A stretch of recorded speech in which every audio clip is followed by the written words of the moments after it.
The wife secretly squandered years of savings and even gifted the newly purchased house to her brother as a wedding present. When Su-yi realized that everything was a grave mistake, he found himself reborn in the examination hall of the 2014 college entrance examination at the tender age of 18, before he had established a romantic relationship with Gu Mengyao. Chapter 1. Rebirth in 2014. Gu Mengyao, I shall ask you once more. Where is all the money gone? I spent it. What's wrong with that? Every time I receive payment for a project, I immediately transfer it to you. Aside from grocery shopping, there are no other expenses at home. All social obligations are managed by my mother. You have never inquired about it. What have you done with the money? Well, I bought a few bags and some cosmetics, among other things. Hand me your phone. What for? I want to see the transaction records to ascertain where you have spent the money. I've already told you I spent it. What more do you want? You only earn so little each month, while my friend's husband gives her 50 to 60,000 every month. Silence. Let me make this clear. There are over a dozen employees in the company waiting for their salaries. If I cannot pay them, we will have no choice but to sell the house we bought last year. No, that is unacceptable. I'm not negotiating with you. For all these years, I have been the sole breadwinner, and the house has nothing to do with you. But my name is also on the deed. Give me the property deed. I won't. Hand it over. Where's the property deed? Speak. I've already given the house to my brother. He is getting married soon, and I gifted it to them as their wedding home. Gu Mengyao, your good-for-nothing brother has been living off our parents since graduating from university. I have introduced him to numerous job opportunities, yet he always quits after a few days. I have been more than patient with him. You must retrieve the property deed immediately. I have transferred it to him. The deed now bears their names. You, Su-yi, are you truly going to sell the house we currently reside in? Where will I live? All these years, you have taken my money to support your parents and that useless brother of yours. From now on, you can live with them. Su-yi, I warn you, if you dare sell this house, I will divorce you. Then go ahead and leave. What? What'd you just say? You want a divorce? Indeed, I am weary. Consider how I have treated you all these years, and then reflect on how you have treated me. Perhaps I should have divorced you long ago. But you were the one pursuing me back then. I must have been blind. Is that sufficient?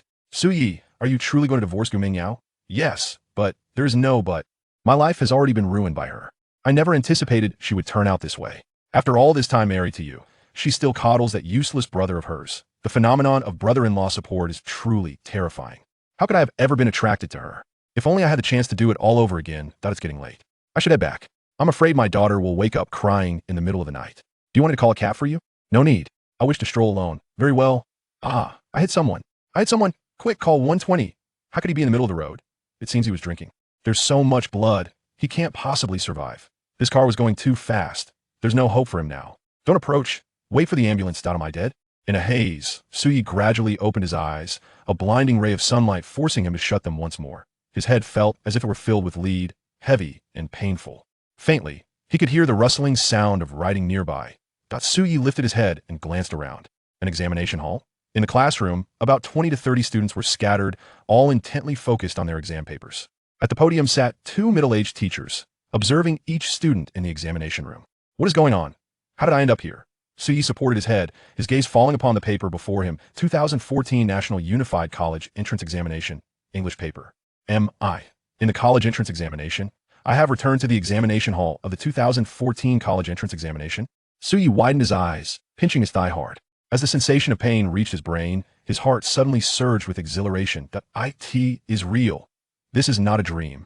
Outside the window, the sky was a brilliant blue, with fluffy white clouds lazily drifting by. The June weather was neither too hot nor too cold, with gentle breezes wafting through the window, providing a refreshing respite. Su-yi sighed at the unpredictability of life, and then glanced at the clock on the wall. 16:15. There are 45 minutes left to submit the paper. English is the last subject of the college entrance examination, but unfortunately, Su-yi was a student with severe subject bias. His scores in Chinese, mathematics, and comprehensive science were decent, yet English was a subject where passing was merely a distant hope. He recalled clearly that his total score in the college entrance examination was 485, with the cutoff of the second-tier universities being 471. Ultimately, he had only enrolled in a local undergraduate institution. However, he had only scored 52 in English. To put it into perspective, the score required for first-tier universities that year was 526. If he hadn't had such a pronounced bias, he might even have had the chance to aim for a first-tier university. Of course, that was the Su-yi of his senior year. Most people reach their intellectual peak during their senior year. Even now, if Su-yi were to attempt a high school mathematics exam, scoring 50 points would be a miracle. At this moment, the answer sheet placed on Su-ye's desk was already filled, yet it consisted mostly of random selections. This was his examination strategy. Regardless of my ability to answer, I will first fill in the answer sheet, and subsequently review it from beginning to end. If I encounter questions I can answer, I shall amend my responses. If not, I shall leave them as they are. Of course, this is not done haphazardly. So you strictly adhere to the principle of select the shortest option when 3 are long and 1 is short. Choose the longest when 3 are short and 1 is long.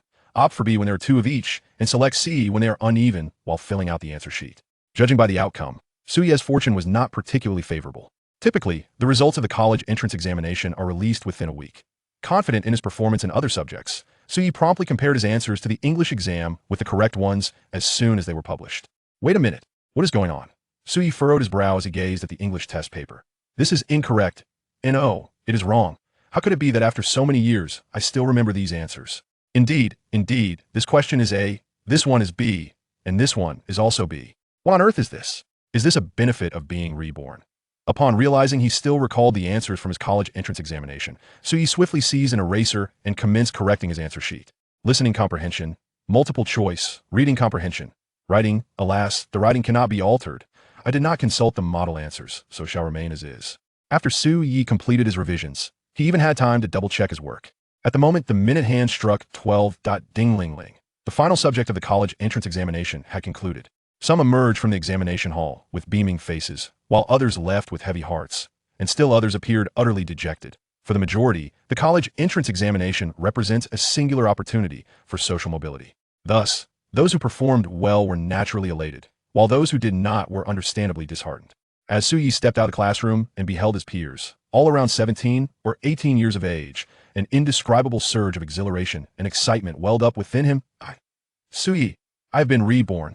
Chapter 2. Your hard work is appreciated. Following the throng towards the school gate, the surrounding individuals chattered animatedly about their answers, while Suyi remained quietly immersed in the beauty of youth. At 18, he felt unencumbered and free. At 28, however, he had weathered many storms and found himself in disarray. It all began that year. After marrying, Suyi often pondered whether his life would have been significantly better had he not pursued Gu Mengyao that year. It seems fate has granted me a chance to make a different choice. The Jiangzhou of 10 years ago bore little resemblance to the Jiangzhou of today. That year, Malaysia Airlines went missing, and the catchy tune Little Apple was just born. As an ordinary person, Suyi could hardly recall any other significant events from that year. Just as he was nearing the school gate, he heard a voice, both strange and familiar, call out, "Suyi, Suyi." A bespectacled youth in a green t-shirt dashed towards him, placing a hand on Suyi's shoulder, panting heavily. Didn't we agree to wait for each other after the exam? Why did you run off alone? Veye. Qin Jiwei frowned. Why are you looking at me like that? Nothing, Suyi replied with a slight smile, choosing not to elaborate. If he were to tell Qin Jiwei that they had been drinking together the previous night, he would surely not believe it. How did you do? Not bad. I think I could secure a spot in a top-tier university. Qin Jiwei smirked, teasing, if you manage to get into a top-tier school, I'll take your surname. Suyi pulled Qin Jiwei's hand and headed outside. Let's go. Let us see if your dad agrees. Get lost. Suyi recalled vividly that after the college entrance examination, they both attended university in the same city, only to find that luck in matters of the heart eluded them both. Suyi chose not to dwell on it, but Qin Jiwei's situation was even more tragic.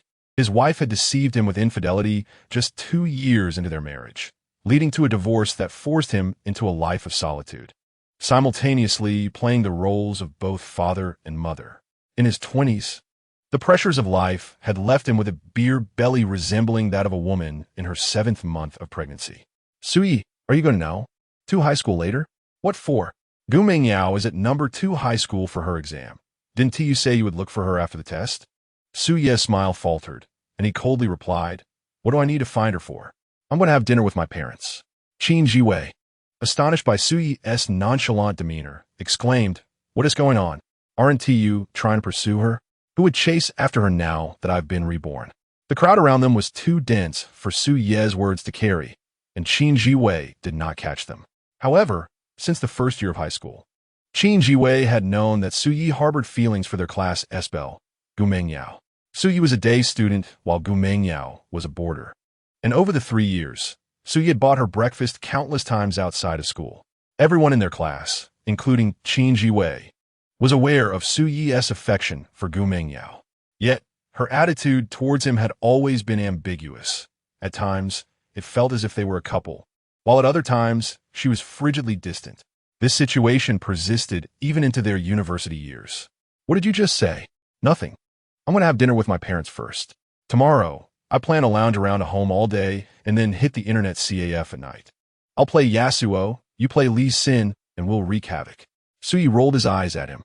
After stepping out of the school grounds, he spotted a middle-aged couple waving at him from across the street. The man wore a short-sleeved shirt and casual pants, while the woman donned a dark red qipao, perhaps in hopes of securing a good fortune. Xiao Yi, over here. Suyi was taken aback to see how youthful his parents looked 10 years ago. He paused for a moment, told Qin Zhuwei he would see him the next evening, and then walked towards his father, Su Xiangdong, and his mother, Zhang Hong. Both parents were acutely aware that their son struggled with certain subjects, making this final exam crucial for him. As Su Yi approached, Zhang Hong looked at him with concern and asked, "How did it go, son?" Just as Su Yi was about to respond, Su Xiangdong interrupted. "Didn't you just say we wouldn't ask?" Zhang Hong shot her husband a glare and defended herself. "I'm just concerned about our son. Is that a problem?" Hearing their familiar banter lifted Su Yi's spirits. After marrying Gu Mengyao, his parents had worried incessantly for him. It was often said that the mother-in-law and daughter-in-law relationship was fraught with tension, yet Gu Mengyao had shown little respect for his mother after their marriage, often treating her with disdain.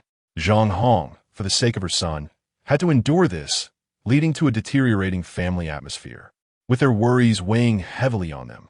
It was no surprise that both parents had prematurely grayed by their 50s. In retrospect, Su Yi felt an urge to slap himself.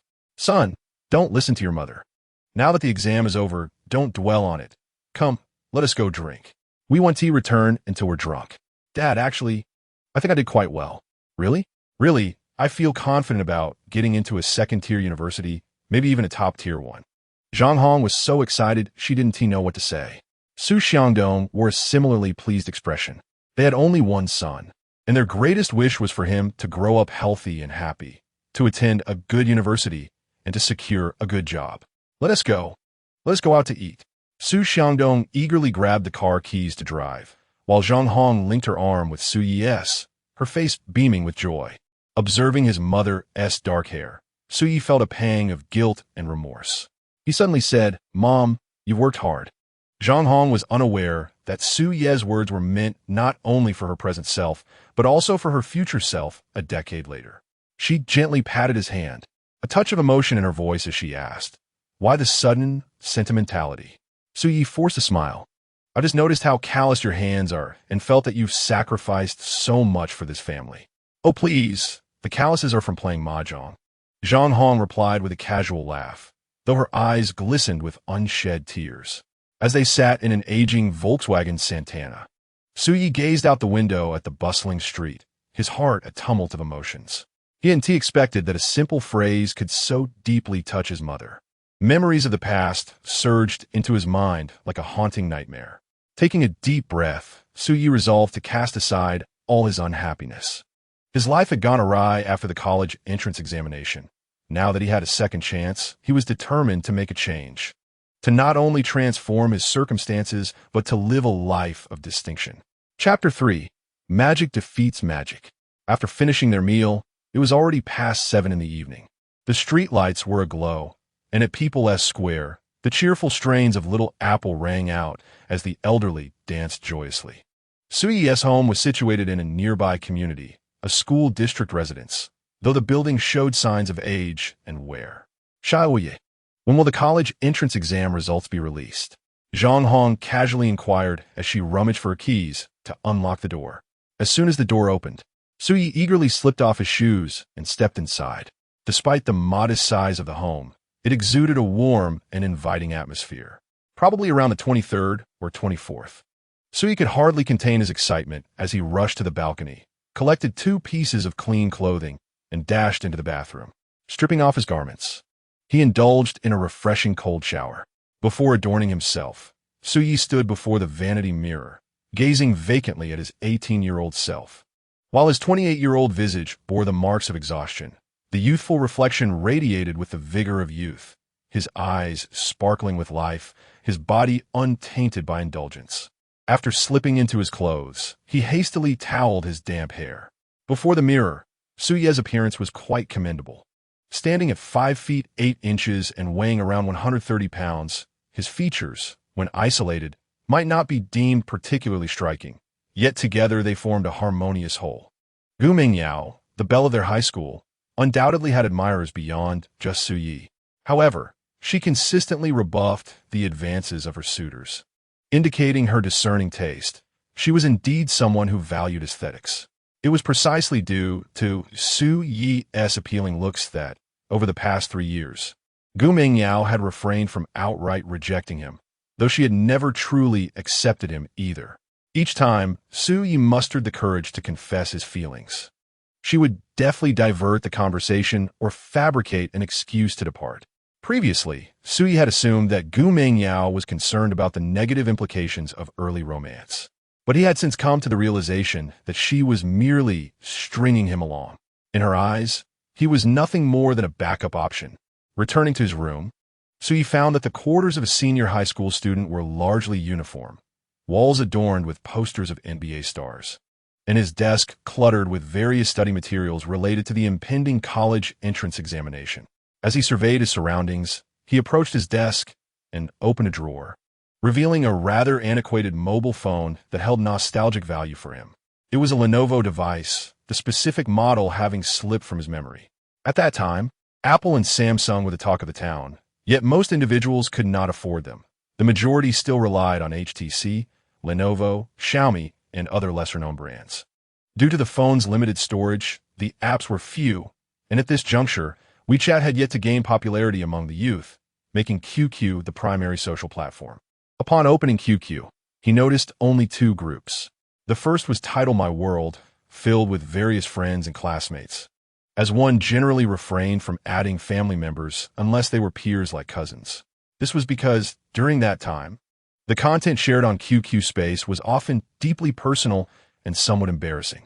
For instance, Qin Jiwei had recently posted 2 particularly dramatic lines. The memories are too beautiful, the past too warm, the present too cold, and the truth too ugly. My shadow lies scattered, yet there is no brilliance to respond. So he could tell at a glance that he had found these lines online. A decade later, such sentiments would likely make Su Yi cringe. The second group contained but a single individual, Gu Mingyao, whose online alias was Rose Girl. Su Yi had noted her as Baby, but a tingle of discomfort washed over him, prompting him to erase the nickname and remove her from his favorites list. Just as he hesitated on whether to delete her altogether, Gu Mingyao unexpectedly sent him a message. Rose Girl, why didn't you come find me today? Before replying, Su Yi swiftly changed his QQ username from Sunny Boy to simply Su. Su, not free. Rose Girl, if you keep this up, I won't bother with you anymore. Su Yi typed out several lines, only to delete them all, ultimately sending a succinct response. Su, Anzai. Meanwhile, Gu Mingyao, having just returned home, was incensed by Su Ye's curt reply. She tossed her phone aside, astonished that Su Yi would respond in such a dismissive manner. He had always been the one to initiate their conversations, and now, when she made an effort, he treated her so flippantly.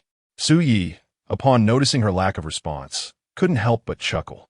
Scrolling through their conversation history, he realized that he was almost always the one to reach out first, while her replies tended to be brief and nonchalant. Always a huh, oh, sure, I'm going to eat, I'm going to shower, or I'm going to sleep. In a way, he felt he had outwitted her own game. The Gaokao had concluded, marking a pivotal juncture in his life. Each choice he faced now bore the weight of potential consequences for his future. The path he had previously traversed was no longer an option. Before him lay a multitude of choices. If he recalled correctly, achieving a score in the 60s or 70s in English shouldn't be overly challenging, and as long as he surpassed the threshold for first-tier universities, his options would be plentiful. However, this was not the crux of the matter. In the 1970s, merely gaining admission to a vocational school could stir excitement throughout the county.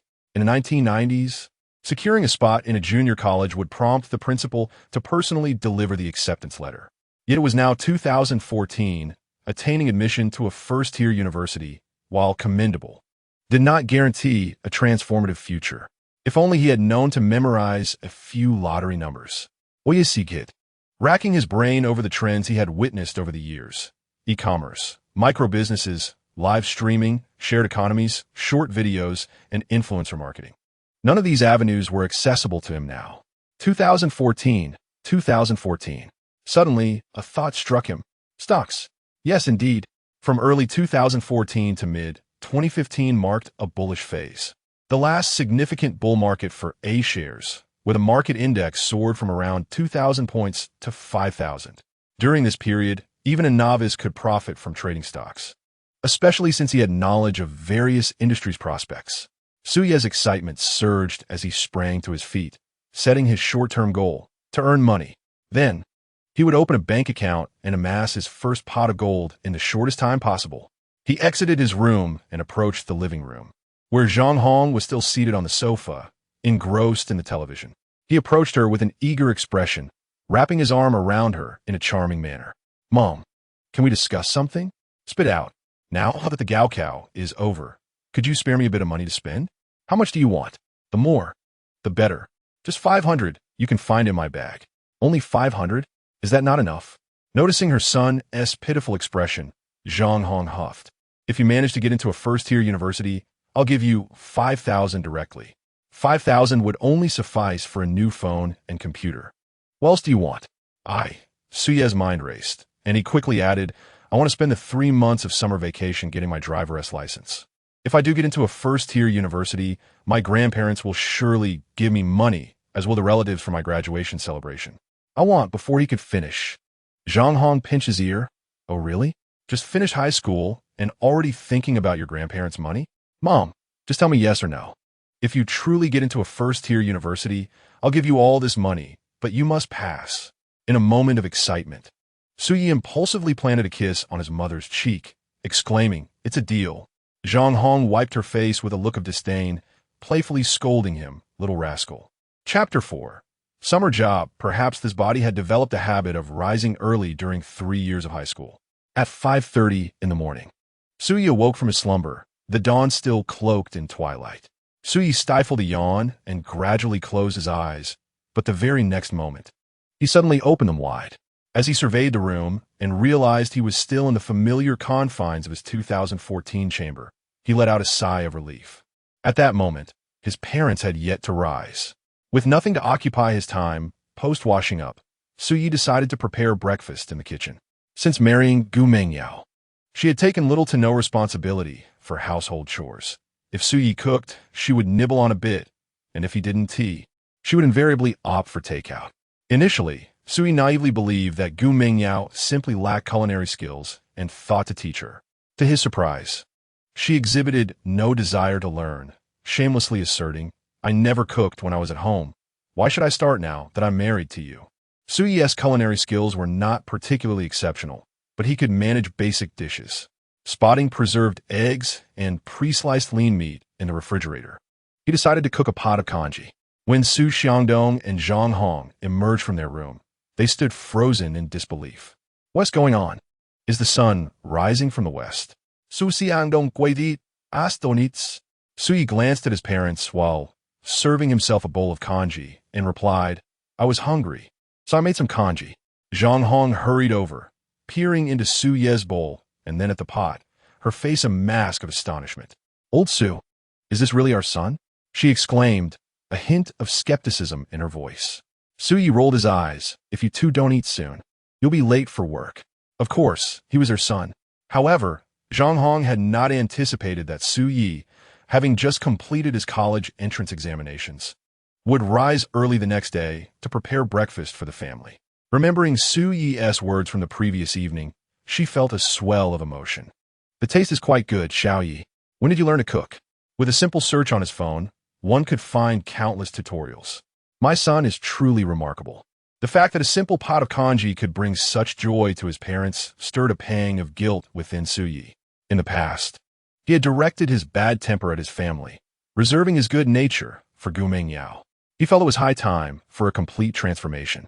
After breakfast, Su Xiangdong and Zhang Hong departed for work together.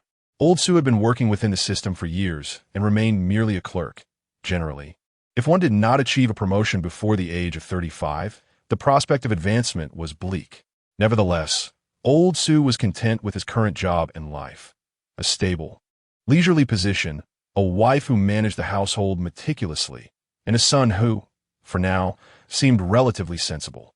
For a nearly 40-year-old man, this was quite satisfactory. Zhanyong, on the other hand, worked in the finance department of a private enterprise. Though her salary was modest, it came without the burden of overtime, allowing for a comfortable 9-to-5 lifestyle for the family. Left alone at home, Sui found himself at a loss for what to do. So he decided to message Qin Jiwei on QQ. Sue, what you up to? Lonely patient, enjoying life. Sue, nothing to do at home. Want to go out for a stroll? Lonely patient, didn't you say yesterday you were going to sleep all day? Sue, I can't sleep. Lonely patient, where to? Sue, just wandering around. I want to find a summer job. Lonely patient. Gu Mingyao had also risen early. Upon waking, her first act was not to brush her teeth or wash her face, but to retrieve her phone from beneath her pillow and open QQ. The chat interface was flooded with messages from her best friend Lu Qian, classmates, and various group chats. Yet, despite the flurry of notifications, Sui had not once reached out to her. Instantly, her sleepiness evaporated. She could not fathom Su Yi's sudden change. The night before the first day of the college entrance examinations, he had been so eager to chat, yet he seemed like a different person now. Even if she didn't harbor feelings for him, he shouldn't just stop liking her, right?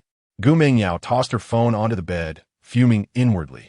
If you don't message me today, I swear I'll ignore you from now on. The morning passed swiftly. Gu Mingyao spent the entire morning engrossed in palace, locking the city. After lunch, she picked up her phone again, only to find that Su Yi still hadn't contacted her. Growing restless, she confided in her best friend Lu Qian. Rose girl, are you there? Sickly lowly, here? QEQ. Rose girl, I need to ask you something. Sickly lowly, go ahead. Rose girl, has Su Yi been acting differently these past few days? Sickly lowly, I don't think so. What is up with him? Rose girl, he used to send me good night and good morning messages. But he has done so last night or this morning. Sickly lowly, maybe you've been too distant with him lately? Rose girl, that seems about right. Sickly lowly, then perhaps he is acting this way on purpose because of that. Rose girl, what should I do now? Sickly lowly, just wait to see who can hold out longer. Once he can't take it anymore, he'll realize this tactic doesn't work on you and might even start treating you better. Gu Mingyao found some truth in Lu Qian's words. Boys, after all, have a bit of pride. However, pursuing a girl isn't as simple as it seems. She wasn't just any casual girl. Accepting Lu Qian's advice, she resolved to give Su Yi the cold shoulder for a while longer. At the entrance of the milk tea shop, as soon as they met, Qin Jue looked at Su Yi in astonishment and asked, I say, bro, we just finished our college entrance exams yesterday, and you're already looking for a summer job? What is wrong with you? You understand nothing. Let me ask you, why do you study? To get into a good university. And why go to university? To find a good job. And what is the purpose of having a job? To earn money. Sui eagerly continued, so making money is key. You plan to waste the entire 3-month summer break playing games at the internet CAF? Qin Jiwei scratched his head. You make a fair point. But aren't you being a bit too hasty? Miss, 2 cups of kumquat lemonade, please. Sui ordered 2 drinks at the milk tea shop and turned to Qin Jiwei. Are you foolish? By the time those university students are on break, it'll be too late to look for a summer job. How much? The cheerful shop assistant replied. That'll be 16 in total. She was pleased with Su Ye's earlier address of Miss, as that term had not yet become a trend. Bro, what? Pay up. Why should I pay? Oye insisted. You're treating me to 8 yuan drinks today, and when I earn money, I'll treat you to 31 yuan Starbucks. Though Qin Jiwei was somewhat skeptical, he still pulled out his phone and clumsily paid. Chapter 5. Consider yourself impressive. Finding a summer job these days is no easy feat. Working in a factory is too exhausting, with little reward for the effort. Being a waiter requires enduring others' moods, and the pay isn't that great either. If food delivery were more prevalent, he could consider that, but at this time, delivery wasn't popular, only occasionally seen in university towns and commercial districts. Oye, what kind of summer job are you looking for exactly? One that is low in labor, flexible in hours, and high in pay. Qin Jiwei scoffed. If you want to be a gigolo, just say so. Get lost. The two individuals meandered through the city center for an entire afternoon, yet failed to uncover a suitable job opportunity. Exhausted, Qin Jiwei waved his hand dismissively and squatted on the curb, declaring, "If you want to find something, do it yourself. I have no intention of taking a summer job. My parents promised me a reward of 10,000 yuan if I achieve a score sufficient for a first-tier university." "You won't make it," his companion retorted. "That's not necessarily true. This year's exam papers are particularly challenging, and the cutoff score might be notably low. Will you check it? I dreamt last night that your total score barely surpassed the second-tier line." "Nonsense. Not only did I dream of your exam results, but I also envisioned that shortly after your university graduation, you married, only for your wife to cheat on you the following year." "Suyi, you old rascal. Are you cursing me?" Suyi refrained from responding, his gaze drawn to a sign for a music tavern nearby. He nudged Qin Jiwei and pointed, saying, "Come on, let's check that place out." "Not going. I'll wait for you here. Suit yourself." Suyi began walking towards the music tavern. The tavern was still closed for the afternoon, with only a single female server tidying up inside. Suyi peered in for a moment before stepping inside. "Hello. Do you have any summer job openings?" The server glanced up at him and replied, "Our manager is in the storeroom. Please wait a moment while I fetch her." "Thank you." Before long, a woman, approximately 35 years of age, entered through the back door.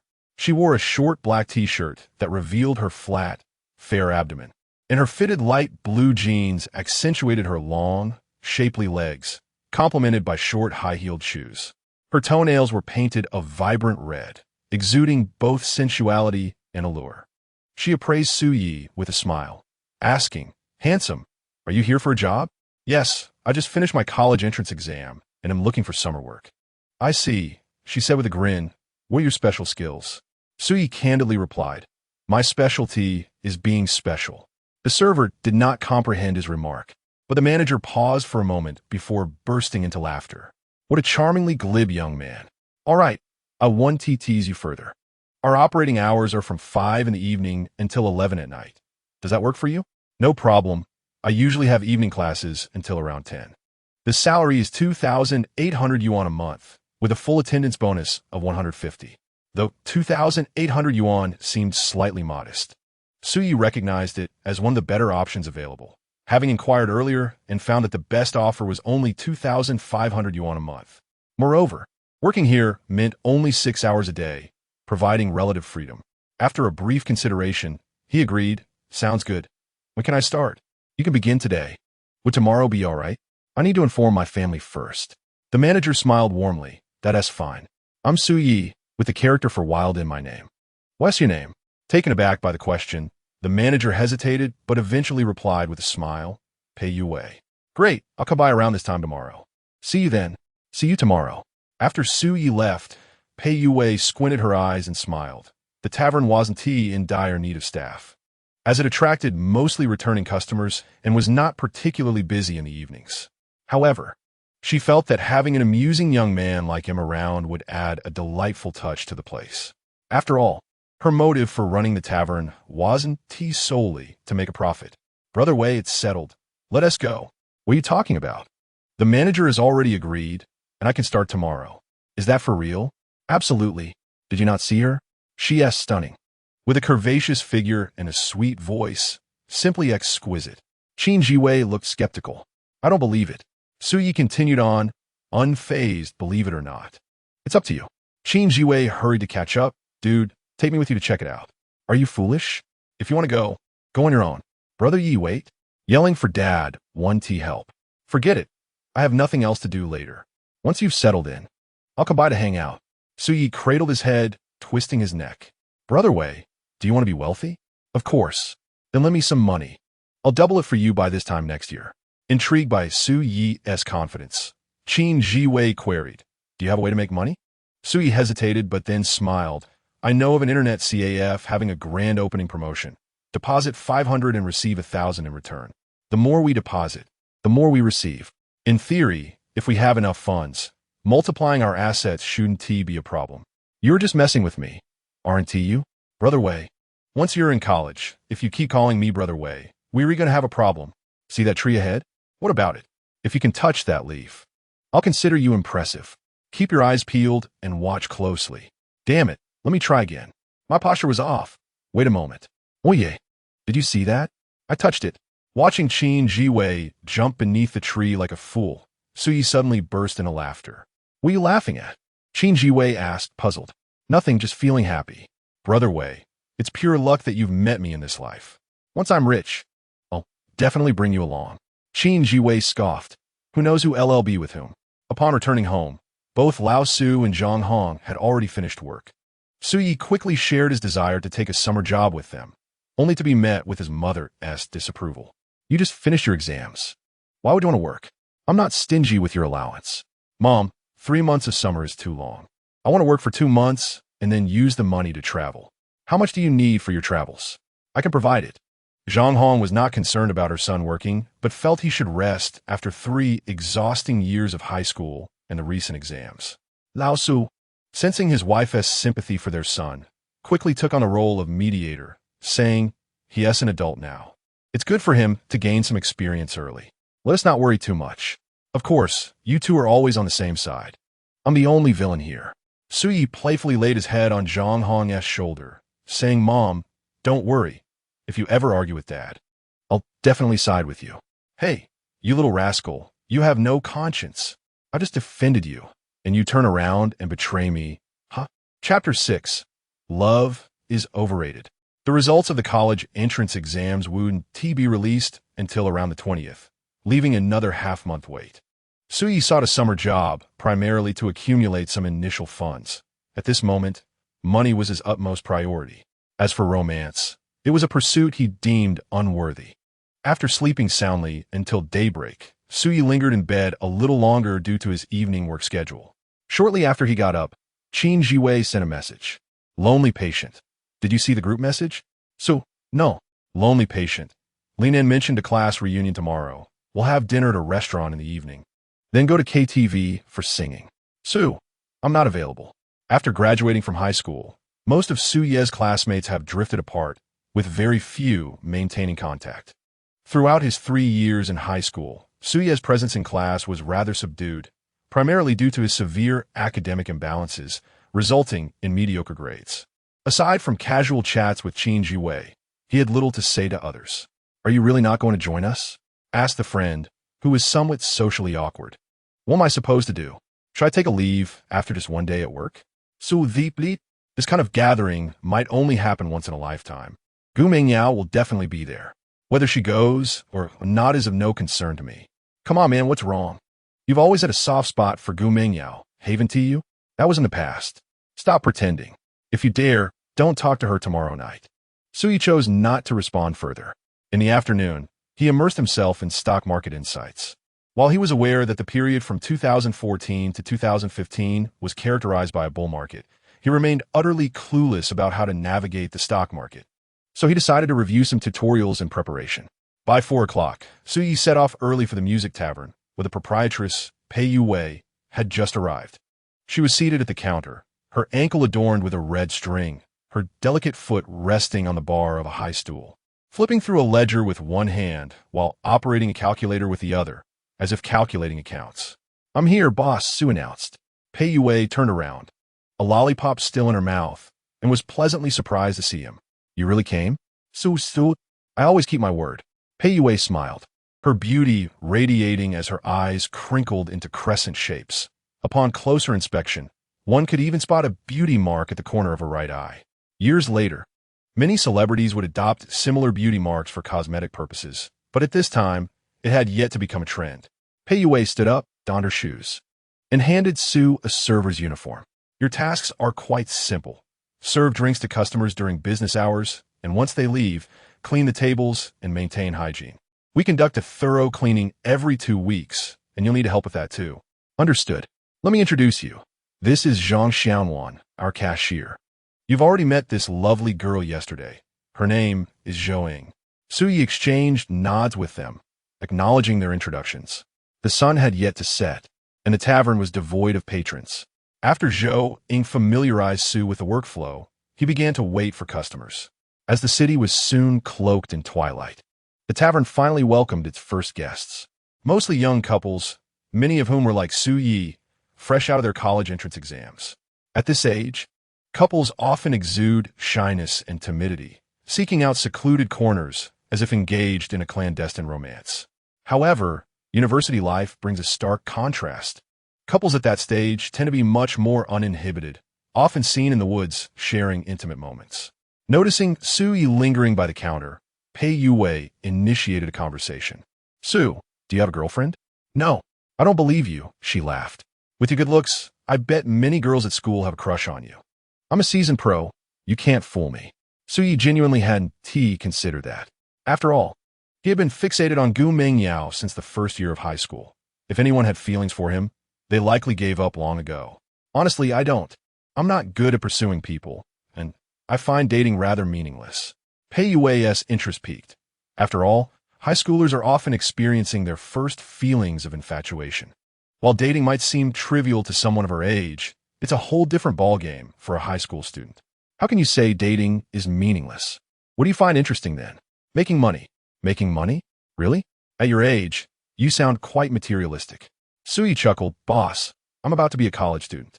Pei Yue laughed again and was about to respond when someone entered the tavern, prompting her to wave and greet them. "Ah, you're here." "Yes." The newcomer was a young man, around 25, with a guitar slung over his back and long hair, embodying the quintessential artistic youth. He took a seat in the music area and began to strum and sing to himself. Naturally, a music tavern must have its resident performers. However, as he began to sing, Zhang Xiaonuan leaned over to Pei Yue and whispered, "Boss, he's late again today." Pei Yue sighed lightly. "Let it go. It's hard to find good performers nowadays." Curious, Su Yi inquired, "Boss, how much does he earn a month?" "He has paid by the day, 150 a day, and he just needs to sing for 2 hours." "Wow, what else with a surprise? Are you envious of his salary?" Su Yi shrugged, his singing isn't that impressive. Pei Yue, though Su's voice was barely a whisper, caught his remark and chuckled. "If you think his singing is so average, why don't you sing a song after he finishes? If you sing better than him, I'll give you an extra 100. Considering that servers earn only a few dozen for 6 hours of work, while singing for 2 hours pays 150, so you didn't hesitate to agree.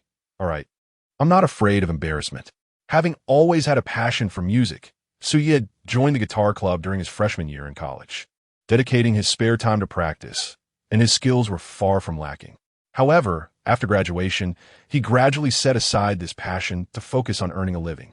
As he gazed at the guitar in the young man's hands, he found himself momentarily lost in thought. Oh yeah, what is wrong?" "Zhou," Ing reminded him. "Your phone keeps ringing." So he picked up his phone to see a message from the class leader, Li Nan, regarding tomorrow's class reunion.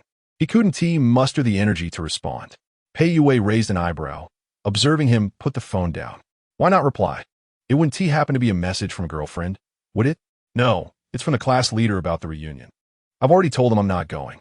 Class reunions are rare. Why don't you want to go? It's not interesting. Are you worried it'd be awkward to ask for leave after just starting work?" "I simply don't want to go." "Oh, come on. I can let you take a day off tomorrow. You've seen that the tavern isn't that busy." Sui hesitated but ultimately nodded. "All right, thank you, boss." Chapter 7. The Art of Subtle Pursuit. As the night deepened and tranquility enveloped the tavern, the clientele peaked between 9 and 10 o'clock before gradually dwindling. The resident singer, Guahai, glanced at the time and prepared to bid farewell. However, Pei Yue called out to him. "Guahai, wait a moment. Guahai pauset puao. Is there something else?" Pei Yue smiled. "This is Su Yi, our new summer worker. He mentioned he can sing. Could you accompany him on the guitar?" Guahai's displeasure was palpable. "You want me to accompany him?" Su Yi sensed the discontent and stepped forward with a smile. "Brother Gua, could I borrow your guitar?" Guahai assessed Su Yi with a hint of disdain. "Can you play?" "I've learned a bit." Although Guahai harbored considerable skepticism, Pei Yue, being the proprietress, would seem remiss if she refused to lend the guitar. Thus, Guahai handed the guitar over to Su Yi. Upon receiving it, Su Yi skillfully slung it across his back, deftly plucking at the strings. After confirming the pitch was flawless, he ambled over to the spot where Guahai had previously been seated. Pei Yue approached the counter, resting her chin on one hand, her face illuminated by a warm smile as she observed Su Yi. Zhang Xiaonuan and Zhou Ying, too, gazed at him with curiosity. The fact that Su Yi was working a summer job hinted at less than affluent circumstances. He had likely never attended an arts training class in his youth and had little time to learn guitar in high school.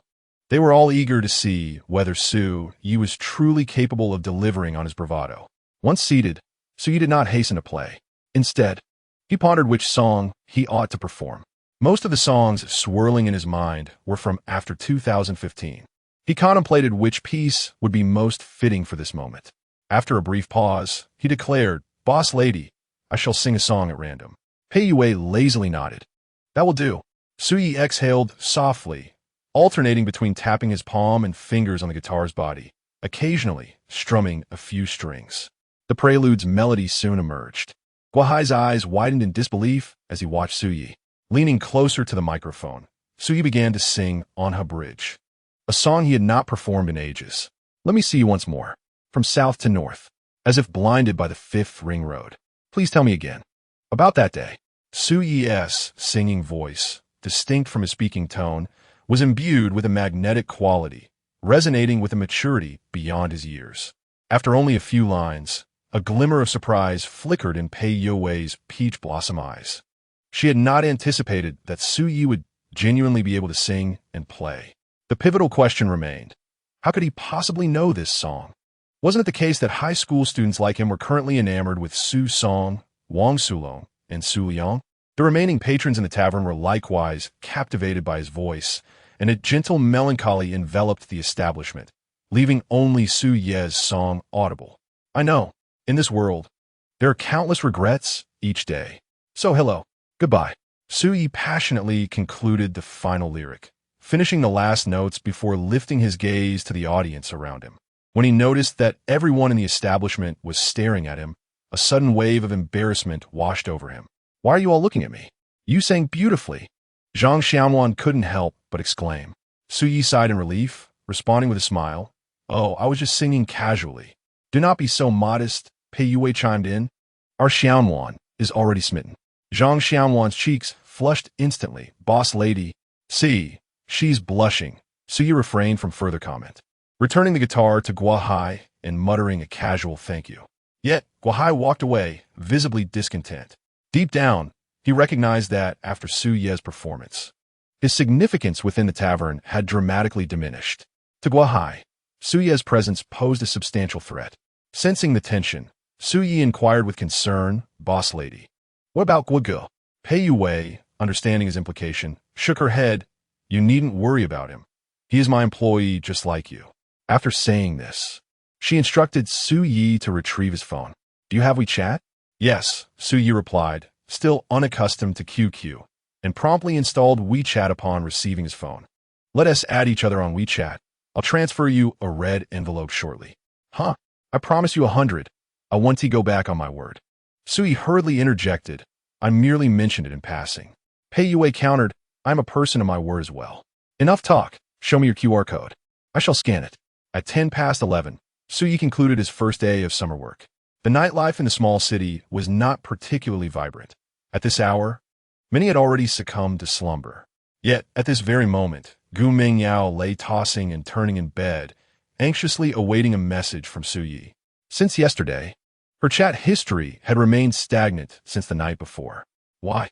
What on earth is he doing? Would he truly ignore me indefinitely? Would he? Unable to contain her frustration, Gu Mingyao took the initiative to message Su Yi. "Rose Maiden, are you attending the class reunion tomorrow night?" 20 minutes later, after showering, Su Yi responded, "We'll see tomorrow." Gu Mingyao quickly replied, "Are you free tomorrow afternoon? Want to go shopping?" Su Yi, "Not free."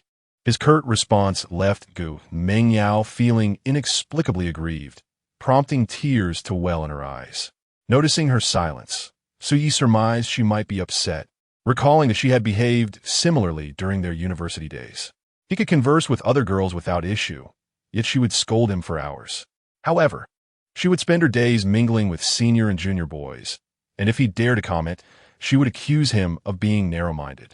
His reluctance to delete her number stemmed from a desire for her to experience this feeling. Naturally, Gu Mingyao sought solace in confiding to her best friend, Lu Qian.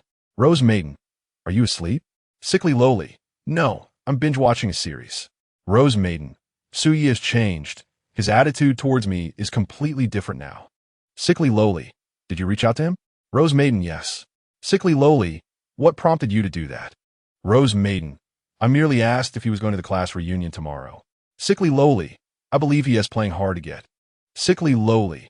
Should you provoke him a bit? Rose Maiden, how? Sickly lowly. Didn't you mention that Duan Qingjun has a crush on you? Go with him to the reunion tomorrow. Suyi will undoubtedly feel jealous. Rose Maiden, good point. The two exchanged messages, discussing the specifics of their plans for the following day. Meanwhile, Suyi had already drifted into slumber. Chapter 8. Class Reunion. Suyi paid little heed to the class reunion. He was well aware that after tonight, he would likely lose touch with most of his classmates. However, Qin Jiwei was an entirely different story. This lad slept until noon, and upon waking, his first order of business was to head to the bathroom to wash his hair. Boys in this era are quite particular about their hairstyles. Those who fancied themselves handsome would even forego spending on necessities just to visit the barber on weekends for a wash, then have their stylist create a hairstyle that added 5 centimeters to their height. Such hairstyles tended to be more subdued than the mainstream, yet to the current Suyi, they still appeared rather extravagant. After washing his hair, Qin Jiwei spent 10 minutes in front of the mirror with a hairdryer, then discreetly applied his father's hair wax, meticulously adjusting his bangs with his fingers. This process took another 10 minutes, and when Qin Jiwei was finally satisfied, he reached for the hairspray to complete his final styling touch. Dressed in a black t-shirt paired with snug-fitting trousers and new white sneakers purchased just before the college entrance examinations, Qin Jiwei was particularly pleased with his outfit for the day. He quickly dialed Suyi's number and, after hastily consuming a bite to eat, hopped on his electric scooter to Suyi's residence.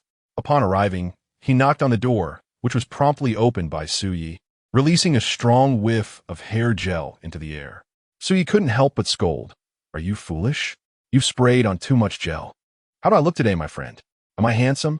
I can't say if you're handsome, but you certainly look spirited, a true vivacious young man. Qin Jiwei was perplexed. The term vivacious young man wouldn't become popular for another 2 years. He mistakenly believed Suyi was complimenting him. Didn't you say yesterday that you wouldn't attend? The landlady granted me a day off. Qin Jiwei chuckled. ISN, your pay going to be docked?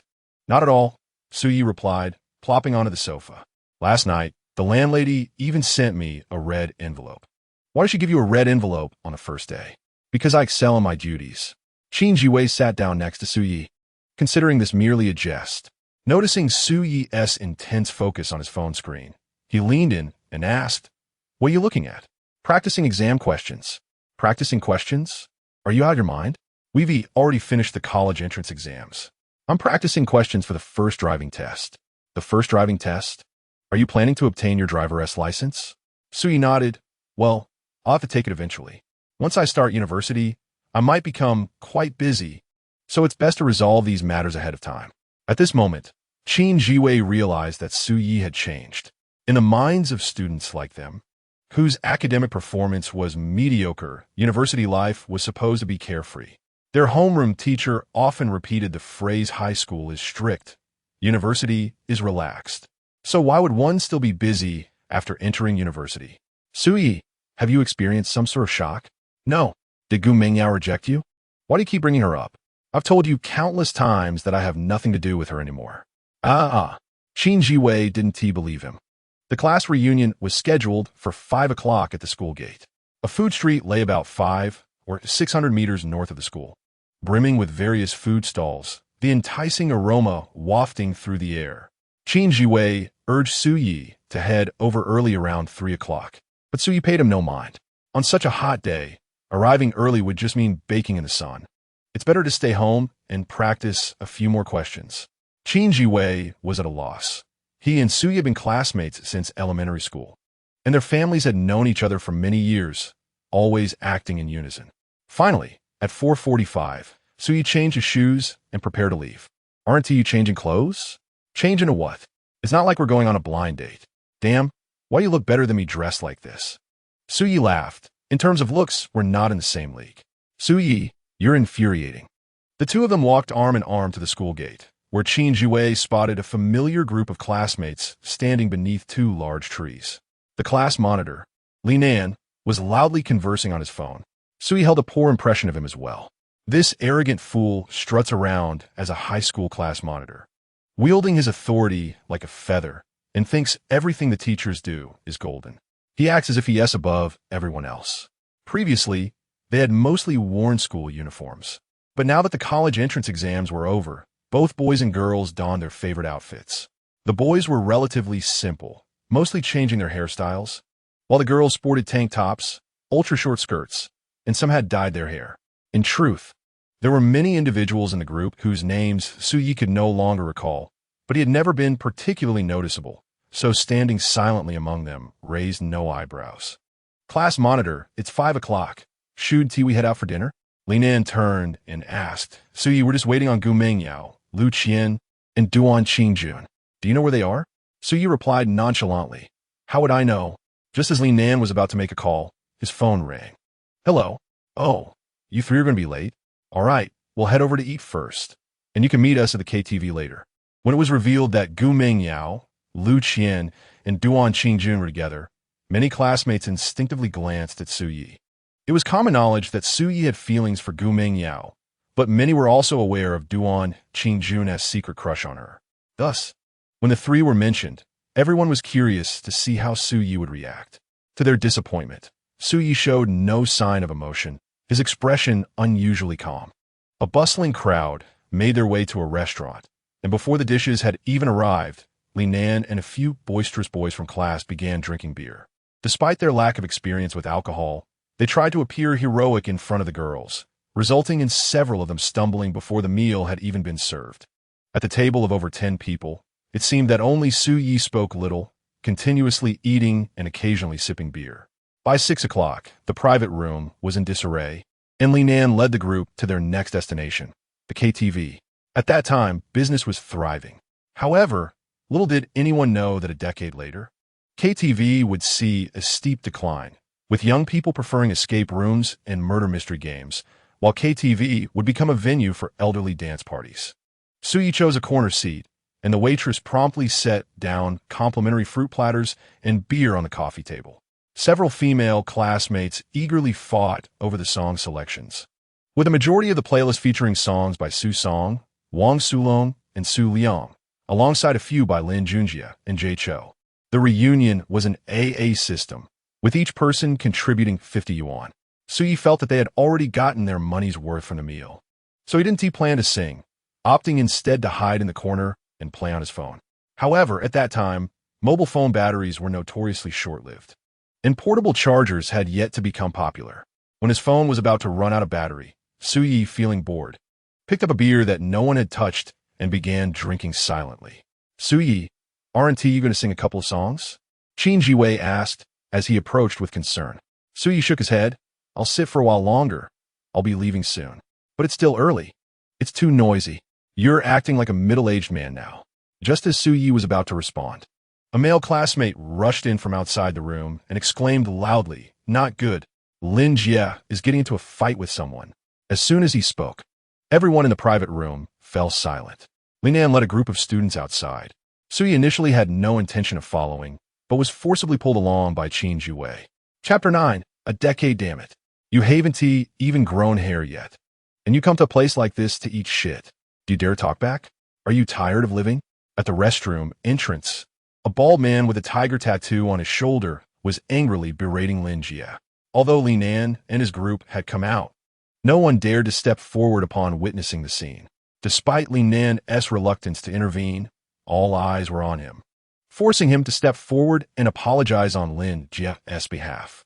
To his surprise, the bald man showed no respect and merely spat out to get lost, causing Li Nan to tremble with fear.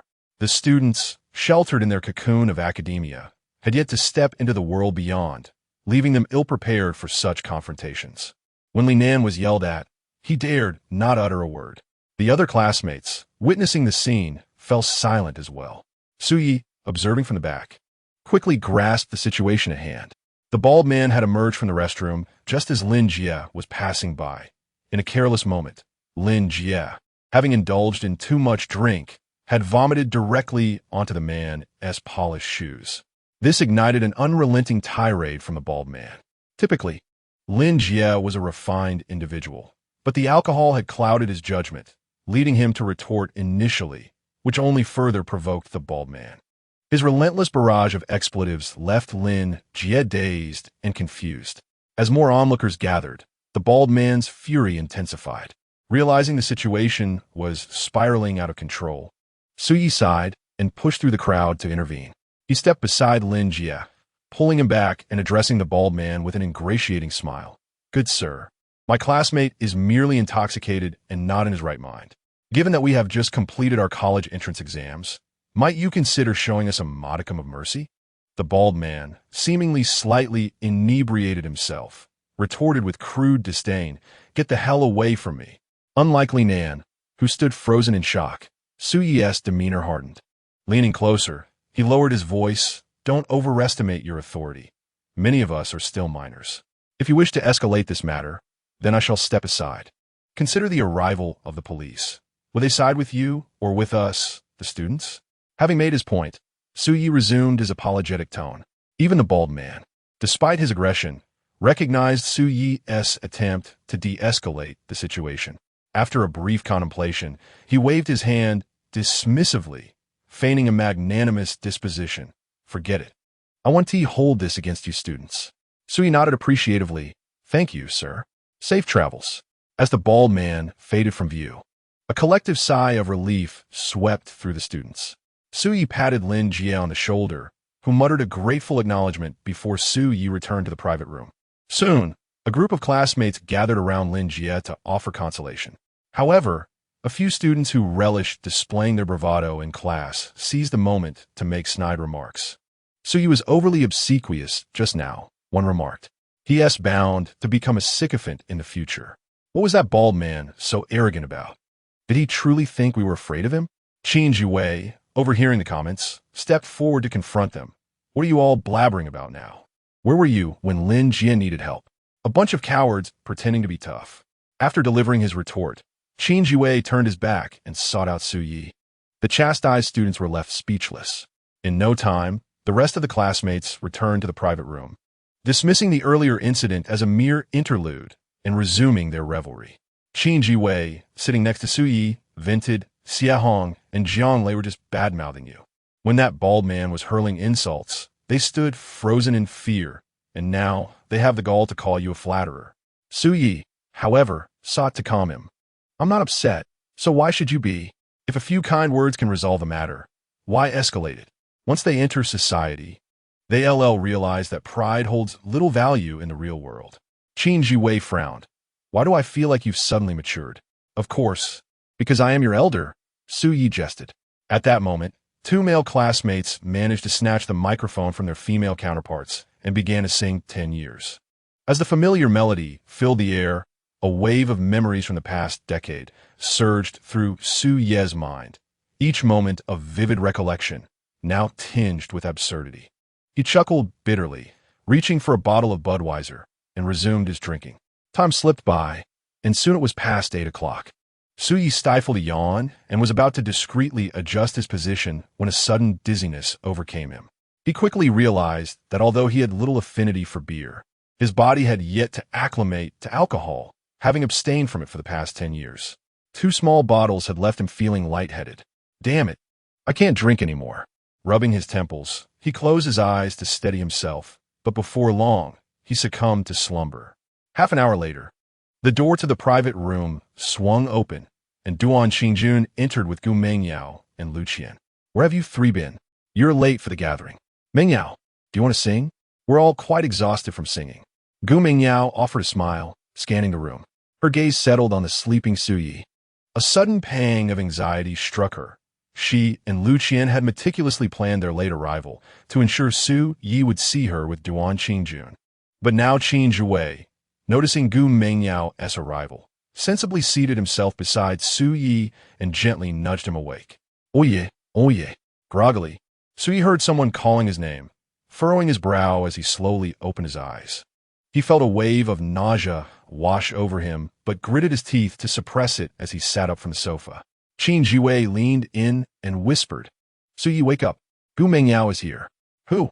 Who is here? Oya Mumblet. Gu Mengyao. Upon seeing Su Yi awaken, Gu Mengyao strategically positioned herself next to Duan Qingjun, tossing her hair and flashing a sweet smile. Su Yi rubbed his eyes and glanced at Gu Mengyao, Lu Qian, and the other female classmates.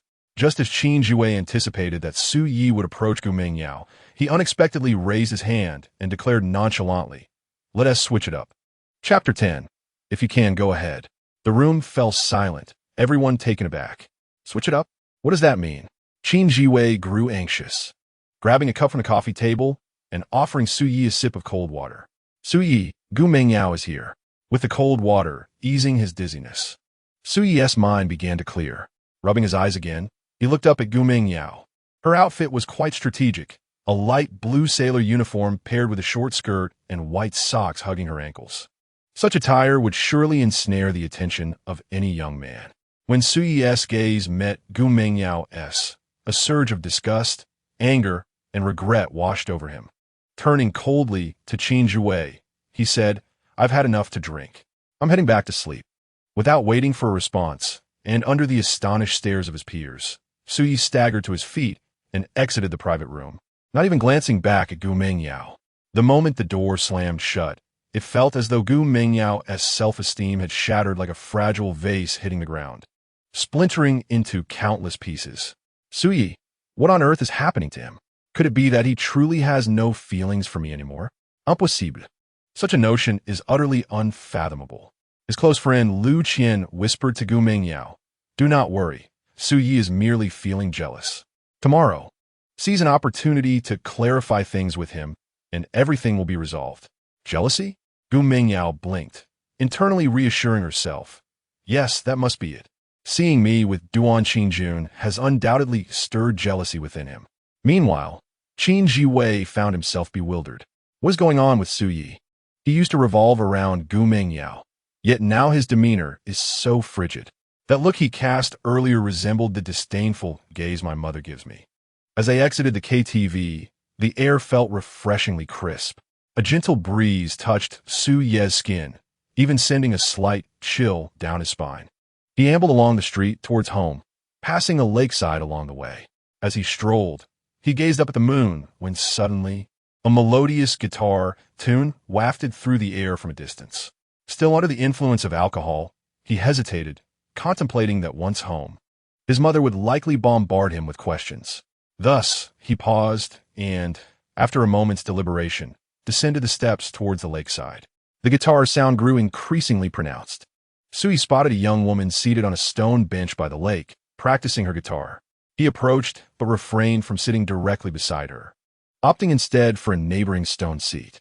He recognized the song she was practicing, Kalixiang, a piece released by Jay Cho in 2004, marking a decade since its debut.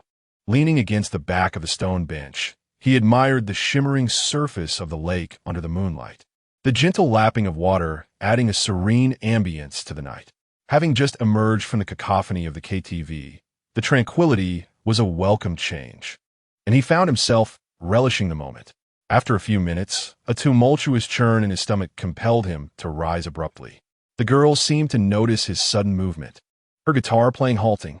However, Su Yi merely passed by her, bending over the trash can to expel the contents of his stomach. The girl exhaled in relief, her gaze fixed on him. Great. Dinner had been a waste. 50 yuan down the drain. Had he known, he would have preferred to lounge at home instead of attending this ridiculous reunion. Feeling somewhat better after emptying his stomach, Su Yi wiped his mouth and turned, inadvertently locking eyes with the girl clutching the guitar. He had barely registered her presence moments ago. To his surprise, the girl practicing guitar by the lake was quite young, likely around 17 or 18. She wore a faux-layered white shirt paired with loose-fitting jeans. Her long, dark hair cascaded over her shoulders and beneath her elegantly arched brows. Her bright almond-shaped eyes sparkled. Her delicate nose and porcelain skin glimmered like jade in the moonlight. The two shared a moment of silent staring until Su Yi, detecting a hint of annoyance in her gaze, awkwardly asked, "Excuse me, do you have any tissue?" The girl maintained a stoic expression, exuding an air of aloofness. After a moment's hesitation, she retrieved a pack of tissues from her pocket and tossed it at Suye's feet. "Thank you." He crouched to pick it up, retrieving a tissue to wipe his mouth. The tissue bore a pleasant fragrance, even more delightful than perfume. Leaning against the railing by the lakeshore, he maintained a respectful distance from her before initiating conversation. "You play the guitar quite well. Did you teach yourself?" The girl did not respond, continuing to strum her guitar strings. Suyi felt no embarrassment, deciding to listen to her play until she finished. She remained engrossed in her music, seemingly oblivious to his presence, until just before concluding the piece, an off-key voice intruded. "The chorus is played too quickly, and there are some timing issues. Perhaps you could practice with a metronome. However, your harmonics sound lovely." Regret washed over Suyi immediately after speaking. In his final year of university, he often offered pointers to first-year students in the guitar club, thus developing the habit of critiquing others' playing. But he was no longer a student, and she was certainly not his junior. The girl lifted her gaze to him, her expression still impassive, though her brows furrowed slightly. "Oya hastidi kuladi fiat. I just mentioned it casually. Please disregard it." She remained silent, merely removing her valuable guitar and extending it towards Suyi, her eyes and movements seemingly saying, "If you think you can do better, go ahead." Suyi, sensing the challenge, accepted the guitar without hesitation. As he approached, he noticed her instinctively retreating slightly, as though wishing to maintain distance. Taking the guitar, Suyi naturally stepped back to the shore. He slung the guitar over his shoulder, placed his hands on the strings, and after a brief mental recap of the score, his fingers began to dance across the strings. The melodious prelude soon filled the air, seamlessly transitioning into the main song. As he began to sing along, he couldn't help but be swept away by the music, the sparrows outside the window chatter on the power lines. "You say this line has a strong summer vibe." The girl blinked, the moonlight shimmering in her eyes. He truly could play, and indeed, he played better than she did. Had he also taught himself? A flicker of curiosity ignited within her. "All night, my love overflows like rainwater. The butterflies on the windowsill, like beautiful chapters fluttering in poetry. I continue to write, weaving I will always love you into the poem's conclusion. You are the only one I wish to understand." At that moment, the starry sky, the bright moon, and the surrounding lakes and mountains served as the backdrop for Suye's performance. Chapter 11. Little Rascal, Let Us Get Acquainted. "My name is Suyi," which means to run wild. After finishing the song Calixiang, Suyi returned the guitar to the girl and offered a brief introduction. She remained silent, simply accepting the guitar from him. Just then, a nearby business vehicle honked twice. The girl slung the guitar over her shoulder, stood up, and walked up the steps. Turning to leave, Suyi shook his head, a hint of regret in his voice, so beautiful, yet unfortunately mute. Upon hearing his words, the girl paused, a subtle smile gracing her lips, but she did not linger, stepping into the waiting business vehicle. The night had deepened. Suyi yawned and decided not to linger by the lake. The following day, he awoke around 9, and upon opening his eyes, he discovered numerous messages from Gu Mengyao. "Rose Maiden. Suyi, did you misunderstand me?" "Rose Maiden. I was with Lu Qian the whole time yesterday. I only encountered Duan Qingjun briefly." "Rose Maiden. I heard a new arcade opened at Wanda. Shall we go play together this afternoon?" The first 2 messages were sent in the dead of night last evening, while the subsequent message was dispatched this morning. After reading them, Sui pondered for a moment before swiftly typing a response. "There is no need for you to explain so much to me. I am unavailable this afternoon, and I will remain so in the future." Having completed his message, he sent it off. On the other end, Gu Mengyao was taken aback upon receiving Suye's text. She inhaled sharply, feeling an inexplicable urge to cry. Suye's starkly contrasting attitudes left Gu Mengyao utterly perplexed. Despite not having contemplated a romantic relationship with him, she was not inclined to sever ties either. After all, who among women would not appreciate having a suitor with commendable qualities nearby? The emotional value Su Yi had previously provided had rendered Gu Mengyao somewhat addicted, and she now realized how significant his presence had become in her heart. With reddened eyes, she messaged him, "Do you no longer like me?" 5 seconds later, Su Yi replied with a single word, "Yes." At that moment, Gu Mingyao could no longer maintain her composure, and tears, devoid of worth, streamed down her cheeks. Suyi remained tranquil within, shutting off QQ to open his driving test app, continuing to review questions for the first subject. In his past life, he had already been quite the seasoned driver. Subjects 2 and 3 posed no challenge for him, yet he felt it prudent to familiarize himself with the online examinations for subjects 1 and 4. Spending the day at home studying, he ventured out to the music tavern in the evening. Sister Xiaowan, where's the boss lady? Hurry to the warehouse and lend a hand. A new shipment of wine has arrived and needs to be unloaded from the truck. Suyi nodded and promptly made his way to the warehouse. Pei Yue and Zhou Ying were laboriously moving box after box of beer into the storage area. Upon seeing this, Suyi rushed over to assist, taking a box from their hands. Boss lady, allow me to help. With that, he effortlessly transported a box of beer into the warehouse. Observing Su Ye's diligent efforts, Pei Yue's face broke into a charming smile. See, the establishment requires a young man. This is what we call a harmonious partnership in labor. Zhou Ying chimed in, but Suyi is merely a summer worker. He'll be heading back to school once classes commence. Curiosity piqued, Pei Yue asked, Suyi, which city do you plan to attend university in? Magic City. Magic City? This had long been Su Ye's decision. His current objective was to earn money, and as the economic hub of Huaxia, Magic City was undoubtedly the optimal choice. How did you fare on the college entrance exam? Suyi replied with a grin. Not bad. I should easily secure a place in a second-tier university, and I'll see if I can aim for a first-tier one. Impressive, Pei Yue playfully remarked. If I were 10 years younger, perhaps I would be drawn to someone like you. Suyi, aware of Pei Yue's jest, responded in kind. Boss lady, I am quite open to the idea of a May-December romance. Pei Yue's smile momentarily faltered before blossoming into a more joyous one. You little rascal. Honya Mountain Villa stands as the most opulent villa community in Jiangzhou, without rival. On the open-air balcony of one such villa, Chun Qingqing sat languidly in a recliner, gazing quietly into the distance. If Suyi were present, he would surely recognize her as the mute girl he had encountered by the lake the previous evening. At this moment, she was donning headphones, listening to the song 7 Mile Fragrance. The familiar melody and voice evoked memories of the young man who had serenaded her by the lakeside the night before. She found herself intrigued, pondering how someone her age, like Suyi, could possess such mastery of the guitar.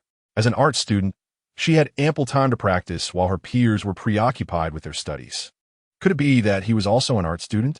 As Chun Qingqing reminisced about the previous night, a woman, seemingly in her mid-30s, yet likely older, approached her from behind. Qingqing, your college entrance exam results will be released this month. Are you considering the Music Academy or the Magic City Music Academy? Chun Qingqing replied softly, I haven't decided yet. Her voice was gentle, reminiscent of a babbling brook. The woman continued, perhaps you should consider the capital. My company's headquarters is there, and I frequently travel for work. Chun Qingqing remained silent. The woman was, of course, Chun Qingqing's mother, Jiang Meilin, who served as the vice president for a multinational corporation in the Huaxia region. While she exuded a strong, authoritative presence at work, she appeared quite humble in front of her daughter. Their estrangement stemmed from her divorce from Chun Qingqing's father 3 years prior, due to work commitments. She had spent little time with her daughter, leaving her feeling indebted. Chun Qingqing stretched, her long-sleeved sweatshirt slipping down to reveal a delicate, pale wrist. Without socks on her feet, her toes naturally spread as she stretched, resembling plump, rosy, peach-flavored candies. Mom, my birthday is in a few days. What gift do you want to give me this year? I want nothing. Chun Qingqing turned her head, looking up at her mother. I only wish for you to stay home. Jiang Meilin was rendered speechless. As a vice president, she had lost the freedom to manage her own time. That evening, she was merely staying home for a night before departing early the next morning for a business trip to a neighboring province. Observing her mother at a loss for words, Chun Qingqing smiled softly and quickly amended her statement. It's okay. I have grown accustomed to it. Qingqing, I am sorry. Should I call your father? No need. Chun Qingqing coldly replied before rising to return to her room. Chapter 12. It is you. Her room was vast, featuring a dedicated walk-in closet filled with an array of garments, most of which had been purchased by Jiang Meilin, alongside numerous handbags worth 5 figures or more. However, Chen Qingqing rarely utilized these bags, as they remained stowed away, merely ornamental. Chen Qingqing's family background was affluent. Her father, Chen Hansong, served as the president of a local joint stock bank, earning an annual salary starting in the 7 figures. Jiang Meilin's income surpassed even his. Both were workaholics, which had contributed to the dissolution of their marriage. Naturally reticent, Chen Qingqing had spoken little even before her parents' divorce, but her silence deepened thereafter. She often found herself alone at home, avoiding outings and consequently lacking friends. None at all. However, she had long since acclimated to a solitary existence. Lying on her soft bed, she drifted off to sleep while listening to music, leaving the room's lights on throughout the night, as she believed that illumination provided a sense of security. Upon awakening, the vast villa was again devoid of company. On the dining table downstairs lay a perfectly cooked steak and a glass of milk, accompanied by a note. "I'm sorry. Qingqing, I must travel for work. I have already informed Ruxue. She will come by shortly. You may convey any requests to her." Wang Ruxue was the living assistant Jiang Meilin had arranged for Chen Qingqing, one of the few individuals permitted to enter their homicide from the mother-daughter duo. Whenever Jiang Meilin had to travel for work, she would always give Ruxue a heads-up. Chen Qingqing, having finished reading the previous content, crumpled the sticky note into a ball and tossed it into the nearby trash bin. She sat at the dining table, delicately savoring her breakfast. Shortly after 9 in the morning, Wang Ruxue arrived home. Upon seeing Chen Qingqing seated on the sofa, practicing her guitar, she chose not to disturb her, instead making her way to the kitchen to tidy up a bit. "Qingqing, what would you like for lunch?" "Anything is fine." Wang Ruxue was accustomed to this response. Whenever she inquired about Chen Qingqing's preferences, the answer was invariably the same, casual and indifferent. Time at home always seemed to slip by swiftly, as the sun began its descent. Another day passed in a haze of confusion. Chen Qingqing lingered on the second floor, gazing at the fiery clouds in the western sky for an extended period, only descending once the sun had fully set. At the dining table, Wang Ruxue retrieved a bank card from her bag and handed it to Chen Qingqing. "Qingqing, this is from your mother. There's some money on it. You could buy whatever you wish for your birthday." Without so much as a glance at the card, Chen Qingqing continued to eat in silence. After a prolonged pause, she suddenly spoke. "Aunt Wang, I want to go out tonight." "Where to?" "By the lake." Wang Ruxue was reminded of the previous night.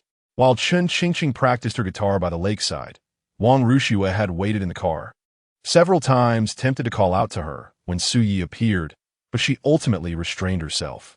However, she was the one who honked the horn in the end. Wang Ruxue did not press further, feeling somewhat surprised. Half an hour later, a sleek Alfred executive vehicle glided smoothly along the highway. After pulling over, Chen Qingqing exited the car and made her way to the lakeside, quietly settling herself on the stone bench from the previous night, listening to music. Numerous passers-by strolled by, residents out for a leisurely walk. After a considerable time, Chen Qingqing removed her headphones, stood up, and walked along the steps to the roadside. Once the car door opened, she climbed inside. Wang Ruxue turned her head and asked, "Heading back?" Chen Qingqing hesitated for a moment, shook her head, and replied, "Aunt Wang, is beer good?" "Beer? Yes. What is it like?" "I want to know the taste of beer." But Chen Qingqing added, "If you want to ask my mother, you can call her now." Ultimately, Wang Ruxue refrained from making the call, believing that Chen Qingqing was now an adult capable of making her own decisions. "I know a tavern where not many people go, and I'm acquainted with the owner." "Then let us go." At the music tavern, the owner, Guahai, was once again late. "He just messaged me, saying he has something on tonight and can't make it." Zhang Xiaowan pouted. "He is always late, and I can't even count how many days he takes off in a month." "What's wrong with him?" Pei Yue ruffled Zhang Xiaowan's hair, laughing. "It's fine. If he doesn't come, we still have a little singing prodigy here." As soon as Pei Yue finished speaking, both Zhang Xiaowan and Zhouing turned their gazes toward Su Yi. Su Yi crossed his arms, feigning fear. "Don't look at me like that. I'm still a child." Haha. Although Su Yi appeared to be only 18, he possessed the life experience of someone much older, thus eliminating any generational gap between him and the others. In just 2 nights of working at the tavern, he had already formed a camaraderie with them. Xiao Su, we're counting on you tonight. Sui shrugged. I'm fine, but without a guitar, it feels like something is missing. I'll find an accompaniment on my app. Just sing along with the sound system. That works. Suyi agreed, contemplating which songs to perform that night. At that moment, Yue long time no see. Wang Rushue entered the tavern, directly greeting Pei Yue. Upon seeing Wang Rushue, Pei Yue smiled. Rushue, it's really you. You haven't been here in ages. I've been busy with work. Come, take a seat. Su Yi, overhearing their conversation, turned to glance behind him, just as he was about to withdraw his gaze. Another person walked in, startling him. He rubbed his eyes and exclaimed, It's you. Chen Qingqing was equally surprised, though her reaction was less dramatic than Su Yi's. She anticipated encountering him here. Her once frozen heart suddenly fluttered. Hearing the commotion, Pei Yue also focused her attention on Chen Qingqing, inquiring meaningfully, Xiao Su, you two know each other? Asuyi scratched his head. Well, sort of. We met for the first time last night. You two really are fated. Pei Yue gestured for Chen Qingqing to take a seat in the tavern. Wang Rushue, who had clearly seen Su Ye's face the previous night, only realized that he was the boy from the lakeside after hearing him speak. What a coincidence to run into him again here. Wang Rushue found it rather serendipitous. Yue, could I have a bottle of beer? Chilled? Room temperature is fine. Pei Yue exchanged a knowing glance with Su Yi, who promptly fetched a bottle of beer along with 2 cups. Su Yi placed the beer on the table and casually asked, Didn't you bring your guitar today? Chen Qingqing raised her head and nodded. No problem, I was just asking. Su Yi smiled and addressed Pei Yue, Boss, I'll go sing now. There's a red envelope for tonight, right? Rest assured, it won't be lacking. Chapter 13. The more beautiful the girl, the more dangerous. Pei Yue and Wang Rushue were classmates in middle school. Interestingly, neither had planned to develop their careers in Jiangzhou. A couple of years ago, Pei Yue returned to open this tavern, and about 6 months later, she ran into Wang Rushue. They had maintained a good relationship since middle school, and now both worked in Jiangzhou, so they occasionally gathered for catch-up. As Suyi approached the microphone, Wang Rushue curiously asked, Yue, who is he? Suyi, a summer intern at my tavern. He is quite an interesting little guy. An intern? Huh? Chen Qingqing sat silently beside them, reaching for the beer to pour a little into a cup. She raised the glass and took a slow sip.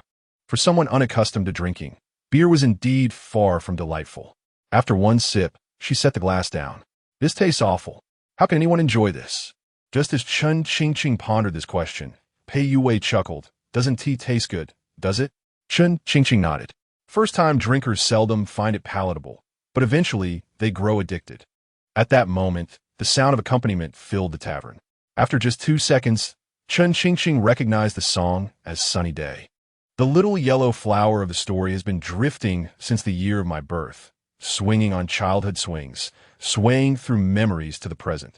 Pei Yue rested her hand on the table, rhythmically tapping her fingers in time with Su Yi's singing. She couldn't help but glance back, her smile radiant. Wang Rushue, startled by the melodious voice, cast a surprised glance at Su Yi.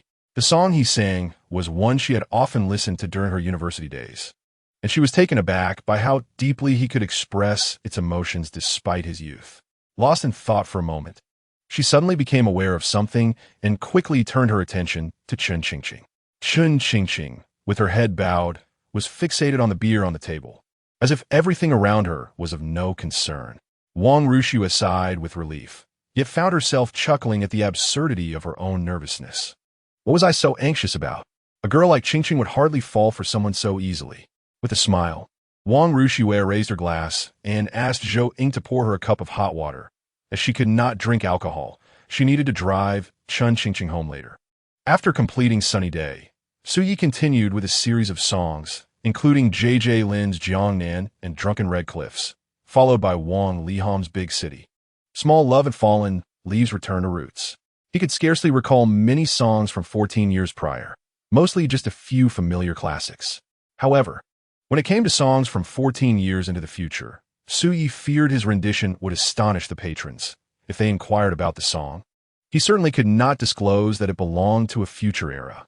After singing several songs, Su Yi began to feel parched and approached the counter for a drink. Pei Yue pointed to the beer on the table and said, Xiao Su, why not have this? Su Yi inquired. Isn't that what the lady ordered? She isn't drinking. Let's not waste it. Without hesitation, Su Yi stepped forward, unapologetically grabbed the cup, poured himself half a glass of beer, and downed it in one go. The three individuals seated nearby were left bewildered, for the cup in Su Ye's hand had just been used by Chen Qingqing. Chen Qingqing, her ears slightly reddened and obscured by her hair, was about to be warned by Wang Rushue when she suddenly stood up and walked toward the restroom. Witnessing this scene, Wang Rushue swallowed her words. Indeed, having already drunk, voicing it now would only add to the awkwardness. What a bold move this young lad has made. Pei Yue, momentarily taken aback, leaned into Su Yi and whispered, So, what do you think of that girl? Is she pretty? She is indeed beautiful, but alas. She is a mute, Su Yi replied. Wang Rushue nearly spewed the water she had just sipped upon hearing that. Mute? Who told you she was mute? Su Yi continued. Thus, it seems that heaven is fair. When one door opens, another window is closed. Pei Yue, intrigued by this, glanced at Wang Rushue, who, exasperated, replied. She simply speaks little. Su Yi, surprised, exclaimed, She can talk? Wang Rushue's gaze conveyed a silent of course. Chen Qingqing returned and felt uncomfortable under Su Yi's gaze. Back in school, her aloof demeanor had deterred any boy from maintaining eye contact. Her naturally haughty aura, reminiscent of a wealthy heiress, made her seem unapproachable. Yet Su Yi was an exception. This fellow had already crossed a line the previous night. You can speak?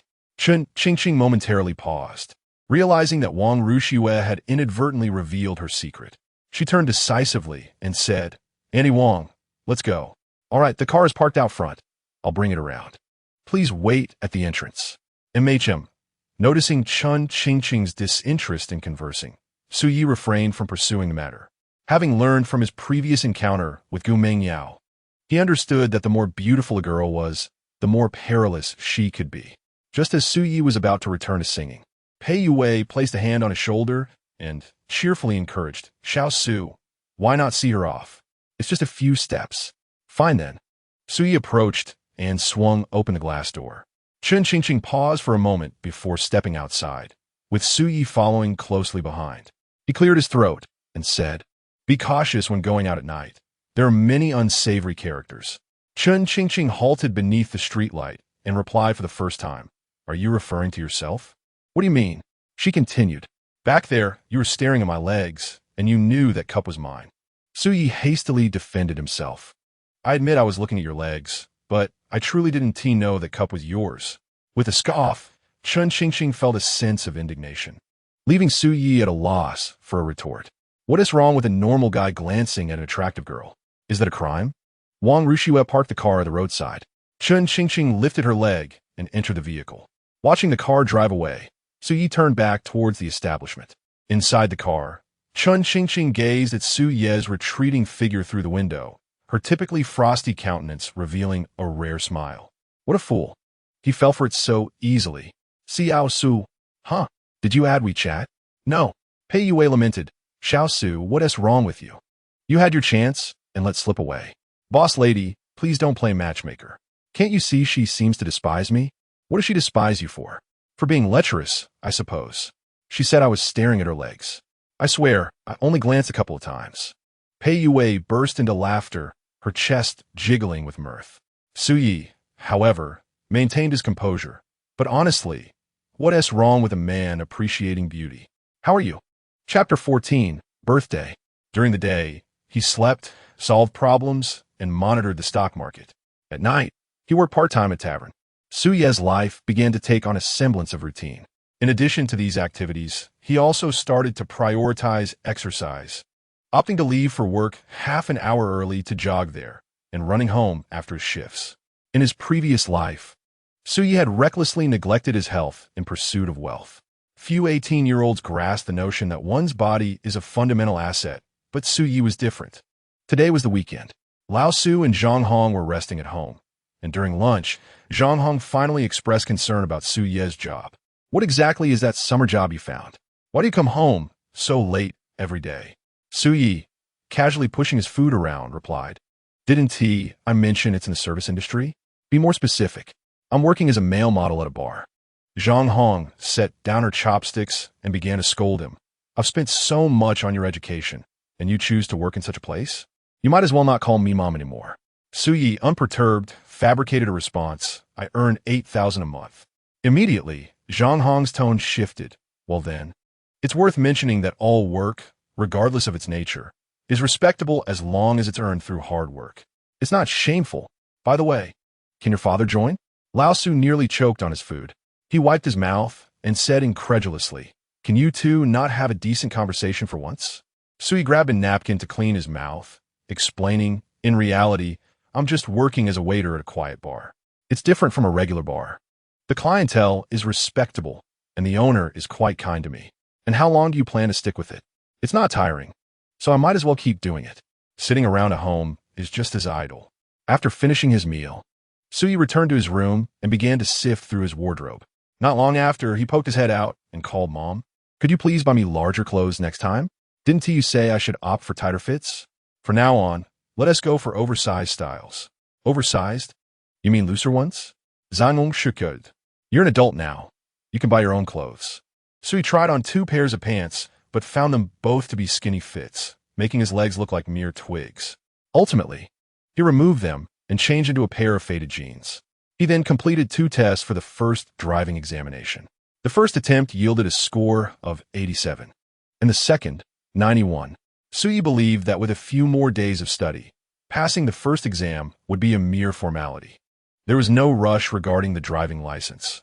With over 2 months left in summer vacation, he could practice for the second and third exams at his leisure before attempting them. This afternoon, Sui had more pressing matters to attend to. He needed to go to the bank to open an account and simultaneously activate his stock trading account.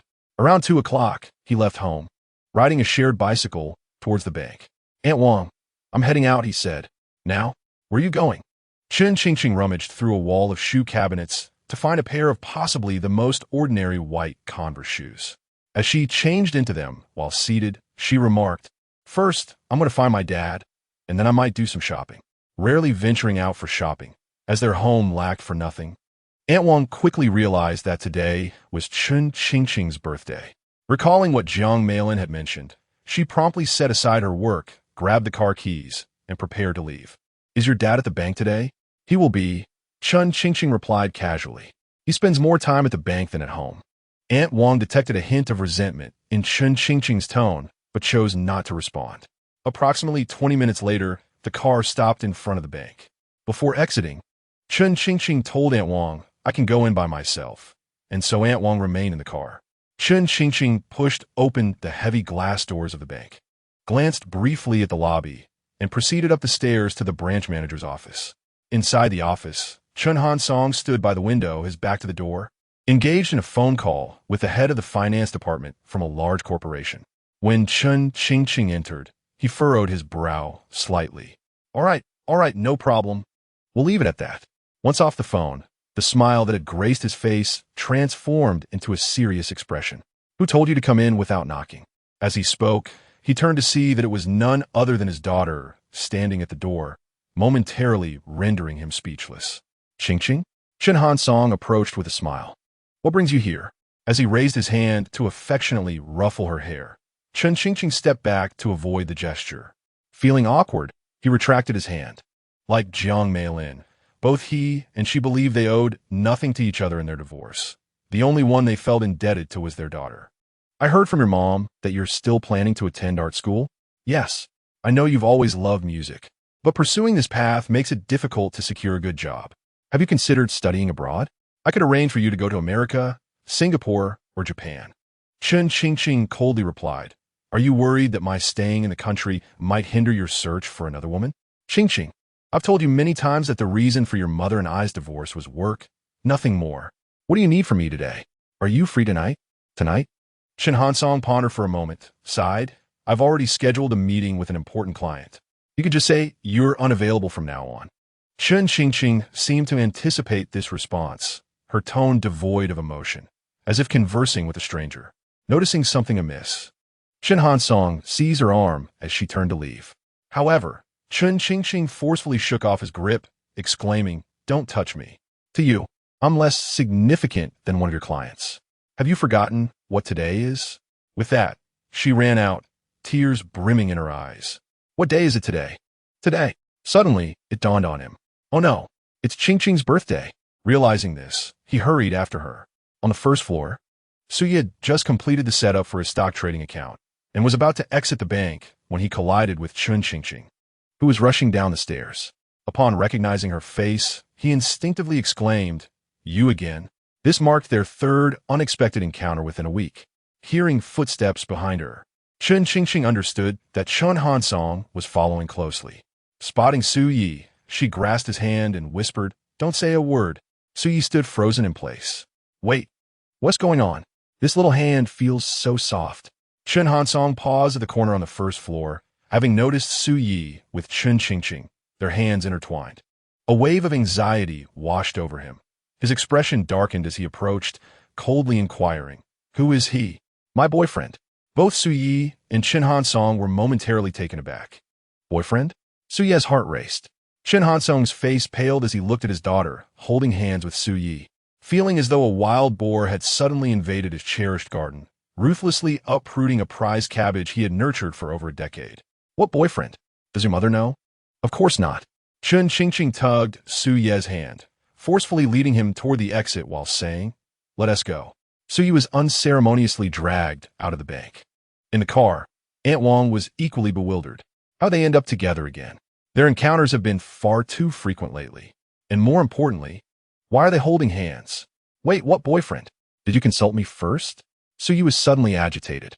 Chun Ching opened the car door and commanded in a tone of authority, "Get in." "Where to?" "Just get in." Reluctantly, Suyi complied and sat in the car. Chun Ching followed suit, catching a glimpse of Chun Hansong standing at the entrance, looking dazed. A sense of satisfaction welled up within her. Ching, what is going on?" "Aunt Wong to the mall." Aunt Wong cast a concerned glance at Chun Hansong, but pressed the accelerator, driving away from the bank. "Oh, ye it. Was it your dad, just now?" "It's none of your business." "Oh, it's none of my business? Then why did you say I'm your boyfriend?" "I'm in it. What does that even mean? Did you consult me first?" Chun Ching took a deep breath, her voice calming once more. "What do you want, then?" Suyi pondered before replying. "Let us say you owe me a favor. You really have a thick skin. Suit yourself." Suyi retrieved his mobile phone, opened WeChat, and presented the QR code to Chun Ching. "Please add me on WeChat first." Chun Ching took out her latest iPhone 5S and added Suyi as a friend. "By the way, I still don't know your name?" "Chun Ching." The bank's client manager approached Chun Hansong. "Is that girl your daughter?" Chun Hansong, in a rather dismal mood, merely grunted in response. "And the boy? Who is he?" "I don't know him. He might be a classmate of my daughter-s." Chun Hansong would certainly not acknowledge Suyi as his daughter-s boyfriend. The client manager quickly remarked, "He just opened a card in a securities account at our bank." "A securities account?" At his age, he seems only 17 or 18. It's normal to open a bank card, but why would he open a securities account? "Is he trading stocks?" "Please send his information to my office." "Understood." Chun Hansong returned to his office, and shortly thereafter, the client manager delivered the information Suyi had provided when opening the account. "Oye, Eigtian." Chun Hansong dialed Jiang Meilin's number. Initially reluctant to answer during her meeting, Jiang Meilin reconsidered, thinking it might pertain to her daughter, and picked up. "Jiang Meilin, is it true that your daughter is in a relationship or not?" "In a relationship?" "Chun Hansong, what are you talking about?" "Just now, your daughter came to the bank looking for me, and in front of me, she held hand with a boy, declaring that he is her boyfriend." Jiang Meilin's brows furrowed. As a mother, she knew her daughter well. It was hard to believe that any boy could catch her fancy. "I'm unaware of this." "The boy's name is Suyi." Jiang Meilin inquired, "What does he look like?" Chun Hansong, flabbergasted, replied, "Jiang Meilin, what does his appearance have to do with this?" Not wishing to prolong the conversation, Jiang Meilin stated directly, "I'll make a call to Ru Shui." She hung up. Jiang Meilin located Wang Ru Shui's number in her contacts and dialed. Wang Ru Shui was waiting at a traffic light when she answered the call, switching to speaker mode. "Hello, Ru Shui. President Jiang. I need to ask you something. Just now Ching Ching's father mentioned that she has a boyfriend. What is going on?" In this situation, Wang Ru Shui was at a loss for words. Ching Ching interjected, "He is right next to me. Do you want to say hello to him?" After speaking, she shot Suyi a glance. Hearing her daughter's voice, Jiang Meilin fell silent. The peculiar atmosphere in the car made Suyi feel a tingling sensation on his scalp. He swallowed hard and managed to say, "Hello, Annie." Beep, beep, beep. The call was abruptly disconnected.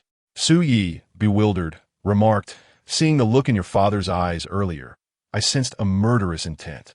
Is your mother the same? If I meet them face to face, will they kill me?" Chen Qingqing unexpectedly laughed at this.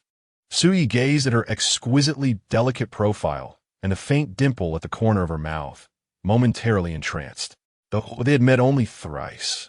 This was the first time Suyi had witnessed Chen Qingqing smile. For reasons unknown, he felt an inexplicable warmth in the car, his blood rushing. "We've arrived at the mall." Chen Qingqing opened the car door and exited. Noticing Suyi sitting still, she expressed her annoyance. "Get out." "For what purpose?" Chen Qingqing remained silent, merely fixing her gaze on Suyi, who eventually alighted from the vehicle. They entered the mall together.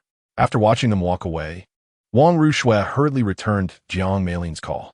Suyi, trailing behind Chen Qingqing, tentatively inquired, "Are your parents divorced?"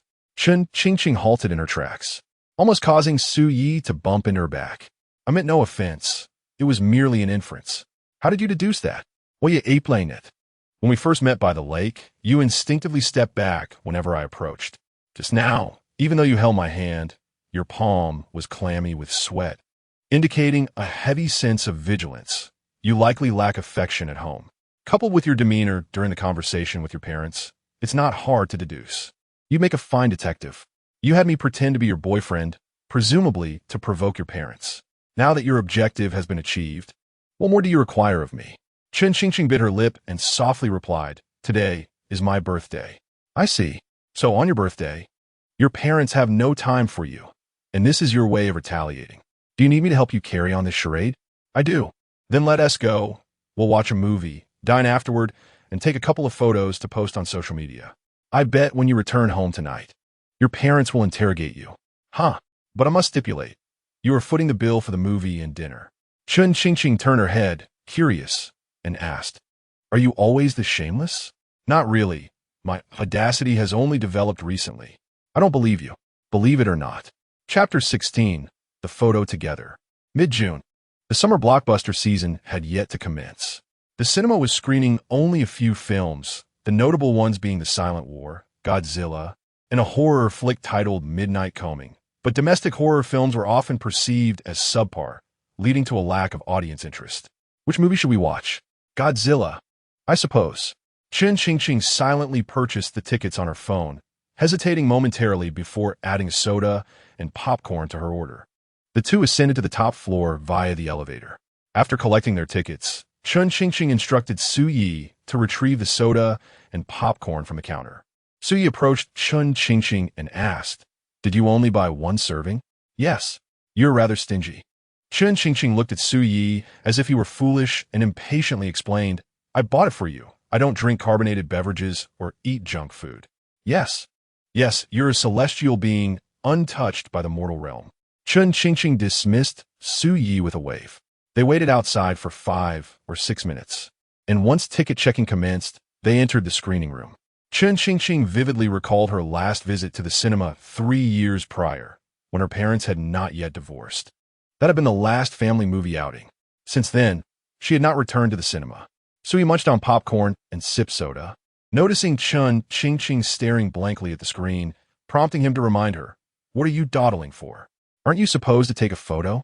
Chen Qingqing snapped back to reality, took out her phone, and captured a picture of the large screen. "What's the point of that?"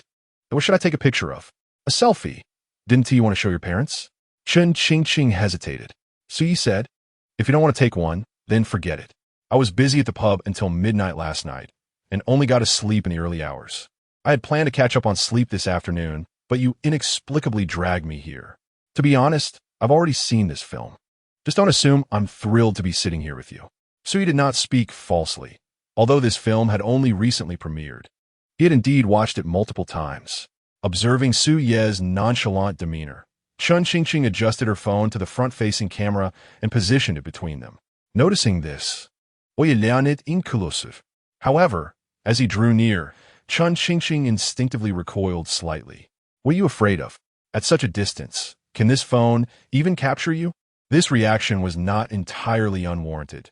Chun Qingqing had never been in such intimate proximity to anyone before, and she felt a flutter of anxiety. Nevertheless, she summoned her courage and edged her head into the frame of the camera. Just as their heads nearly touched, Suyi pulled a goofy face, prompting Chun Qingqing to muster a smile and click the shutter. Snap! After capturing the photo, Chun Qingqing immediately sat upright.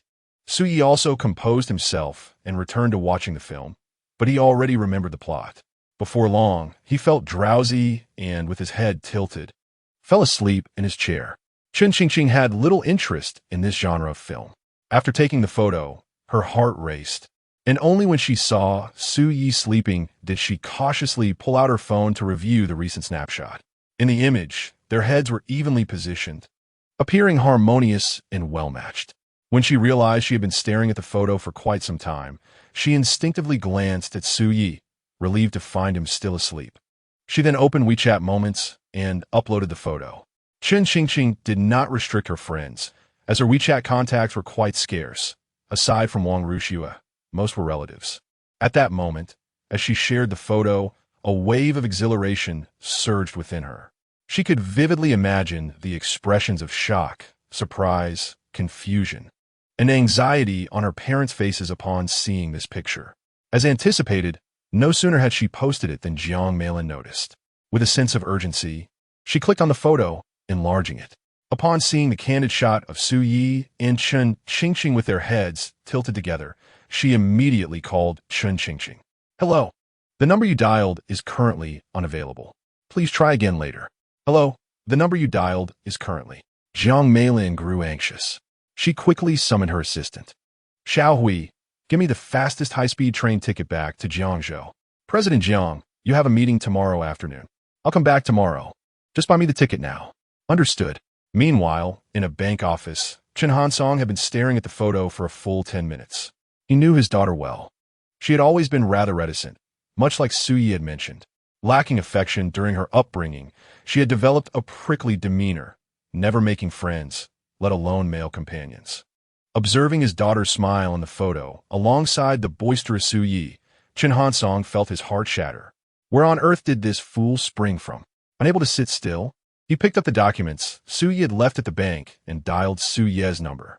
He refrained from calling his daughter, fully aware she would not answer. In the cinema, the sudden vibration of Suye's phone jolted him awake. He quickly retrieved his phone from his pocket, and upon seeing an unrecognized number, was about to answer when Chun Qingqing commanded, "Hang up." Huh? I said hang up. Suyi complied, bewildered as he looked at her. Chun Qingqing explained, "That's my dad's number. If he calls you in the future, don't answer." How does your dad have my number?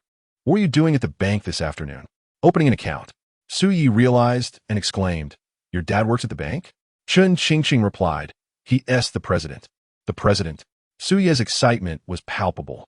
He had suspected Chun Qingqing came from a well-off family, but he had not anticipated her father to be a bank president. After a moment of contemplation, he suddenly chuckled. Curious, Chun Qingqing asked, "What is so funny?" "I was just wondering if your dad would call me to offer $1 million to stay away from his daughter." Chun Qingqing turned her head, suppressing laughter as she replied, "What nonsense are you thinking? Why don't you ask if I would accept? Would you?" "Of course. Don't mention $1 million. Even 10,000. I'd listen to your dad." Scoundrel. Chapter 17. This is quite fair. After the movie concluded, it was already past 4 in the afternoon. Suyi rubbed his stomach. He had consumed an entire bucket of popcorn and a soda by himself, leaving him feeling somewhat stuffed. That photo should suffice, right? If there is nothing else, I'll head back. But you said we were going to eat. I'm full. I can't eat anymore. Chun Qingqing tucked a strand of hair behind her ear. Upon exiting the theater, she felt the warmth of the outside air. She fished out a black hair tie from her pocket, biting it between her lips as she skillfully gathered her hair into a ponytail. Dressed in a creamy yellow sweatshirt, paired with black pants and white Converse shoes, her high ponytail accentuated her graceful figure, making her appear quite charming. Suyi watched her hair-tying process intently, feeling a twinge of bashfulness. He then ventured to ask, "Chun Qingqing, how old are you?" 18. Just finished your college entrance exams? Oyisimidet. Which city do you plan to attend university in? Chun Qingqing regarded him warily, choosing not to respond. Su Yi, feeling slightly exasperated, shrugged. If you don't want to say, that's fine. I was just asking. And you? Which city are you going to? Shanghai. Upon hearing this, Chun Qingqing fell silent for a moment. She had only considered two schools, Shanghai Conservatory of Music and Zhongyang Conservatory of Music. She leaned more toward the Shanghai Conservatory, having lived in the South her entire life and fearing she would struggle to adapt to the North. Could you have your Aunt Wang take me back? Chun Qingqing nodded gently. I'll just go to the restroom first. All right. Su Yi stuffed his hands into his pockets, surveying the area, and noticed several claw machines lined against the wall. After a moment's hesitation, he approached and exchanged some coins for a game. These claw machines required a bit of skill, and fortuitously, Su Yi played countless times in his past life to amuse Gu Mingyao, so he quickly managed to grab a plush doryman. When Chun Qingqing emerged from the restroom, Su Yi presented her with the blue cat. Chun Qingqing looked at the plush toy in Su Yi's hands, her expression one of confusion as she gazed up at him. Su Yi smiled. Consider a birthday gift for me. Chun Qingqing had received many extravagant birthday presents over the years from her parents and their colleagues alike, all of which she accepted without hesitation. However, this time, she hesitated. Seeing her indifference, Su Yi sighed. Forget it. Don't worry about it. Just as Su Yi was about to retract his hand, Chun Qingqing swiftly reached out and snatched the doll. I treat you to a movie, and you give me a doll. This is quite fair. The two departed the mall side by side. After Chun Qingqing sent a message to Wang Rushue, it wasn't long before a car halted before them. Aunt Wang, please take him home first. Wang Rushue turned and inquired, You're Su Yi, right? Where do you live? Su Yi chuckled. Just take me to the tavern. I still have work tonight. Much appreciated. Half an hour later, Su Yi alighted from the vehicle at the tavern's entrance, while Wang Rushue drove back to Hongye Villa without delay. Your mother just called. She will rush home this evening. Noticing Chun Qingqing's silence, Wang Rushue added, Your father might also come over tonight. Upon hearing this, Chun Qingqing smiled brightly, astonished that the photograph could so effectively summon her parents, who prioritized work over family.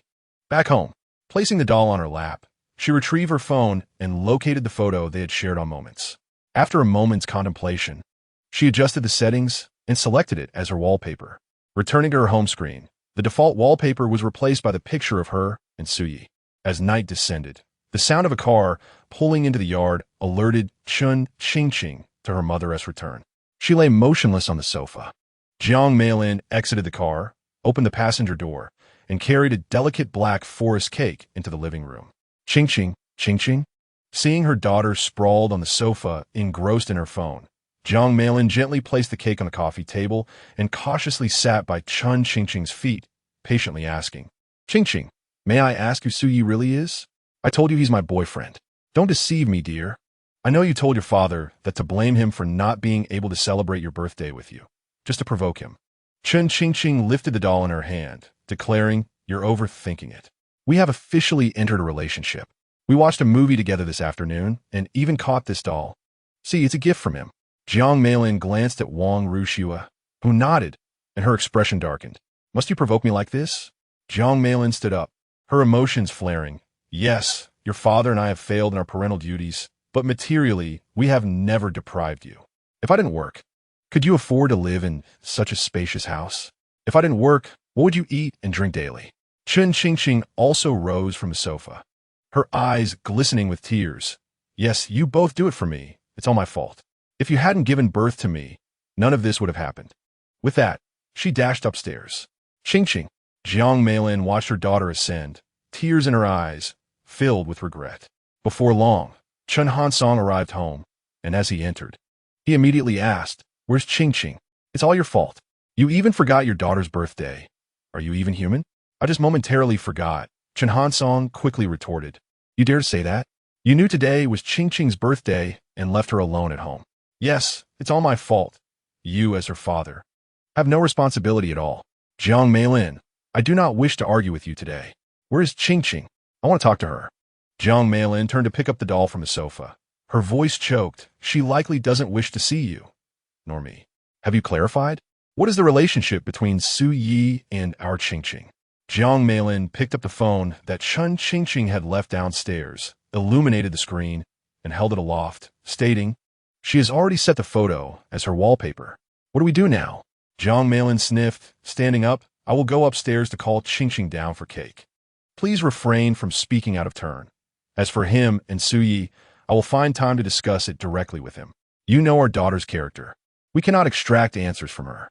Chen Han Song remained silent. Chapter 18. Are they together? Su Yi was filled with regret. The popcorn and cola did little to satiate his hunger. After barely 2 hours in the establishment, his stomach began to grumble. He leaned against the counter, took out his phone, and messaged Chun Qingqing. "I regret not letting you treat me to dinner this evening. I'm starving."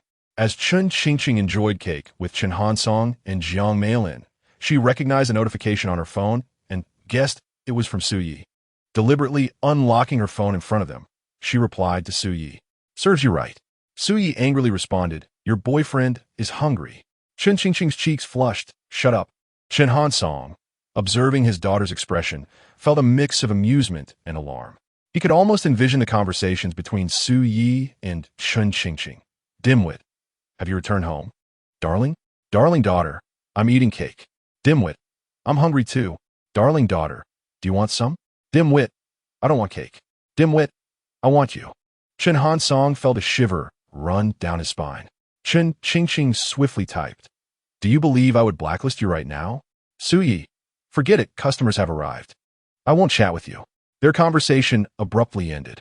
Seeing Chun Qingqing set her phone aside, Chen Han Song inexplicably exhaled in relief. Jiang Meilin noticed that half of the cake remained uneaten and suggested to Wang Rushua, "Rushua, why don't you take the leftover cake home?" Wang Rushua hesitated. "President Jiang, I'm on a diet. I'm afraid of eating something so sweet at night." "Andy," Chun Qingqing interjected, "could you take the remaining cake to that tavern we visited last time?" Chen Han Song and Jiang Meilin exchanged puzzled looks. Wang Rushua, however, was taken aback. "You want me to deliver it to Su Yi?" "Yes." Upon hearing this, Chen Han Song stood abruptly from the sofa, adjusted his belt, and with a grave expression said, "I need to use the restroom." Jiang Meilin glanced at Chun Qingqing and ultimately nodded at Wang Rushua. Wang Rushua wrapped the cake and drove to the tavern. Around 10 o'clock, Wang Rushua entered the tavern with the cake. Pei Yue was surprised to see her, as she typically visited only intermittently. "Rushua, it seems you aren't busy lately?" Wang Rushua smiled wryly. "I have a task to complete." "A task? Where's Su Yi?" "That rascal just went to the restroom," reminded Zhang Xiangwan. Pei Yue, curious, asked, "Are you looking for him?" Wang Rushua nodded. Raising the cake, Qingqing asked me to deliver this to him. Pei Yue was momentarily stunned. Women are perpetually intrigued by gossip, regardless of age.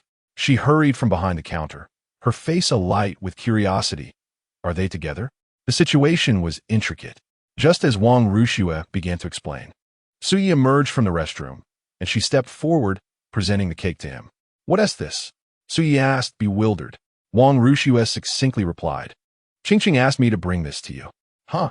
Su Yi truly did not anticipate this, as he reached out to accept the cake. A bewildered expression quickly transformed into a smile on his face. "Well, at least she has a bit of conscience." Wang Rushua contemplated asking a couple more questions, but ultimately restrained herself. Such matters were beyond her purview. After all, President Jiang was already aware of the situation and would handle it accordingly. With that thought in mind, Wang Rushua bid farewell to Pei Yue and turned to leave. Su Yi, holding the cake, approached the counter and discovered it was a black forest cake. Having never indulged in such an expensive dessert, he promptly sliced himself a hefty piece, eager to satiate his hunger. Just as he was about to take a bite, he noticed 3 pairs of eyes fixed on him. "What are you all doing? Spill the beans, what's going on?" Su Yi asked, utterly perplexed. "What's going on?" "The cake. Didn't you say dating was pointless? Why did Chun Qingqing give you a cake?" "That's a long story." "Then make it short." Su Yi sighed and explained, "I help her out with something, and she owes me a favor. I just sent you a message saying I was hungry, and she had Aunt Wang bring me the cake." "What kind of help?" "That's classified for now." Pei Yue clicked her tongue repeatedly, her eyes seemingly conveying, "Look at the sordid things you've done." Starving and feeling dizzy, Su Yi chose not to elaborate further, grabbing a fork and devouring the cake ravenously. After 2 pieces, he finally felt revitalized.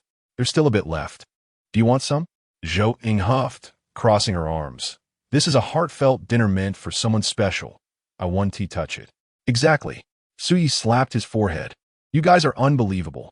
At 11:20, after work, Suyi dashed home. By the time he finished showering and lay down in bed, it was already past midnight.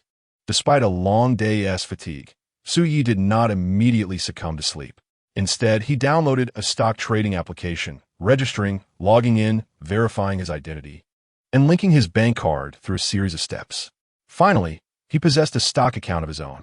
He transferred all the money he had, exactly 900 yuan, into the account. 500 of that was the pocket money his mother had given him, which he had deposited earlier that day. The remaining 400 came from the red envelope that Pei Yue had sent him. Although modest, it marked the beginning of his venture. Suyi resolved that, aside from essential living expenses, he would temporarily deposit all other funds into his stock account. The current A-share market hovered just above 2,000 points, a considerable distance from 5,000, indicating boundless potential for Suyi in the forthcoming year. Which stock should he purchase first? The Belt and Road Initiative had been proposed in September and October of the previous year, and many related sectors should see growth. He casually browsed and ultimately selected a trade sector stock priced at over 3 yuan, placing an order for his entire 900 yuan. Having completed all these tasks, Suyi set his phone on the bedside to charge, turned off the lights, and fell asleep. The following morning, around 10 o'clock.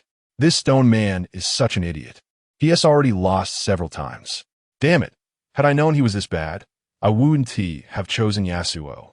Qin Jiwei sat bare-chested at his computer, furiously typing away at the keyboard while hurling insults at the top lane stone man. The stone man reciprocated without holding back, and the two engaged in a heated exchange in the public chat. The match reached the 20-minute mark before they surrendered. Upon reviewing the scores, the stone man's performance was 293, while Yasuo's was 175. Both players were equally matched in their mediocrity. Just as Qin Jiwei was about to challenge the stone man to a one-on-one duel, a notification appeared in the bottom right corner of his computer screen. It was a message from Gu Mengyao. Rose girl, are you there? Chapter 19. Do you like comics too? Qin Jiwei felt a surge of excitement. This was the first time a girl had initiated a conversation with him since the college entrance examinations.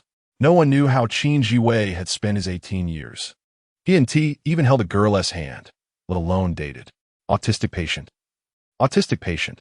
Is there something you need? Rose girl, do you have time this afternoon? I'd like to chat with you. Autistic patient. You want to talk to me? Are you sure? Rose girl, yes. Autistic patient. Are you sure you don't mean I should call Suyi? Rose girl. I'll be waiting for you at the milk tea shop by the school gate at 3 o'clock. Autistic patient. All right. Seeing that Gu Mengyao did not reply further, Qin Jiwei hesitated about whether to mention this to Suyi, but ultimately decided against it. He sensed that Gu Mengyao's sudden invitation was likely related to Suyi. As for what they would discuss, he would find out in the afternoon. With time still on his hands, he decided to play another match. He clicked to start matching.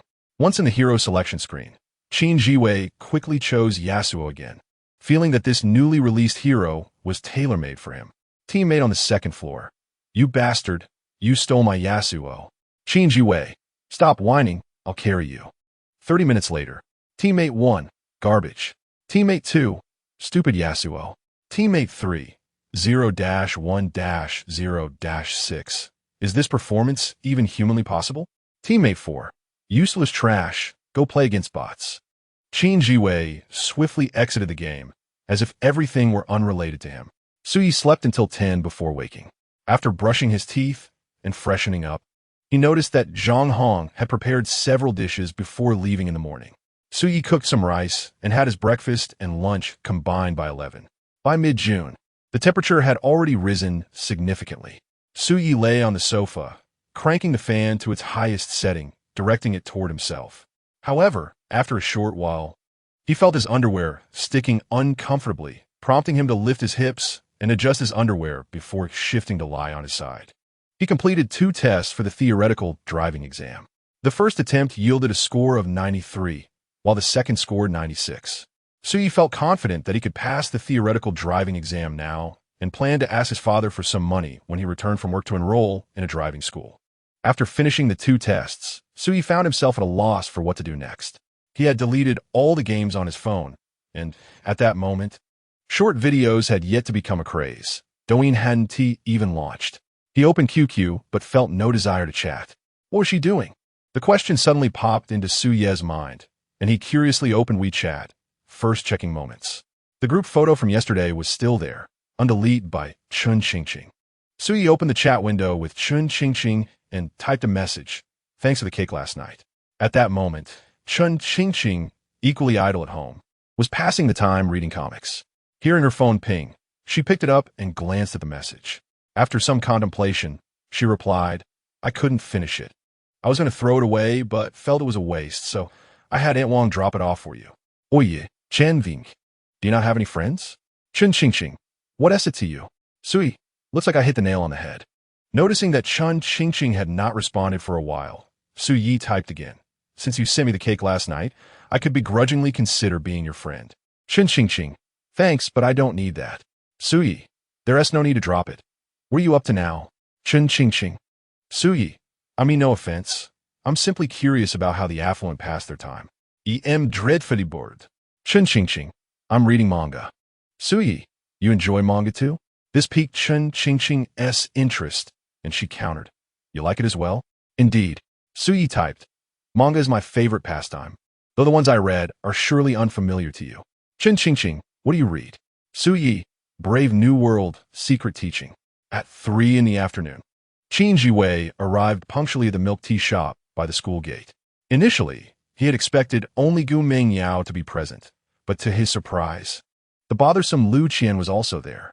Lu Qian, known for her incessant chatter in class, bore an unremarkable appearance, yet managed to engage everyone in conversation, perpetually gossiping within the female circle. "Did you hear that someone from class 7 confessed to someone from class 8?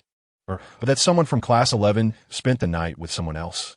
Yesterday, someone was picked up from school by a BMW, although they were in the same class." Social groups naturally formed. For instance, the academically inclined formed one circle, gamers another, and those who indulged in romantic novels yet another. Lu Qian, however, sought to infiltrate every conceivable group, and despite being unable to penetrate some, she would still insist on trying. Due to Gu Mingyao's beauty, she attracted considerable attention, and Lu Qian often walked alongside her, trailing her to the restroom, the convenience store, and the cafeteria. Whenever they walked together, numerous eyes would fixate on Gu Mingyao, and in those moments, Lu Qian felt a swell of pride, convinced that among those gazing at Gu Mingyao, a few were secretly admiring her as well. Qin Jiwei. "Over here." Upon spotting Lu Qian, Qin Jiwei approached with reluctant steps. He understood that Gu Mingyao had summoned him for a reason related to Su Yi, and he bluntly inquired, "What's the matter? Please take a seat." Instead of sitting down immediately, Qin Jiwei first ordered a drink at the counter.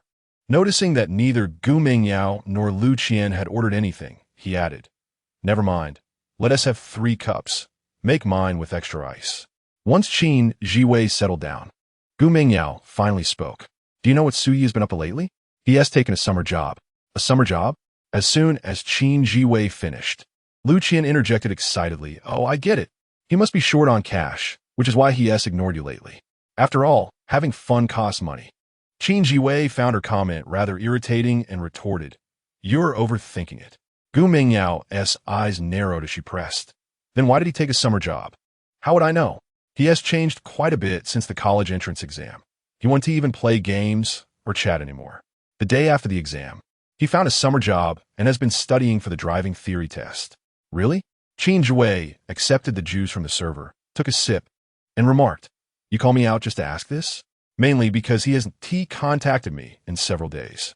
Qin Jiwei bluntly replied, "When Suyi was always around you, you didn't seem particularly interested." Gu Mingyao fell silent. Lu Qian quickly chimed in, "Do you think boys just need to be nice to girl for us to say yes?" Qin Jiwei stated, "If you like someone, be with them. If not, reject them. If you're not interested in Suyi, why accept the breakfast he buys you every now and then?" Lu Qian insisted, "Accepting is the same as agreeing." Chapter 20.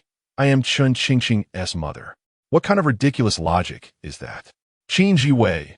although inexperienced in romance, could not accept such a logical reasoning and stood up to leave. Gu Mingyao abruptly stood as well. Qin Jiwei, could you refrain from telling Su Yi that we met this afternoon? Don't worry, I'm not that chatty. Lu Qian, equally agitated, asked, who are you talking about? Qin Jiwei replied, exasperated, I didn't mention you. Why are you so worked up?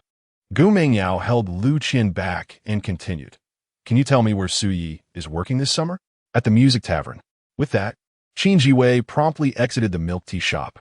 The moment he stepped outside, regret washed over him. Damn it, I came out and gained nothing. Not to mention I paid for 2 cups of milk tea. These two really have some nerve. They invited me out but didn't order anything, obviously expecting me to foot the bill. Qin Jiwei, you better not let this happen again, or you'll be a fool.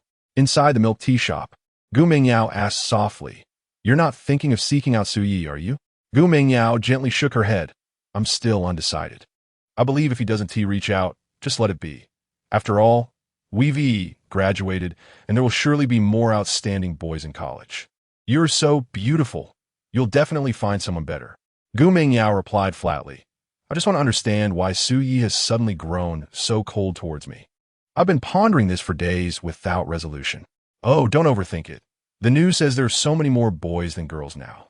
In the future, we'll be the ones choosing. They won't choose us. Just wait and see. Su Yi will undoubtedly regret it.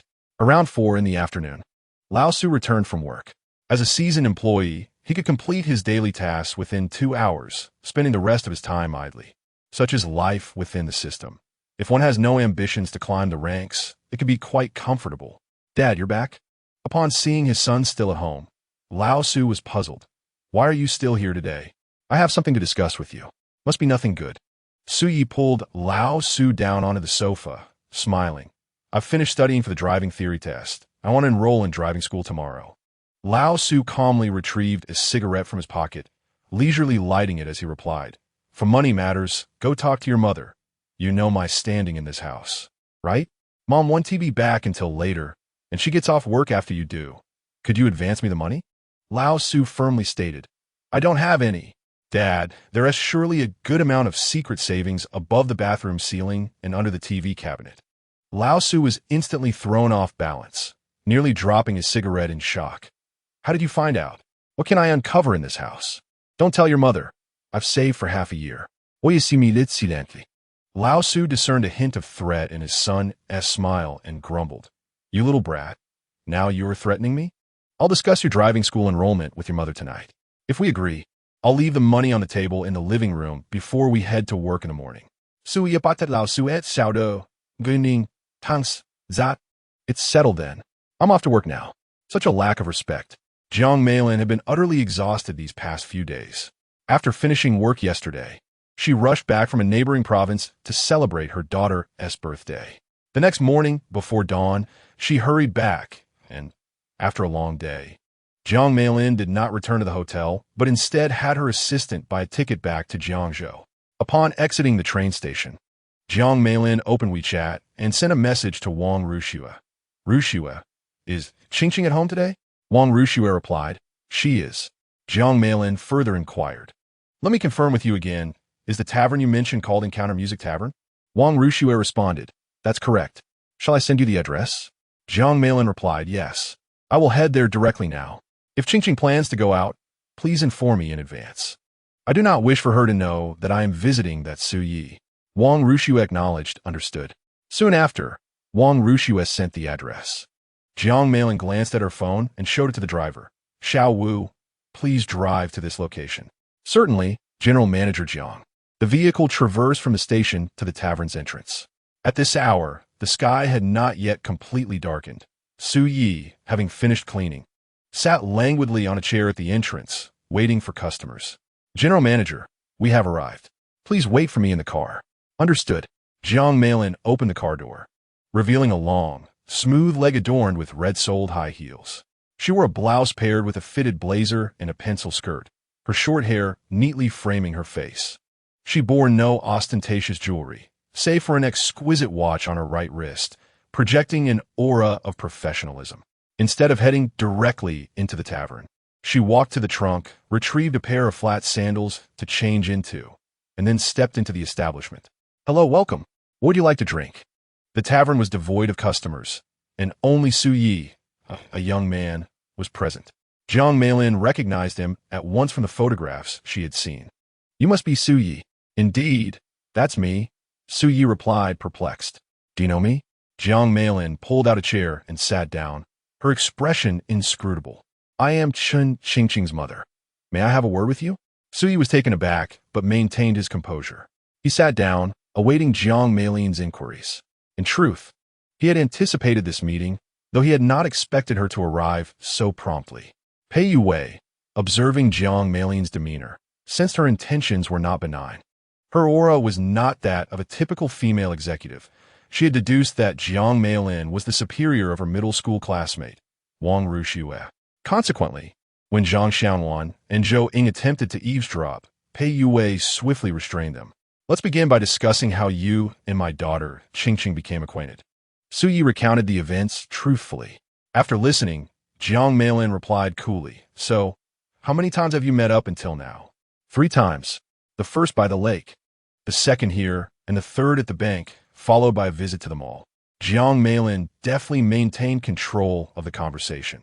"Do you have anything you wish to clarify regarding your relationship with Qingqing?" "Ma'am, you shouldn't be asking me. You should know your own daughter better. Surely, you don't believe that someone with her disposition would start a romantic relationship with a boy after only 3 meetings?" Jiang Meilin was taken aback that Su Yi maintained eye contact throughout their conversation. Even department heads in her company seldom dared to meet her gaze. "That possibility cannot be entirely dismissed," Jiang Meilin asserted. "I had a whirlwind marriage with my ex-husband. Everyone around me at the time remarked upon my love-struck nature. Oye supire sit asimile.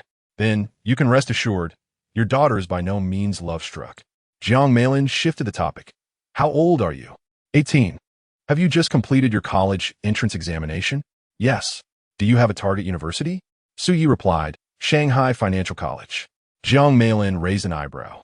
"I am aware of that institution. It is considered a second-tier university in Shanghai. However, gaining admission requires scores exceeding those of first-tier schools. If you could secure a place there, you might have better options. My examination scores limit my choices if I aim for Shanghai." "So, your primary concern is geographical location?" "Yes. As an elder, I would like to advise you that pursuing finance may not be a prudent choice for an ordinary individual." "Oye chocolate. I intend to become wealthy." Jiang Meilin was uncertain where Su Yi derived his confidence, yet his assured demeanor stirred something within her. Su Yi was indeed commendable in many respects: height, appearance, character. If he possessed genuine ambition, he might very well defy expectations. Realizing she had drifted into contemplation, Jiang Meilin quickly refocused. She glanced at her watch and smiled at Su Yi. "I am not here to admonish you. In fact, I do not oppose your friendship with Qingqing, but I hope you will respect certain boundaries. You are a clever young man. You should understand my meaning." Su Yi replied with a smile, "Rest assured, Auntie, such matters will not transpire." "Thank you." Jiang Meilin stood, prepared to leave, then suddenly turned and asked, "May I add you on WeChat?" "Of course." Su Yi produced his phone for her to scan, and after she added him, she reminded him, "My surname is Jiang." "Understood." Jiang Meilin offered a slight smile as she exited the tavern. Once back in the car, she instructed the driver to take her home. Wang Ruxue, noticing Jiang Meilin's return, approached her. "General Manager, the noodles are cooked and in the pot. Qingqing is eating.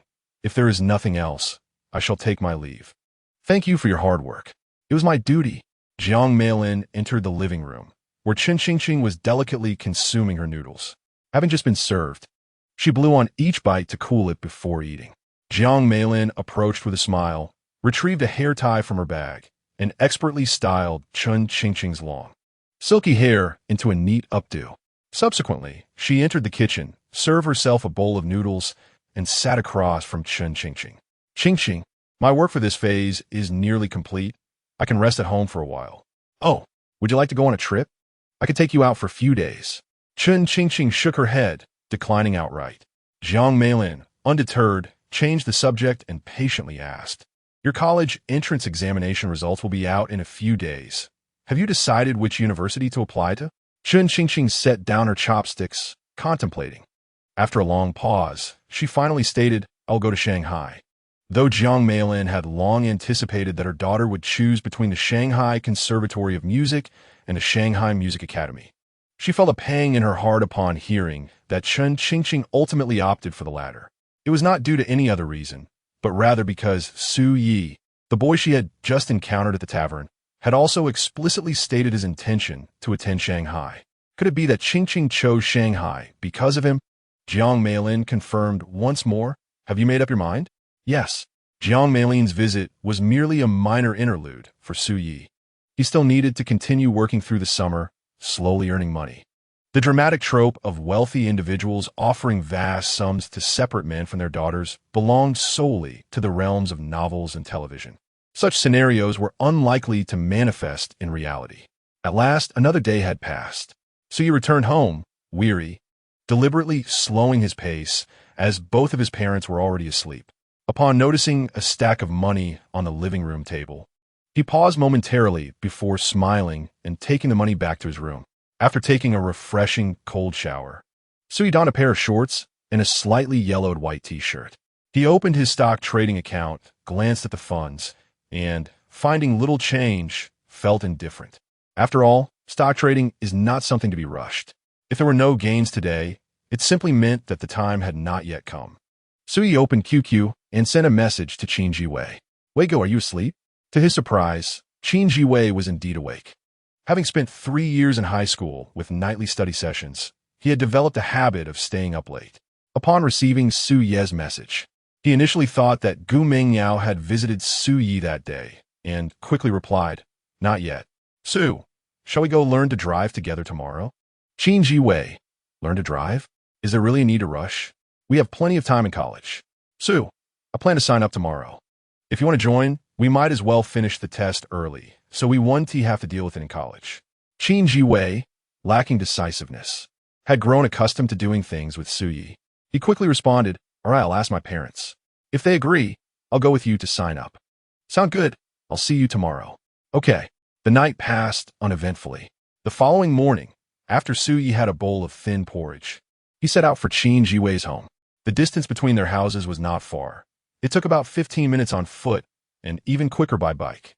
Upon reaching the supermarket at the bottom of Qin Jiwei's building, Su Yi greeted the busy woman organizing shelves inside.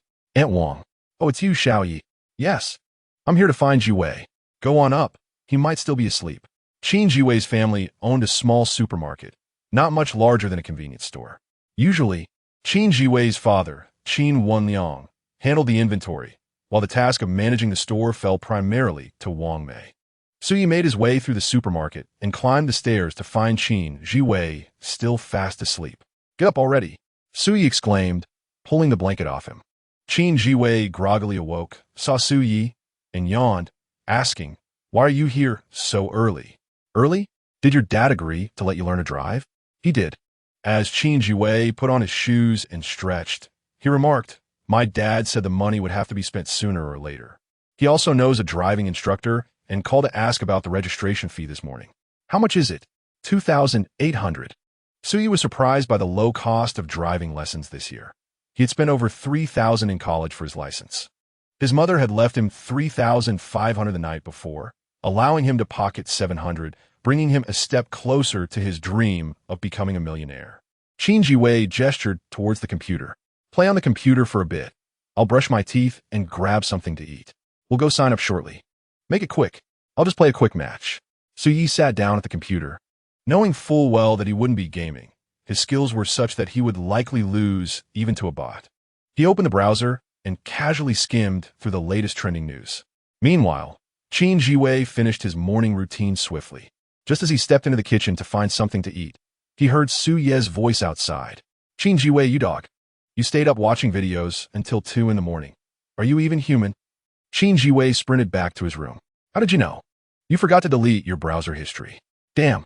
By the time they departed from the house, it was just past 9. The driving school was approximately 4 kilometers away. And Qin Jiwei quickly mounted his family's electric scooter, taking Su Yi along with him. Upon arriving at the driving school, Qin Jiwei sought out his father's friend. who guided them through the registration process. They were soon given an umbrella and a book containing questions for the first driving test. Uncle, when can we take the first test? In about a week. You young folks find it easier to pass the first test. Just review the material over the next few days. I'm taking a group for the second test this afternoon, so if all goes well, you can start practicing with me tomorrow. Qin Jiwei rubbed his hands together, excitement evident in his voice. Uncle, can we get in a car now to feel it out? Sure. The instructor, Coach Liu, led them to his driving school car, opened the driver's side door, and instructed Qin Jiwei. Take a few turns with the steering wheel to get a feel for it. I'll teach you the rest tomorrow. Okay. Qin Jiwei spun the steering wheel a few times, preparing to let Suyi experience it as well, but to his surprise, Suyi shook his head and said, I want to get in. Driving is easy for me. Stop bragging. Don't believe me? Fine.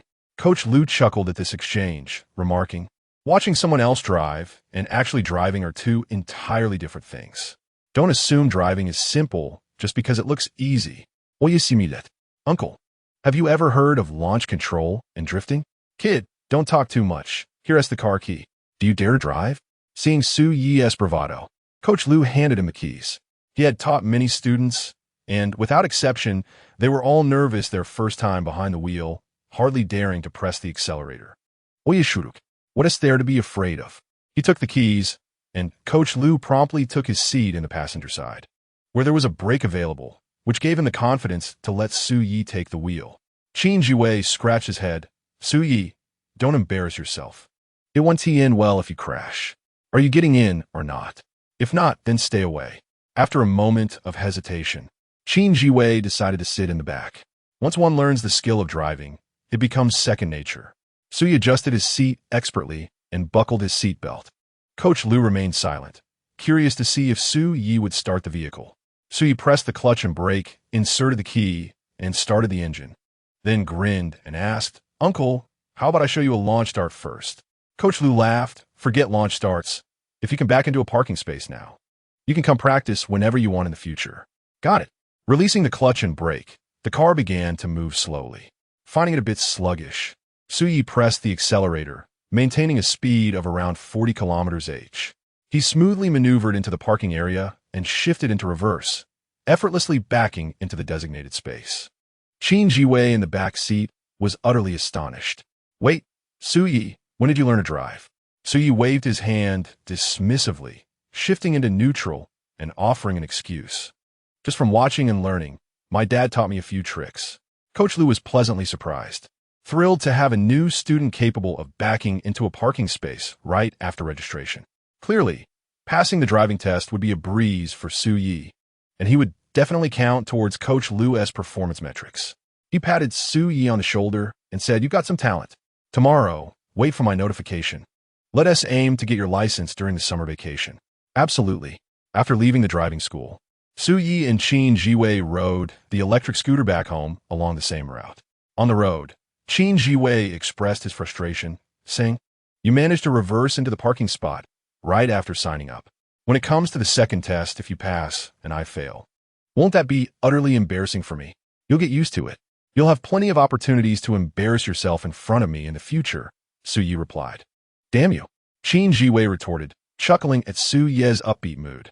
As they were nearing home, Su Yi's phone buzzed in his pocket. He took it out and noticed there were no saved contacts, so he casually answered, placing it to his ear. Hello, who is this? The voice on the other end was direct. I am Chun Qingqing's father. You must be Su Yi, correct? Su Yi immediately straightened up. Yes, I am. Aunt Jiang has already contacted me. Is there something else you need? Chen Hansong paused momentarily upon hearing this. He was unaware that Jiang Meilin had spoken to Su Yi about the matter. After a brief silence, Chen Hansong inquired, Do you have time this afternoon? Su Yi replied honestly, I do, but I have work this evening. It won't take long. I would like to have a word with you. Should I come to you? Chen Hansong commanded, Just tell me your location, and I'll send a driver to pick you up. He'll call you when he arrives. After hearing this, Su Yi agreed, providing his address before hanging up. Qin Jiwei, curious, asked, Who was that? Someone you don't know. Nonsense. I know everyone you know. Oyasik, you really don't know this one. Qin Jiwei persisted. Just tell me who it is. Su Yi boasted, It's my girlfriend's father. Screech. The electric scooter abruptly halted. Qin Jiwei turned around, eyes wide. Your girlfriend's father? Gu Mingyao's dad? Nonsense. I have nothing to do with Gu Mingyao anymore. So, you found a new girlfriend, and that's why you stopped pursuing Gu Mingyao. That makes sense. You should have switched your affections long ago. The way Gu Mingyao treated you was clearly a tease. And that Lu Qian by her side is nothing but a meddlesome witch.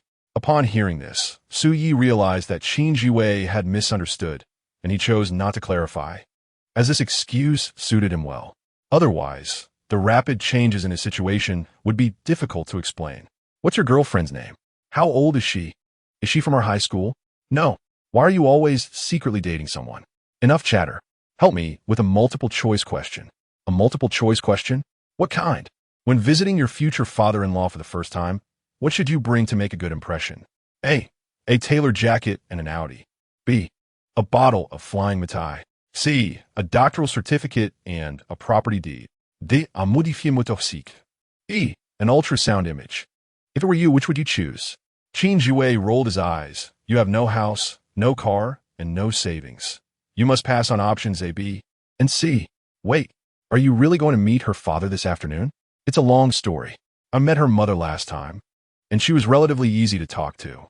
Judging by her father's tone, he seems a bit hard to deal with. If he speaks to me nicely, I'll reciprocate. If he becomes difficult, then Bro, elaborate. Forget it. I'm heading home. See you tomorrow. Sui got off and returned home while Qin Jiwei, feeling agitated, could only ride his scooter back when mealtime approached. At 2 o'clock in the afternoon, an Audi A6L stopped at the entrance of Su Ye's residential complex. After receiving a phone call, Su Ye soon emerged from his home, and once he got into the car, the driver remained silent, driving him straight to the bank. The bank manager is waiting for you upstairs. Su Ye nodded and exited the vehicle. As he entered the lobby, a staff member approached and inquired, "You must be Su Ye." "That's me. Follow me." The staff member led Su Ye to Chen Hansong's office, knocked twice on the door, and upon hearing Chen Hansong's voice, departed. Su Ye wasted no time, pushing the door open and stepping inside. The office contained only Chen Hansong, who set aside his work upon Su Ye's arrival and gestured to the chair opposite his desk, saying, "Take a seat." "Uncle Chen, I believe you have already spoken with Aunt Jiang. I've made my position clear to her regarding the last matter. Don't be anxious, just sit down." "I'm not anxious. I already have a general understanding of the situation. I called you here to discuss a different matter." "What matter?" "Qingqing's mother mentioned that you plan to attend university in Modu?" "Yes." Chen Hansong reclined in his chair, adopting a superior posture. "My daughter has also decided to attend the Modu Conservatory of Music. It's a decision we, her mother and I, cannot dissuade her from. I wanted to discuss whether you might consider changing your target school." "I cannot." Su Yi firmly rejected the suggestion. Chen Hansong's brow furrowed, quickly shifting to a more persuasive tone. "Don't be so hasty in your refusal. I have some connections in the financial sector. If you agree to this, it shouldn't be difficult for me to secure you a respectable job after you graduate. Isn't that the purpose of attending university?" With a loud scrape, Su Yi stood up, the chair dragging against the tiles with an abrasive sound. His expression turned icy as he stated, "Just because my girlfriend and I will be attending university in the same city, you want me to change schools? Uncle Chun, how much do you truly look down on me? I have only met your daughter 3 times. We may never cross paths again. In the past, I did whatever others suggested, but now I wish to live differently. The more others want me to refrain from doing something, the more determined I become to pursue it." Su Yi returned the chair to its original position, and before leaving, couldn't he resist adding, "Uncle Chun, do you always speak from such a lofty and condescending position with others, or is it just with someone like me?" Chen Hansong was left speechless. Su Yi did not afford him the opportunity to explain, turning on his heel and departing. Chapter 23. If one day I become wealthy. It was a disaster. The moment Su Yi slammed the door behind him, the thought flashed through Chen Hansong's mind. He had not anticipated Su Yi would refuse. Nor did he expect such a resolute attitude from an 18-year-old boy. Chen Hansong was not angered. Had Su Yi not shared a vague connection with his daughter, he might have regarded him with newfound respect. After all, Su Yi was the first to speak so defiantly in his presence. Yet, the crux of the matter lay in Chen Hansong's concern regarding Su Ye's relationship with his daughter. Despite his divorce from Jiang Meilin, Chun Qingqing remained his beloved daughter, which was why he had canceled an important dinner to celebrate her birthday. This was not unusual for a father. A daughter's place in her father's heart is irreplaceable. What was Su Yi, after all? A young man from an ordinary background, lacking any influential connections. If Chun Qingqing expressed a desire for a romantic relationship, Chen Hansong could easily introduce her to several outstanding young men from affluent families. Thus, when Jiang Meilin informed him of their plans to attend university in Modu, the idea of persuading Su Yi to change schools took root in his mind. Chen Hansong sighed, retrieving his phone to dial Jiang Meilin's number. "I just spoke with that brat, and it seems I may have botched the matter." "What did you say?" Chen Hansong recounted their earlier conversation to Jiang Meilin. Upon hearing it, immediately erupted in anger. "I told you he is not like an ordinary high school student, yet you insisted on adopting such a rigid stance. Look what you've done now, made a complete mess of it." Chen Hansong replied helplessly. "How was I to know he would refuse?" Beep, beep, beep. Jiang Meilin abruptly hung up the phone. Su Yi stepped out of the bank, feeling quite displeased at the manner in which Chen Hansong had spoken. He took out his phone and sent a message to Chun Qingqing. "Su Yi, are you there?" At that moment, Chun Qingqing was at home attempting to compose music. Hearing her phone ring, she initially thought to ignore it, but after strumming her guitar a couple of times, she couldn't resist checking her phone. Upon seeing Su Ye's message, she sent back a question mark. Su Yi typed, "Are you coming to the tavern tonight?" Chun Qingqing, "Is there something going on?" Su Yi, "Nothing in particular. Just feeling restless and want to play the guitar." After a brief pause, Chun Qingqing inquired, "What time?" Su Yi, "I'll be there before 11. Chun Qingqing, "All right." Su Yi, "I didn't expect you to agree so quickly." Chun Qingqing, "I'm merely curious about what other pieces you can play." Su Yi, "I know many, some of which you have likely never heard." Chun Qingqing, "I don't believe you." Su Yi, "If you doubt me, I'll play an original for you tonight." Su Yi, "So it's settled then. I'll be waiting for you." For some inexplicable reason, when Chun Qingqing read the words "I'll be waiting for you," she felt an uncharacteristic flush of embarrassment. She shut her phone and tossed it onto the sofa. 5 minutes later, Chun Qingqing replied, "MHM." That night, after finishing dinner, Jiang Meilin suggested, "Qingqing, would you like to take a walk with your mother tonight?" "Not going. I have other plans." "Other plans?" Jiang Meilin raised an eyebrow. "What plans do you have?" Chun Qingqing, disinterested in beating around the bush, replied plainly, "I'm going to the tavern to meet Su Yi." "Oh yeah." Jiang Meilin froze momentarily. Connecting this with the phone call she received from Chen Hansong earlier, she surmised that Su Yi was retaliating against her ex-husband. It appeared Chen Hansong had kept certain things from her. His demeanor that afternoon was likely more resolute than she had imagined. Otherwise, Su Yi wouldn't have acted this way. After years of marriage, Jiang Meilin knew Chen Hansong well. His machismo was ever present. After a brief pause, she humbly asked, "Qingqing, may I accompany you?" "Go if you want," Chun Qingqing replied nonchalantly before racing upstairs to change.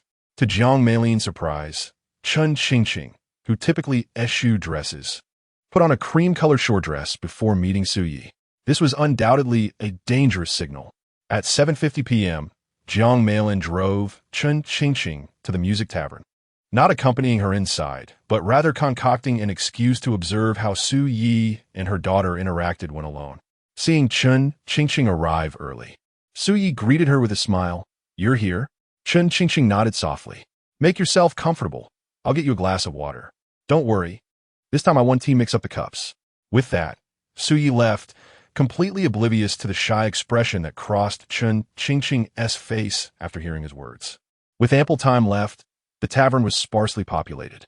After bringing a glass of water, Su Yi sat across from Chun Qingqing and candidly stated, "Chun Qingqing, I owe you an apology." Chun Qingqing blinked in confusion, her gaze fixed on Su Yi. "This afternoon, your dad contacted me and said some rather infuriating things. Essentially, he wanted to stay away from you. I was quite upset after our conversation, which is why I texted you and invited you here, intending to get back at your dad. It's fine, I don't mind." "Why not?" Su Yi was intrigued. He had always believed that everyone should heed his words, so he could guess what Chen Hansong had communicated to her. Su Yi chuckled, "But I didn't expect you to choose to attend university in Modu as well." Upon hearing this, Chun Ching-Ching's heart raced, and she averted her gaze, hastily saying, "You don't think I chose it because of you, do you?" Before she could finish, Suyi interrupted, "Of course not. I'm not that self-absorbed. At least you have some self-awareness." As Suyi fell silent, the atmosphere in the tavern grew intimate. Chun Ching-Ching was aware that Pei Yu-wei, Zhang Xiaowan, and Zhou Ying were discreetly observing her, prompting her to break the silence. "Who did you learn guitar from?" "Self-taught." "Where did you find the time?" Suyi replied with a grin. "There's always time if you make an effort. Perhaps I'm a musical genius." Bragging, Suyi extended his hand. "Guitar, please." Chun Ching-Ching retrieved the guitar from its case and handed it to him. Just as Suyi accepted it, Jiang Meilin entered the tavern. Not feeling intimidated, Suyi greeted her warmly. "Hello, Aunt Jiang," before turning to Chun Ching-Ching. "After chatting with your dad this afternoon, I wrote a song titled If One Day I Become Rich." Chun Ching-Ching couldn't help but chuckle at the rather cheesy title, realizing that only Suyi could come up with something so corny. Nevertheless, she was curious about what kind of song it was. Could it possibly relate to the events of the afternoon? Holding the guitar, Suyi sat opposite the mother and daughter, strumming and singing with a carefree smile and a free-spirited voice, as if lost in his own musical world. The most striking aspect was the lyrics. "If one day I become rich, my first choice won't be to travel the world, but to lounge on the largest, softest sofa, eating, sleeping, and eating again for a year." Chun Ching-Ching had never heard this song before, and given the rarity of such occurrences, she now believed it was indeed an original by Suyi. She was astonished that he could not only play the guitar, but also compose music. Her focus unconsciously shifted to Suye's face, and she didn't realize that her gaze remained fixed on him until he finished the song. Typically, this song would not be released for another 3 years. Now, with Suyi performing it, no one had heard it before. Internally, Suyi silently apologized to Mao Bai while pondering the potential impacts of his actions. Would singing this song mean that another of its kind would take its place? Or would this song now belong solely to him, severing any ties with Mao Bai? At that moment, Suyi was oblivious to the outcome. He had no intention of overthinking it, choosing instead to remain detached from the matter at hand. When he regained his senses, he found Jiang Meiling and Chun Ching-Ching staring intently at him. Jiang Meiling's eyes reflected pure astonishment, while Chun Ching-Ching's gaze held a blend of surprise, curiosity, admiration, and perhaps a hint of infatuation. Chapter 24. The Collapse of Rituals and Music. "Well, I did mention that I am a genius, didn't I?" Chun Ching-Ching came to her senses, her lips moved, but she found herself at a loss for words. Jiang Meiling, observing her daughter's subtle expressions, felt a stirring in her heart. She sighed inwardly and then sincerely addressed Suyi. "Suyi, I must apologize on behalf of Ching-Ching's father." "Not at all," Suyi replied, placing the guitar on the table with a smile. "I can understand. If I were Uncle Chun, and my daughter were to associate with a young man who still needed to work at a tavern during the summer, I might also intervene." Jiang Meiling's eyes lit up. She had not anticipated that Suyi could empathize with Chun Hansong's perspective. This child exhibited an extraordinary maturity. "I just dislike the way Uncle Chin talks to me. So overbearing. After all, I'm young. Isn't they're saying about youthful arrogance? However, I suppose after a good night's sleep, I might forget all about this." Suyi stood up, saying, "Aunt Jiang, allow me to fetch you a cup of hot water." "Thank you." Suyi brought Jiang Meiling a cup of hot water, and thereafter, Chun Ching-Ching remained silent, with the conversation flowing between Jiang Meiling and Suyi. Eventually, they found themselves discussing life aspirations. "Suyi, what are your dreams?" "As for the distant future, I haven't given it much thought. My current goal is to earn money, lots and lots of it." Jiang Meiling did not perceive Suyi as materialistic and pressed on. "How much is considered a lot?" Suyi pondered for a moment and replied with a smile. "A sufficient amount that would render Uncle Chun free of prejudice against me." Jiang Meiling pursed her lips, chuckling softly. "Is money truly that significant to you?" "Of course. For those in poverty, most troubles arise from financial constraints. Especially in this chaotic era, without money, one cannot even afford a wife." Caotiquera. It refers to the collapse of traditional dowry negotiations, which brings amusement to onlookers. Chun Ching-Ching burst into laughter, then quickly lowered her head, feeling embarrassed to laugh in front of so many people. Jiang Miling shook her head, reflecting. I used to think that a man's ability to earn money was a true measure of his worth, but I've since reconsidered. While the ability to earn is undoubtedly important, it cannot be the sole criterion when seeking a partner. What else should one consider? I'm not quite sure. I'm not a woman, Jiang Miling replied, at a loss for words. However, she rephrased her inquiry. What qualities do you think a good man should possess? Suyi scratched his head, contemplating for a long while before responding. I can't be too specific, but let me illustrate it this way. A man who desires to eat at KFC might balk at the price of a solo meal at 50 yuan, yet if his wife or child wish for it, he'd buy it without hesitation. That kind of man, I believe, is generally commendable. What Suyi described was, in essence, himself. After entering university and dating Gu Mingyao, he lived frugally, pinching pennies, yet whenever he dined out with her, he never even glanced at the menu prices. Now, however, Suyi felt regret, believing that his sincere affections had been squandered. Jiang Miling's eyes brightened upon hearing his perspective. As 9 o'clock approached, customers began to trickle into the establishment. Observing this, Suyi stood up and said, Auntie, I'm sorry, but I must get back to work. Jiang Miling also rose, stating, It was a pleasure chatting with you. Oye, I apologize once more for today's incident. If, hypothetically, Qingqing wishes to see you again, I'll want to accompany her. Suyi detected the underlying meaning in Jiang Miling's words and smiled in response. Rest assured, Auntie, I will uphold my previous commitments. Goodbye. Goodbye.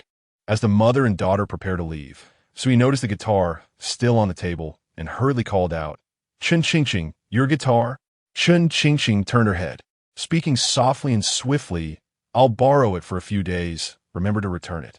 Suyi was momentarily taken aback, then broke into a silly grin. Pei Yue had appeared by his side, without him noticing, watching the mother and daughter as they got into their car. She placed her hand on Suyi's shoulder and mimicked his tone from the other day, saying, I find dating rather meaningless. Suyi recognized the teasing in the boss lady's words and retorted boldly, It truly is rather meaningless. Pei Yue scoffed, laughing, You've already met my mother-in-law twice. How can you still be shy? What mother-in-law? I don't understand what you mean, Suyi replied. Oh, please. Are you really pretending? How could you not like such a beautiful girl like Chen Qingqing? Suyi linked arms with Pei Yue, grinning. If that's the case, then I like you too. Boss lady. Pei Yue playfully shoved Suyi away, scrutinizing him up and down, and teasingly said, So you're trying to flirt? Huh? Do you still want your wages for today? Boss lady, I'm sorry. Go on, go. On the first day, I thought you were an honest little fellow. But it turns out you're just a little scoundrel. Suyi replied earnestly, Boss lady, in this world, honest people are hardly favored. Is that so? Indeed. Haven't you heard the saying? Honest people come after dogs. Go on, take your guitar and sing your songs. Don't banter with me. Suyi stood at attention and saluted Pei Yue, at your command. As Suyi walked away with the guitar to sing, Pei Yue couldn't help but smile. Leaning against the doorframe and gazing at the moon, her smile gradually fading. She recalled the man who had transformed into a star in the sky. The next afternoon, Suyi began practicing driving with Qin Jiwei at the driving school. However, due to Suyi's significantly higher starting point, their practice sessions often consisted of Suyi driving for 10 minutes, while Qin Jiwei practiced for 50. Thus, after a day of lessons, when they returned the next day, Qin Jiwei still could not match Suyi's skill. While Qin Jiwei's progress was considered normal, the constant comparison with Suyi led Coach Liu to berate him daily. By the time they returned home after their second day of practice, Qin Jiwei felt utterly aggrieved. Suyi, damn it. I swear I will never do anything alongside you again. What the hell? You think you're the only one who can drive? Coach Liu, that old scoundrel, sees me driving well and just goes to relax, leaving me to teach you how to park. Damn it. I've never felt this ripped off with my money before. As soon as I get my license, the first thing I'll do is treat old Lou to a meal, and once the dishes arrive, I'll sneak away and leave him to foot the bill. Now that's spirited. Oye, what? Just how good-looking is your girlfriend? She is absolutely stunning. Chapter 25, Buffs Maxed Out. Of course, so you would not divulge further details to Qin Jiwei. For now, he was merely boasting to Qin Jiwei. If Chen Qingqing were to discover this, she would likely block him on the spot. After resting for an hour at home, Suyi encountered his father, Lao Su, on his way to the store. Xiaoyi, make sure to get up early tomorrow morning, Lao Su urged. Confused, Suyi replied, Dad, what's the matter? Tomorrow morning, the college entrance examination results will be released. How could you forget such an important event? After the exams, Suyi had indeed not given it much thought. He chuckled. Don't worry, Lao Su. Everything is under control. With that, he dashed off. Lao Su, both amused and exasperated, wondered how his son, who had been so anxious during previous mock exams, could remain so calm now that the results were imminent. Could it be that this lad truly achieved a top-tier score? If so, the Lao Su family would indeed be blessed. Upon arriving at the tavern, with time still on their side, Suyi and Zhou Ying tidied up the place a bit before leaning against the counter. He took out his phone and sent a message to Qin Jiwei. Vei, the scores will be out tomorrow. Have you decided which university you want to apply to? Qin Jiwei replied, Dude, can we not talk about that? Just thinking about it makes me nervous. Suyi retorted, What is there to be nervous about? Didn't I tell you that you surpassed the second-tier score? Stop joking. Where are you planning to go to university? To the Magic City. Isn't that a bit far? Suyi encouraged, Why don't you come with me? According to the original plot, Qin Jiwei had ended up attending university in the provincial capital, where he met his future wife. To prevent Qin Jiwei from repeating that experience, Suyi hoped he would join him in the Magic City, thus avoiding the woman who had betrayed him. Let us wait until the scores come out, Qin Jiwei conceded. Suyi didn't recall the exact scores, but knew Qin Jiwei had scored slightly higher than he did. While Suyi chatted with Qin Jiwei, classmates in their high school group were buzzing with excitement about the upcoming results. The current high school system distinguished between key classes and regular classes. For students in key classes, gaining admission to a university was relatively straightforward, whereas for those in regular classes, it was a far more challenging endeavor. At this moment, the group was discussing how many students from their class would manage to enroll in universities this year. Historically, in Suye's class, the number of students who could attain university admission rarely exceeded 10, and even then, those barely qualifying would often find themselves relegated to private institutions with tuition fees starting at tens of thousands. Therefore, many who just scraped by preferred to opt for more reputable vocational colleges. Linang, Guangmengyo, Qinziwei, and Duan Qingjun are the ones most likely to get into university, considering their relatively stable scores, they mused. Upon hearing that Su Yi had also performed well this year, Qin Jiwei chimed in. He has a dark horse. No matter how well he does, he won't pass English. Exactly. Having just finished chatting with Su Yi, Qin Jiwei dashed into the group to share his thoughts. Most of the English exam consists of multiple choice questions, with a 1 in 4 chance. What if he gets them all right? There is no such luck, replied Xie Hong bluntly. Jiang Lei, who had previously spoken ill of Su Yi at KTV, joined in. I'd eat a pile if he manages to pass. Su Yi glanced at the group messages, finding their banter rather juvenile. He exited QQ and opened WeChat, casually typing a few words to Chen Qingqing. The scores will be available tomorrow morning. Have you decided which university to apply to? The Magic City Music Academy, she replied. A music academy? You're going to an art school? Oye it. I'm an art student, she clarified. That explains it. Don't damage the guitar, she added. Rest assured, I treat it like a treasure. I even hug it while I sleep. Disgusting. I'm not hugging you. What is so disgusting about that? Shut up. Could you send me the lyrics and melody of that song you wrote? Chen Qingqing asked. You want to sing it? Oye said. After a full minute of silence, Chen Qingqing still hadn't replied. Suyi joked, how about I sell you the copyright to the song? It'll be yours from now on. Sure. How much do you want? She replied. Suyi casually sent a string of numbers. 10, 0, 0, 0. Deal. Suyi was taken aback. Wait, do you really have that much money? What if I said 50, 0, 0, 0? He pressed. Not too expensive, she replied. I regret it. Can we renegotiate? No way. We already agreed. Send me the lyrics and melody, and I'll transfer the money to your account. Suyi felt as if he had been duped. Send me your account number. Why, afraid I'll back out. I left my card at home. I'll send it after I finish work. I searched for those 2 comics you mentioned last time online, but I couldn't find them. They're from abroad. You want to find them domestically. Oh. Suyi, feeling a bit guilty, said, enough of that. I'm busy. It was not until 11:30 p.m. that Su Yi returned home and sent Chun Qingqing his account number, only to be astonished when she promptly transferred 10,000 yuan to him. He was taken aback. He knew Chun Qingqing came from a wealthy family, but he had not anticipated that she, a soon-to-be university student, could casually part with that amount. Cold, attractive, and affluent, she possessed an enviable combination of traits. Upon receiving the payment notification, Su Yi quickly got up, scribbling the lyrics and melody onto a piece of white paper, then snapping a photo to send to Chun Qingqing. "Miss, cash on delivery. We're square now." "Got it. You may leave," she replied. "Yes, ma'am." Chun Qingqing chuckled as she rolled around on her bed after reading Su Ye's message. She saved the photo and began to hum along to the tune.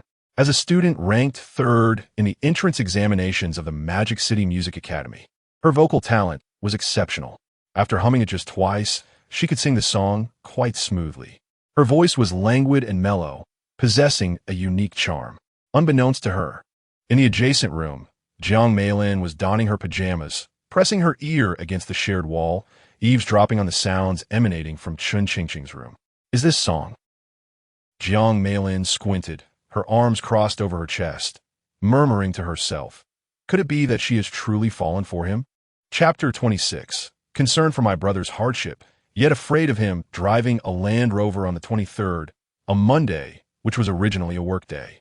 Both Lao Su and Zhang Hong took half a day off from work due to the significant occasion of the college entrance examination results being released.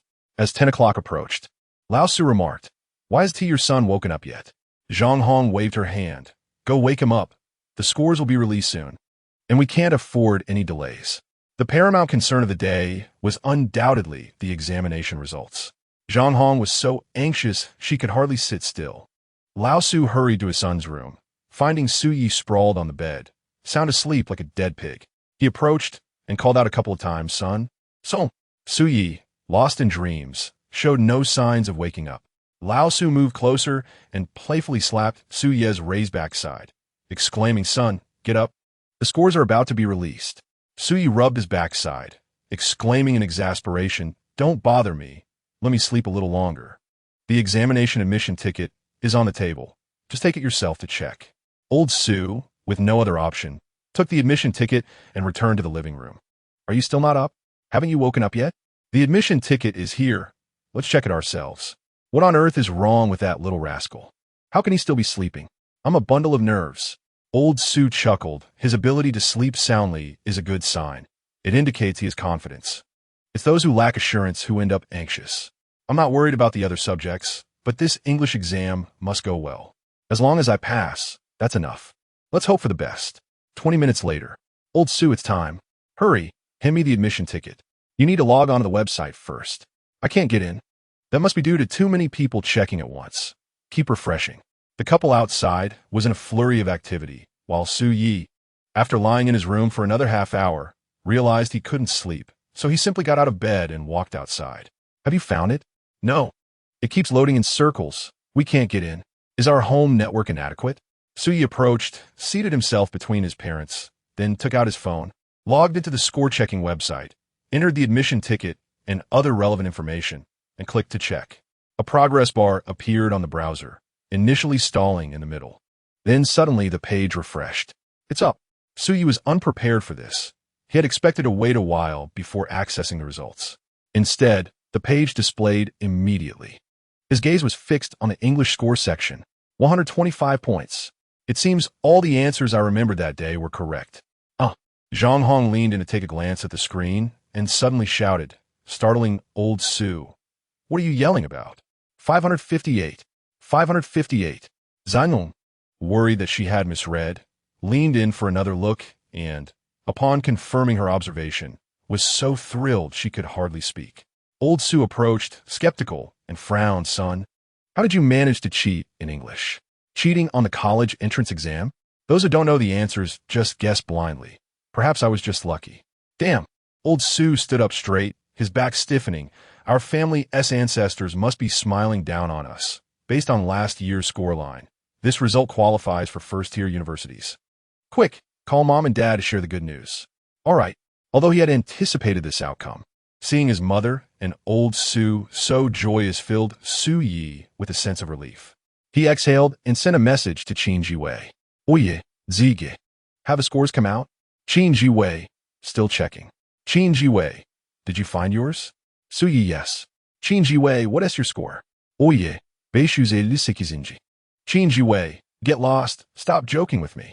So he took a screenshot of the score-checking page and sent it over. 1 minute, 2 minutes, 3 minutes. Qin Jiwei called, and Su Yi answered, putting it on speaker. Su Yi, damn it, you scored 558. Are you even human? You're a beast. If you were in front of me right now, I would definitely stab you. How did you get 120 in English? Did you peek at the answers? Or did you cheat? I'm done for. Qin Jiwei was a classic case of fearing both for his brother's struggles and his brother's success. Su Yi, hearing him rant incessantly, felt no inclination to engage. However, before long, Aunt Wang's voice came through. Jiwei, I found out. You scored 507. Upon hearing this score, Su Yi was also a bit surprised. He recalled that in his previous life, after checking his college entrance exam scores, Qin Jiwei had only mentioned being slightly better. So Su Yi had always assumed he had merely scored 10 points more. He hadn't expected him to surpass 500. Son, 507 should comfortably exceed the second-tier line, right? Mom, that scoundrel Su Yi scored 558. He can get into a first-tier university. Each to their own. As long as you can get into a second-tier university, that's sufficient for me. At that moment, Su Yi finally spoke up. Wei Gu, let's continue practicing driving this afternoon. I'll come find you. I don't want to see you right now. Then you can leave. Su Yi hung up, and just as Qin Jiwei was about to call back, the homeroom teacher called to inquire about the results. Qin Jiwei's scores had always been stable in class, and he was considered a promising candidate for university. So the teacher was eager to know if he had made it to a university. If more students from this year could enter university, he might even receive a bonus. Hello, teacher. Qin Jiwei, have you checked your scores? Yes. Qin Jiwei's tone was somewhat dejected. The teacher, thinking he hadn't done well, was about to offer some comforting words regarding retaking the exam. I scored 507. The teacher's tone immediately became animated, exclaiming, 500 points can get you into a public second-tier university. That's impressive. So far, you're the best scorer in our class, aside from Linan. Qin Jiwei, feeling frustrated, replied, Teacher, do you know how much Su scored? He scored lower than you in all 3 mock exams. I estimate he is between 450 and 480. It's quite uncertain if he can reach the second-tier line. We just spoke on the phone. He scored 558. What? The teacher's face contorted in shock. It's true. He sent me the screenshot. How much did he score in English? Over 120. He claims he guessed on the questions he didn't know, and it all turned out right. Goodness, his ancestors must be smiling down on him. The teacher exclaimed with uncontainable excitement. I'll call to confirm right now. The college entrance examination is different from school exams. If a student suddenly performs exceptionally well in school exams, teachers might suspect cheating or grading errors. However, the college entrance examination is distinct. If someone can cheat and still perform well, that is considered a skill. The college entrance exam only considers the final results. No one cares how you achieve them. In the high school group chat, Linan, I just received a call from the old class teacher. I scored 509, the highest in the class. This year's second-tier line is 471. Is there anyone else who has exceeded the undergraduate line? Duan Qinjun, I got 486. Gu Mingyao, 492. Linan, is that it? What about Qin Jiwei? How much did you score? Qin Jiwei, 507. Linan, looks like I should be the top scorer in the class. We're having a celebratory feast at home this summer. You all should come if you're free. Xiahong, I told you so. Zhanggulai, dumb. I only scored in the 300s. My English was merely 65. Qin Jiwei, both of you shut up. Onziemong? Zhanggulai. Qin Jiwei.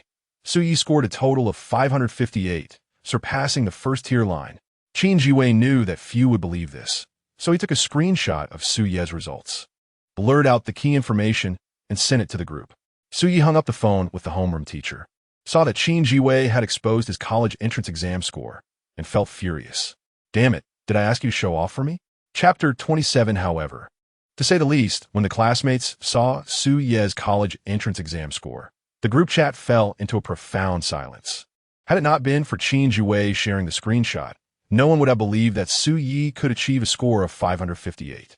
Indeed, while Su Ye's performance in other subjects is commendable, his English has consistently languished at the bottom of the class. How then?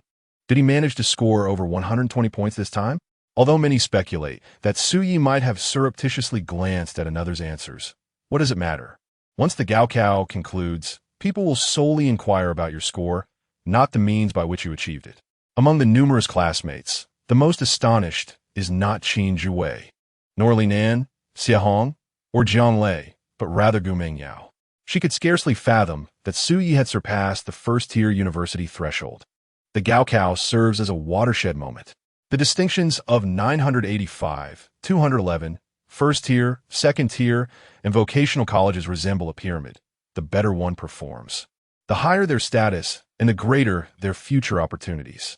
During this period, Gu Mengyao refrained from contacting Su Yi, believing Lu Qian's words held merit, that she would encounter more outstanding young men at university. Consequently, she felt little remorse in severing ties with Su Yi, merely losing someone who provided emotional support and occasionally footed the bill. However, upon witnessing Su Ye's total score, a wave of regret washed over her. Initially, she anticipated that the release of the exam results would only widen the gap between them, given her consistent ranking among the top in class. Yet, she never expected Su Yi to outperform her significantly. Her own scores would merely secure her a spot at a nondescript public university, while Su Yi could now attend a first-tier institution. This shift left Gu Mengyao reeling. She could not accept that Su Yi might thrive more than she did after their separation. Meanwhile, Lao Su and Zhang Hong had been on the phone since 10:30, continuing unabated until noon, notifying relatives, colleagues, and friends with whom they usually kept in touch. Su Yi, in stark contrast, remained the calmest in the household. During lunch, he casually remarked, "Mom, isn't it time to fulfill your promise to me?" "What promise?" "The money. You said that if I got into a first-tier university, you'd give me some." Zhang Hong shot Su Yi a sidelong glance and quipped to Lao Su, "Look at your son. He's already as obsessed with money as you are."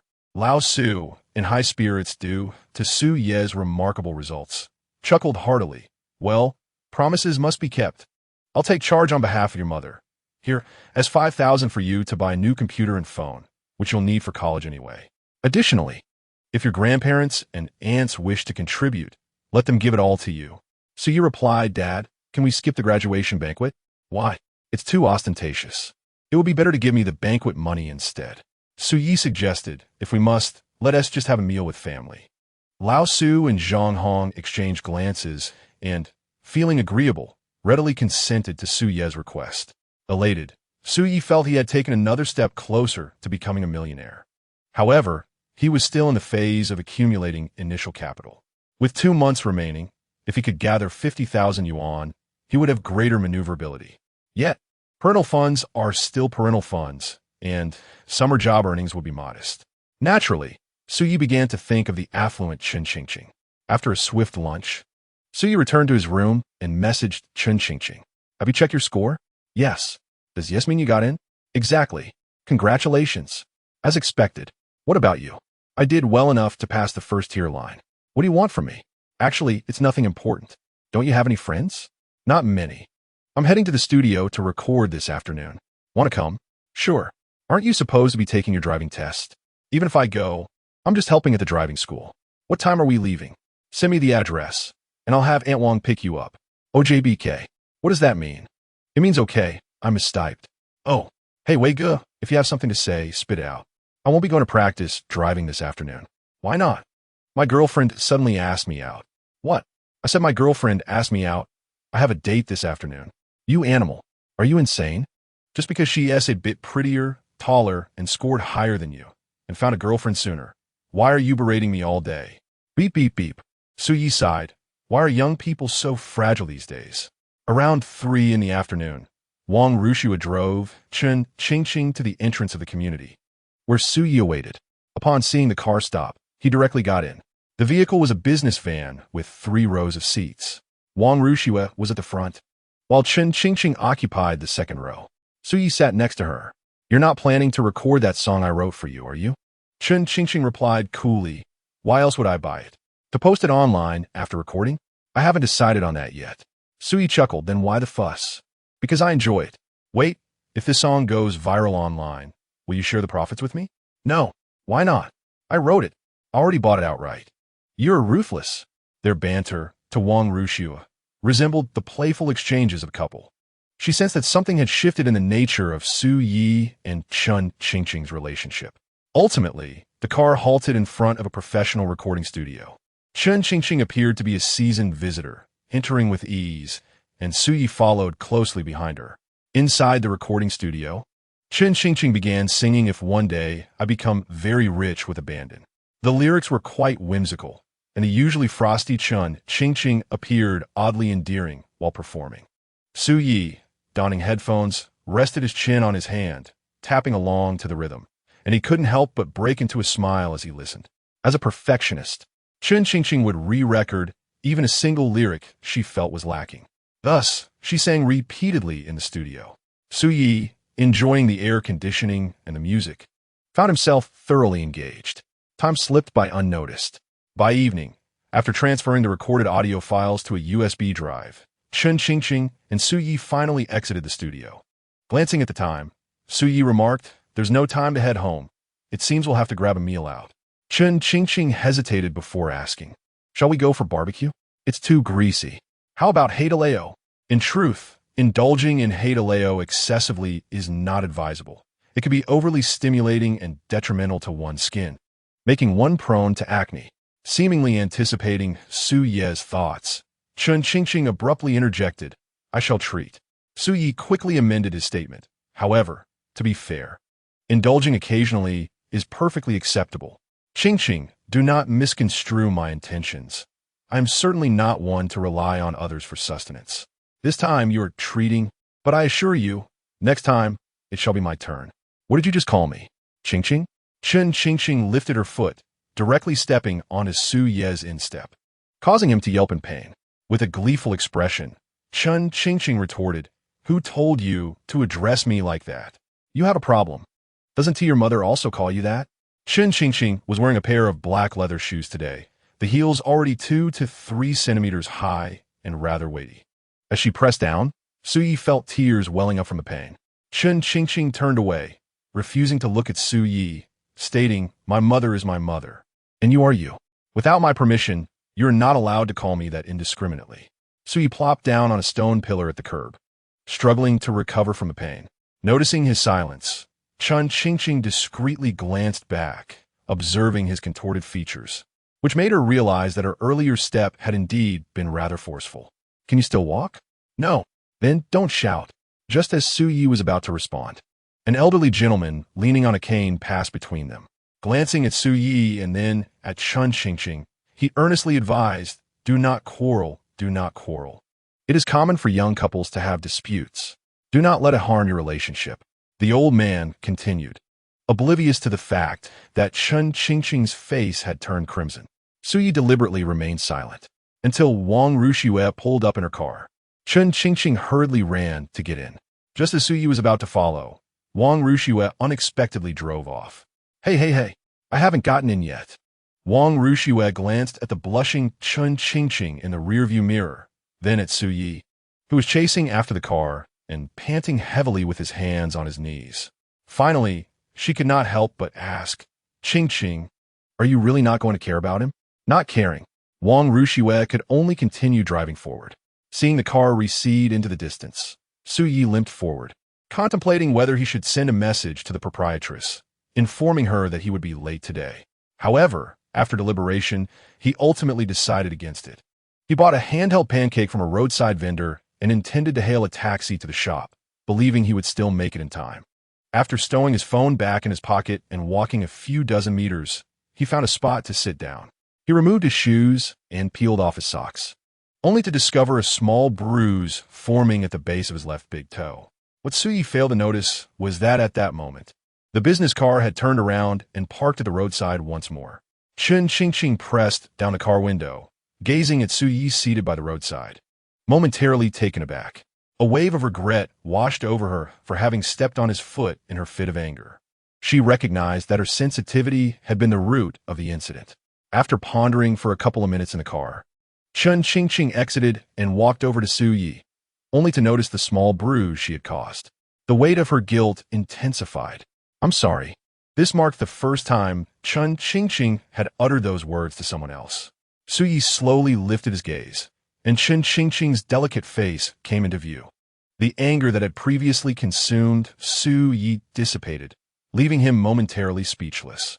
They held each other's gaze for a long while. Eventually, Su Yi broke the silence. "Are you still inviting me to hate Aleo?" Chun Qingqing hesitated for a moment, feeling a touch of shyness as she turned slightly, tucking a loose strand of hair behind her ear before nodding yes. Bathed in the glow of the setting sun, Chun Qingqing's profile appeared almost ethereal, and the blush on her earlobes deepened at that moment. Su Yi donned his shoes and socks and joined Chun Qingqing in the car. They then proceeded to the shopping mall, where they enjoyed the most sumptuous Haidaleo meal Su Yi had ever experienced. In an effort to atone for her guilt, Chun Qingqing generously encouraged Su Yi to order numerous dishes. Despite her presence, Su Yi's dining manner remained unabashedly wild. Chun Qingqing typically ate very little in the evening, and during this meal, she found herself mostly watching Su Yi devour his food, eventually unable to suppress her laughter. "What are you laughing at? When you eat, you resemble a pig." Su Yi rolled his eyes and continued to indulge in his meal. Once satisfied, he patted his belly, let out a contented belch, and remarked, "I have to get to work now. Does your foot need to go to the hospital?" "No need. A good night's sleep will suffice. I often get stepped on while playing basketball, but not as hard as you did." Chun Qingqing inquired, "If I hadn't come back to find you, would you have?" "Never." Su Yi understood Chun Qingqing's underlying concern about whether this incident would lead to a rift between them. He tore off a piece of tissue, shook his head with a smile, and said, "Heaven sent me to be your friend." As Chun Qingqing drove Su Yi back to the tavern, her mind repeatedly replayed his final words. Their first meeting by the lake, their second serendipitous encounter at the tavern, their third chance meeting at the bank. Could it truly all be mere coincidence? After dropping Chun Qingqing off at her home, Wang Rushua drove back alone. The security in this villa district was excellent. Even delivery personnel were not permitted entry. Thus, even with Chun Qingqing home alone, Jiang Meilin felt no concern, which was one of the reasons she had invested so much in purchasing a property here. Chun Qingqing changed into a pair of white sandals and lay on the couch in the living room, staring blankly at the ceiling. After a long while, she finally pulled out her phone and opened WeChat. After much hesitation, she ultimately typed out a message to Su Yi. "Chun Qingqing, I have made a decision." Not long after arriving at the store, Su Yi quickly responded, "What have you decided?" Chun Qingqing lifted her phone, then put it down again, repeating this action until she finally mustered the courage to send a message. After sending it, she immediately flipped her phone face down on the couch, unable to bear looking at the words she had just sent. "Chun Qingqing, I have decided to be friends with you." "Su Yi, are we friends now? Were we before?" After a prolonged wait for a response, Chun Qingqing slowly picked up her phone. Upon seeing Su Yi's reply, she quickly typed back, "I don't know." "Su Yi, am I a man?" Chun Qingqing, "Yes." "Su Yi, I'm your friend now, right?" Chun Qingqing, "Yes." "Su Yi, then you can tell others that I am your boyfriend, and I will also tell others that you are my girlfriend." Chun Qingqing, "No way." Chun Qingqing, "Absolutely not." "Su Yi, why so agitated?" Chun Qingqing, "Su Yi, let me tell you, you are not allowed to do that." "Oye, understood." Chun Qingqing, "Although we are friends now, you must not develop feelings for me." "Oye, refuse." Chapter 29. Qingqing, the fabric of my heart. My feelings flow like the gentle breeze. After Su Yi replied to the message, the conversation ceased. He intentionally provoked Chun Qingqing, and indeed, she was infuriated by his antics. Lying on the sofa, she kicked her legs restlessly, ultimately directing all her frustration at the plush doryman that Su Yi had gifted her. By 9 o'clock that evening, after spending half an hour in the bathroom, Chun Qingqing finally emerged in her pajamas. Rather than succumbing to sleep, she turned on her computer and listened to the song she had recorded earlier in the afternoon several times. At that moment, she recalled Su Ye's words from earlier. beginning to waver on whether or not to upload the song online. The internet was teeming with aspiring singers, individuals who did not participate in competitions nor sought fame, simply sharing their music online. Notable figures like Su Song, Wang Sulong, and Su Liang had dominated the charts in previous years, all fitting this description.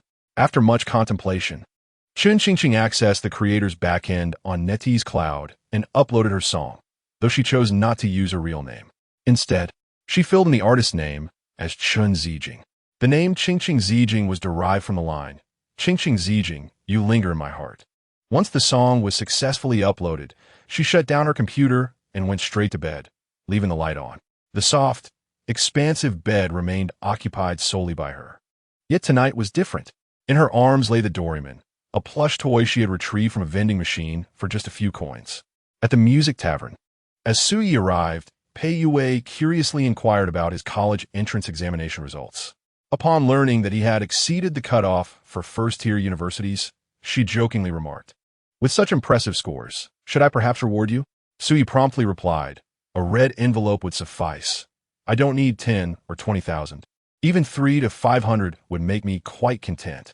Pei Yue rolled her eyes, exclaiming, "Suyi, what's wrong with you? At such a young age? Why are you so focused on making money?" "What can I say? I'm broke," Suyi lamented. "I just had a meal outside, and it was all paid for by Chun Qingqing. It was so embarrassing. The cashier looked at me oddly when I settled the bill." Pei Yue was taken aback by how quickly their relationship had progressed. Curiously, she asked, "So, were you two in your relationship? Just friends? Just friends? What else could it be?" Pei Yue grinned mischievously. "That girl seems rather icy. Being friends with her is already a significant first step." "Well done. Keep it up." Just as Suyi was about to speak, Pei Yue glanced towards the entrance and said, "We have guests. Go welcome them." Suyi turned to see who had arrived, and his expression instantly soured. The newcomers were none other than Gu Mengyao and Lu Qian. Upon seeing them, Suyi realized that Qin Jiwei had betrayed his whereabouts. His demeanor darkened as he begrudgingly approached and asked, "What are you doing here?" Gu Mengyao was about to respond, but her close friend Lu Qian spoke first. "We just came to have a drink." Gu Mengyao nodded in agreement. "Yes, we just came for drinks." "Oye, uninterested," signaled to Zhou Ying and then headed toward the restroom. Understanding his intent, Zhou Ying stepped forward to inquire what the two ladies would like to drink. When Suyi emerged and reached the bar, Pei Yue, having pieced together the situation, leaned in and asked in a lowered voice, "Do you know them?" "Classmates. Why don't you chat with them a bit?" Suyi shook his head. "I don't wish to engage." Pei Yue laughed. "What is this? An ex-girlfriend?" "Not quite. I don't want any association with her now. It's too troublesome." Pei Yue chuckled, understanding the unspoken tension. The moment Gu Mengyao had appeared at the entrance, Pei Yue had sensed something was amiss. They say girls change significantly as they grow. Typically, the most pronounced transformations occur during their freshman year of university. In high school, they were focused on studies, adhering to school regulations regarding hairstyles and wearing uniforms, let alone makeup. However, in college, girls begin to prioritize their appearance, don stylish clothing, experiment with cosmetics, and pay attention to their hair. Gu Mengyao was already invested in all three aspects. Having been through it herself, Pei Yue recognized that such girls mature too quickly and can be quite scheming. The two girls had come to the tavern late at night, clearly with intentions beyond merely drinking, and Pei Yue was curious about their true motives. Gu Mengyao and Lu Qian each ordered a cocktail, while Suyi stood at the bar, laughing and chatting with Zhang Xiaowan and Zhou Ying. Noticing that Suyi made no effort to approach her, Gu Mengyao felt a wave of disappointment. Seeing this, Lu Qian directly asked, "Suyi, which city are you planning to attend university in? Is it the provincial capital or somewhere else?" Lu Qian was someone Suyi was quite familiar with. She fancied herself an expert on men, yet she truly understood very little. After 3 years in college, she seemed to have settled for a cashier job at a supermarket in Jiangzhou. Before turning 25, she dismissed all suitors, her high standards scaring them away. After 25, she began to panic, heavily applying makeup, yet by then, no one was interested. As far as Suyi could recall, she was nearing 30 without having married. Previously, in an effort to appease Gu Mengyao, Suyi had refrained from crossing Lu Qian. But now, what does that have to do with you? Suye's emotionless retort left Lu Qian stunned. It dawned on her that what Gu Mingyao had said was true. The Suyi of now was no longer the same person he once was. How can you speak like that? After all, we are classmates, Lu Qian said, lacking confidence in her own words. Suyi merely scoffed, uninterested in continuing the conversation. Gu Mingyao could no longer contain herself. She turned to Su Yi and asked, "You told me before that you would attend university in the same city as I. Have you forgotten?" "I forgot. Why are you doing this? Is there a misunderstanding between us?"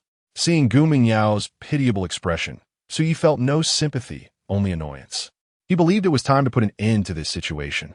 Thus, he stated plainly, "There is no misunderstanding. I already have a girlfriend. Please keep your distance from me in the future. I don't want her to get the wrong idea." "You have a girlfriend?" Gu Mingyao repeated in disbelief. Lu Qian immediately interjected, "Su Yi, who are you trying to fool? We just finished the college entrance exams. When would you have had time to find a girlfriend?" Gu Mingyao echoed, "I don't believe it." "Believe what you want," Su Yi replied. "You're such a jerk." Lu Qian stood up in defense of her friend. "Mingyao, let us go. We shouldn't bother with him. He is just a neurotic. What is there to boast about for merely getting into a first-tier university?" "Wait," Oya commanded, causing both girls to halt. He pointed at the two cocktails on the table, saying, "You haven't settled the bill yet." Upon hearing this, Gu Mingyao and Lu Qian's expressions shifted, one in disbelief, the other in panic. Gu Mingyao, with reddened eyes, stepped forward to pay the bill, then turned to Su Yi and said, "Su Yi, don't regret this. Rest assured, I will never regret it." Chapter 30. The wise do not fall into the abyss of love.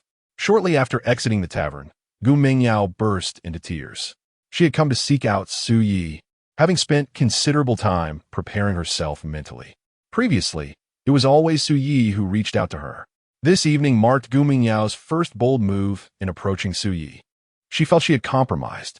The shift in status and Su Ye's previously frigid demeanor left Gu Mingyao utterly bewildered. Lu Qian gently patted Gu Mingyao's back, offering consolation. "Mingyao, don't be like this. Weren't you the one who said you weren't planning to date him?"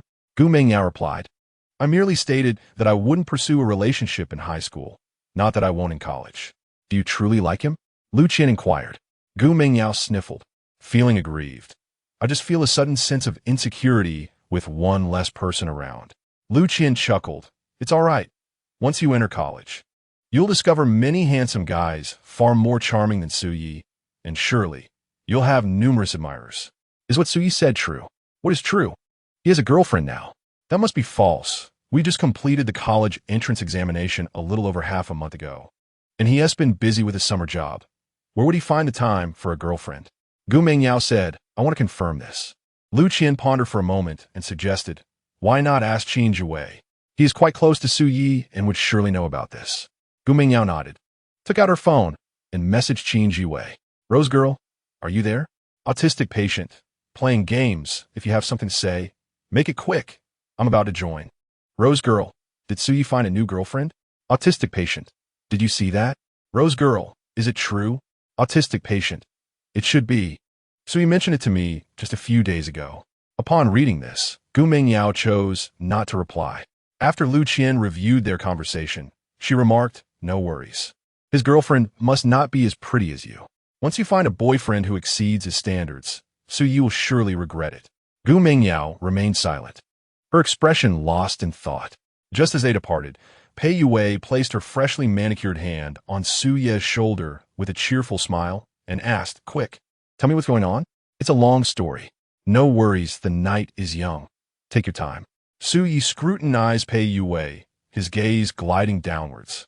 And when his eyes fell upon her bosom, he quickly averted his gaze, saying, "Boss lady, why are you so nosy?" Pei Yue lightly patted Su Ye's back and laughed. "Stop rambling and spill it, or I'll dock your pay. That girl was someone I pursued throughout high school. I realized she was intentionally stringing me along, treating me as a backup. After the college entrance exam, I ceased my pursuit. It was as simple as that." Pei Yue remarked, "Did she approach you because of your good exam results?" "Perhaps, but I believe she is simply accustomed to having someone around as a sycophant.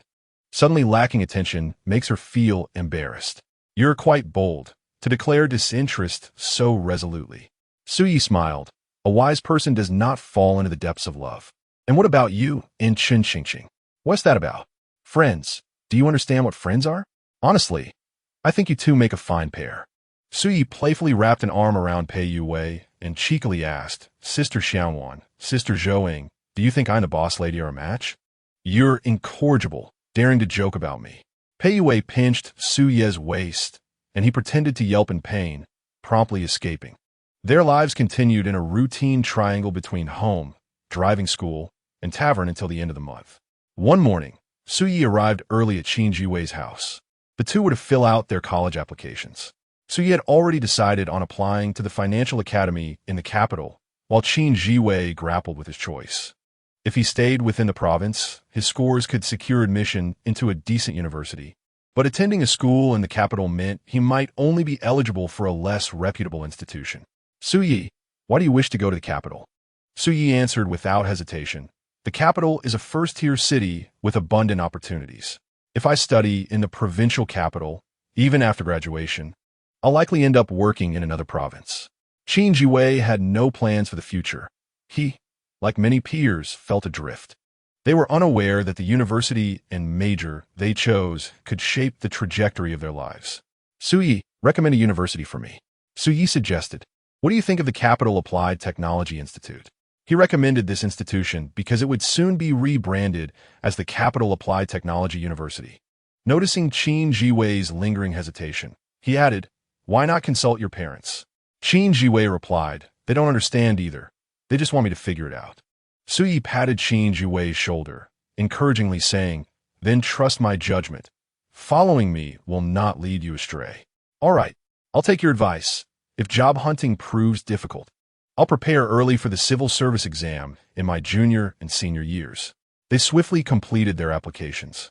After finalizing their choices in the morning, they went to the vehicle management office in the afternoon to take the first driving test. Su Yi faced no issues, and Qin Jiwei, having diligently practiced, found it a breeze, fresh off the college entrance exam. His mind was still sharp. After the exam, they returned home separately. Upon opening his door, Su Yi discovered guests in his home. Aunt, sitting on the sofa, engaged in lively conversation with Zhang Hong, was a woman named Zhang Lan, 36 years old, currently a nurse at a public hospital in the city. Upon seeing Su Yi, Zhang Lan smiled. Little Yi is back. Brother Yi, a little girl, seated beside Zhang Lan, sprang to her feet and eagerly bounded over to Su Yi. She was Wang Yusin, Su Ye's cousin, who was about to enter junior high. Su Yi had spent some time living with his grandmother when she was in elementary school, so he had watched her grow up. Yusin, you've grown so tall. Oye de market. Previously cheerful, Wang Yusin immediately crossed her arms and pouted, displaying her displeasure. She was only 150 centimeters tall, barely reaching Su Ye's chest. Unlike boys who often continue to grow into high school, girls typically cease growing around the age of 15. Observing Wang Yusin in her denim overalls, looking indignant, Su Yi stepped forward and playfully ruffled her hair, laughing what's wrong. Upset, Wang Yusin promptly tattled, Mom, look at Brother Yi. Zanlan Zhuke. He's just teasing you. You mean Brother Yi, if you keep messing with my hair, I'll stop growing. Wang Yusin retorted before turning on her heel and walking away. Su Yi joined the adults in conversation, and as their discussion wound down, Zhang Lan prepared to leave, slipping Su Yi a red envelope before she departed. Su Yi accepted it without hesitation. He had no choice. He was short on cash. Little Yi, I've noticed your audacity has grown. When your aunt gives you money, you don't even try to decline, his mother remarked. Oh, Mom, once Yusin gets into college, I'll return the favor. By the way, Yusin, why are you still here? Zainung explained. Your aunt is going to a hospital in another city for an exchange program, so Yusin will be staying with us for a while. Su Yi puzzled asked, but our house only has 2 rooms. Where will she sleep? Zhang Hong replied matter-of-factly, of course, she'll sleep in your room. Su Yi immediately protested, Mom. Yusin is practically a young adult now. You can't do that. It's inappropriate for boys and girls to share a room. What are you thinking? You're sleeping on the living room sofa. What the heck? Chapter 31, Brother Su Yi. Mom, on such a sweltering day, with no air conditioning in the living room, how can you expect me to sleep? Am I still your beloved son? Zhang Hong remained indifferent. In truth, she had merely spoken out of turn. Her son had just excelled in his college entrance examination, and she could never bear to let him sleep in the living room. Su-yi, witnessing the situation, spoke with a firm resolve. I don't care. I will sleep in my own bed. If you want Uxin to sleep in my room, let her share my bed. I'm thick-skinned enough not to mind what others say. Upon hearing this, Zhang Hong smacked Su-yi on the back of his head. How did I end up with such a shameless child? Uxin will sleep with me at night, and your father will make do with a mat on the floor. That's more like it. After the college entrance examination, Zhang Hong noticed a significant change in her son's personality. He seemed much more cheerful, which she deemed a positive development, albeit she found it curious. But why has he suddenly grown so thick-skinned? The thing is, the Su family has never been known for their shamelessness. At this moment, Wang Yuxian, with an air of pride, exclaimed, I don't want to sleep in your room. Boys' rooms are always so smelly. When I pass gas, it smells delightful. EW, that's disgusting. Oh yeah. Noticing her pinching her nose with a disdainful expression, deliberately sat beside her and cheerfully inquired, how did you fare in your final exams? 4th in the class, 13th in the school.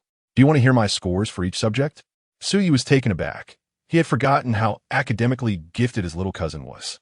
Throughout elementary, middle, and high school, she had consistently ranked at the top, and she had even secured admission to Zhejiang University, making her a rare intellectual gem in their family.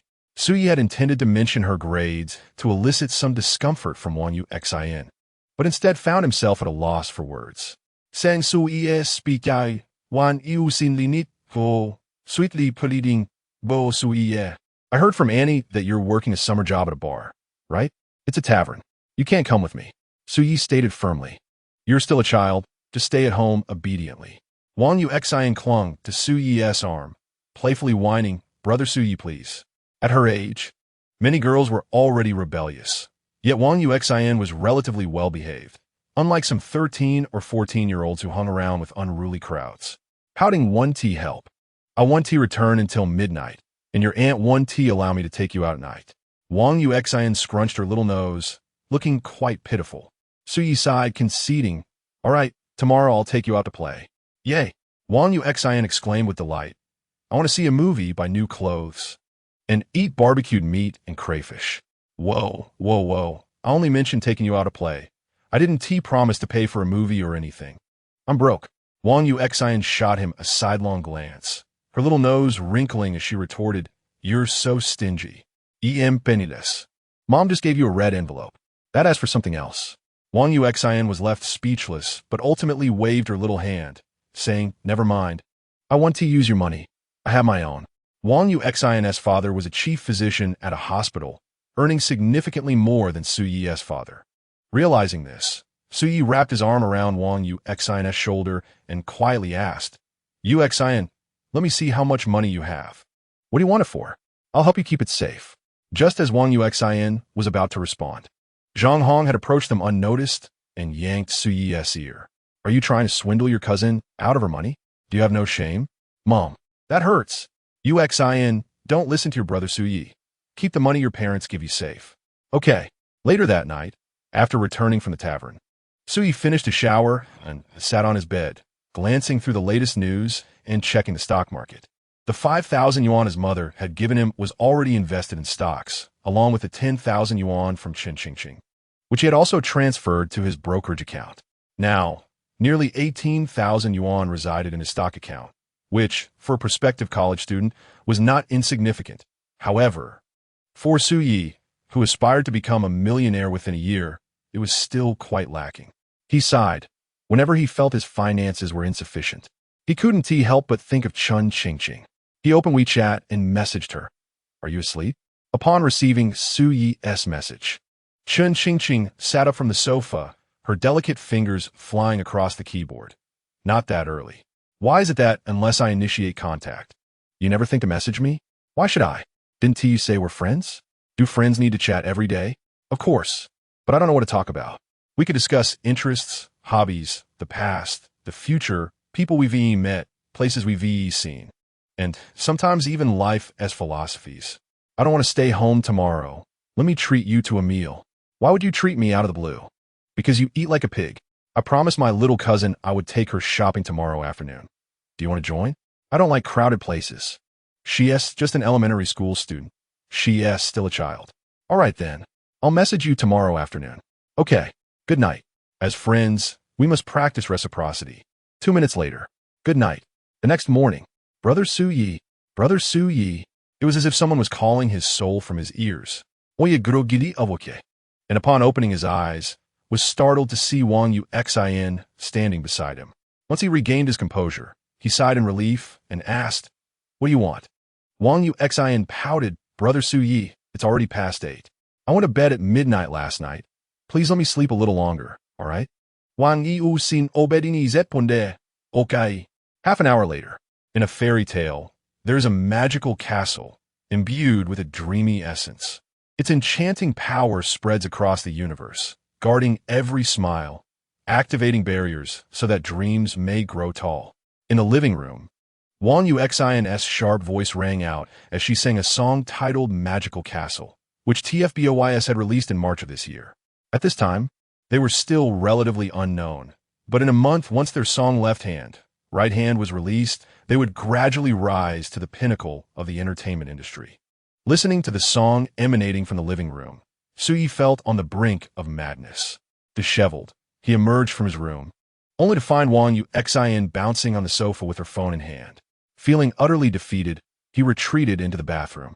10 minutes later, while having breakfast, he was interrupted by Wang Yuxin's incessant questions. "Brother Su-yi, when are we going shopping?"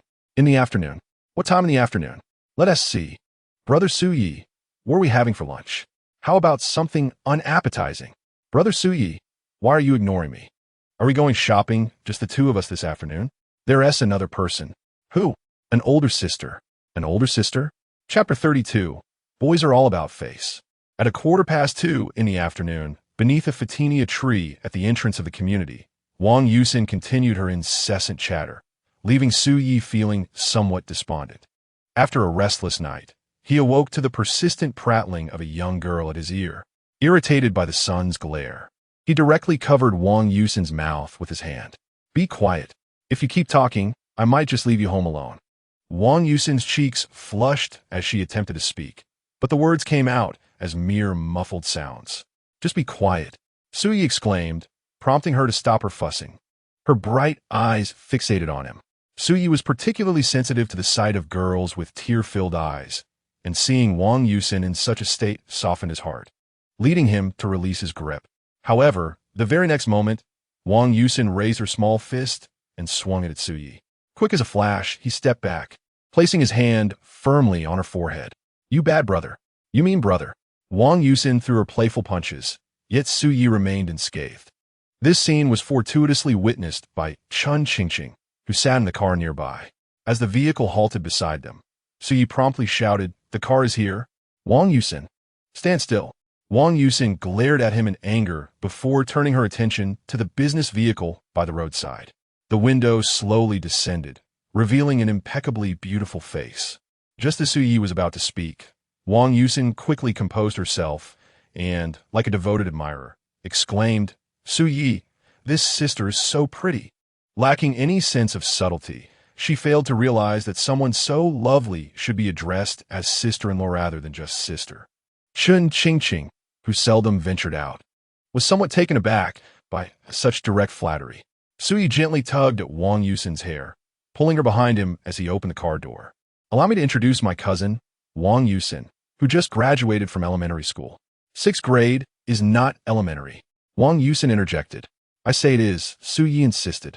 Chun Qingqing acknowledged with a slight and said, "Get in the car." Su-yi rubbed his hands together, feeling the chill from the air conditioning wafting from inside. "Make some room."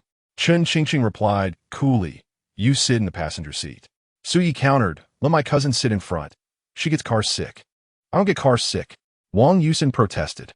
Chun Qingqing reiterated firmly, "You sit in the passenger seat. Your cousin rides with me." Before Su-yi could object, Wang Yuxin pushed him aside and quickly climbed into the car, with Chun Qingqing adjusting her seat for her. Su-yi felt exasperated, thinking to himself that he would never bring such a troublesome girl out again. As Su-yi opened the passenger door, he spotted Wang Rushue seated in the driver's seat and managed a strained smile. "Aunt Wang." Wang Rushue inquired directly, "Where are we going?" Shopping street, Su Yi replied. Chen Qingqing remarked, why not go to the mall? The mall has all branded goods that we can't afford. The clothes at the shopping street are cheaper, Su Yi explained. Chen Qingqing, wanting merely to enjoy some fresh air, had no desire for further debate, so Wang Rushua drove toward the shopping street. Hello, sister, you're so fair. Sister, your legs are so long. You must be around 7 meters tall, right? Sister, my brother is so silly. How did you come to know him? So he took a deep breath, suppressing his frustration. Wang Yusin, if you say one more word, I will throw you out of the car. Is this even your car? Can you dictate what happens? Su Yi was left speechless by her retort. Noticing Su Ye's frustrated expression, Chen Qingqing's lips curled up slightly, and she took the initiative to ask, how old are you? 13. With one being a chatterbox and the other more reticent, the duo surprisingly formed a harmonious bond. Much to Su Ye's relief, as they engaged in an animated conversation, with Wang Yusin's incessant inquiries prompting Chen Qingqing to respond in kind. Su Yi shook his head with a wry smile, acknowledging that this little girl was proving to be somewhat useful. Wang Rushua observed the interaction quietly, planning to report Chen Qingqing's activities of the day to Jiang Meilan later as part of her job. Before long, they arrived at the shopping street. Su Yi exited the vehicle, followed by Chen Qingqing and Wang Yusin. Pointing to a barbershop ahead, he announced, I want to get a haircut first. As Chen Qingqing opened her mouth to respond, Wang Yusin took the initiative to grab her hand, stating, you go get your haircut. I'll go shopping with sister. Sister. Let's go. Wang Yusin insisted, leading Chen Qingqing away. The two girls quickly hit it off, chatting and laughing as if Su Yi were the unwelcome third wheel. With no choice, Su Yi entered a barbershop nearby. The stylist approached him promptly. Hey there, getting a cut? The term handsome guy in barbershops often lacked credibility. Every male was labeled as such, and similarly, every female was called beautiful. Su Yi nodded and went to wash his hair. As he settled into the chair, the stylist picked up clippers. Wait, what are you doing? Su Yi asked. Cutting your hair, the stylist replied. Why are you starting with clippers? Shouldn't you ask how I want to cut first? The stylist thought. Isn't it always the same? Clip the sides, shorten the top, and leave the bangs? However, noticing Su Ye's agitated demeanor, he asked, how would you like it done? Give me a texture crop. Texture crop?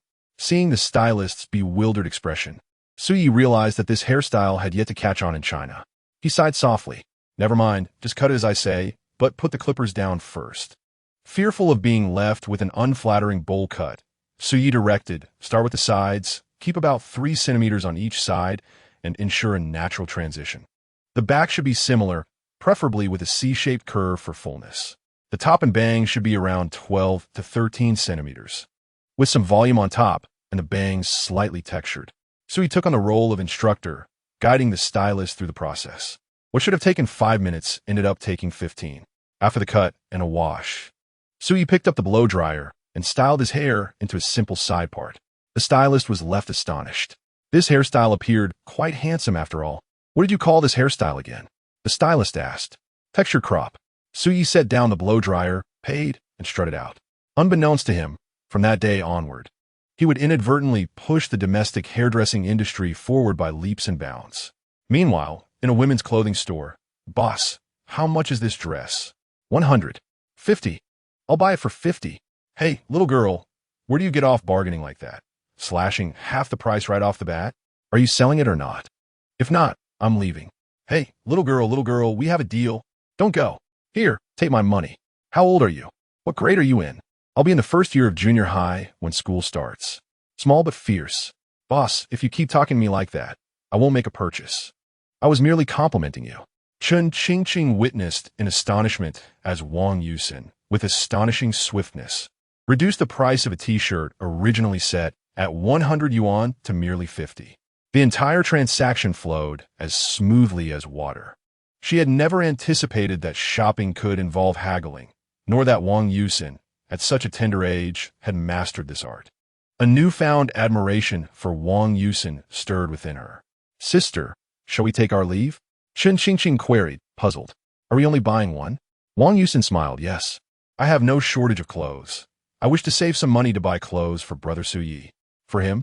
Wang Yusin nodded obediently, then, rising on her toes, leaned into Chen Qingqing's ear and whispered, he's so stingy.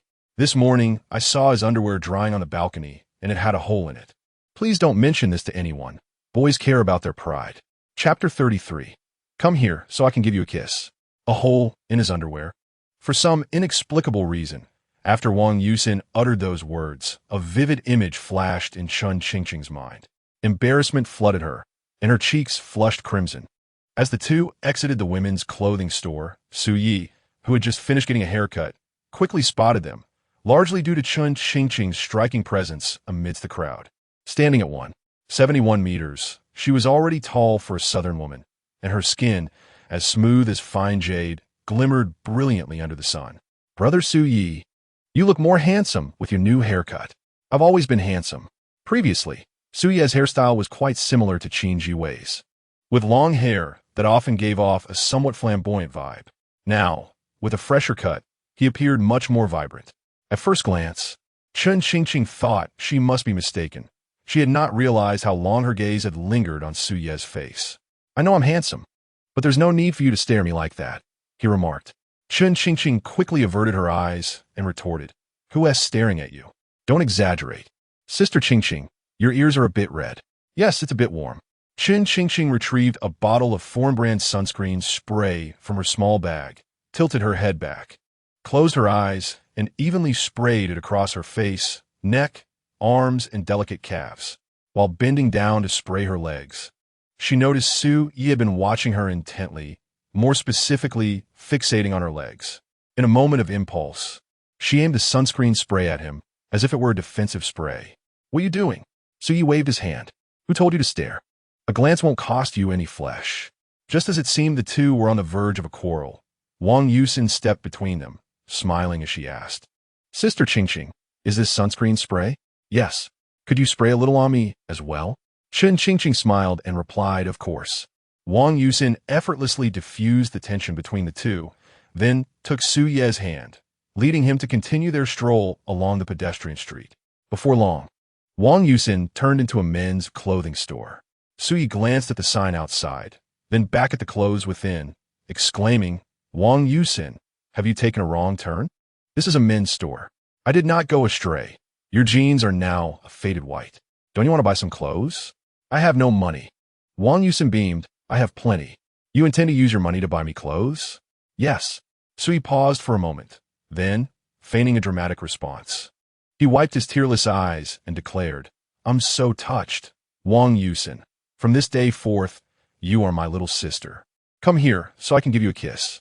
Wang Yusin rolled her eyes, uninterested in his antics, and began selecting clothes for herself. Chun Qingqing shot a glance at Su Yi, remarking coolly, Stop pretending. Your smile is quite evident. Su Yi stepped into the store, observing Wang Yusin diligently picking out clothes for him, and he felt a genuine warmth in his heart.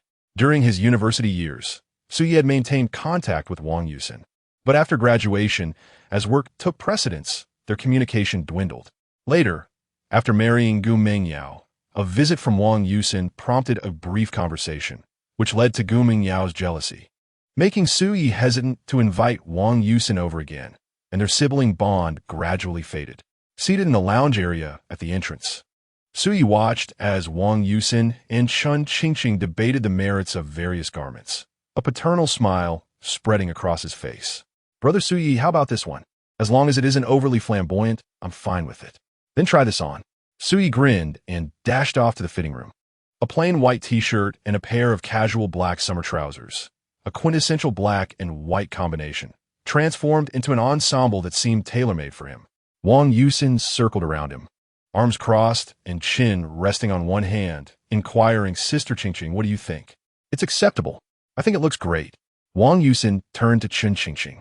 You think so too, right? Chun Qingqing murmured a slight agreement. Then came the moment for Wang Yusin to haggle with the store owner, and with Su Yi's involvement, the negotiations became even more assertive. Wang Yusin managed to reduce the price to half, while Su Yi boldly offered a mere 30 yuan for the 100 yuan t-shirt and 60 for the 160 yuan trousers. To Chun Qingqing's astonishment, he succeeded in his bargaining. Goodness, how does one conduct business this way without incurring a loss?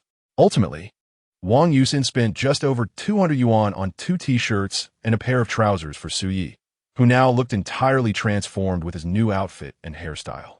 What's next on our agenda? Let us indulge in some delicious food. Brother Suyi, my pockets are shallow. Could you hold my phone and the clothes I just bought? Suyi felt it inappropriate to refuse, knowing well that one should not turn down favors. Chen Qingqing glanced over and handed her bag to Suyi as well. What are you doing? Just hold it. What do you take us for? Your servants. Chen Qingqing replied, I'll treat you tonight. Miss Chen, if you have any further requests, please feel free to command me.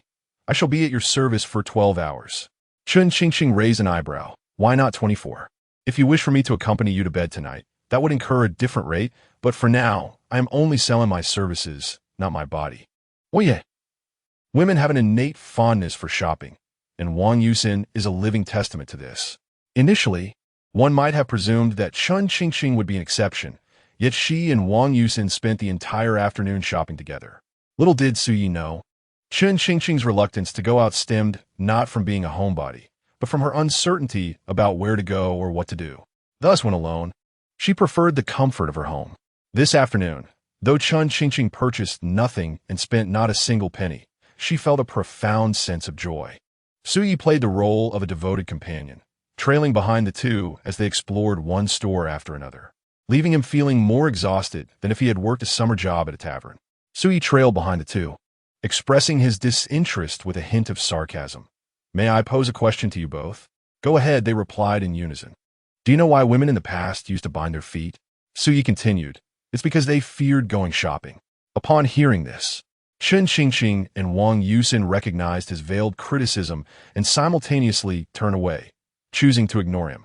Slow down, I can hardly keep up. Suyi, you're truly useless. Wang Yusin turned back, forcibly pulling Suyi up from his seat to catch up with Chen Qingqing. Wang Yusin seemed to believe that the three of them should be in sync while shopping together, akin to good friends holding hands after class to head to the restroom. Therefore, she quickly reached out to grasp Chen Qingqing's hand. 3 figures, 2 adults, and 1 child. Passers-by observed this scene with warmth and fondness. Chapter 34. The Rascals in the Evening. Chen Qingqing treated the two to dinner at a restaurant where the average cost per person was $299. As the dishes were served, she noticed Suyi and Wang Yusin gazing longingly at the food, occasionally licking their lips. Amused, Chen Qingqing said, Go ahead and eat. Wang Yusin, with a cheeky demeanor, replied, Sister Qingqing, I feel so embarrassed. By the time she spoke, Suyi had already begun his raid on the plates. Chen Qingqing laughed in exasperation. Look at your brother. Does he feel embarrassed? Wang Yusin glanced over, sighed dramatically, and then picked up her chopsticks to join in. Despite being cousins, their eating habits were remarkably similar. When the two of them simultaneously picked up a piece of sweet and sour pork, vying for it, Chen Qingqing nearly burst out laughing. Suyi, have you no shame? Unbeknownst to her, at another table in the restaurant, a middle-aged man in his 40s captured a photo of their meal together. The woman sitting next to him frowned and asked, What are you taking pictures of? The man replied with a smile, This is the daughter of our bank president. Last time, he had significant objections to her being with that boy. Now they are dining together. I must inform him. The woman glanced over and muttered, They seem like a good match. They aren't too young, so it's not exactly puppy love, is it? You don't understand. Our president has only this one precious daughter, and that boy comes from a family with no background at all. How could he possibly be interested? As he spoke, the man sent the photo to Chen Hansong. At that moment, Chen Hansong, who was also dining with clients, heard his phone ring and picked it up. Upon seeing the photo sent by the bank's client manager, he was momentarily stunned. It took him a full 5 seconds to stand up and say, Excuse me, I need to take a call. Stepping outside, he dialed Jiang Meilin's number. Chen Hansong, could you please refrain from calling me all day? I am Busa. Did you see the photo I just sent you? Jiang Meilin opened WeChat to take a look. Chen Hansong immediately pressed on. What is going on? Why is Qingqing still with him? Jiang Meilin examined the photo and replied, What's the problem?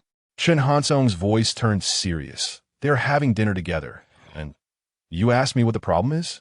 Has she ever smiled like that when she is with you? What's wrong with friends dining together? Did you not notice there's a little girl beside them? The barrage of questions left Chen Hansong speechless. In the photo, Chen Qingqing wore a joyous smile that even Jiang Meilin had never witnessed during their time at home. She had even worried that staying at home might lead to psychological issues for her daughter, fearing she might develop depression.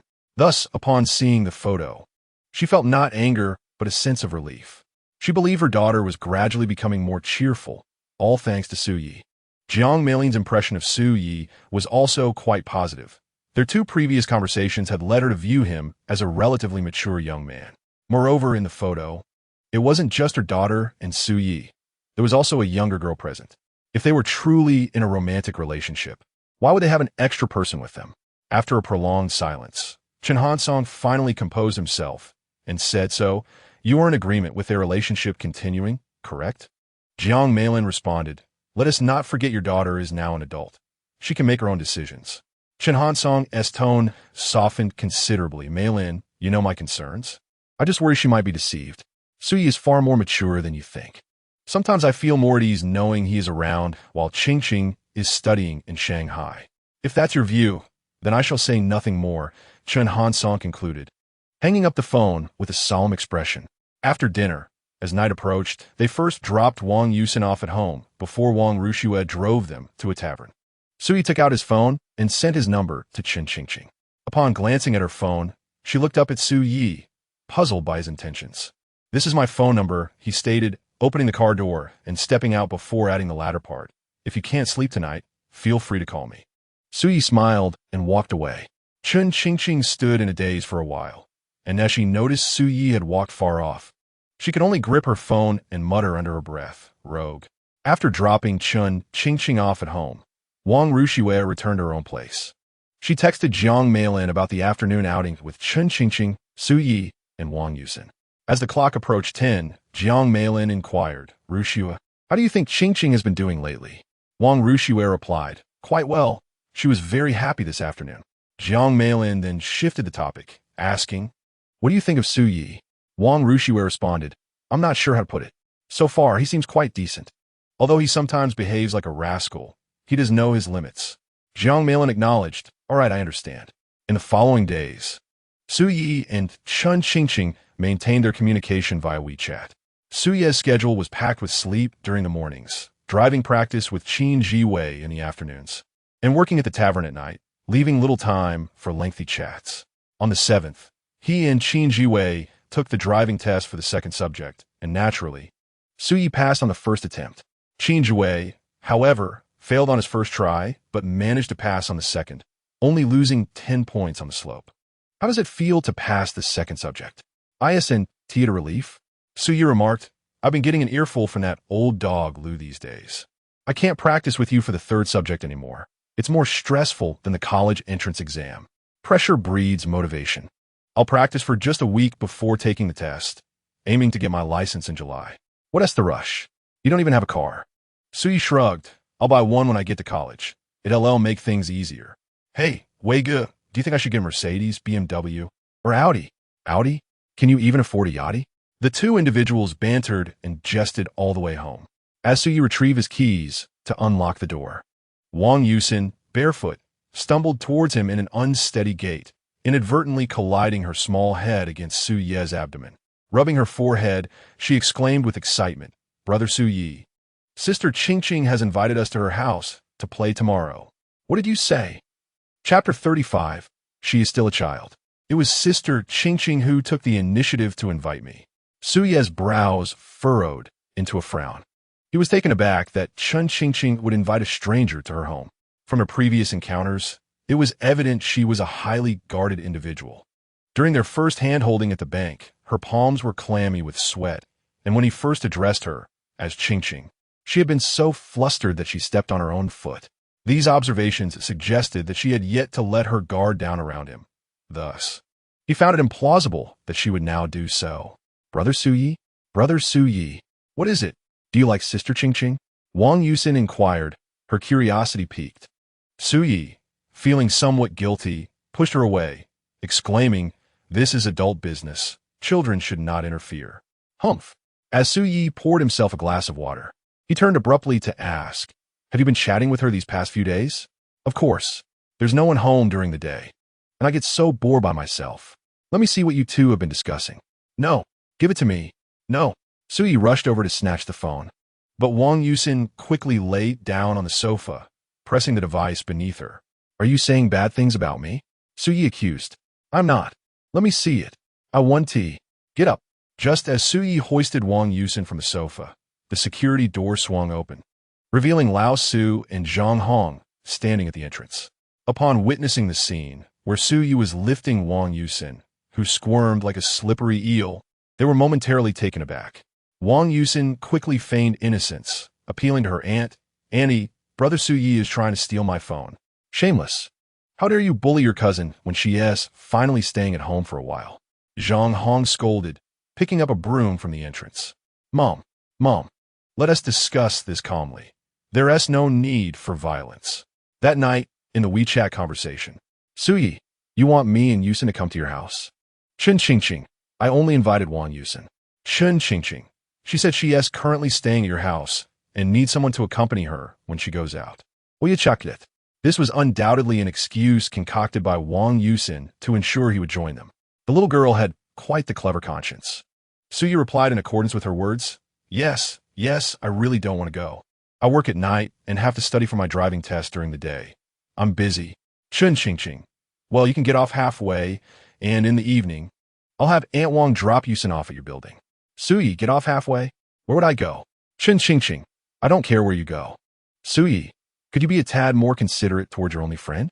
Chun Qingqing. You are no longer my only friend. Chun Qingqing. Wang Yusin is also my friend. Su Yi, but she's still a child. Chun Qingqing chuckled and replied, I simply adore children. Su Yi, if you like children, perhaps we could have one in the future. 1 minute later. Su Yi, where are you? 5 minutes later. Su Yi, I was just joking. 20 minutes later. Su Yi, if you're not going to reply, then fine, I'm going to sleep. Good night. The next day dawned bright and sunny. Upon waking, the first thing Su Yi did was to retrieve his phone from beneath his pillow to check if Chun Qingqing had replied. Fortunately, she had. Chun Qingqing, if you keep this up, I won't bother with you anymore. What was this? A complaint? Yet, it also bore a hint of playful affection. Su Yi smiled, got out of bed, and washed up. To his surprise, he found Wang Yusin diligently working on her summer homework in the living room. Brother Su Yi, you're awake? Brother Su Yi, I have a math problem I can't solve. Can you teach me? I can't.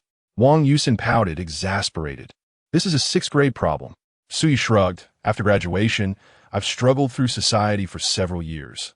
I might not even be able to solve 6th grade math. I'm serious.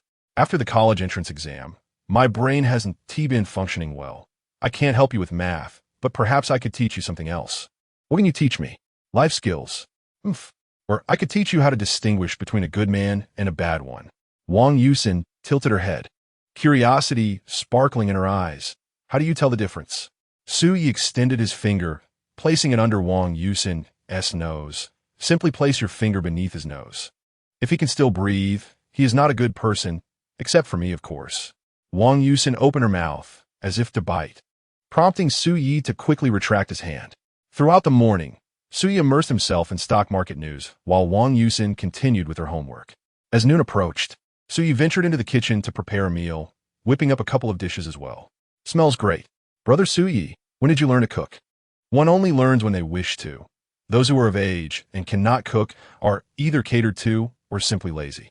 Wang Yusin enthusiastically filled a large bowl with rice, and after the siblings feasted, they sprawled out on the sofa to rest. At 2:30 in the afternoon, Wang Yusin abruptly yanked Su Yi, who was on the verge of dozing off, from the sofa. Brother Su Yi, hurry up. Sister Qingqing has sent Aunt Wang to pick us up. Already? Su Yi sprang upright from the sofa, rushed to the bathroom to splash cold water on his face, grabbed the house keys, and tucked his phone into his pocket. He quickly ushered Wang Yusin out the door. At the entrance of the community, after picking up the siblings, Wang Rushua drove them to Hongye Villa. On the way, she informed Jiang Meilin about Chun Qingqing's invitation, and after a moment's hesitation, Jiang Meilin agreed. Wang Rushua remained silent throughout the journey. As the business vehicle entered Hongye Villa, 2 security guards saluted the occupants of the car. The spacious asphalt road was flanked by vibrant green maple trees, which would transform into brilliant reds come autumn, aptly giving the villa its name. Wang Yusin blinked in awe, exclaiming, "This is so beautiful. The community feels like a park." Though Su-yi had anticipated this, he still felt a stir of emotions upon arriving at such an affluent neighborhood. Being wealthy is indeed splendid. The vehicle finally rolled into the villa's courtyard. Although there was no swimming pool in the yard, the community boasted a large pool exclusive to residents, open every Tuesday.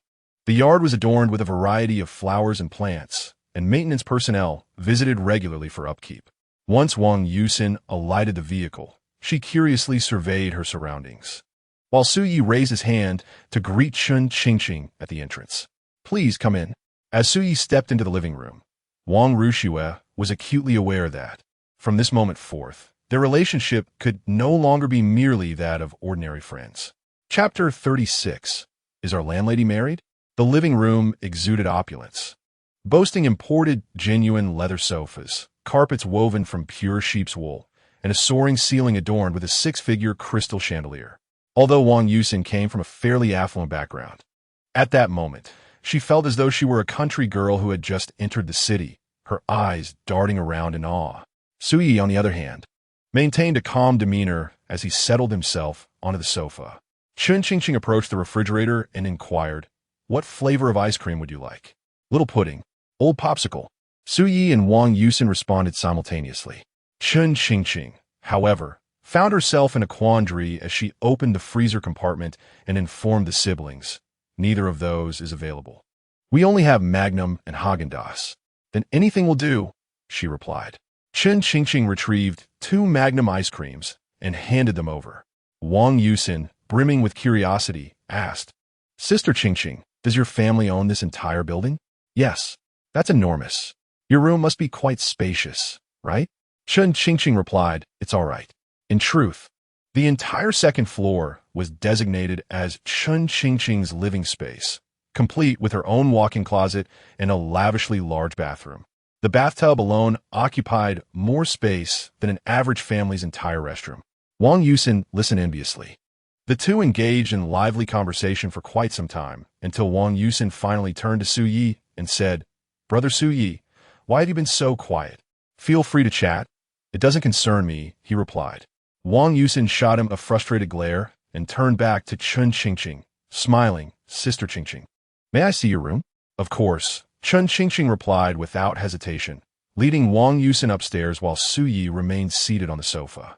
As a girl, Wang Yusin visiting Chun Qingqing's room posed no issue, but for Su-yi, it was a different matter. Being male and visiting Chun Qingqing's home for the first time, he was mindful of maintaining certain boundaries, which he had refrained from crossing. Unbeknownst to him, a camera discreetly hung from the ceiling corner, capturing his every move, while Jiang Meilin observed the scene on her phone. Seeing Su-yi simply seated on the sofa, Jiang Meilin felt a sense of relief, yet was also curious about his thoughts at that moment. During their previous encounters, Su-yi had struck her as a loquacious individual. Yet today, he seemed unusually reticent. Jiang Meilin pondered whether Su-yi, upon witnessing her family's circumstances, had become acutely aware of the disparity between himself and her daughter, leading to feelings of inadequacy. Chun Qingqing, being socially awkward, was unlikely to notice this nuance. Jiang Meilin contemplated whether to alert her daughter to this, but ultimately decided against it. Since Su-yi had already come to their home, the situation could not be salvaged. She resolved to let things unfold naturally. Meanwhile, upstairs, after leading Wang Yusin into her room, Chun Qingqing felt a pang of regret as she recalled that the plush Doraemon Su-yi had given her lay on her bed. However, Wang Yusin's attention was not drawn to the plush toy. She instead ventured into Chun Qingqing's walk-in closet, gazing in envy at the array of clothing and shoes. Realizing that Wang Yusin was oblivious to the origin of the Doraemon, Chun Qingqing felt a sense of relief wash over her. "Sister Qingqing, you are so fortunate to have your own walk-in closet," Wang Yusin exclaimed, her face alight with joy, prompting Chun Qingqing to momentarily lose her train of thought. Could a designated room for clothing truly equate to happiness? "My brother's room is probably not even as spacious as your closet, but he's not bad. Just a bit foolish and thick-skinned, wouldn't you agree?" "Quite true." The two girls remained upstairs for several minutes before descending together. Soon after, the trio settled on the sofa to enjoy a comedy film, a classic by Stephen Chow. Viewing it on the 100-inch screen was an entirely different experience from watching it on a mobile device. As the clock approached 5, Su-yi finally stood and announced, "It's getting late. Yusin and I should be heading back. I'll have Aunt Wang drive you." Chen Qingqing offered. "Thanks," Wang Yusin replied, rising with a smile. "Sister Qingqing, may I come to your house to play again sometime?" "Certainly." Chen Qingqing nodded with a grin. At 5 o'clock, the sun had yet to dip below the horizon. Sitting in the car, Wang Yusin began chattering excitedly, her words brimming with envy. Su-yi chuckled and gently ruffled her hair, saying, "Don't be so disheartened. If you strive to get into a good university and work hard, you too can afford a splendid house like that." Suddenly, Wang Yusin asked, "Brother Su-yi, you hardly spoke to Sister Qingqing this afternoon. Do you feel there's too great a gap between you two?" Wang Ruxue, overhearing this, was equally curious about Su-ye's response. "No, I just think my previous goals were somewhat modest. It's time to aim higher." "What goals?" Su-yi lightly flicked Wang Yusin's forehead and chuckled. "You're quite the busybody. Go on and mind your own business." "Humph."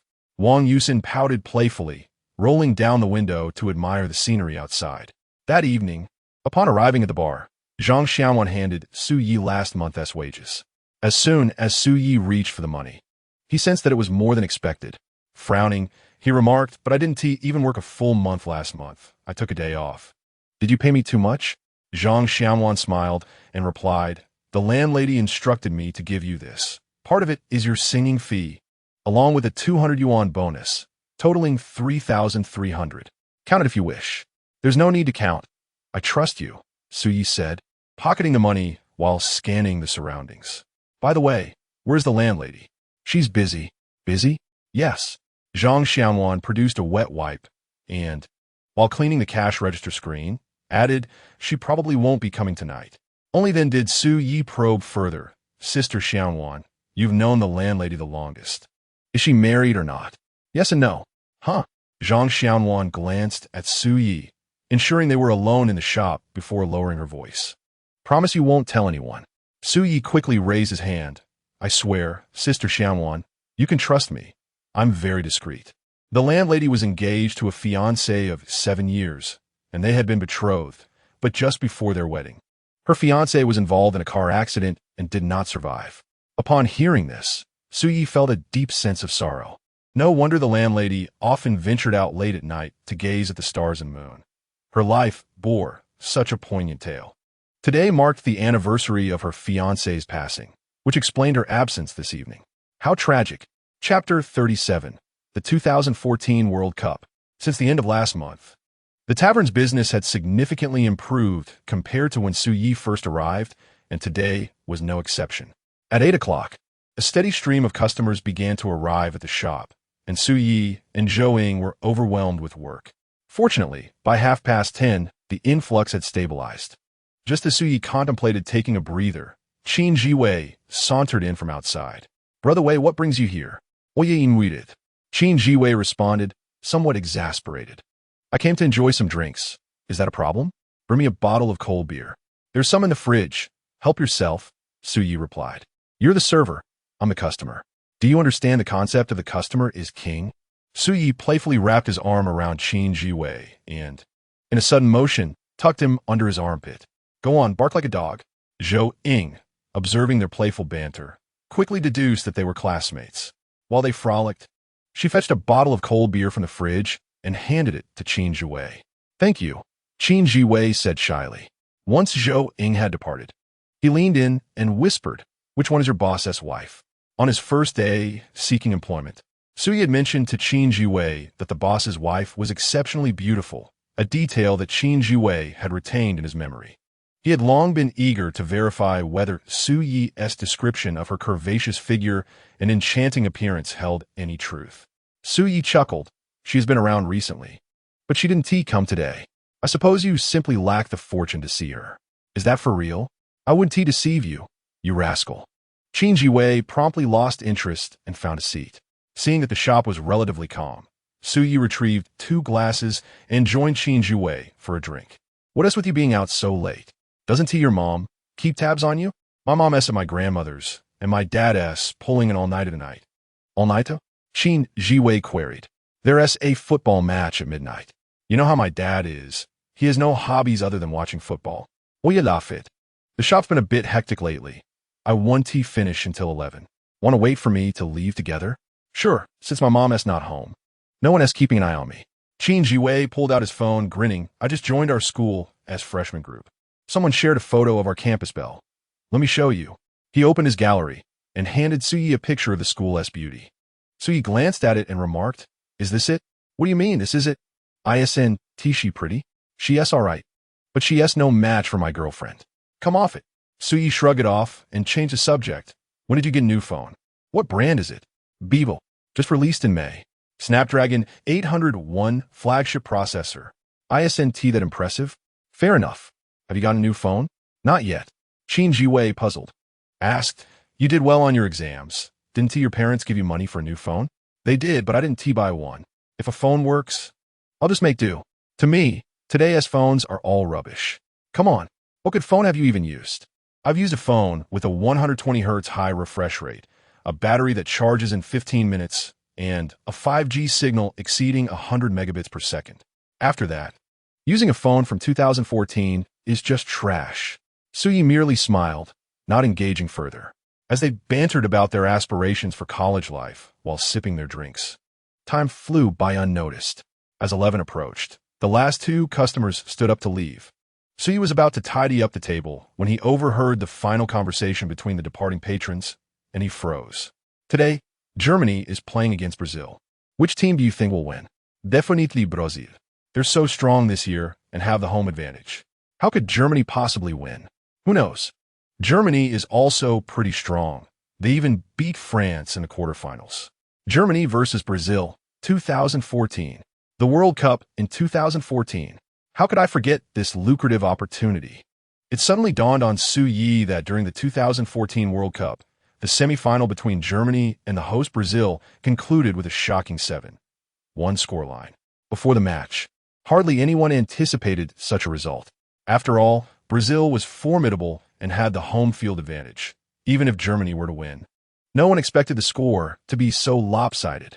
Thus, across Europe, only one Dutchman, intoxicated, had spent 200 euros betting on that scoreline, ultimately winning an astounding 11 million yuan due to the odds of 6,500. This incident had made headlines back then. How could I have forgotten this? Suyi snapped out of his daze and urgently grabbed Qin Jiwei. How'd you get here? I rode over on my electric bike. Give me the keys. What are you planning to do? I need to step out for a moment. Hurry up. Qin Jiwei, oblivious to Suyi's excitement, handed over the keys. Suyi then addressed Zhang Xiaowan and Zhouing, Sister Xiaowan. Sister Zhouing, I'm stepping out for a bit. I'll be right back. Oh. Suyi dashed out, hopping onto the electric bike and racing toward the lottery sales point. Fortunately, due to the World Cup, the lottery shop remained open until midnight. He dismounted and sprinted inside. Boss, can I still place a bet on the Germany versus Brazil World Cup match? The owner responded lazily, Sure. Can I bet on the score? Is that possible? Yes, betting on the score has higher odds. What score do you want? 7-1. Young man, you've never bet before, have you? For lotteries, if one side scores over 5, you can only bet on other outcomes. Domestic and international rules differ. Unless you go for illegal betting, which is against the law. Huh, I don't know about that. Do you want to bet on something else? The odds for that are also quite good. Sure. Brazil to win? Germany. You want to bet on Germany beating Brazil? Yes. Are you sure? Germany needs to score more than 5 goals to win against Brazil. That is practically impossible. Suyi nodded resolutely. That is how I want to bet. What are the odds? 150 times. Just 150? Damn. If I could stake all my money, this could be a fortune. However, Suyi had already invested his cash in the stock market, and all he had on him was the 3,300 yuan salary Zhang Xiaowan had given him that evening. He knew he wouldn't have time to withdraw cash from the stock market, so he pulled out all his money and handed it to the owner. Here is 3,003. Please place a bet for me on Germany to win against Brazil with a score higher than 5. 3,003. Young man, are you sure? Don't let a few drinks cloud your judgment. The owner had already caught a whiff of the alcohol on Suyi and suspected he was intoxicated. I'm sure. All right, then I'll place the bet, but this money is non-refundable. Yes, go ahead. The owner complied with Suyi's request and printed a lottery ticket, handing it to him. Once Suyi confirmed that he hadn't made a mistake, he carefully stowed the ticket and swiftly exited the lottery shop. As soon as he left, the owner shook his head, muttering to himself, "He looks so young. How can he be so reckless after a little drink? Betting on Germany to score over 5 against Brazil? That's just plain madness. Chap the bam we chap bin. Damn it, how could I have forgotten about this football match?" Suyi was immensely frustrated. Of course, this could not be solely attributed to him. He was not an aficionado of football and had never once watched a match. Were it not for the game that had surged to the top of trending topics back in 2014, he would have likely forgotten all about it. Spending 3,300 with a return of 150 times, the prize amounted to less than 500,000. After a 20% tax deduction, he would only receive 400,000. Sitting on his electric bike, Suyi noticed that the lottery shop owner had already pulled down the shutter halfway. He sighed deeply and mused, "Well, I suppose I should count my blessings. At least I made it in time. If I invest this 400,000 into the stock market, with a bit of luck, it could multiply tenfold or perhaps even 100-fold. Comforting himself with this thought, he pedaled homeward. At the tavern, Zhang Xiaowan and Zhou Ying had already tidied up the establishment. Upon seeing Suyi return, Qin Jiwei hurriedly approached him, asking, "Where'd you been?" "A secret," Suyi replied, "you old rascal." He certainly would not divulge to Qin Jiwei that he had visited the lottery shop. This matter must remain confidential. Once the results of the match were announced the following day, he could hardly confess to possessing prophetic abilities. Reflecting on it, spending 3,300 on that lottery ticket seemed quite reasonable. Had he invested tens of thousands and won the next day, he would likely become a national sensation. "Sister Zhou, I'll handle the cleaning tomorrow night. You've done enough today."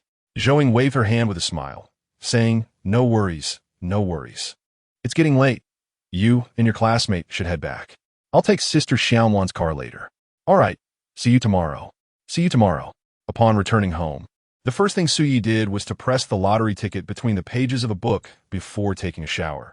Lying in bed, he felt a thrill of excitement at the thought that his savings might soar from 20,000 to over 400,000 the next day. That night, he fell asleep with a heart full of anxious anticipation. The next morning, as Suyi awoke, his phone rang incessantly. Pulling it out, he saw a message from his friend, the autistic patient. "Holy moly. Oye." This morning, Germany just crushed Brazil with a score of 7-1. You realize what that means? It's akin to an underdog team in League of Legends defeating a Korean powerhouse while getting a buzz cut. My dad mentioned that things are chaotic over in Brazil, with some gangs threatening to hunt down the Brazilian players. Forget it. Why am I telling you all this? You wouldn't understand. Are you practicing for your driving test today? Suyi quickly typed back, "No, you go ahead. I have something to do today." "All right then." Suyi swiftly got out of bed, flipped open the book to check on the lottery ticket, and dashed to the bathroom to freshen up. Wang Yusin, curious, asked Brother Suyi, "Why are you up so early today?" While brushing his teeth, Suyi poked his head out of the bathroom and replied, "Yusin, I have some matters to attend to this morning. Stay at home. I might not be back until noon. Can you wash the rice?" "Of course." "Then, by 11, rinse a scoop of rice. Just 1 spoonful will suffice. Don't add too much water. It should only reach a finger's width above the rice." Wang Yusin obediently acknowledged. In a flurry, Suyi finished brushing his teeth and washing his face, grabbed the lottery ticket and necessary documents, donned a mask, slipped on his shoes, and quickly made his way to the lottery center. For winnings exceeding 500,000, one must visit the provincial lottery center. Suyi had spent 3,300 with a multiplier of 150, resulting in 495,000. So he only needed to visit the municipal lottery center to claim his prize. Upon arriving at the lottery center by taxi, he was guided by a staff member. Expecting a crowd and much attention during the redemption process, he was surprised by the calm demeanor of the attendants. "Please sign your name, phone number, and ID number on the back. Fill out a declaration on the photocopy of your ID. Once you've completed this form, please wait a moment. Check your bank messages. The funds should have been deposited by now." So he pulled out his phone, and just then a message arrived. After confirming the amount, he nodded and smiled. "I received the message. Thank you." Exiting the lottery center, Suyi realized it was nearly 11 o'clock. Stretching lazily, he felt invigorated, brimming with anticipation for the future. Life was truly becoming increasingly promising. On the way home, he stopped by Xian Baiwei Chicken to buy a poached chicken as a reward for himself. When Wang Yusin saw Su Yi return with the chicken, she asked in astonishment, "Brother, have you struck it rich? Buying a poached chicken is a sign of wealth?" Oye replied, "Somehat sipikles. You're so stingy. How could I afford this if I hadn't hit the jackpot?" Su Yi retorted, "Go on. Clear the table and wash your hands. It's time to eat." Okay. In the afternoon, Su Yi stayed home, transferring all 400,000 into his securities account. Trusting his instincts, he selected several promising stocks to invest in. At that moment, the A-shares were already showing signs of an upward trend. For those attentive to the stock market, they would know that since the third quarter of 2014, it had begun to rise rapidly, continuing to soar for 4 consecutive quarters. Receiving this 400,000 at such a pivotal moment felt like a timely boon, a lifeline amidst adversity, a guiding light in the dark, or a refreshing rain after a long drought. At Hongya Mountain Villa, Chun Qingqing sat on the sofa, idly flipping through a comic book. Normally, she wouldn't feel bored at home alone, but after a short while, she found the comic dreadfully tedious. Deciding to close the comic, she took out her phone and opened WeChat. With only a handful of contacts, she pondered for a moment before opening the chat with Wang Yusin and sending a message. "Are you home?" Wang Yusin quickly replied, "Yes." "All by yourself?" "Brother Su Yi is here too." "What's he doing?" "Not sure. He went out this morning, but when he came back for lunch, he just sat there grinning at his phone. I suspect he found some money on the street." Wang Yusin sent a picture. "Sister Qingqing. Doesn't he look like a fool?" Chun Qingqing opened the photo Wang Yusin had sneakily taken of Su Yi, who was sitting on the sofa with a goofy grin, and she couldn't help but chuckle. "Absolutely."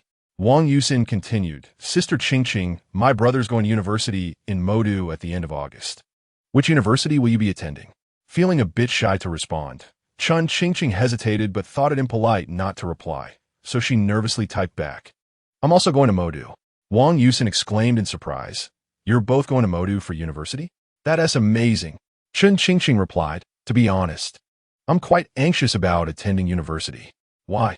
"Because going to university means interacting with many people, and I've heard that relationships in dormitories can be quite complicated." "Don't worry. If you encounter any problems, just reach out to my brother. He is quite reliable. And I have a secret to share with you." "What secret?" "My brother has pinned your chat on WeChat, just like a special concern on QQ." Chun Qingqing's heart raced. Chapter 39. Mom, we are still just friends. The lottery incident served merely as a fleeting interlude. After 2 days of excitement, Su Yi resumed his monotonous daily routine. In the blink of an eye, over half a month had passed, and he had completed his driving test for the 3rd subject. During this time, he had accompanied Wang Yusin to Chun Qingqing's home twice, each time finding her alone. By the end of July, Zhang Lan returned from an exchange program at another hospital, and naturally, Wang Yusin had to return to her own home. However, this girl was quite loyal. Before departing, she earnestly advised Su Yi, "Sister Qingqing is a girl who lacks a sense of security. Su Yi Gij, you must take good care of her when you're at university." Oye, caught between laughter and tears, pinched Wang Yusin's cheek and replied, "Little girl, you even know what a sense of security is? How annoying." Wang Yusin pushed Su Yi away, pouting with her hands on her hips, and said, "Could you stop pinching my face?" All right, I don't need your advice. Hurry back to your mom before it gets dark." Su Yi accompanied Zhang Hong as they sent Zhang Lan and Wang Yusin downstairs. After watching them drive away, Zhang Hong curiously asked, "Who is this Sister Qingqing that Yusin mentioned?" Su Yi paused, quickly clarifying, "Just a friend. Wasn't the girl you liked in high school, named Gu Mengyao?" "Huh." Su Yi was taken aback. "You know about that?" "Zhang Podliuft. What is there that you can hide from me?" "Mom, I no longer have any connection with Gu Mengyao." Zhang Hong retorted with a hint of sarcasm. "Oh. Back in high school, you used to buy her breakfast every few days and even gifted her heart-shaped chocolates worth dozens of yuan. Now you say there's no connection?" Su Yi genuinely had no idea Zhang Hong was aware of his past with Gu Mengyao. Feeling somewhat ashamed, he explained, "I really don't have any connection now, Mom. You must believe me. It was she who rejected me, right?" "Nonsense. I've seen through her now. Even Tengu Mingios combined wouldn't be worthy of me. Mom, rest assured. This time I will definitely find a reliable daughter-in-law for you." What do you mean this time? Just don't worry about it. I have it all figured out. When will you bring that friend of yours over to our house? Which friend? The sister Ching Ching that Yusin mentioned. Mom, we are still just friends. Hee. Achoo. Chun Ching Ching suddenly sneezed. At that moment, Jiang Meilin, who was sitting on the sofa, inquired with concern, Ching Ching, have you received your admission notice? Yes. What day are you going to school? The 27th. Jiang Meilin hesitated for a moment before saying, I will try to make time to accompany you to Modu. Chun Ching Ching remained silent, as Jiang Meilin often spoke without following through. She got up and went upstairs, sitting on her bed and playing a few familiar tunes on her guitar. Suddenly, she recalled a song she had released recently and became curious if anyone had listened to it. Thus, Chun Ching Ching set down her guitar and sat in front of her seldom-used computer, switching it on, logging into the NetEase Cloud creator backend. She was taken aback to see a red notification that's showing 99 comments. Quickly clicking to open the song's comment section, she scrolled down, her eyes widening with astonishment. Comments flowed in. The song is beautiful. Sister is amazing. Recommended by a friend. After listening, my mind is filled with thoughts of becoming wealthy. You seem to have a bit of envy towards the rich, haha, but this song is really good. The line all the evil people no longer hold the power of speech is beautifully written. This song is fantastic. Chun Ching Ching kept scrolling down, unable to finish reading all the comments. When she noticed the platform's notification indicating her song had climbed to the new song chart on NetEase Cloud, her mind went blank. At the time of uploading the song, she had never anticipated such success. The most crucial point was that copyright law mandated all streaming music platforms to pay royalties to the recording rights holder, with different platforms offering varying benefits.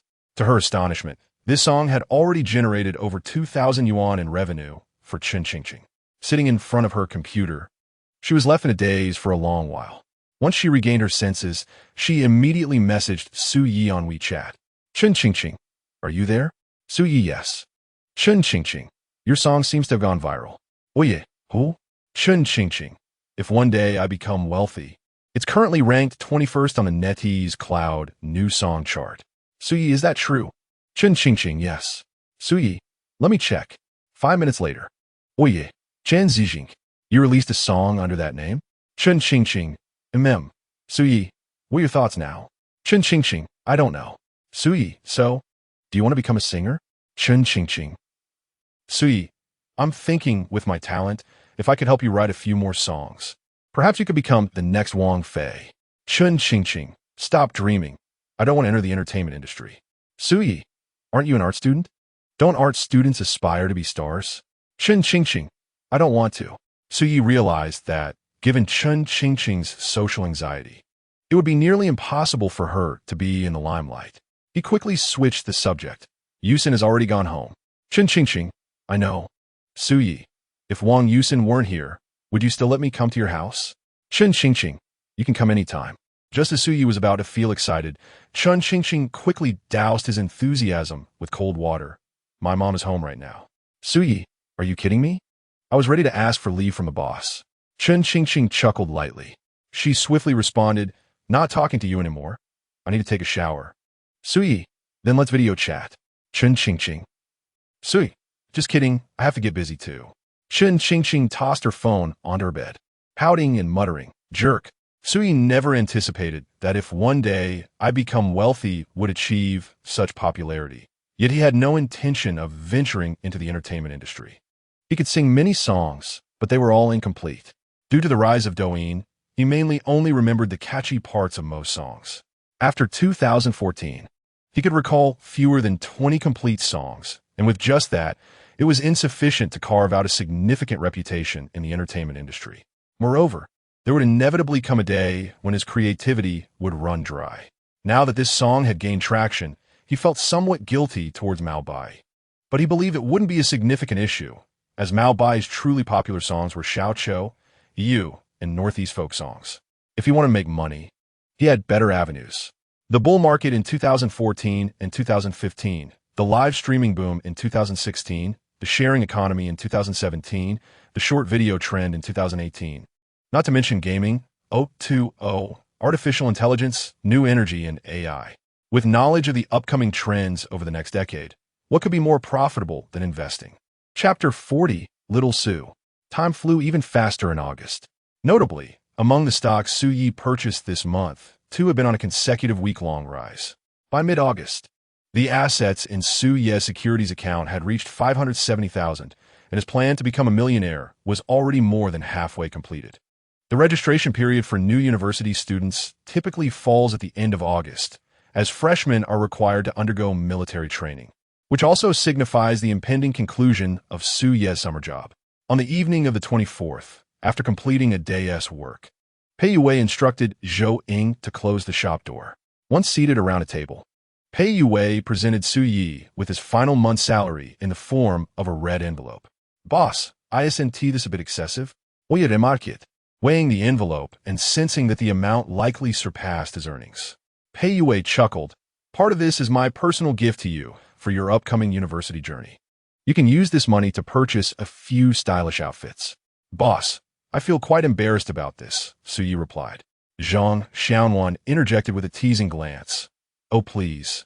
With your thick skin, what is there to be embarrassed about?" "Sister Xiaonuan, that remark stings." "Oye, retorted." All right, I misspoke," Zhang Xiaonuan conceded. Su Yi then fetched a bottle of beer along with 4 glasses, pouring each a drink. He raised his glass and expressed, "I'm truly grateful for the care and support from you, boss, and my 2 sisters over the past couple of months. I will certainly come back to visit you all when I have the time." "Consider yourself fortunate," came the collective response as they clinked their glasses, lamenting how swiftly time had passed. None of them, including Pei Yue, Zhang Xiaonuan, or Zhou Ying, wished for Su Yi to leave. His presence undeniably enhanced the ambience of the shop. Yet, as the saying goes, all gatherings must come to an end, and Su Yi's departure was for the noble pursuit of education. After midnight, Pei Yue finally waved her hand and said, "All right, enough for tonight, it's getting late." Su Yi stood up and with open arms approached Zhou Ying, saying, "Sister Zhou Ying, let us hug it out." Zhou Ying, without hesitation, stepped forward to embrace him. "Sister Xiaonuan," Su Yi called out with a smile, and she too obliged, stepping forward for a hug. "And of course, my dearest boss, or rather, the most beloved boss." With that, Su Yi and Pei Yue shared a heartfelt embrace. Noticing that Su Yi was reluctant to let go, Zhou Ying quipped, "I can't shake the feeling that he is only hugging the boss and not us." Zhang Xiaonuan laughed. "You needn't doubt it. That is undoubtedly his intention." Pei Yue initially felt a tinge of sadness, but as Su Yi held her tightly, she rolled her eyes and said, "Are you planning to hold on all night?" Only then did Su Yi release her, grinning. "I simply can't bear to part with you all." Pei Yue shot him a playful glare and waved her hand. "All right, off you go. Don't make it sound like we want to see each other again after this." "Oye, chocolate." Casting one last glance at the tavern before waving goodbye, Zhang Xiaonuan and Zhou Ying followed suit. Pei Yue settled back in her chair, propping her chin on her hand, gazing out at the night scenery, her expression gradually reflecting a sense of melancholy. In her 30s, she had grown weary of farewells. Having returned home, she enjoyed a restful night as sleep. The following morning, Su Yi placed a call to Chun Qingqing as soon as he awoke. Chun Qingqing had just begun to move about when she set her phone down on the living room sofa. Hearing the phone ring, Jiang Meilin picked it up and glanced at the screen, which displayed a silly pig. Instantly, she thought of Su Yi and hesitated to answer. Upon hearing footsteps, Jiang Meilin quickly returned the phone to its place. Chun Qingqing approached, picked up the phone, and upon seeing Su Yi's call, headed upstairs. "Couldn't you have just messaged me instead of calling?" she asked. Su Yi offered an excuse. "My home internet is unreliable." Chun Qingqing replied curtly, "Speak quickly if you have something to say. The tavern job has concluded. Would you like to accompany me to the mall this afternoon?" Su Yi proposed. "Shopping?" Chun Qingqing questioned. "Yes, we don't even have a suitcase at home, and since you're soon heading to the bustling metropolis, you should probably prepare some essentials." "Oye, risosinit." Chun Qingqing surveyed the pile of household items in her room, gifts from Wang Ruxue, and realized she was well stocked. After a moment of contemplation, she responded, "All right, shall we meet in the afternoon?" "Oye, inmuidet." "Sure." With that, the call ended. When Chun Qingqing returned downstairs, Jiang Meilin inquired, "Who was that?" "Oye." Chun Qingqing replied candidly, Had it not been for her acquaintance with Su Yi, her phone might not have rung for days on end. And Jiang Meilin wouldn't have believed it was anyone else. Did he invite you out? Yes. Qingqing, I have something to tell you, Jiang Meilin said, taking Chen Qingqing's hand. You're heading to the bustling metropolis in 2 days, right? Your mother will be leaving early tomorrow morning. But I've already spoken to your father, and he has agreed to take you on the 27th. Chen Qingqing's expression turned frosty. I don't want him to take me. Jiang Meilin quickly countered. Your father hardly agrees to such things. Just let him take you. No. Chen Qingqing pulled her hand away and went upstairs with her phone. Jiang Meilin sighed and texted Chen Hansong. Jiang Meilin, your daughter doesn't want you to take her to the bustling metropolis. Chen Hansong, it's her first time going to university. If neither of us takes her, how will she get there? Jiang Meilin, she is quite resolute in her stance. Chen Hansong, I'll come by tonight. Please prepare an extra meal. After a moment of hesitation, Jiang Meilin responded with an affirmative. In the afternoon, Su Yi took a taxi to the entrance of Hongya Mountain Villa.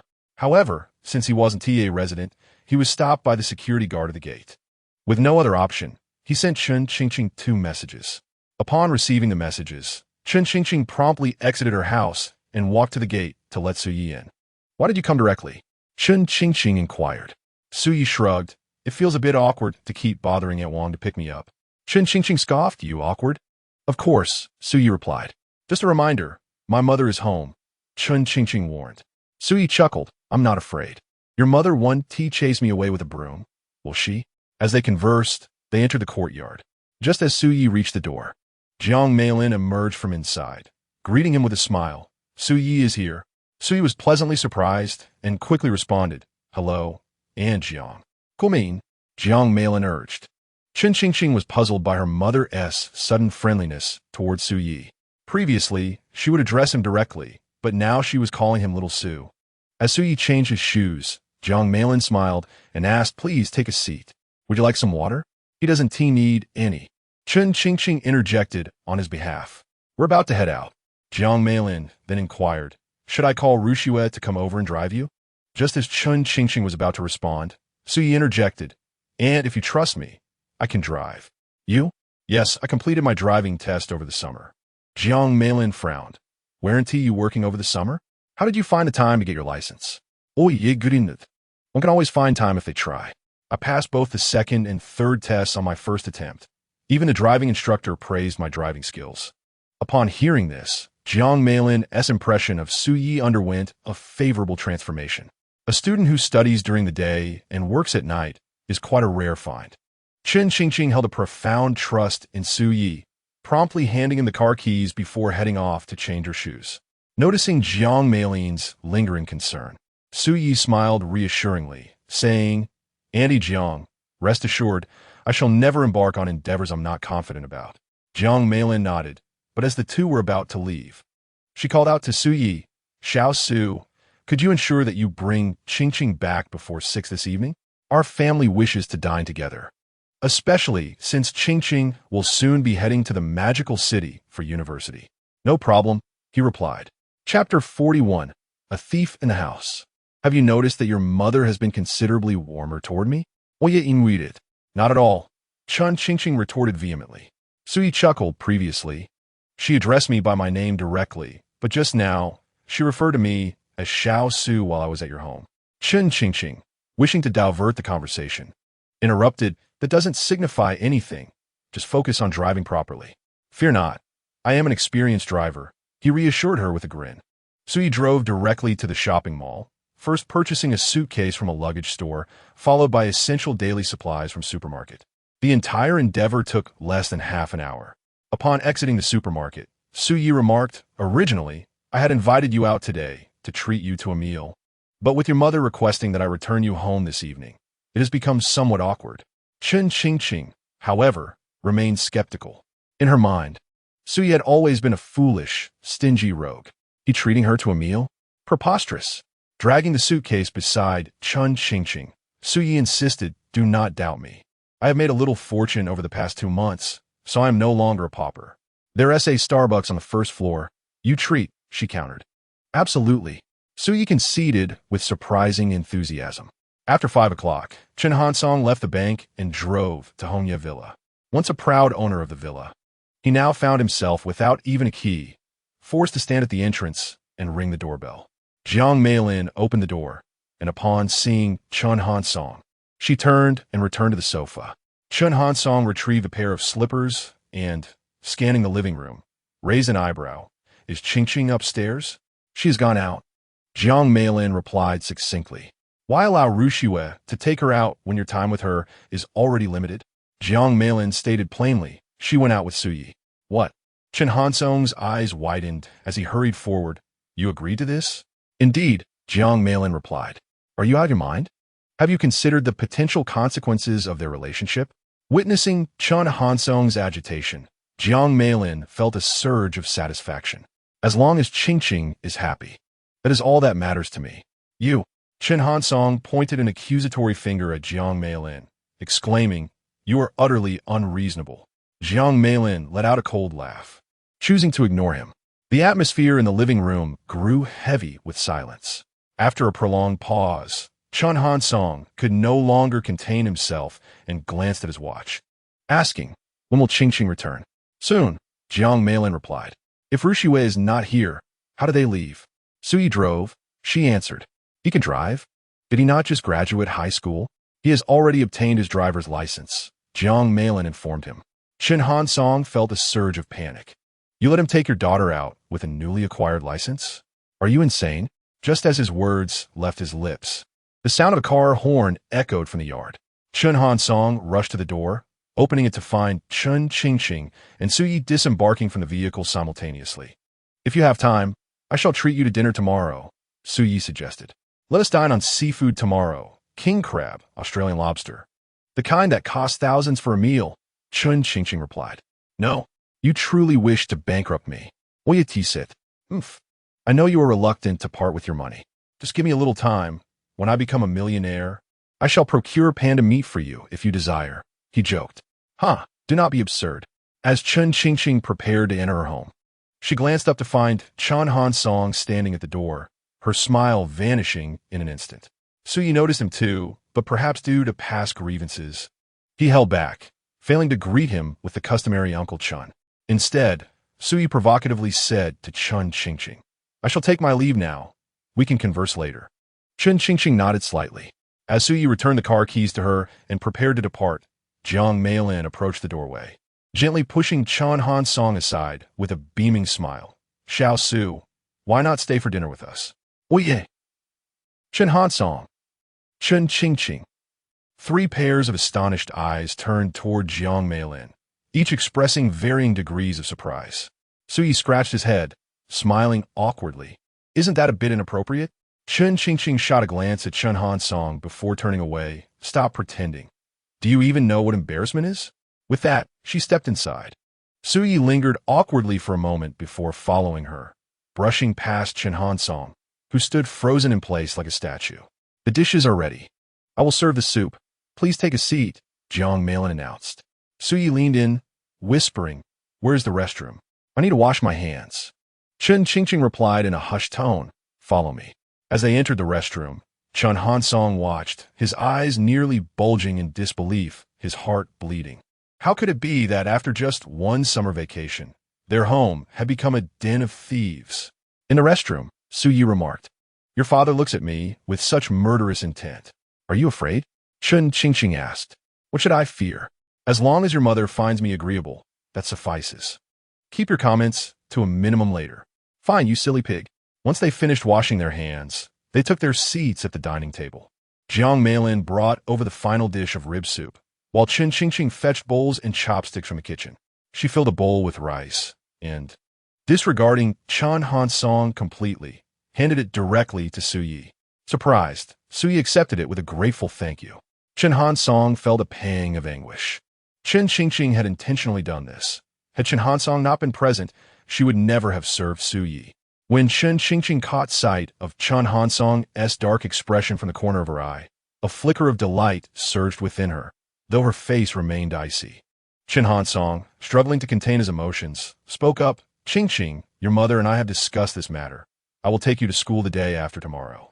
I have arranged the schedule. We will go early in the morning to complete the formalities, and in the afternoon, we shall tour the campus. If you find the dormitory too crowded, I can arrange for a place nearby. Chen Qingqing remained silent. Noticing this, Jiang Meilin attempted to mediate. Qingqing, feel free to express your thoughts. If you truly do not wish for your father to take you to the magical city, I can take leave, or I can have Rushua accompany you. No need. I can go by myself. Chen Qingqing declared defiantly. Chen Hansong immediately protested. Which freshman goes to report alone? Qingqing, do not be difficult. Let us follow your father's plan, shall we? Seeing that Chen Qingqing still refused to speak, Chen Hansong grew increasingly anxious, while Jiang Meilin felt helpless. Su Yi, witnessing the unfolding situation, timidly suggested, Chen Qingqing, why not come to the magical city with me instead? I can manage. Before Su Yi could finish his sentence, Chen Qingqing interrupted. All right. Chen Hansong pressed his hand against his chest, feeling a slight difficulty in breathing. Chapter 42. Such a vicious oath. I originally planned to head to the Magic City on the 28th, but leaving a day early is no issue. A close friend of mine, who is also studying in the Magic City, will accompany me. Jiang Meilin inquired further. Aren't your parents coming with you? I told them not to bother. It's just a matter of registration. No need for such a grand affair, considering the distance from Jiangzhou to the Magic City. Su Yi seemed to sense Jiang Meilin's concern and added, Auntie Jiang, rest assured, I will first drop Chen Qingqing off at her school. Once she is settled in her dormitory, I will make my way to my own school. Bang! Chen Hansong slammed his bowl onto the table and silently retreated to the sofa. In the bank, everyone respectfully referred to him as President Chen. Yet here he found himself utterly speechless. Observing the situation, Su Yi quickly finished his meal and stood up, saying, Auntie Jiang, it's getting late. I should head back. Jiang Meilin rose as well. Allow me to see you off. No need. I can manage on my own, Su Yi replied, but Jiang Meilin insisted. I would like to chat with you a bit more. Very well then. Soon, Jiang Meilin and Su Yi departed from the villa, leaving only the father and daughter behind. Chen Hansong eagerly asked, Qingqing, tell me, are you doing this to intentionally provoke me, or have you genuinely developed feelings for Su Yi? Chen Qingqing froze momentarily, remaining silent. Meanwhile, the atmosphere in the car was altogether different. Xiaosu, would you like to drive? Sure. Your manner suggests you're not a novice driver, Su Yi laughed. Perhaps I possess a natural talent in this regard. Jiang Meilin continued the conversation. Why didn't you obtain your driver's license at university? Juggling summer work and driving lessons must be exhausting. Not really. I have my own plans for university. I prefer to resolve matters in advance whenever possible. Jiang Meilin chuckled. You've already mapped out your university plans. It seems you are indeed more mature than your peers. Su Yi was at a loss for words, merely smiling. The earlier exchanges were merely a prelude, and sensing the moment was right, Jiang Meilin proactively asked Xiaosu, I would like to know how your relationship with my daughter is progressing. We were friends, and now perhaps we're good friends, he replied. And what comes next? Su Yi stated, I understand what you are implying, but I must say there is a possibility for more. Jiang Meilin smiled. You're quite candid. The truth is, if I were to say anything else, Auntie, you likely wouldn't believe me. You must know that Qingqing has had few friends throughout her life. Your presence has been both beneficial and detrimental. The benefit being at least she has a friend now, but the drawback is... The drawback is that you are unsure of my intentions in befriending your daughter, correct? Jiang Meilin paused, slowly nodding. Auntie, you needn't worry. I'm a man of my word. Even when I go to the Magic City, my previous commitments remain valid, and I will not engage in behavior unbecoming of my age. So he took a moment before continuing. In truth, prior to visiting your home, I had never felt inferior. However, after my last visit, I realized the disparity between myself and your daughter is quite significant. Nevertheless, I am young, with infinite possibilities ahead. I will wait until I possess the capability, confidence, and assurance to pursue a relationship with your daughter before taking such steps. Until then, we will remain good friends. Auntie, does this reassure you? Jiang Meilin was taken aback by Su Ye's lengthy discourse. Having navigated the professional world for years, she had encountered a myriad of individuals, often discerning the authenticity of their words. Su Ye's sincerity and persuasiveness resonated with her. It felt as though a knot in her heart had unraveled, and she smiled. Xiao Su, when that day arrives, I will support you. Perhaps that day will come sooner than you think. Su Yi glanced at Jiang Meilin, a carefree smile gracing his face. Jiang Meilin's lips curled upward. She began to understand the reason behind Su Ye's friendship with her daughter. That evening, Su Yi requested Chun Qingqing to send him her ID number so he could purchase tickets in advance. After sending her ID, Chun Qingqing curiously asked, "What did you discuss with my mom?" "Nothing much. She just asked me to take good care of you in the Magic City." "You're lying." "What am I lying about?" "There are plenty of high-speed rail tickets available. We should be able to get seats together. We'll meet at 8:30 the day after tomorrow. And Annie Wong will give you a ride, right?" "Yes." After a brief exchange, Su Yi called Qin Jiwei. As soon as the call connected, Su Yi said, "Brother Wei, plans have changed. We are leaving for the Magic City on the 27th. Qin Jiwei exclaimed, "What the hell? Didn't we agree on the 28th? Oye repeat. My girlfriend is coming with us on the 27th. Bullshit. I don't believe you." Su Yi insisted, "I swear if I'm lying, I'll never watch adult films again." Qin Jiwei retorted, "What a ridiculous oath." Su Yi said, "Send me your ID number. I'll buy the tickets shortly. Let's South gather at my place before 8 a.m. the day after tomorrow." Qin Jiwei asked, "How are we getting to the station?" Su Yi reassured him, "Don't worry. I'll make all the arrangements." The following day, Su Yi, along with his father and Zhang Hong, made a trip to the countryside to visit his grandparents. They had long intended to visit, but had postponed it due to a lack of time. Upon learning that Su Yi would be departing for the Magic City the next day, his grandmother and maternal grandmother prepared red envelopes for him. Su Yi felt embarrassed to accept money from them, but both elderly ladies were quite insistent. Eventually, Zhang Hong, unable to bear it any longer, accepted the envelopes on behalf of her son, exclaiming, "Once you start working and earning money, remember to honor your grandparents." Of course, that evening upon returning home, Su Yi began packing his suitcase, with Zhang Hong checking it multiple times out of concern. "Son, do you want your dad to drive you to the station tomorrow?" "No need, I've arranged for a ride. Clothes worn today must be washed today. It's so hot right now that leaving them for a day would cause them to smell foul." "I know. You've been a day student throughout high school. I wonder if you'll adapt well to university life." "I will. Once you arrive at school, remember to let me know you're safe." "Okay. I wonder if the food there will suit your taste. The cafeteria has a variety of dishes. If you run short on money, remember to ask me for more." "All right. Tomorrow." Su Yi interjected, "Mom, enough already. If you keep this up, I won't get any sleep tonight. Put your mind at ease. I'm not a 3-year-old. You think I'm nagging, huh?" Su Yi playfully pushed Zhang Hong out of the room and kissed her forehead, saying, "Good night, Mom. Love you. You little rascal." Chapter 43. But he has no money. A mother worries for her child traveling 1,000 miles. Zhang Hong currently finds herself in this state of mind. She has hardly slept throughout the night. Yet the following morning, she rises early, preparing a sumptuous breakfast for Su Yi. At 8 o'clock, Qin Jiwei arrives punctually, dragging a large black suitcase behind him and sporting a hefty backpack. Su Yi glances at the time and addresses his parents, saying, "Damn, Mom, you should head to work now. Don't wait for me. I'll lock the door when I leave." "Don't forget your things," his father reminds him. "Rest assured, I have everything packed. I'll double-check before I go," Su Yi reassures. "Remember to message me when you arrive in the Magic City." "Understood." Observing Zhang Hong's reluctant expression, his father chuckles. "Your son is already 18. Why are you fussing so much? Let's go." Qin Jiwei places his backpack on the sofa and, noticing Su Ye's parents departing, quickly inquires, "Su Yi, where's your girlfriend?" "Just wait a moment. She will arrive shortly." Initially, Qin Jiwei's parents intended to accompany him to the Magic City, but upon learning that Su Yi would be traveling alone, he decided to embark on the journey by himself, partly to assert his maturity and partly to avoid being outdone by Su Yi. Intrigued by Su Ye's mention of a girlfriend, Qin Jiwei is eager to discover her identity. Having spent 3 years together in high school, he feels he should know every detail of Su Ye's life, even down to what he had for his last meal. If she were a classmate or an alumnus, he would undoubtedly recognize her. At 8:25, Su Ye's phone buzzes, prompting him to check a message. "She's here.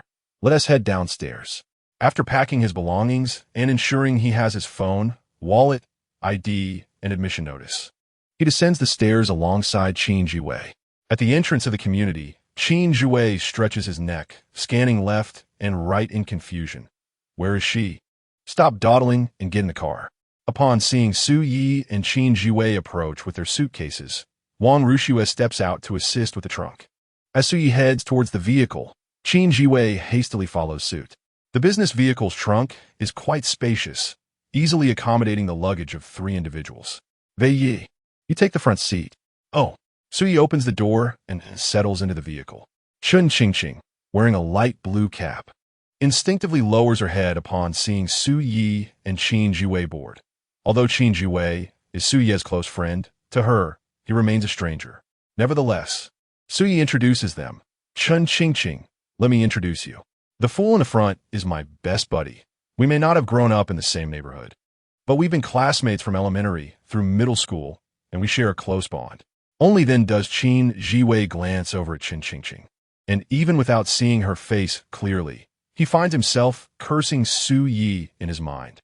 What kind of luck does that dog Su Yi have to land such a beautiful girlfriend? It's downright infuriating. Chen Qingqing merely nods slightly as a form of greeting. Qin Jiwei, feeling too shy to speak directly, sends Su Yi a message. Are you even human? Oh yeah. Qin Jiwei, come clean. How did you two get together? Su Yi, not your business. While Qin Jiwei continues to type furiously, Su Yi has already turned off his phone and turns to Chen Qingqing, stating, it'll take us about 5 hours by high-speed train. We should arrive around 2 in the afternoon. Chen Qingqing yawns, covering her mouth and gradually closing her eyes. Before long, the business vehicle halts at the train station. Su Ye's luggage is minimal compared to Qin Jiwei's. He carries only 1 suitcase and a messenger bag. His suitcase contains clothing and necessities, while more important items are stowed in his bag. After disembarking, Qin Jiwei realizes that Chen Qingqing stands at an impressive height of 1.70 meters, not far off from his own stature, and her figure, looks, and attire are undoubtedly commendable.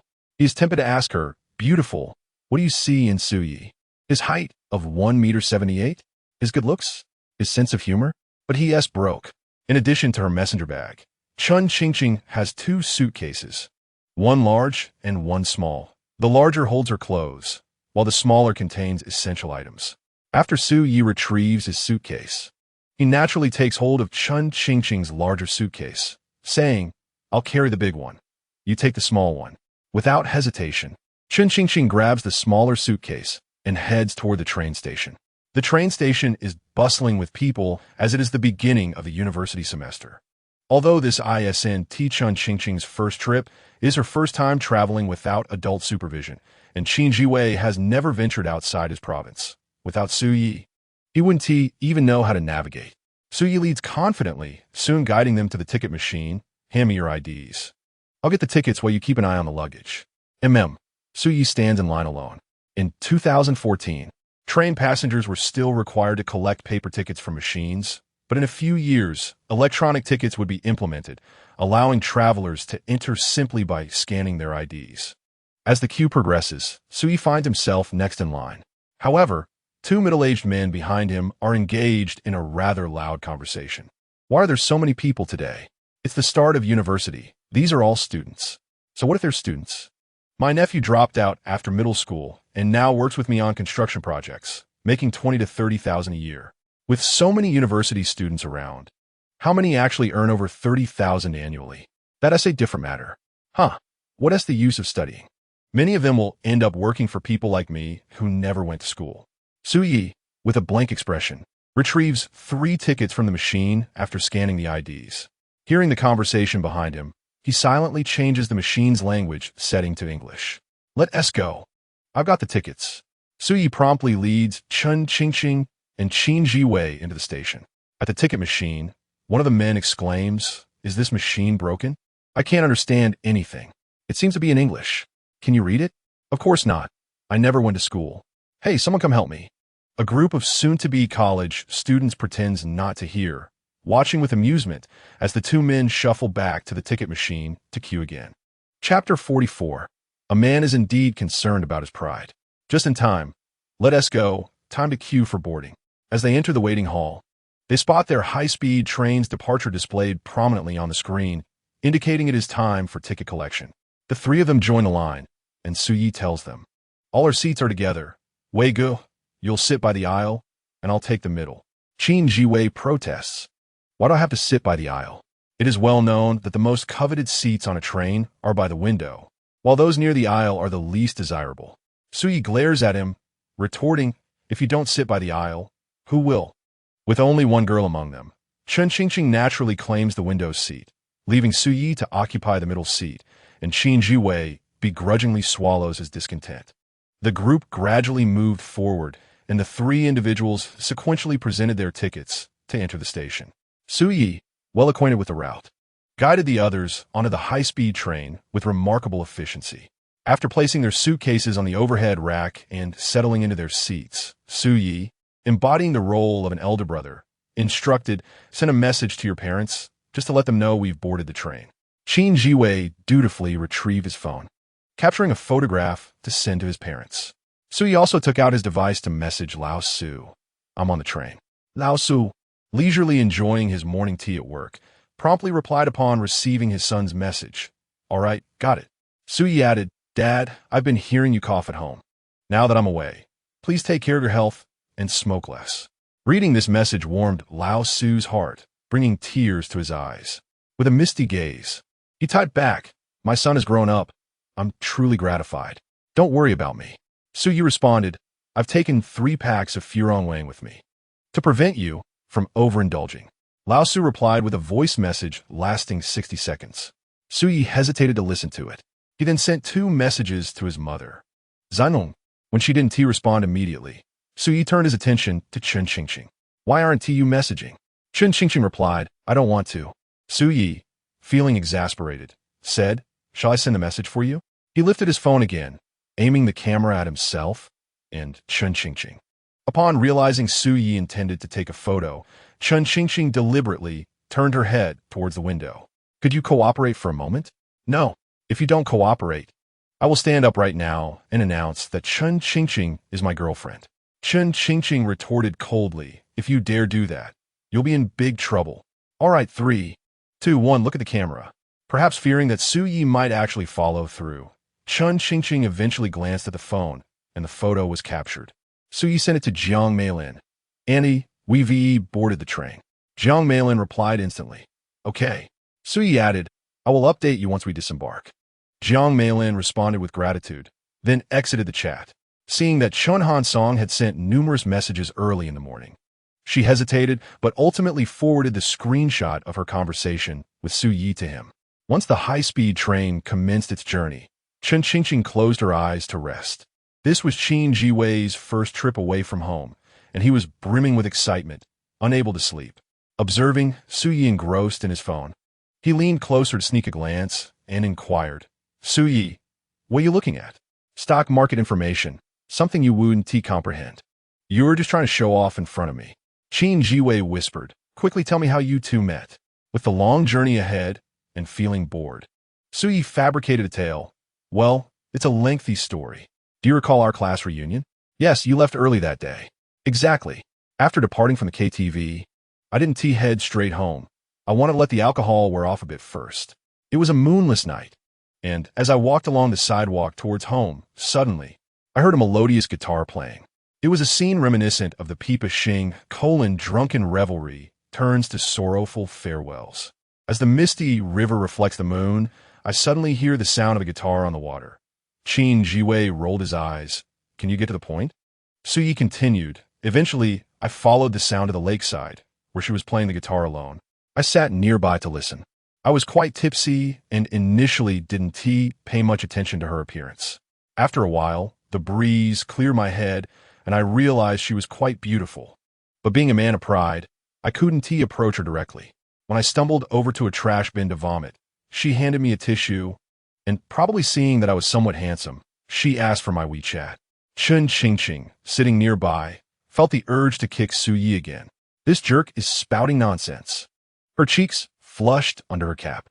Fortunately, Qin Ji-wei, after hearing this, looked skeptical. "You must be dreaming." She asked for your WeChat? If you don't believe me, that's your loss. I believe you. I'm just a fool. Suyi quickly added, she has several attractive friends. Would you like me to ask her to share their WeChat with you? Qin Jiwei's eyes widened in surprise. Seriously? Will you keep your word? It depends on your behavior. Qin Jiwei eagerly stood up.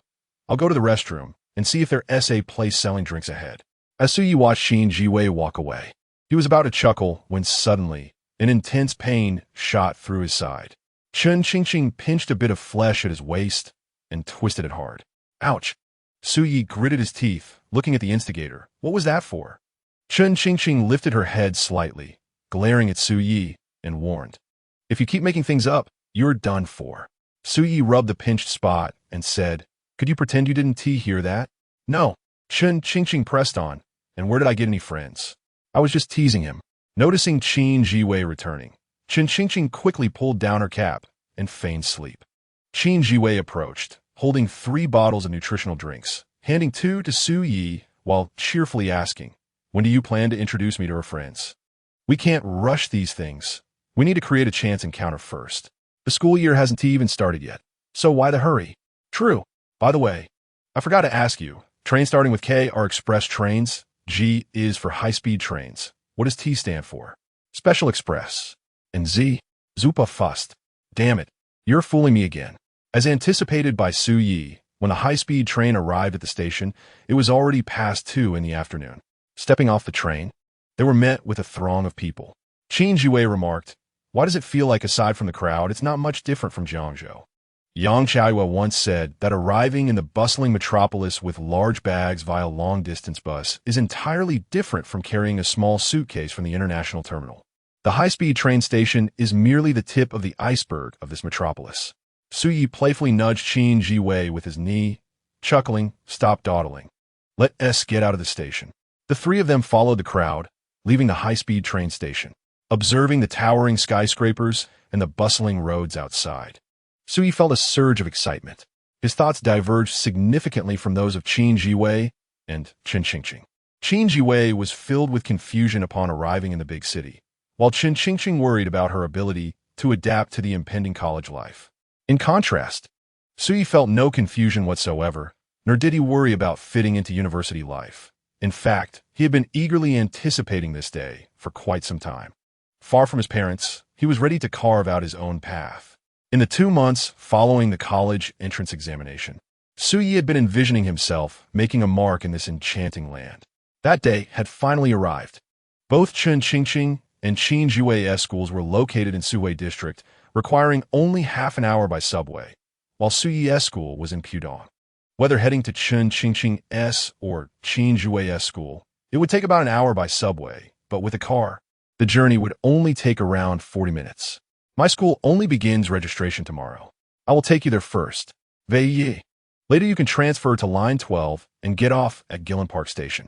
Right next to the subway station is your school, so I won't bother with you anymore. If you have any questions, just call me. All right, let us go and catch the subway.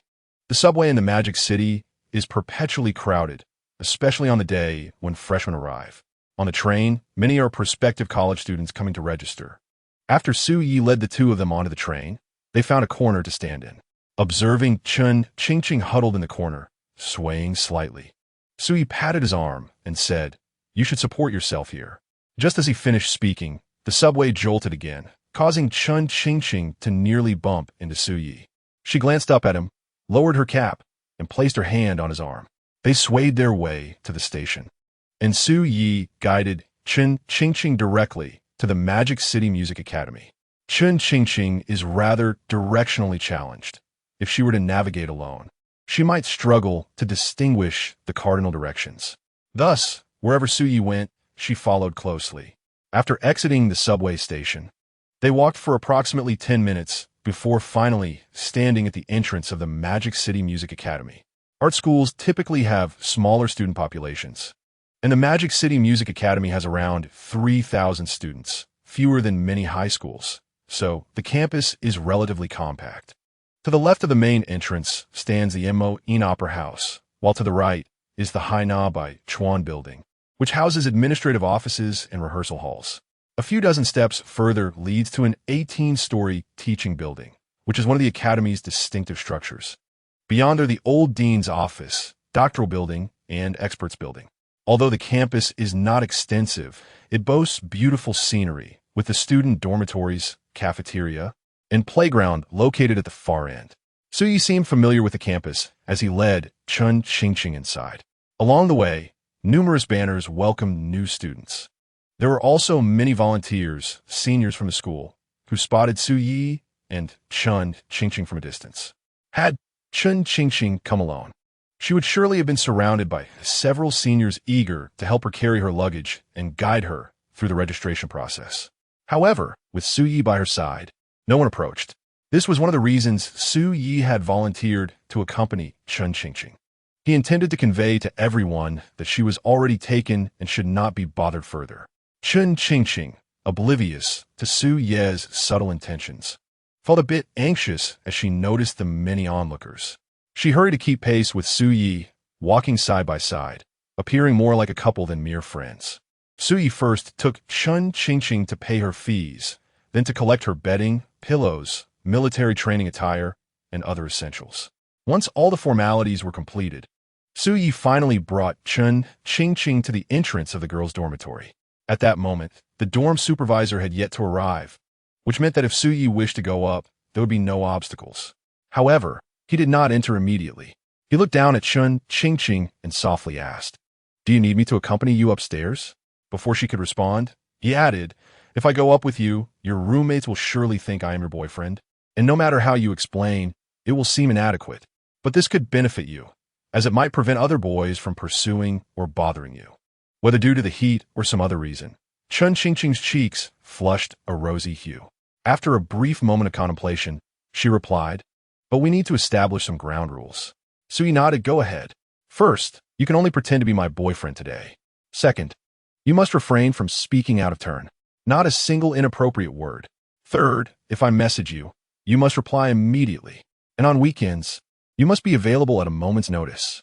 Sui chuckled. "The first two rules are fine by me. As for replying immediately, that's doable. But demanding my availability on weekends is a bit excessive, don't you think?" Chun Qingqing had only Su Yi as her friend, and it was only when she was with him that she felt secure. Thus, she hoped to maintain their connection throughout college, meeting up regularly. "You promised my mother that you would take good care of me," Chun Qingqing said, bravely lifting her chin, her face still flushed. Su Yi quickly replied, "I'll do my best, I promise." She pouted and prepared to haul her suitcase upstairs, but 2 steps blocked her path. Struggling, she lifted her suitcase, and upon seeing this, Su Yi promptly stepped forward, saying, "Let me handle it. You only need to carry the woven bag the school gave you." Chun Qingqing readily released her grip. Su Yi placed his suitcase in the lobby on the first floor, then took both of Chun Qingqing's suitcases, following her like a devoted companion up to the second floor. Chun Qingqing stood at the doorway, hesitating to knock. She had already heard voices from inside, indicating that her roommates had likely all arrived, and she was the last one. The thought of meeting 3 unfamiliar roommates sent her heart racing. Su Yi, however, confidently stepped forward and knocked twice on the door. Inside, a girl with short hair quickly rose, saying, "That must be our last roommate. I'll go open the door." She opened the door, and upon seeing Su Yi and Chun Qingqing standing there, she paused briefly and asked Su Yi, "Who are you?" "Oye beamit I varm simide," gently grasping Chun Qingqing's hand, and replied, "I'm here to escort my girlfriend to school. Beautiful. May I come in?" Chun Qingqing looked up in astonishment, her heart fluttering. "Yuvi, Kingyi, Huri, a handsome guy is here. You two tidy up." The short-haired girl quickly shut the door, addressing the other 2 girls inside.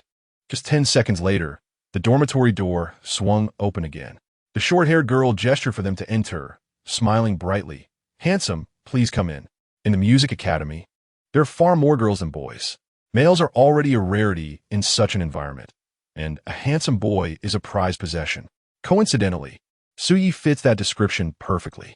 As the door opened, a subtle fragrance wafted through, most likely from a type of osmanthus aroma, pleasant and not overpowering. Inside the dormitory, besides the short-haired girl, there were 2 other girls seated together, their gazes fixed on Su Yi. All 3 girls possessed striking looks. And given that students in art schools generally come from affluent backgrounds, they were all quite fashionable. "Hello, lovely ladies," Suyi greeted them graciously, pulling Chun Qingqing closer to his side. "This is my girlfriend, Chun Qingqing. She is a bit introverted, so I hope you all will take good care of her." The short-haired girl was the first to introduce herself. "Hello, I'm Jiangyu." The girl sitting to the left on the bed wore a daring beige camisole that revealed both her décolletage and slim waist, paired with a black miniskirt, exuding a bold and seductive charm. "I'm Zhang Ruowei, a local from the Magic City."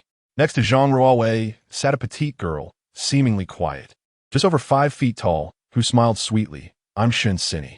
Su Yi, having navigated the complexities of society for many years, possessed an astute discernment. With a mere observation of Chun Qingqing's 3 roommates, their subtle facial expressions and manner of speech, he could surmise their personalities. Jiangyu, vivacious and extroverted, her accent hinting a northeastern origin, likely embodying a warm-hearted disposition. Shen Sini, a delicate beauty, presumably from an affluent background, speaking in a soft, melodious tone, likely hailing from the Suzhou-Hangzhou region. Zhang Ruowei, the epitome of grace. Overall, Chun Qingqing's roommates appeared quite amiable.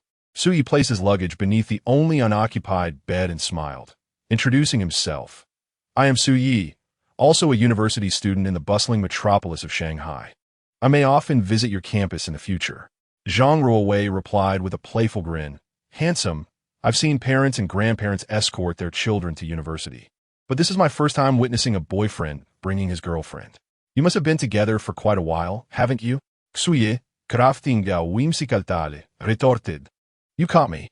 With your beauty, I can only assume you've had your fair share of suitors as well." Zhang Ruowei, undeterred, quipped, "Indeed, though none have matched your charm." Their banter elicited giggles from Jiangyu and Shen Sini, who observed the exchange with amusement. Standing beside Su Yi, Chun Qingqing discreetly tugged at his shirt, prompting him to glance at the vacant bed above before shifting the conversation. "Will the bed be made?" To which Chun Qingqing shook her head. Swiftly, Su Yi unfurled the woven bag, retrieving the mattress, quilt, and bedding provided by the school, and proceeded to make the bed for her. Following this, he further endeavored to tidy up the desk, chair, and cabinet. Feeling somewhat awkward standing idly, Chun Qingqing opened her suitcase, hanging her clothes in the wardrobe and organizing her personal items. "Why did you bring that along?" "Oh, you inread it." Spotting the Doraemon plush he had gifted her nestled within her belongings, Chun Qingqing quickly defended, "It must have been accidentally packed by my mother." She promptly zipped up her suitcase, diverting the topic. After toiling for over half an hour, they finally finished setting up. Throughout the process, her roommates had remained silent, yet their eyes glimmered with envy. They perceived Su Yi as exceedingly considerate, almost treating Chun Qingqing like a cherished daughter, ensuring everything was perfectly arranged. Whenever Chun Qingqing spoke softly, Su Yi instinctively leaned closer, eager to listen. This dynamic was undeniably heartwarming. At that moment, Su Yi's stomach growled audibly. He took a photograph of the dormitory and turned to Chun Qingqing's roommates, saying, "We haven't had lunch yet. Shall we head out for a bite? You're welcome to join us." "We've already eaten," they replied. "Then until next time, farewell, lovely ladies." "Goodbye, handsome," they echoed. As Su Yi led Chun Qingqing out of the dormitory, Jiang Yu's voice rang out behind them. "Oh, grant me a boyfriend as thoughtful as that. Em utterly smitten." Jiang Yu, maintain some decorum. "They can hear you." With buoyant spirits, Su Yi joyfully held Chun Qingqing's hand as they descended the stairs. Once outside the dormitory, Chun Qingqing halted, exclaiming, "How long do you plan to hold my hand?" Su Yi, realizing he had been holding her hand for some time, released it with an awkward smile. "One must commit to the role, after all." Chun Qingqing remarked, "You seem to connect effortlessly with everyone." "Not really," he replied. "You were just chatting merrily with my roommates. If I had remained silent, the atmosphere would have been quite awkward, wouldn't it?" She chuckled. "Logically speaking, this meal ought to be on you, right?" Su Yi dashed ahead, turning his back to her. "Look, my back is drenched in sweat." Chun Qingqing playfully pushed him aside. "Fine, I'll treat." They arrived at a campus restaurant, and when the owner presented the menu, Su Yi unabashedly began placing his order. After selecting 3 dishes and a soup, he handed the menu back, saying, Please, hurry. I'm on the verge of starving. His humor brought a smile to the restaurant owner, who soon returned with a small plate of peanuts and a serving of cucumber salad, saying, "Here, have a little something to tide you over. It's on the house." "You're so kind. Thank you." Oye replied. Chen Hing secretly envied Oyese Odanjiti. He could engage in lively conversation with strangers, while she found it challenging. Despite Su Yi taking the first step for her, she worried about her ability to bond with her roommates. After devouring several pieces of cucumber, Su Yi took out his phone and snapped another photo, sending it along with the previous dormitory picture to Jiang Meilin. "Annie, I've delivered Qingqing to school and am now having lunch." Jiang Meilin had been eagerly awaiting this update. Upon receiving it, she sighed in relief and sent a voice message. "Xiao Su, thank you for your hard work." Su Yi texted back, "It's no trouble. I keep my promises." Jiang Meilin continued, "Is this Qingqing's bed? Did you make it for her?" Su Yi affirmed, "Indeed." "How is she getting along with her roommates?" Jiang Meilin asked. "It's just their first meeting." They exchanged greetings. "I'll guide her on how to navigate roommate dynamics. You needn't worry." Jiang Meilin replied, "Please take good care of Qingqing for me." "Of course, no problem." Once Su Yi stowed away his phone, Chun Qingqing inquired, "What were you discussing with my mother?" "Nothing much, just a brief report," he smiled. "Do you wish to integrate with your 3 roommates quickly?" Chun Qingqing hesitated before nodding. Next comes your boyfriend's specially tailored university socialization guide. Pay close attention. Chapter 47. Either a player or a scoundrel. Typically, the first 2 days of college provide the quickest opportunity to strengthen bonds with your roommates. Having just met your 3 roommates, I can tell you that Zhang Ruowei is the most mature among the 4 of you. She possesses a remarkable knack for social interaction. Regardless of gender, yet she harbors high standards. If she dislikes someone, she finds even a moment's conversation wasteful. Next is Jiang Yu, equally extroverted, embodying the archetype of a big sister. She likely has no romantic experience, yet eagerly anticipates a relationship during her college years. If you foster a good rapport with her, she will look out for you in the future. Lastly, there is Shun Sini, a quintessential delicate flower, raised with strict values, resulting in her gentle and demure nature. She resembles you the most, and you may find yourselves becoming quite close. It is likely that someone in your dorm will propose a group dinner tonight, the first meal together as roommates. Regardless of your reasons, you must attend. After tonight, you will transition from strangers to roommates. If they pose questions, speak less, but do not remain silent. I suggest you candidly share your parents' divorce. This will provide a reason for your reserved nature. Once they understand, they will perceive you not as inherently withdrawn, but as a product of your upbringing, fostering greater empathy towards you. The inaugural gathering undoubtedly adheres to the principle of splitting costs. There is no necessity for you to treat, and this presents a perfect opportunity to add her on WeChat. However, in the future, it is inevitable that one will assist another by bringing a meal or a cup of milk tea, yet there is no need to meticulously account for these exchanges. Merely remember the essence of reciprocity. There is no obligation for you to bear the costs every time, as this would not necessarily enhance the harmony of your relationship. Your roommates are the individuals you will engage with most frequently during your university life, and as long as you cultivate good relationships with them, it is unlikely that you will encounter significant troubles. As for other classmates, you may navigate those connections as you see fit. However, should any male classmates approach you, you must immediately decline their advances. Chun Qingqing finally interjected, "Why?"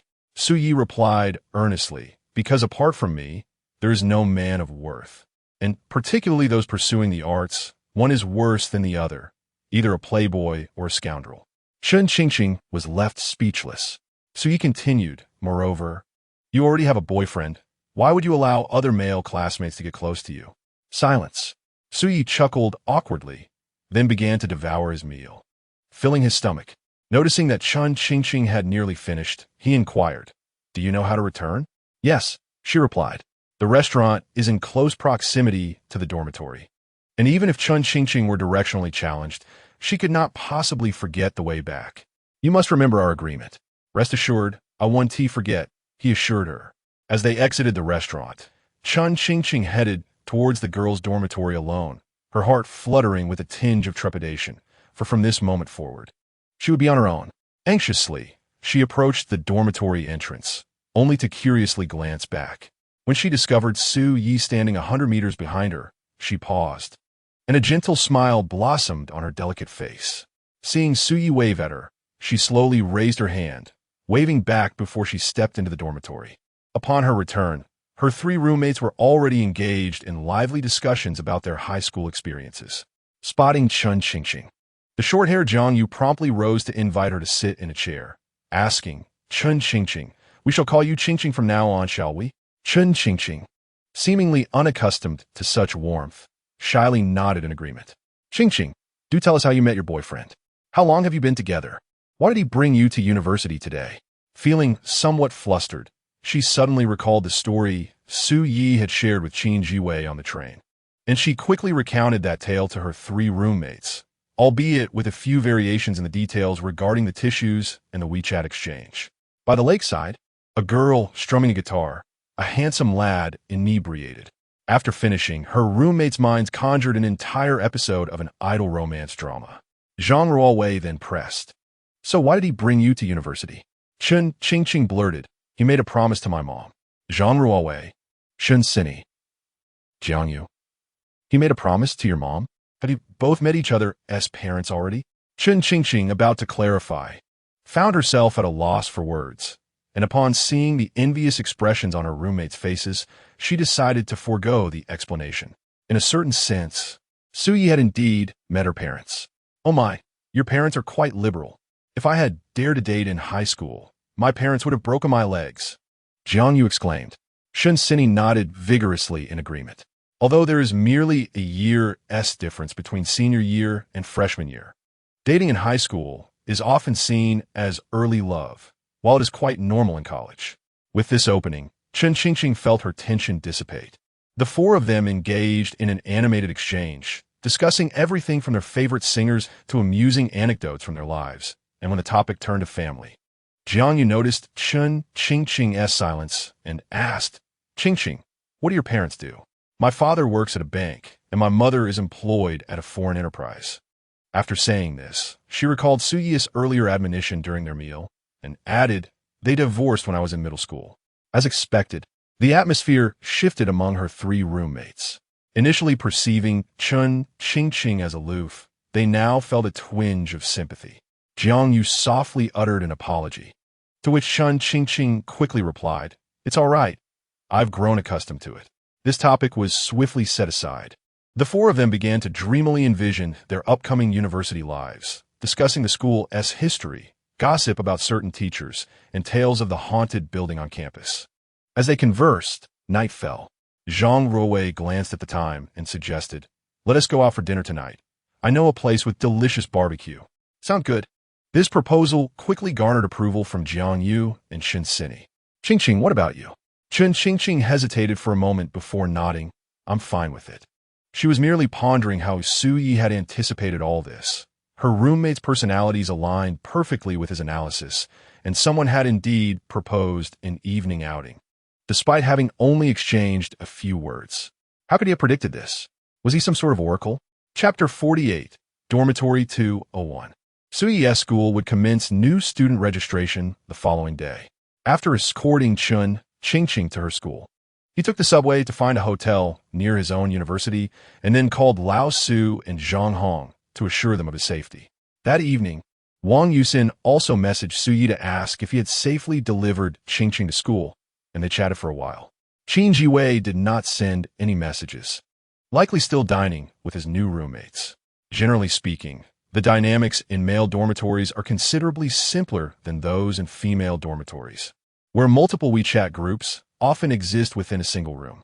After showering, Su Yi lay on his bed, idly watching the stock market.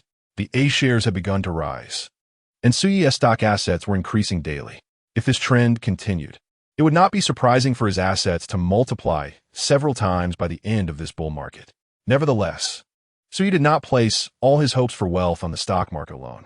Following the 14-15 bull market, the A-shares had remained stagnant, hovering around 3,000 points, indicating that to achieve sustained returns, he would need to engage in other ventures. Currently, investing seemed premature, and his funds were insufficient. Therefore, Sui planned to begin a small, risk-free business during his freshman year, both to accumulate capital and to hone his skills and gain experience. Around 9:30, almost 10 o'clock, Chen Qingqing finally messaged Suyi. "Are you asleep?" Suyi, "Not yet. I'm waiting for you." Suyi, "Did the dinner conclude?"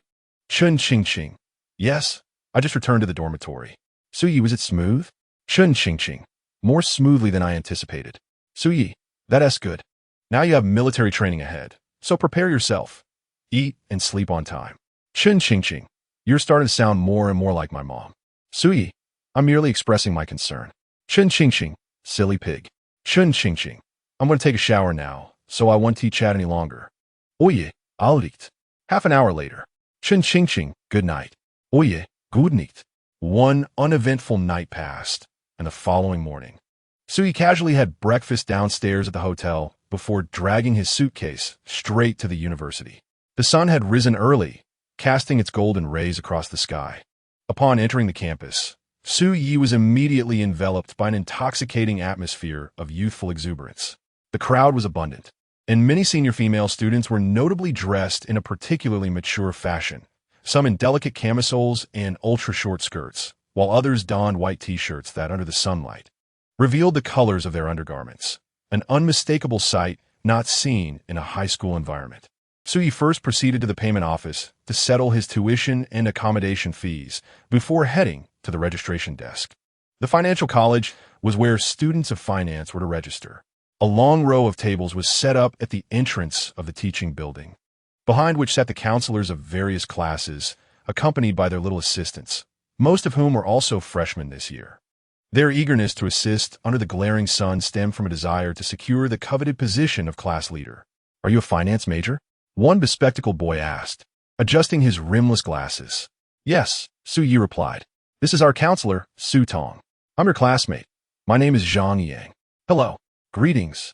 In university, class leaders are typically elected by vote. Zhang Yang, eager to ingratiate himself with his classmates, cheerfully urged, "Please fill out this form and hand me your admission notice and documents. I'll take you to collect your bedding and military training uniforms." Suyi understood Zhang Yang's intentions well.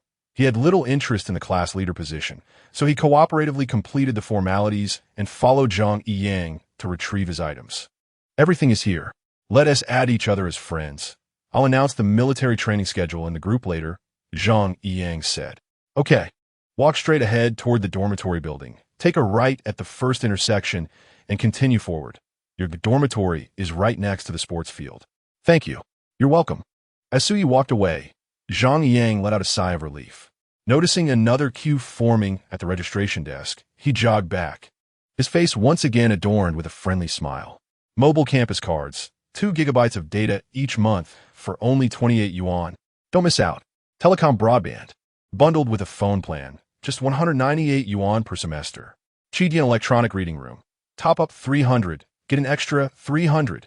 Dining hall 1 is hiring part-time workers. The street dance club is recruiting. We welcome all dance enthusiasts to join. Finally, Suyi arrived at the dormitory building. He wiped the sweat from his forehead and, after climbing the 3 steps, headed straight for the second floor. His dormitory was also on the second floor, specifically the first room on the left, room 201. The door was ajar, and upon peering inside, he found it empty. Adhering to the principle of first come, first served, he chose a bed, tidied up, and organized his personal belongings. Once he had arranged the upper and lower bunks, and noticing that no roommates had yet arrived, he decided to clean the room further. However, before he could finish, he stumbled upon several treasures left behind by the previous occupants hidden beneath the desk and in the drawers.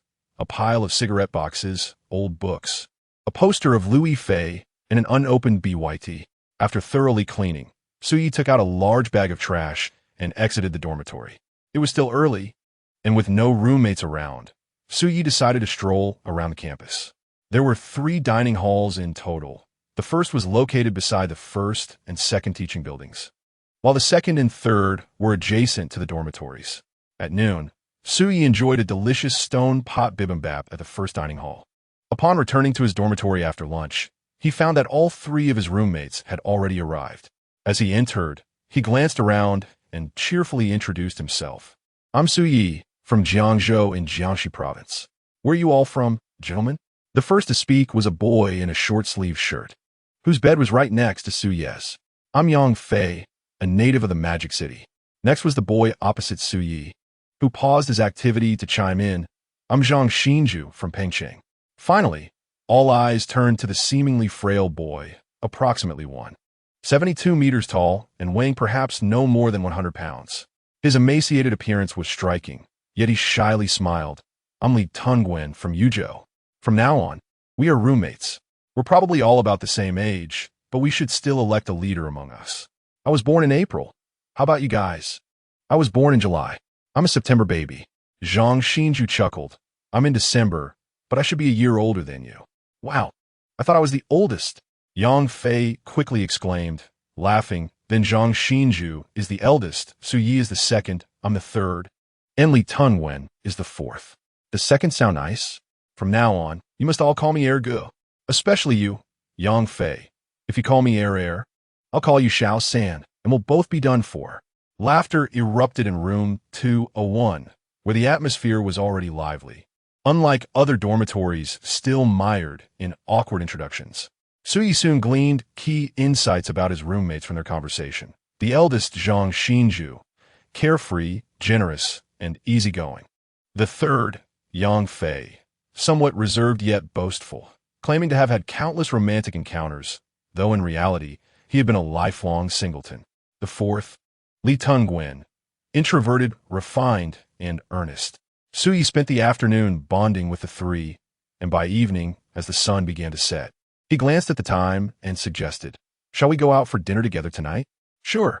We ought to have something nice for the first meal of the semester. Absolutely. Li Tungwen hesitated for a moment. Su Yi had noticed earlier during their brief introduction that Li Tungwen's family background seemed modest. On the first day of university, most students wore new clothes, while Li Tungwen had come in a t-shirt with a collar turned up, and Su Yi had seen him bring his high school uniform while organizing his wardrobe. Just as Su Yi was about to offer to treat everyone, Zhang Xinju interjected. While we're gathering, let us agree that I'll cover the bill tonight. None of you are allowed to fight me for it. Is our esteemed leader a rich second generation? Yang Fei quipped, playfully draping an arm around Zhang Xinju's shoulders, his curiosity evident. Zhang Xinju shrugged nonchalantly. Not quite a rich second generation, more like a demolition second generation. Do you own many properties? In this era, possessing a home in a first-tier city already placed one above 80% of the population nationwide. Zhang Xinju nodded, extending 3 fingers. Yang Fei laughed. 3 properties? That's just one more than my family has. Zhang Xinju quickly corrected him. 3 buildings. Huh? Yang Fei's eyes widened in disbelief. 3 buildings? Wow. Big brother. No, I mean adoptive father. Zhang Xinju laughed. My old man has long made it clear that he doesn't expect me to learn much during these 4 years of university. He just wants me to eat well and enjoy life at school. After all, I'll be going home to collect rent after graduation. Just so you know, I'll cover all the utilities in our dorm, but I want TB cleaning. Su Yi was somewhat taken aback. He had surmised that Zhang Xinju's family was well off, but he had not anticipated such affluence. 3 buildings in Pengcheng? The rental income from this year must surely surpass the annual profits of a publicly listed company. I'll take charge of the dormitory's cleanliness. Leave it to me. So he could no longer contain himself. He reached out to pull Yang Fei back, exclaiming with a mix of irritation and amusement, were you in the palace in your past life? Must you be so obsequious? Yang Fei chuckled and continued, Su Yi, your family isn't engaged in some grand business as well, is it? My father works at a unit, and my mother is a junior accountant. We're not in the business of grand enterprises. Now let us go eat. Li Tungwen, why are you still dawdling? The big boss is treating. Without waiting for Li Tungwen's reply, Su Yi dragged him out of the dormitory. It was the first day of registration for new students. The campus was bustling with activity. Yang Fei, with arms crossed behind his head, gazed at the throngs of passers-by and proudly inquired, do you know the ratio of boys to girls at our school? How much? 3 to 7. For every 3 people, 2 are girls. Zhang Xinju, playing along, asked, what does that have to do with you? Yang Fei replied, I plan to have a girlfriend in my freshman year. Our family has only had sons for 2 generations, and now they await my succession of the family line. My parents support me in dating at school. Then good luck, Zhang Xinju said. With your family's wealth, you must have dated in high school, right? Zhang Xinju shook his head. No, my father kept a very tight leash on me. If I were to date early, he would break my legs. Li Tongwen. You must not have dated either, right? Li Tongwen hurriedly shook his head. What about you, Suyi? Suyi decisively shook his head. I haven't either. Suyi spoke the truth. He had pursued Gu Mingyao in high school, but she had not reciprocated, and he had only met Shun Xingqing after the college entrance examination. Upon hearing that none of his 3 roommates had dated, Yang Fei immediately swelled with pride, declaring, "It appears I'm the only one who has dated in high school. Let me tell you, there is a method to dating, and I can teach you gradually." Just as he finished speaking, Zhang Xinju's iPhone rang. He answered, placing it to his ear. "Hello? It's all settled. Yes, we're preparing to eat now." With so many people around, it was hard to hear, so Zhang Xinju switched to speaker mode. A girl's voice soon echoed from the other end. "When does your school have military training?" "I'm not sure. Probably either tomorrow afternoon or the day after tomorrow." "All right, you eat first, and we'll chat later tonight." "Okay." Zhang Xinju hung up the phone, and shortly after, Li Tongwen's phone rang as well. He answered on speaker, and, similarly, the voice on the other end was a girl speaking in their hometown dialect, which none of the 3 roommates understood. Li Tongwen exchanged a few words before hanging up. Just as Yang Fei was about to speak, Su Yi's phone rang. He glanced at the caller ID, then at Yang Fei, and decisively switched to speaker mode. "Hello, silly pig. Have you eaten?" "Not yet. I'm on my way." "Have you eaten?" "Yes." "How's the food at the school cafeteria?" "It's all right, I suppose. Our school has a meeting for military training tomorrow, and I'm a bit anxious." "Don't worry. Your military training should be quite easy, but it lasts for 2 weeks, and I'm afraid I won't be able to endure it. Just hang in there. If you get tired, just report for a break." "You're so pretty. The instructor will surely agree." Last night, after they returned to the dormitory, everyone was on the phone with their families, and I was so bored alone. "Then I'll call you after my dinner gathering tonight." "Oh, let us leave it at that. We'll talk later." "Okay." As Suyi hung up the phone, Yang Fei's eyes nearly bulged out in disbelief, and he indignantly pointed at Zhang Xinju, Li Tongwen, and Suyi, exclaiming, "Didn't you all say you hadn't dated anyone?" Zhang Xinju replied, "I only regard her as a sister." Li Tongwen added, "The one I just spoke to is my sister." Suyi clarified, "We're still just good friends." "Oh, come on." Yang Fei's face turned red in frustration. "You're calling her silly pig and still claiming you're just good friends? You're all being outrageous." Suyi and Zhang Xinju exchanged amused glances before stepping forward and draping an arm around Yang Fei's shoulders, saying, "Yang Fei, don't be disheartened. Consider it from another perspective. If both Zhang Xinju and I have girlfriends, you'll suddenly have 2 fewer competitors. You may not be as wealthy as Zhang Xinju, nor as handsome as I am, but with 2 formidable rivals out of the way, with your skills in wooing girls, you might even win over the campus beauty." Yang Fei retorted defiantly, "I'm not lacking in conditions, you know." "Indeed, you're not lacking," Suyi replied, grinning. "Li Tongwen, what are you standing around for? Keep up. Tonight we're going to feast on this second-generation rich kid." Li Tongwen nodded with a smile and hurriedly followed. The 4 of them lined up neatly and walked out of the school gate. Chapter 50, Heroes Think Alike.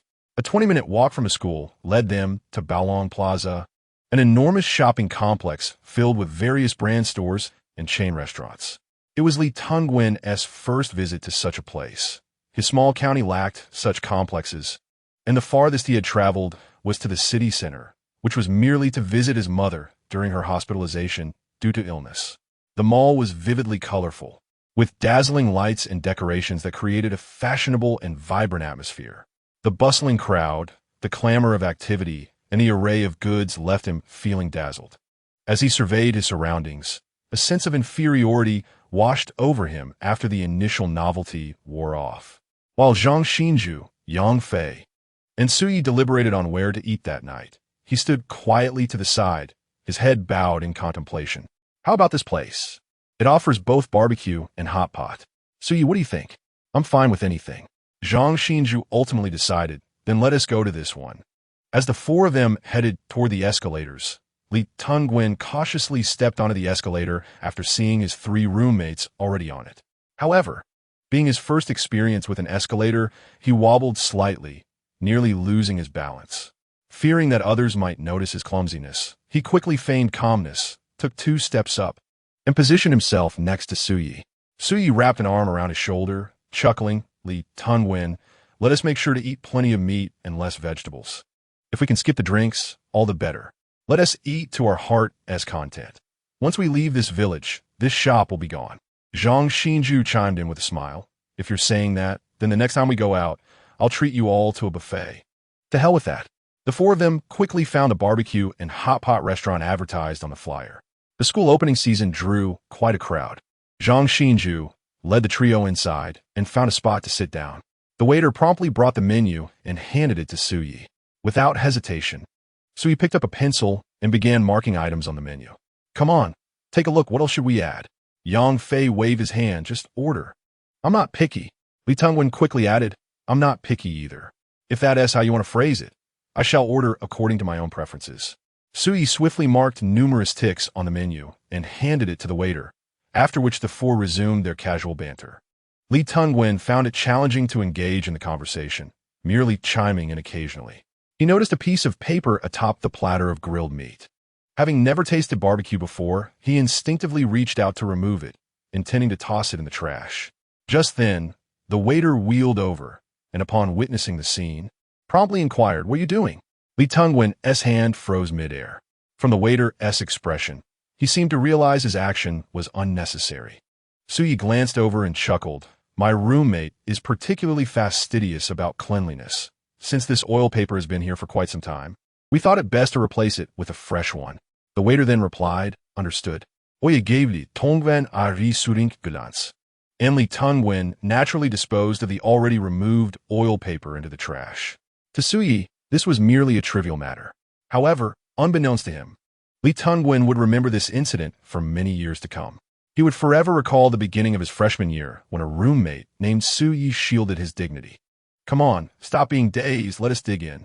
As the grilled meat was served and the hot pot began to bubble, Suyi raised his glass filled with a beverage and cheekily proclaimed, Thanks to Boss Zhang for treating us.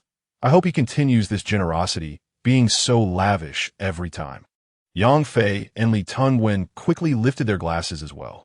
Zhang Xinju, caught between amusement and exasperation, remarked, You guys are something else. For Zhang Xinju, treating others to a meal was a trifling expense. He had never lacked for money throughout his life. Though his father was strict, he never scrimped on living conditions. Before coming to Shanghai for studies, his father had repeatedly warned him to be generous when treating friends to meals and drinks, but to never squander money on women. His father had established 3 family rules early on. First, no entrepreneurship. Second, no entanglements with dubious women. Third, never touch gambling or drugs. Yang Fei took the initiative to steer the conversation, asking, Did any of you join the freshman group chat before school started? All 3 shook their heads. Yang Fei, exasperate, exclaimed, How could you not even join the freshman group? Don't you know anything about our school? Suyi, intrigued, encouraged, it seems you're quite informed. Why don't you enlighten us? Yang Fei's interest piqued. He animatedly asked, Do you know who our school belle is? Who? Jiang Wei from the law school, specializing in economic law. She is a sophomore, standing at 1.66 meters, weight undisclosed, measurements 89-61-88. She can sing and dance, and reportedly is trained in Taekwondo. She is a real beauty. Suyi quipped, No pictures, no credibility? Yang Fei, flustered, quickly pulled out his phone, showcasing a photo of Jiang Wei he had saved from the freshman group chat. Zhang Xinju glanced at it, handed it to Suyi, who examined it and declared, Beauty score, 93, figure, 95, outfit, 96. No, with those black stockings, I'll add another point. Zhang Xinju gave a thumbs up. Great minds think alike. Suyi passed the phone to Li Tungwen, who, however, showed little interest, aware that he was worlds apart from the school belle. Yang Fei remarqued, A score of 93 seems a bit low. Suyi shrugged. Makeup can enhance appearances, and the photo was taken from below, which can make proportions appear more favorable. She might lose a point or 2 in person. You got it all figured out. Yang Fei retrieved his phone, just in time to notice a new message in the group chat. He opened it and exclaimed, "Tomorrow at 10 a.m. Gather in classroom 402 of the 5th teaching building." No way. Are we starting military training tomorrow? Not likely. Suyi shook his head. If military training were tomorrow morning, we'd be in camouflage uniforms. The morning gathering is probably just for classmates to meet the counselor and class leader, followed by self-introductions. That makes sense. The military training will either start tomorrow afternoon or the day after tomorrow. It'll be over in a blink. Yang Fei laughed. Li Tungwen, with your small frame, can you endure military training? Li Tungwen replied, somewhat shyly, I'll do my best. You must know Zhang Yang, right? I heard he's in the same year as you. How could he already be an assistant to the counselor on the first day of school? You can't figure that out? What do you mean? He's aiming to be class leader. Being an assistant to the counselor allows him to make a lasting impression on us all. After military training, the first thing will be campaigning for class leader, youth league secretary, and academic committee member. Naturally, the one who garners the most presence among classmates is most likely to become class leader. I see, impressive Suyi. You seem to know everything. If you admire me, just call me Dad. Cheers. Chapter 51. Dad, quickly share her WeChat with me. Only a few minutes had passed when a restaurant began to fill up. With 3 universities in the vicinity, it was the start of the semester, and the mall was predominantly populated by university students. While Suyi and his 3 roommates engaged in light-hearted banter, 4 girls entered the barbecue hot pot restaurant, their attire suggesting they were also freshmen. The leader, wearing round glasses, turned heads with her high ponytails, swaying adorably as she walked. Yang Fei noticed, first tapping Zhang Xinju beside him, and then whistling at Suyi. Suyi glanced back, discovering that the 4 girls had chosen a table right next to them. He returned his gaze, chuckling, I feel a bit embarrassed going out with Yang Fei. Zhang Xinju wholeheartedly agreed. I think so too. Yang Fei bolted, wanting to curse a bit, but fearing the girls at the adjacent table might overhear, ultimately deciding against it. Zhang Xinju and Suyi exchanged remarks, while Li Tungwen silently enjoyed his food. Occasionally, Yang Fei would steal glances at the cute girl in a short skirt seated at the neighboring table.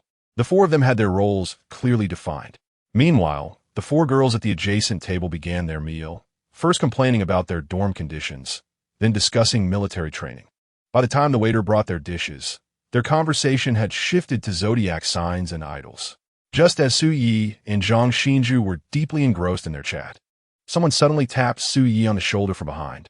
Turning around, he found it was the ponytail girl from the adjacent table. Frowning in confusion, he asked, Is there something you need? Hey, handsome, we've run out of napkins. Could you spare some for us?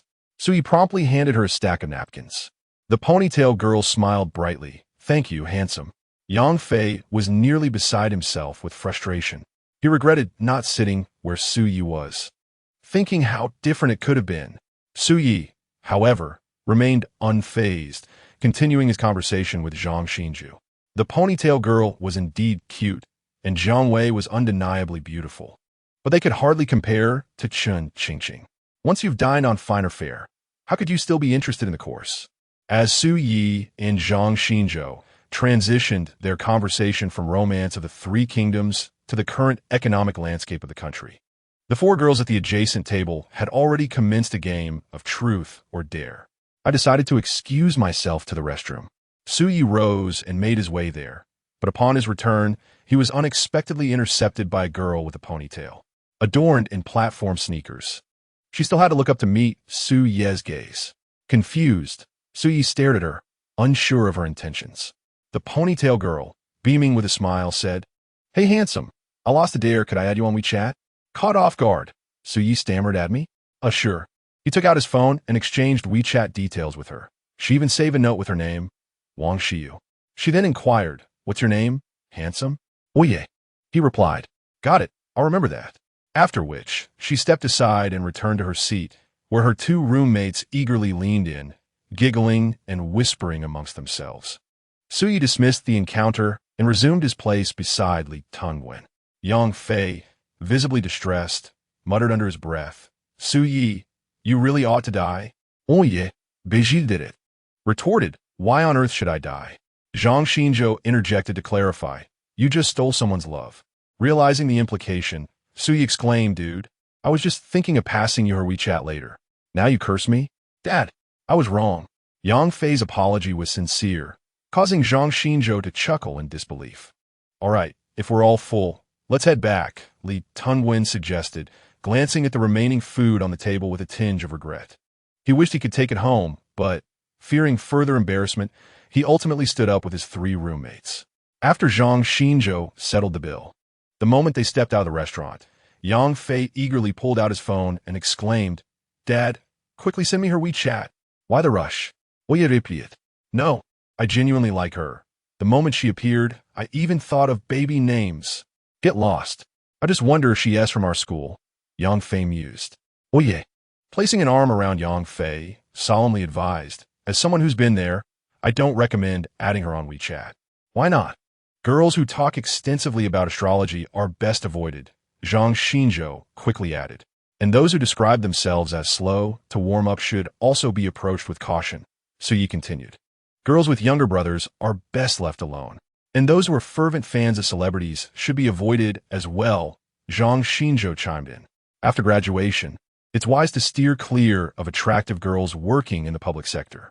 Why is that? If they're beautiful, you might not want to know who their sugar daddies are. And if they're not, you might not want to know who their biological fathers are either. Yang Fei rolled his eyes, exclaiming, You two can't be serious.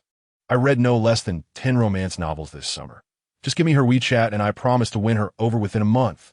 Suyi chose to remain silent, recognizing that for Yang Fei, love was sacred and enchanting. At that moment, he was impervious to any advice, and Suyi felt it futile to waste his breath. Upon returning to the school, the 4 of them took turns showering. After Suyi emerged from the bathroom, he immediately climbed into bed. Accustomed to the softness of his bed at home, he found the narrow and hard upper bunk slightly uncomfortable.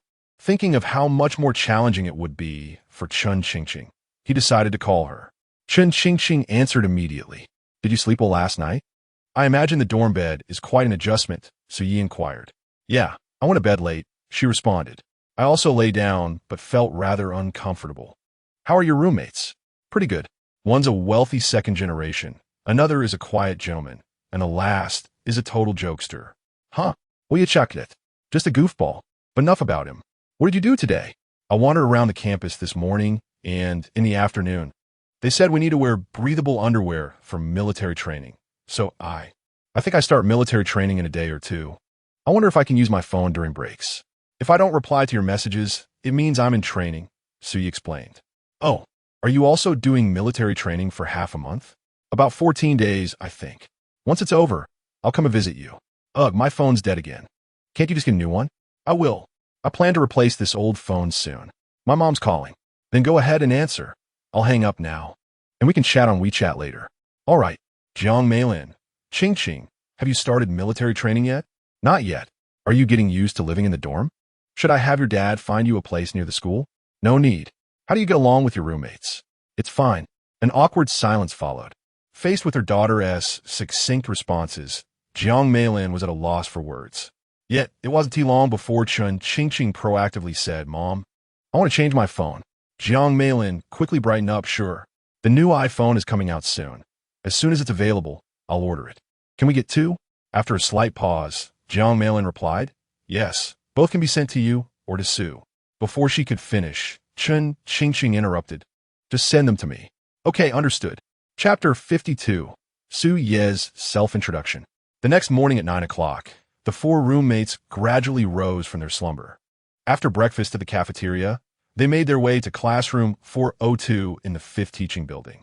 The entire finance class comprised 45 students, with 25 girls and 20 boys, presenting a fairly balanced gender ratio. In contrast, other faculties like accounting, law, and foreign languages might have exaggerated ratios, such as 1:9. Oye, Zhang Vinzu. And their companions arrived neither too early nor too late. Standing at 1:8 meters tall, they naturally chose seats in the back rows of the classroom. Observing this, Yang Fei felt that roommates should sit together, so he joined Suyi. However, Li Tungwen opted for a seat in the front row. Let Yang Fei asked, Why isn't Li Tungwen sitting with us? Zhang Xinzhou explained, He is not very tall, so sitting at the back makes it hard for him to see the blackboard and screen. Besides, he is different from us. We're here to coast through college. But he is serious about his studies. Yang Fei immediately protested. Who is coasting? I'm a model student. Oh, please, Su Yi sighed, casting a glance at Li Tengwen. He's shooting TB at this university. Why not? Zhang Xinzhou inquired, perplexed. In finance, it's difficult for an ordinary person without connections to stand out. You can tell that Li Tengwen comes from a modest background. His purpose for attending university is likely to secure a good job later on. Our major isn't suited for him. Upon hearing this, Zhang Xinzhou fell silent, contemplating Su Ye's words. According to Su Ye's perspective, Li Tengwen should indeed not have applied for this major.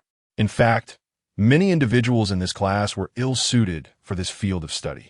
Back in 2014, an information gap existed, and there was no guiding figure like Zhang Xiefeng to illuminate the path for bewildered high school seniors, leading many to this place in a state of confusion. As the clock approached 10, the classroom grew increasingly crowded. The last person to enter was none other than Zhang Yang, who had followed the counselor on registration day. He carried himself with the demeanor of a class leader, stepping onto the podium and declaring loudly, "Everyone, please quiet down. Our class mentor and counselor will be arriving shortly. In a moment, each of you will need to come up for a self-introduction, so feel free to prepare in advance." Upon hearing this, Zhang Xinzhou turned and jested. "Su Yi, have you ever considered becoming our class leader?" "Not at all," Su Yi replied, puzzled by the question. Zhang Xinzhou laughed. "With your high emotional intelligence, being class leader would be a breeze for you. Besides, I'm somewhat irked by this Zhang Yang." Yang Fei quickly added, "Me too. It's quite disconcerting. We're all classmates sitting quietly below, and he is up there acting as if he is superior." If Su Yi had been accepted into prestigious universities like Qingbei, he would certainly have been willing to vie for the position of class leader. However, being at the relatively unremarkable Shanghai Financial Academy, a school with no notable reputation, made the role of class leader seem inconsequential for his future. Moreover, class leaders often function as mere messengers for the counselor, so Su Yi had never considered such a role. "I have no interest in it. If you're dissatisfied, you should compete with him. I will undoubtedly support you," Su Yi remarked. Zhang Xinzhou chuckled. "I'm too accustomed to being laid back."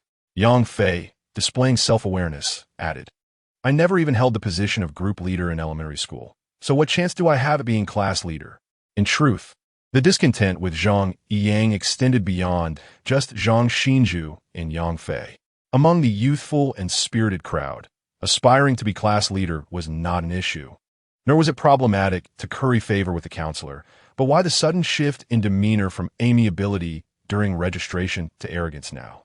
Su Yi suddenly recalled his high school class leader, Li Nan, who had exhibited similar traits. At precisely 10 o'clock, the class mentor entered the room, a middle-aged man in his 50s. Upon reaching the podium, he introduced himself, stating his surname was Gong, and his full name was Gong Ming. The class mentor and counselor had distinct roles.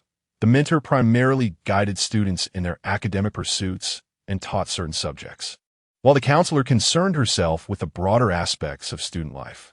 The mentor might only be seen a few times during the semester, whereas the counselor would frequently interact with the students. After a brief introduction, Gong Ming handed the podium over to Counselor Su Tong. "Hello, everyone. My name is Su Tong, and you should all be familiar with me by now. Time is a bit tight, so let me cover a few important matters, and I ask that you listen attentively. First, we will commence military training this afternoon. Everyone is to gather at the school sports field by 2 o'clock, and remember to wear your military training uniforms. If you experience any physical discomfort, anemia, or heat stroke, please report it immediately. Second, each dormitory must elect a dorm leader, and this must be noted in the group chat. If there are any inspections, I will inform the dorm leaders in advance. Third, regarding fraud prevention, the beginning of the school year is a peak time for scams. Do not click on links from unknown messages and be cautious with unfamiliar phone calls." Counselor Su Tong spoke with an air of preparedness, methodically addressing these important points. By around 10:30, she concluded her remarks with a smile, stating, "The floor is now yours. We'll start with the first row, moving from left to right, and then right to left for introductions. Let us begin." After stepping down, Su Tong positioned herself at the classroom entrance. The girl at the far left of the first row mustered her courage and stepped up to the podium. Hello, everyone. My name is Guo Saixia, and I come from as most students were unfamiliar with one another. Many introductions were shy and brief, typically covering their names, home addresses, and hobbies before hastily exiting the stage. Until Zhang Yang approached the podium and proclaimed with fervor, Hello, my name is Zhang Yang, and I'm a local from Shanghai. I am an open-minded individual, calm under pressure, and capable of considering the bigger picture. Throughout my 3 years of high school, I served as class leader, and during military training, feel free to approach me for any assistance. As for hobbies, I enjoy reading, socializing, and watching films. That concludes my introduction. Thank you. A smattering of applause erupted from below. Yang Fei scoffed, what a show-off. Zhang Xinju also felt somewhat exasperated. After Zhang Yang stepped down, the remaining classmates continued their introductions, following a similar template. Once Zhang Xinju finished, Su Yi took his turn at the podium. His introduction was succinct. I am Su Yi, the Wild Su. I hail from Jiangzhou. I have a penchant for making money and may very well become the future wealthiest person in Huaxia. Thank you all. Ha ha ha ha. Su Yi delivered his lines with a playful tone, and his classmates received it as a jest, erupting into laughter. The counselor at the door paused to observe Su Yi for a few seconds, a subtle smile gracing her lips. Zhang Yang, keenly aware of Su Tong's smile, felt a twinge of irritation. During his own speech, the applause had not been nearly as enthusiastic, yet Su Yi's few words garnered such fervent support. A sense of urgency washed over Zhang Yang for the first time. As the self-introductions continued, and after every classmate had taken their turn at the podium, Counselor Su Tong stepped forward once more, stating, Remember not to be late this afternoon. If you have any issues, please report them to me immediately. Now, you're all dismissed to head to the cafeteria. Following Su Tong's announcement, the students began to leave the classroom in groups. Zhang Vinzu, Oye, and Yang Fei approached Li Tungwen, preparing to head to the cafeteria together. Just then, Counselor Su Tong called out to Su Yi. Oye invited Juswali, Kunsidor. Did you call for me? Su Tong smiled. Please add me on WeChat. I may need to reach out to you later. Sure. Su Yi had no reason to refuse. And after adding Su Tong on WeChat, he joined his 3 roommates as they made their way to the cafeteria. With military training scheduled for the afternoon, students from other departments had also gathered that morning, resulting in an exceptionally crowded cafeteria at lunchtime, an understatement to describe it as a sea of people. Yang Fei, drawing from his experience, remarked, I've already gathered intel. The stone pot bibimbap, shin ramen, and beef kelp soup of the first cafeteria are all excellent. The second cafeteria has egg stone pots, spicy hot pots, and the steak and chicken combo on the 3rd floor is worth trying. The third cafeteria has beef hot pot and large plate chicken are top-notch as well. What do you all want to eat? Oye repeat. I had stone pot bibimbap yesterday. I'll try something else. Zhang Xinju added, I'll just take a look around. Sui nodded and pointed to a few vacant seats, saying, Let us each go get our meals and reconvene here. Sounds good. Sui stood in line to order a portion of rib rice. Upon returning to his seat, Yang Fei and Zhang Xinjiao arrived one after the other. Zhang Xinjiao had a small bowl of vegetables, while Yang Fei opted for chicken rice.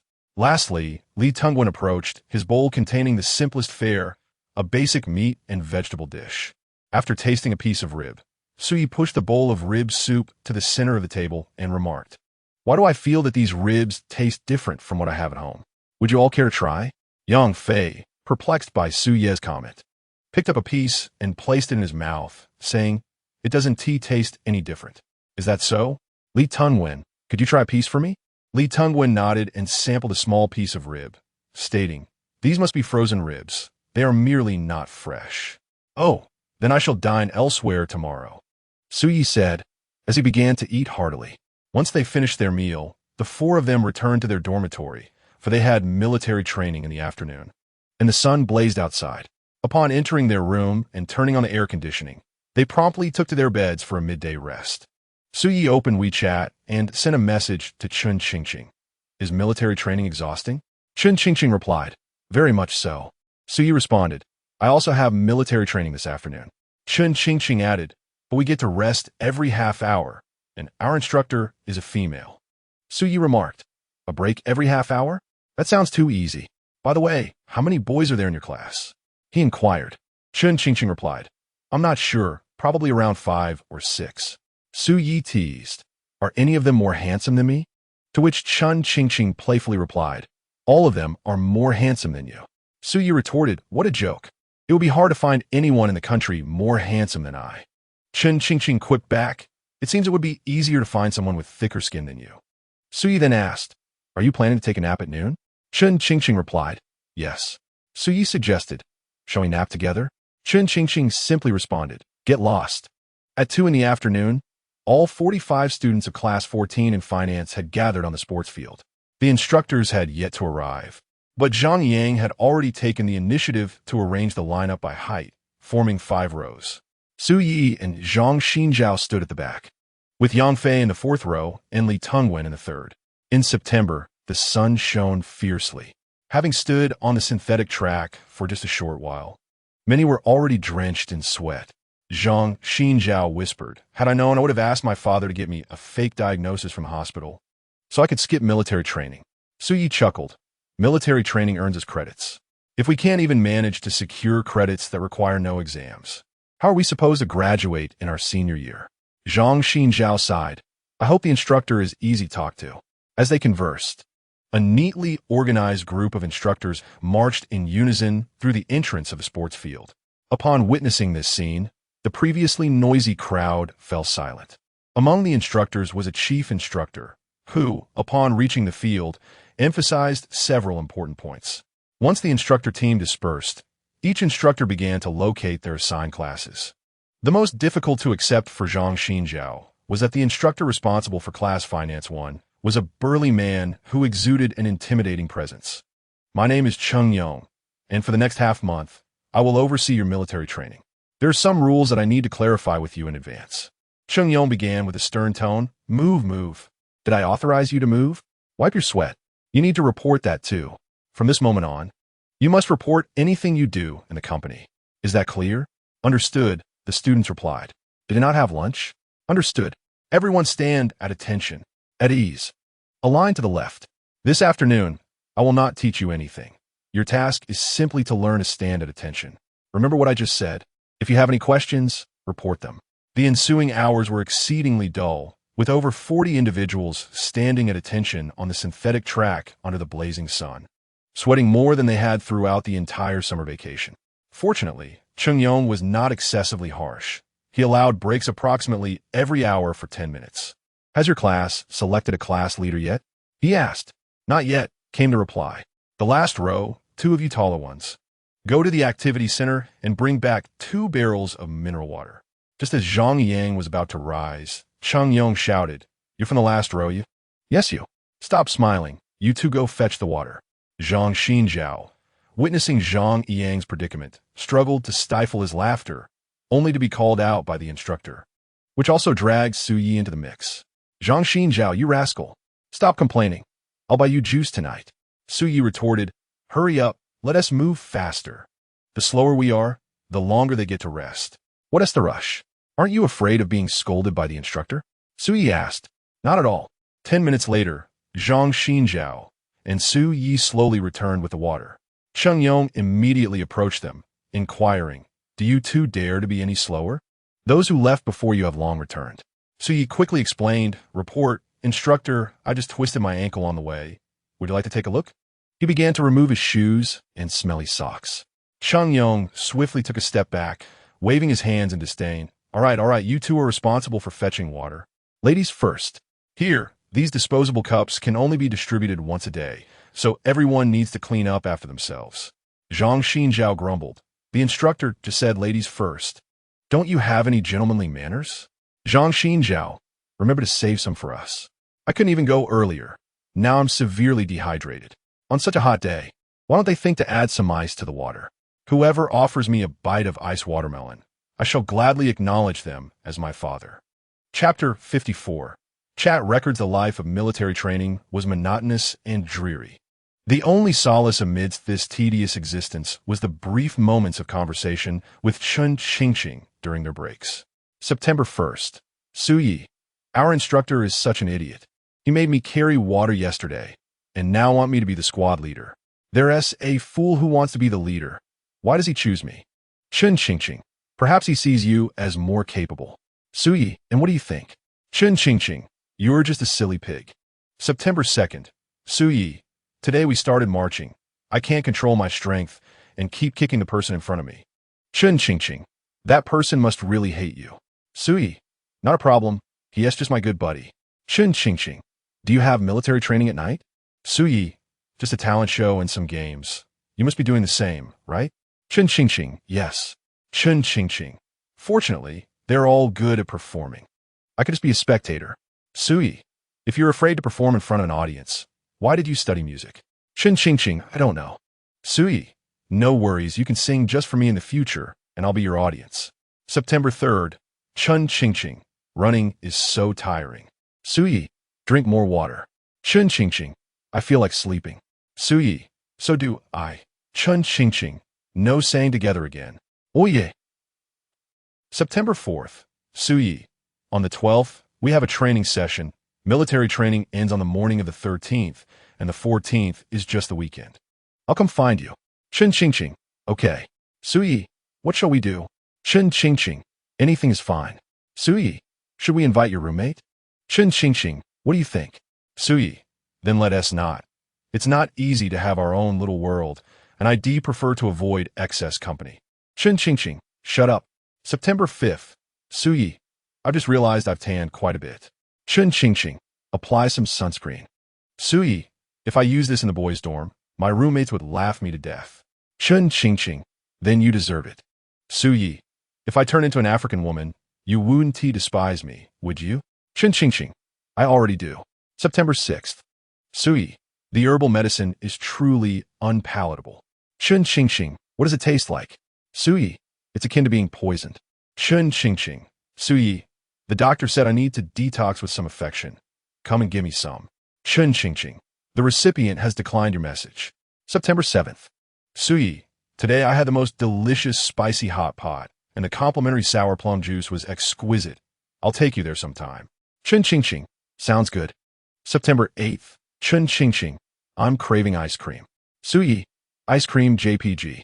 Suyi. Hurry and eat. Chen Qingqing. I want to delete you. Suyi. Can you bear do that? Chen Qingqing. But I would just add you back. September 9th. Chen Qingqing. Today at school, I heard someone singing if one day I become rich. Suyi. Didn't you tell us your song? Chen Qingqing. I didn't have the courage. Suyi. What is there to be afraid of? Suyi. I have a bold idea now. Chen Qingqing. What idea? Suyi. I want to write a love song. And we can sing a duet. Chen Qingqing. Absolutely not. September 10th. Suyi. It's only been 10 days since school started, and yet I'm getting friend requests on WeChat every day. Suyi. Is it really my fault for being handsome? Suyi. But don't worry. I've politely declined them all by claiming I have a girlfriend. Chen Qingqing. Some people want to add me too. Suyi. Did you agree? Chen Qingqing. No. September 11th. Chen Qingqing. Silly pig. Look at this beautiful leaf. Chen Qingqing. The clouds today are so white. Chen Qingqing. This stone is heart-shaped. Suyi. I miss you too. September 12th. The day of military training required a 10-kilometer hike around the school. After more than 10 days of training, each girl had lost a bit of weight, while the boys had all turned into darkened figures. It wasn't too noticeable in their clothes, but once undressed, their faces and bodies showed a clear difference in skin tone. Early in the morning, the squad began to assemble. Since Suyi had been directly appointed as the squad leader by Cheng Yong, he was responsible for organizing the team. After more than 10 days together, the classmates in finance class 1 had become familiar with one another, and Suyi could now call out each name. His carefree personality made him quite popular among the girls. Zhang Yiyang observed all this with growing anger and distress, yet felt powerless. Good grief, Yang Fei, are you mad? Do you think this is a picnic bringing so much food? It's 10 kilometers. If we get hungry later, we can fill our stomachs. Aren't you afraid of tiring yourself with such a heavy bag? I've already brought it. What can I do now? Share half with me. Just say if you want something to eat. Li Tungwen, come over and take a few items. It's 10 kilometers. And we might not even make it back for lunch. Seeing Cheng Yong approach from a distance, Suyi stepped to the front of the squad. All present. Left face. Forward. Attention. Reporting to the instructor, Finance Class 1, expected 45 members. Present 45 members. Please give instructions. Return to your squad. Yes. Cheng Yong also quite liked Su Yi.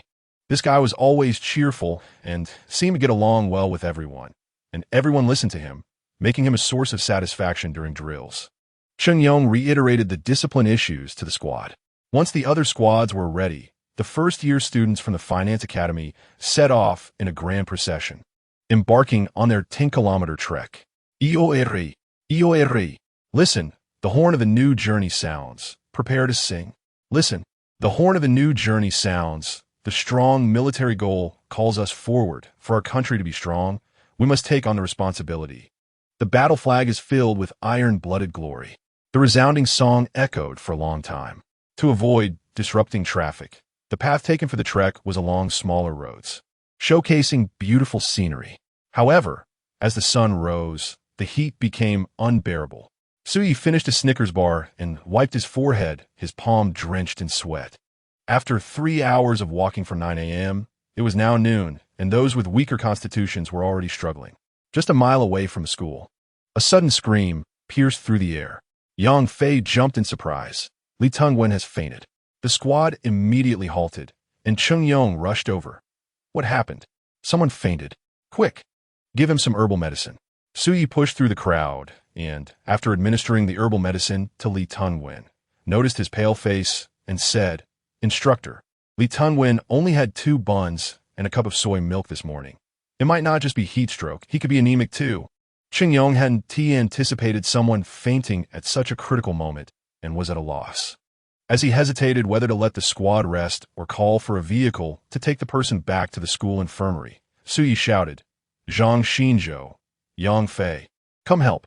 Su Yi crouched down, and Zhang Xinzhou and Yang Fei quickly came forward, lifting Li Tungwen onto Su Ye's back.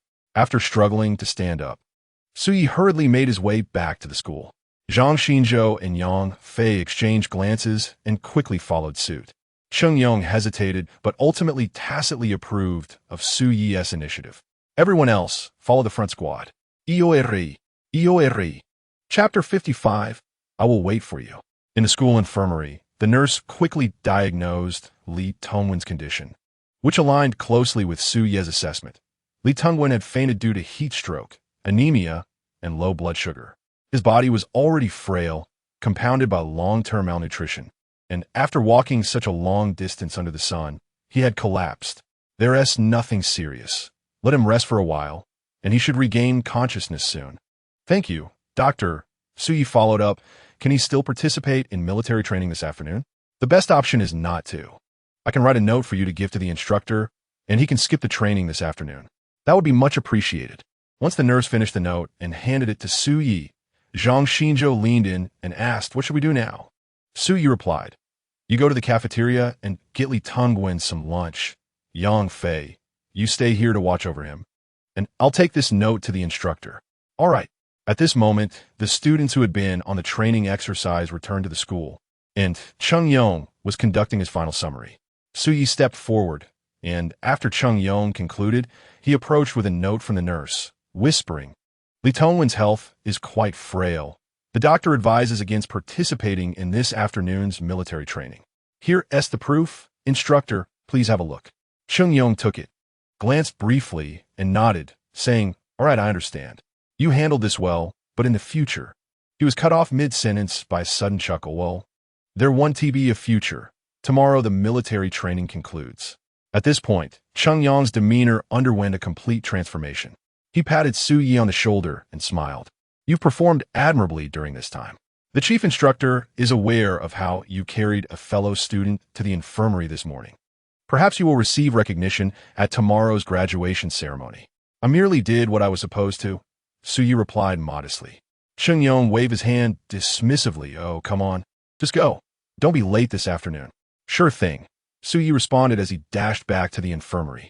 By now, Li Tungwen had awakened, and, upon hearing Zhang Xinzhou and Yang Fei mention that Su Yi had carried him back to school, felt a surge of gratitude, though the words thank you remained unspoken.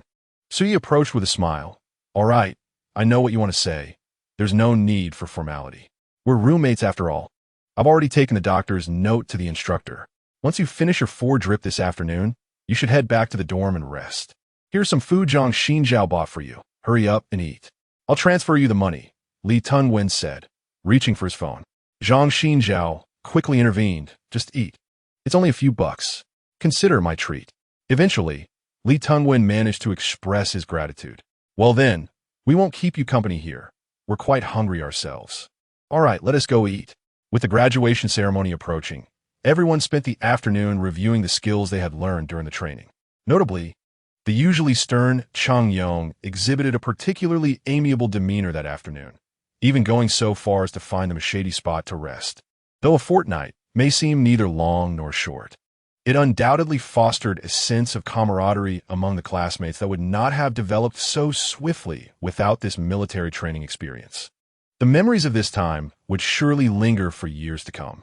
The following morning, spirits were notably elevated as the graduation ceremony signified the end of military training. The prospect of enjoying the freedom of university life brought joy to everyone. As the students of Class 1 in finance assembled in orderly ranks on the sports field, the school leaders and chief instructors took their places on the podium and the graduation ceremony commenced. Left turn, right turn, march, and salute. The students executed each drill with precision, and after other teams performed in turn, the event transitioned into a lengthy session of speeches from the leaders. Each speech felt as though it had been copied from Baidu, reiterating the same few points. Su Yi's mind drifted, lost in thoughts of his upcoming meeting with Chen Qingqing. Finally, at 11:20, the principal summarized the speeches, encouraging students to use military training as a foundation to further cultivate and promote the spirit of collectivism, to support one another in learning, to care for one another in life, to cherish their university days, to uphold the school's motto, and to diligently study science and culture. Next, those who had excelled as outstanding instructors and students were called to the stage to receive their awards. The outstanding instructors included Li Dazheng, Xing Wenhao, Jiang Long, and Cheng Yong. Outstanding students included Wang Jiaqing from Class 1401, Ouyang Qing from Class 1403, and Su Yi from Class 1406. Upon hearing Su Yi's name, Yang Fei turned his head in surprise. Holy cow, you won an award? Su Yi was equally astonished. The other students urged him, Su Yi, why are you just standing there? Hurry up and go on stage. Only then did Su Yi stride toward the podium. Handshakes, award presentation, and a group photo followed. Once Su Yi bewilderingly stepped down from the stage, the principal declared, I hereby announce that the graduation ceremony for the autumn military training of 2014 at Modu Financial Institute is officially concluded. As soon as the words left his lips, cheers erupted from the audience. Camouflage caps were tossed into the air and fell back down amidst an atmosphere of excitement and joy. The freshmen, exhausted after half a month, could finally take a well-deserved break. Zhang Xinjiao exclaimed, finally, we've made it through. I'm going to take a good nap this afternoon, and tonight, I'll treat you all to a feast. Long live the boss. What are you daydreaming about, Su Yi? Su Yi chuckled. Oh, nothing much. You all go ahead to the cafeteria. I need to call my friend. We've arranged to go shopping together tomorrow. Upon hearing this, Zhang Xinjiao quickly added, I need to call my buddy too. She lives not far from our school. If you don't mind, I'll invite her over for dinner tonight. That is perfectly fine. Just treat us. As they chatted, one went to call his best friend while the other contacted his close companion. Young Fei smirked, putting his arm around Li Tungwen's shoulder. Li Tungwen, let us not envy them. Spending money on a girlfriend isn't impressive. The real deal is when a girlfriend spends on you. Li Tungwen looked puzzled. I'm not envious. I don't want to date. You're the one who is impressive. So he moved to a corner and dialed Chen Qingqing. Just as Chen Qingqing, who had just settled down in the cafeteria, saw Su Yi's call, she hung up immediately and sent a message. It's too noisy here. I'll call you back in a bit. So he typed back. I just wanted to tell you that my military training has finished. I'll come to your school tomorrow morning.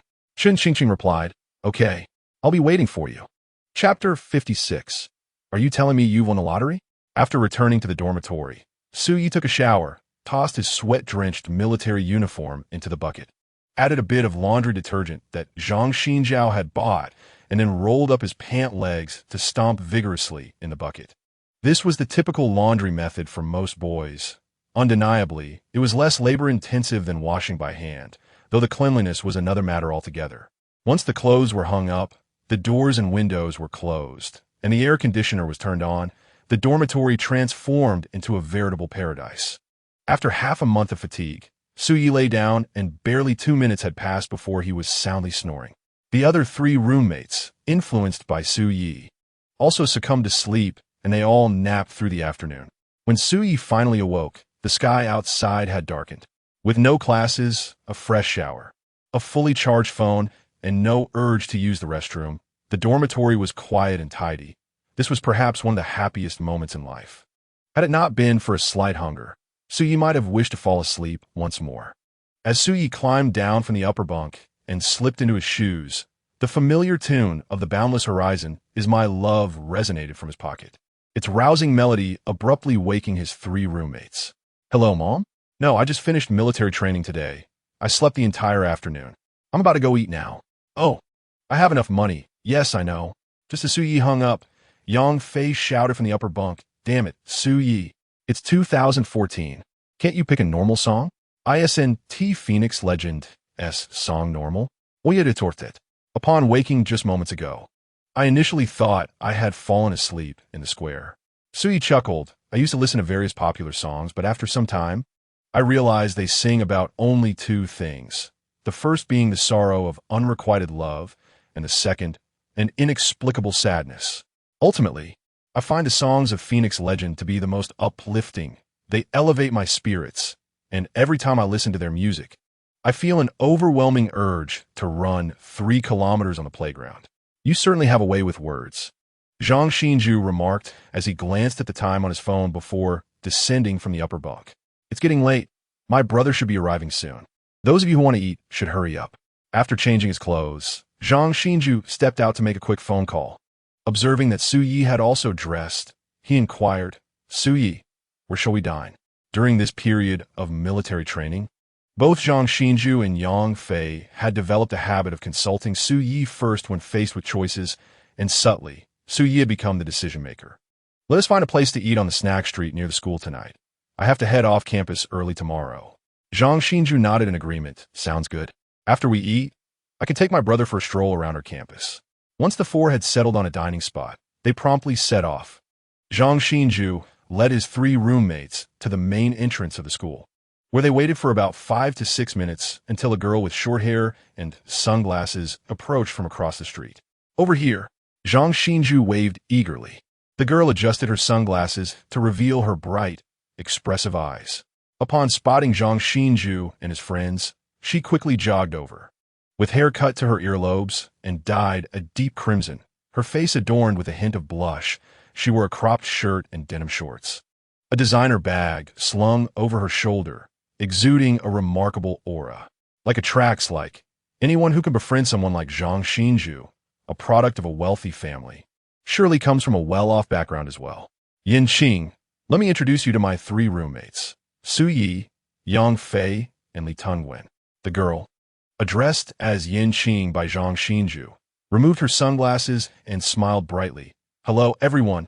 Suyi grinned and asked, "Is your name Yin Qing? Or is it just the surname Yin?" "It's Yin," she replied. "That's a lovely name." Yin Qing laughed. "Xinju, your roommate certainly has a sweet tongue."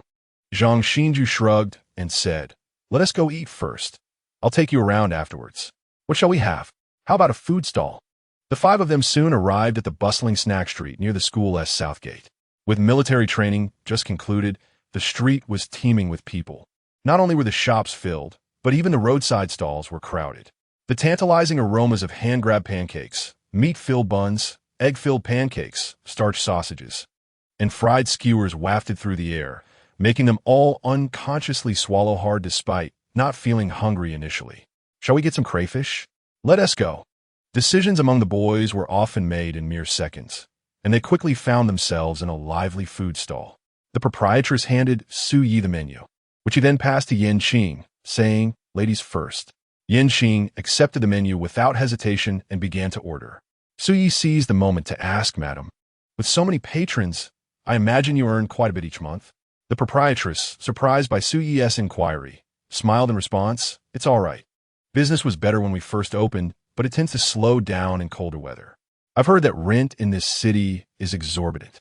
For such a large establishment, it must cost several thousand each month." Not wanting to hide anything from a student, the proprietress replied, "Several thousand isn't enough. This space is roughly 150 square meters, costing nearly 20,000 a month. However, smaller spaces are considerably cheaper. The dumpling shop next door only pays 7,500. That's quite steep." She sighed. In this day and age, running a business often feels like working for the landlord. Countless shops on this street close down each year. Sui chuckled softly, choosing not to engage further. He could accept that price, as this city is indeed a land of high costs. According to the proprietress, the price per square meter hovers around 130. Renting a space of 50 to 60 square meters would likely cost between 7 and 8,000. Sui gleaned the rent details from the proprietress, yet he still had no clear idea of what business he intended to pursue. A milk tea shop would be the simplest option. However, opening a milk tea shop near the university in 2014 was no longer viable. Not only were there several beverage stalls in the school cafeteria, but there were also numerous milk tea shops along the street, making competition fierce. By the time Suyi arrived at the school, that idea had already been dismissed. "Suyi, what are you pondering?" "Nothing much," he replied. "What do you mean by that?" Eventually, unable to keep it a secret any longer, Suyi stated directly, "I actually have thoughts of starting my own business. I'm considering a small venture at school." "Huh?" Yang Fei appeared bewildered and queried, "Suyi, you're not telling me you're also for a wealthy family? Haven't I mentioned that my parents are just ordinary employees? Then how do you plan to start a business?" "Did you not hear the proprietress? Renting a store costs 20,000. Such places typically require a minimum 1-year lease, which amounts to over 100,000. Even if you rent a smaller space, you'll still need several thousand. Are you expecting to win the lottery?" Suyi widened his eyes. "How did you know?" Chapter 57. I want to cut you down. "What?" Four pairs of eyes turned to Suyi. He, unfazed, replied, "I made a bit of money during the summer holiday. It's not much. As I mentioned earlier, I'm looking to start a small business." Zhang Xinju, intrigued, asked, "What do you have in mind?" "I haven't decided yet," Suyi chuckled. "Let us eat first. We'll talk later." Yin Qing propped her chin on her hand, smiling. "Xinju, look at your roommate. He is already thinking of entrepreneurship at the start of university. What about you? Are you planning to just coast through college?" Zhang Xinju quickly retorted, "You know my family situation. My father strictly forbids me from starting a business." "Then why are you studying finance?" Yin Qing hit the nail on the head. Although Zhang Xinju had family restrictions, beneath his carefree exterior lay a desire to prove himself. He could foresee a life of simply collecting rent back home. He didn't want to end up like his father, perpetually idle, whether fishing or playing mahjong or golfing. Such a life felt too lethargic. Zhang Xinju sighed, expressing helplessness. "My dad said if I dare to start a business, he'll cut off my financial support." Yang Fei, perplexed, asked Zhang Xinju, "Why doesn't your dad want you to start a business?" Suyi explained with a smile, "Because if they spend their life indulging in pleasures, their family fortune won't diminish, but if a business venture fails, they might lose everything. Therefore, many wealthy individuals would rather their sons lead aimless lives than risk proving themselves. For instance, if your family has 100 million in savings at a minimum interest rate of 4 on a large deposit, that money would earn 4 million in a year just sitting in the bank. What business could you start that guarantees a net profit of 4 million annually? If you can't make money, even breaking even still feels like a loss." "Suyi, you're quite knowledgeable. I read it in a novel called Top Star." Zhang Xinju jestingly remarked. "However, Suyi, if your entrepreneurial venture proves promising, perhaps I might consider partnering with you. Aren't you afraid your father won't provide you with living expenses?" "Not at all," Zhang Xinju replied, casually draping his arm around Yin Qing's shoulder. "My buddy can support me." Yin Qing rolled her eyes, not particularly offended by Zhang Xinju's gesture. It seemed they often engaged in such camaraderie. She shrugged her shoulders and playfully retorted, "Get lost." Once the crayfish were served, the five of them began peeling the delicacies while engaging in lively conversation. Li Tungwen was somewhat reticent, but Su Yi and Zhang Xinju shared a plethora of common interests, with Yang Fei and Yin Qing chiming in, creating a harmonious atmosphere. By the time they exited the eatery, it was nearly 8 o'clock in the evening. Suyi chuckled. We won't be the third wheel. If you don't return to your dorm before 11, I'll assume you're spending the night out. Just remember to be cautious. Suyi placed particular emphasis on the words be cautious. Suyi, you rascal. Watching Suyi, Yang Fei, and Li Tungwen drift away, Yin Qing couldn't help but smile and remarked, Suyi seems quite adept at navigating social nuances. His emotional intelligence is impressive. I discovered that on the very first day of school, Zhang Xinju commented, I was initially worried about not finding roommates with shared interests, but it appears my concerns were unfounded. Where next? I need to call my father. What for? For money, of course. I mentioned ID partner with Suyi. What excuse are you conjuring this time? Just tell him you're pregnant and need funds for an abortion. Yin Qing kicked Zhang Xinju playfully in the rear. Her cheeks flushed as she scolded, Zhang Xinju, get lost. On their way back to the dormitory, Li Tungwen suddenly remarked, Yang Fei, are you envious of Zhang Xinju? Yang Fei raised an eyebrow in confusion. Why do you say that? Didn't you say at lunch that spending money on a girlfriend isn't a big deal? But the real achievement is having her spend on you? It was Zhang Xinju's girlfriend who just settled the bill. Despite Zhang Xinju referring to Yin Qing as his brother and buddy, it was evident to any observer that their relationship leaned more towards that of a couple. Yang Fei stubbornly replied, Why are you telling me this? Do you think Suyi isn't envious? What I have to be envious of? Oye responded earnestly. My girlfriend spends on me too. Fabricate all you want. If you believe that, then good for you. Yang Fei scoffed, if that were truly the case. Your girlfriend must be a stunner. Yang Fei, you can't be sour just because you can't have grapes. My girlfriend is both beautiful and wealthy. Huh. Yang Fei clearly doubted him, and Suyi refrained from clarifying, even though he possessed several photos with Chun Qingqing on his phone. Thus, they made their way back to the dormitory, where Suyi checked his phone and discovered several messages from his close friend Qin Jiwei. I've finished military training. You must be done as well. Tomorrow is a holiday. Do you want to come hang out? Or should I come to you? I want to check in at the Oriental Pearl Tower first. Oye repiet, umbusi. I've got a date with my girlfriend. Next time, you're forgetting your friends for a girl, aren't you? Suyi responded, yes. Suyi, you're truly despicable. There are only 9 girls in our entire engineering class. Had I known, I wouldn't have bothered coming to Shanghai. No wetties. There are plenty of girls at my school. Once I get familiar, I'll introduce you to a few. Are they reliable? Absolutely. What type do you prefer? I'm not picky. I can settle for someone slightly less than your girlfriend. Then you might as well remain single for life. What do you mean? Oye, damn, I feel like stabbing you. At the Shanghai Conservatory of Music, in the girls' dormitory 205, Chun Qingqing glanced at her phone and asked quietly, Do you know where to pick up packages? Usually at the library entrance across from the cafeteria. Are you going to fetch one now? Yes, Chun Qingqing nodded. It should be something my mother sent. Chun Sinny stood up, saying, Qingqing, I'll go with you. I have a package too. Okay. The two departed the dormitory and quickly arrived at the package collection point. After Chun Qingqing signed for her package, she waited for Chun Sinny to collect hers before they walked back together. What did your mother send you? A phone. Are both these packages for you? Yes. It wouldn't happen to be one for your boyfriend, would it? His phone battery is unreliable and often freezes, so, all right then, Chun Sinny remarked with a knowing expression. You don't need to explain. I understand. She was a devoted viewer of Korean dramas, having seen all those romantic moments on television. Chun Qingqing glanced at Chun Sinny, then down at the phone in her hand, suddenly feeling a twinge of regret. She was unsure how to present the phone to Su Yi the next day. However, imagining the cheeky, teasing grin Su Yi would undoubtedly display upon receiving the phone made Chun Qingqing want to laugh. These past 2 weeks have felt interminable. Chapter 58. Your mother liked my post. The following morning at 7 o'clock, as the alarm blared amidst the curses of his 3 roommates, Su Yi swiftly rose, brushed his teeth, washed his face, and dressed before heading out. He purchased 4 meat buns and a bottle of soy milk at the cafeteria, then walked to the bus stop, where he quickly boarded a bus to the subway station. The journey from here was no small feat. It required a 10-minute bus ride, followed by a subway trip that included a transfer, taking nearly 80 minutes in total. Suyi departed from the dormitory at 7:15 and arrived at the Shanghai Conservatory of Music by 8:40. Unlike other universities, the conservatory had an open management policy, allowing Su Yi to enter the campus with ease. It must be noted that the aesthetic appeal of art students surpassed that of ordinary university attendees.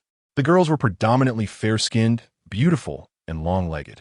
As Su Yi strolled through, several bold upperclassmen cast flirtatious glances his way, but he callously ignored them. Upon reaching the entrance of the girls' dormitory where Chun Qingqing resided, Su Yi took out his phone and dialed her number. Inside the dormitory, as the phone rang, Chun Qingqing's heart inexplicably raced. She quickly ended the call, slipped on a pair of pink and white Nike sneakers, grabbed an unopened phone, and hastily exited the dormitory. Jiang Yu remarked, "It's rare to see Qingqing in such a hurry." Zhang Ruowei confidently stated, "That handsome guy is definitely downstairs. Who want to bet?" While brushing her teeth, Shun Sini peeked out the window and quickly declared, "No need to bet. I can see him. He rushed over right after military training. Their relationship seems a bit excessive." "Shun Sini, stop staring. You're drooling." Chun Qingqing reached the first floor, suddenly realizing she might have been overly excited. She took a moment to gather her thoughts, deliberately waiting for a short while before stepping out of the girls' dormitory with a leisurely gait. Su Yi stood at the entrance, and although she spotted him immediately, she pretended to look around, feigning ignorance. Su Yi recognized Chun Qingqing's intentions. He stepped forward, waved his hand in front of her eyes, and, with a hint of exasperation, remarked, "Is this really necessary? Have you forgotten me in just half a month? Who are you?" "Your boyfriend." "Oye Prozlimit." Chest puffed up with indignation. Upon hearing this, Chun Qingqing turned to walk back, prompting Su Yi to quickly grab her arm. "What are you doing?" "I had to transfer twice just to get here." Upon hearing this, Chun Qingqing paused, turned to scrutinize Su Yi, and disdainfully pouted. "You're as tanned as someone from Africa. Our military training is quite strict, and I didn't apply sunscreen. I'm still relatively fair. My 3 roommates are all darker than I am. How long did it take you to get here?" "An hour and 20 minutes. That long?" "It wasn't too bad. Thinking about seeing you made the time fly." Chun Qingqing suppressed a smile, biting her lip, and handed him her still unopened phone. "Here." "What is it?" "You'll find out when you open it." Su Yi took it, swiftly unwrapped the outer packaging, and upon revealing the Apple box, he realized it was the latest iPhone 6. He gazed at Chun Qingqing in astonishment, asking, "For me?" Chun Qingqing offered an excuse. "I had my mom switch my phone, and somehow they sent 2. It must have been a mix-up from store." "Lucky you." Su Yi chuckled. "Just admit you're gifting it to me. No need for such a flimsy excuse. Who would believe that? Then give it back." "You can't take back a gift." "I regret it." "No way, it's mine now. Give it to me." Su Yi held the phone high, and Chun Qingqing, on her tiptoes, attempted to snatch it back. After a couple of tries, and realizing she couldn't retrieve it, she considered stepping on Su Ye's foot, but recalled that she had already injured him before. Instead, she pushed him away and strode ahead. Su Yi hurried to catch up. "Wait for me." As they exited the school, Chun Qingqing halted and asked, "Where to?" "Your school is quite close to the Bund. We'll stroll there first, and then catch a movie in the afternoon, maybe check in at the Oriental Pearl, and I'll escort you back to school before I head home. Lead the way." Chun Qingqing was directionally challenged, and during military training, she had hardly left the campus. So once outside, she could no longer discern the cardinal directions. Su Yi guided her to the subway station, and they took the metro, disembarking at East Nanjing Road. During the ride, Su Yi eagerly transferred data from his old phone to the new iPhone. Although the iPhone 6 was not as advanced as the iPhone 16, it was infinitely better than his current outdated device.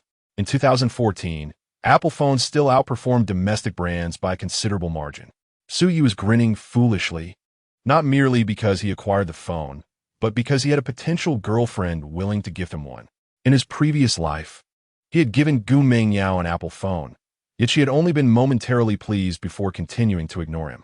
That phone had taken him an entire semester of frugal living to afford. Reflecting on the past, and the present stirred a myriad of emotions within Su Yi. And upon exiting the subway station, he earnestly expressed to Chun Qingqing, "Thank you." "It's just a phone." "No need for thanks," she replied. "When I have money, I'll buy you anything you want." "Well, let's talk about that when you're rich." With her hands clasped behind her back, she tilted her head to the side, a smile dancing on her lips. Strolling along the Bund, they admired the view of the Huangpu River, where the gentle breeze caressed them, and the shimmering waves reflected the distant Oriental Pearl Tower, Jimao Tower, and the Shanghai World Financial Center, harmoniously juxtaposed with the riverboats, creating a magnificent urban landscape.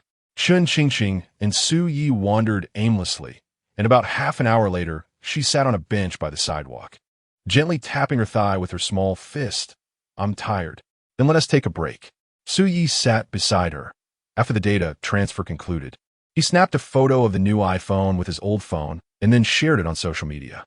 He uploaded the picture and captioned it, "An iPhone gifted by my girlfriend." To avoid any nagging, he blocked old Sue, his mother, and some relatives before hitting publish. "What are you smiling about?" "Nothing, just showing off a bit on social media." Chun Qingqing replied exasperatedly, "How unambitious." "Oh no, what now? I forgot to block your mom." A sense of dread washed over Chun Qingqing as she snatched the phone to take a look. Upon seeing Su Ye's latest social media post, her face flushed crimson. "Oh yeah, hold on, I'll delete it right away. Your mom won't see it." Su Yi took back the phone, preparing to delete it when a notification popped up. Refreshing the page, he saw that Aunt Jiang had already liked the post. Su Yi looked up at Chun Qingqing, meekly stating, "Your mom has already liked it." Chapter 59, from iPhone 6s 128G Rose Gold Client. "You, don't be too quick to scold me. Let me explain to your mom first." Su Yi returned to the main interface, opened the chat with Jiang Meilin, and hurriedly typed, "Annie, I just wanted to show off a bit on social media. It's not what you think." Jiang Meilin surprisingly replied swiftly, "I know when the phones is for you." "Jiang Meilin, are you two together now?" Su Yi, "Yeah, we're near the bund." Jiang Meilin, "Good, take care of Qingqing. I have a meeting now." Su Yi, "No problem." After replying, Su Yi deleted the post and said, "All sorted. I've explained everything, and the post is gone." Chun Qingqing fumed, "I don't want to talk to you right now." "Oh, it's fine. Your mom knows about us. Get lost. I admit I was wrong. Is that not enough?"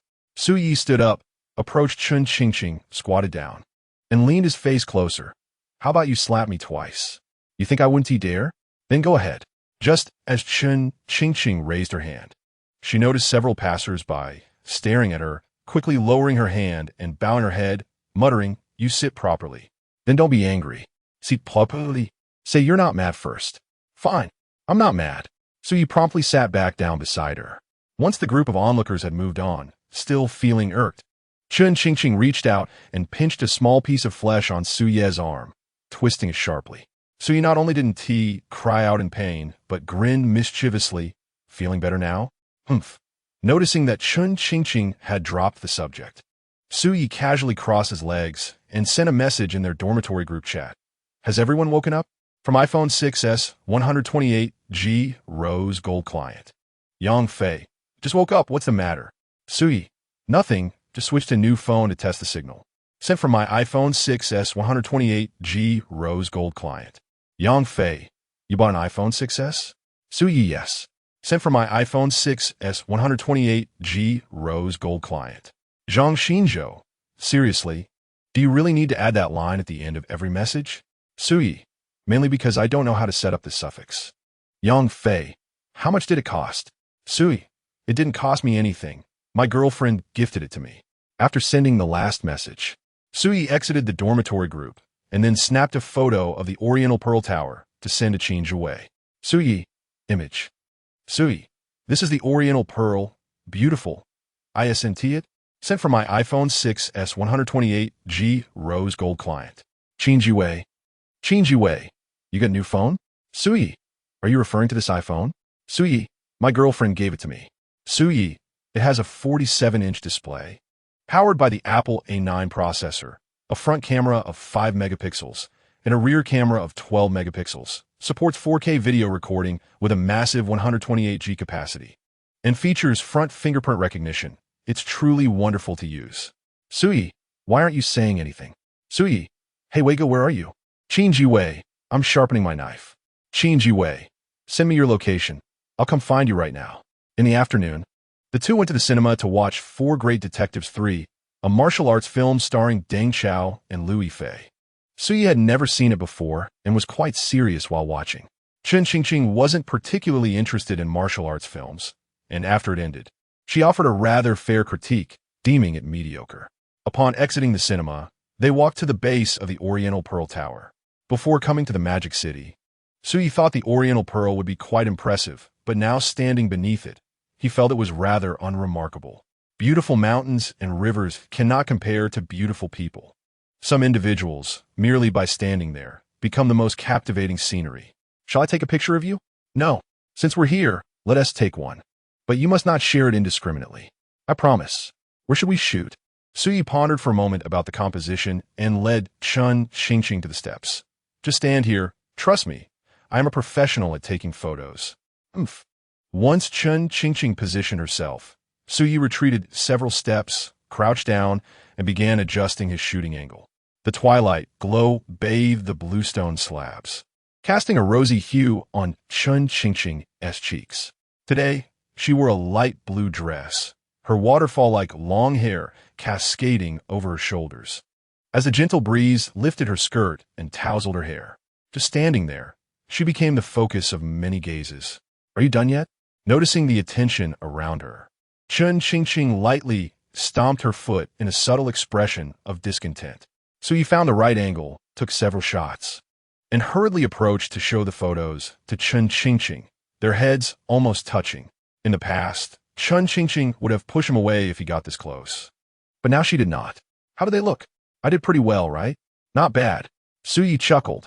Then you should take one of me too. Chun Xingqing readily agreed. She stepped into the spot Suyi had just occupied and took a picture of him from the same angle. Before handing the phone back, she glanced at herself. This silly pig actually looks good on camera. Here you go. Chun Xingqing returned the phone to Suyi, who took a quick look and said with a smile, should we take a selfie together? No, absolutely not. Just one photo. Not happening. All right, no selfie then.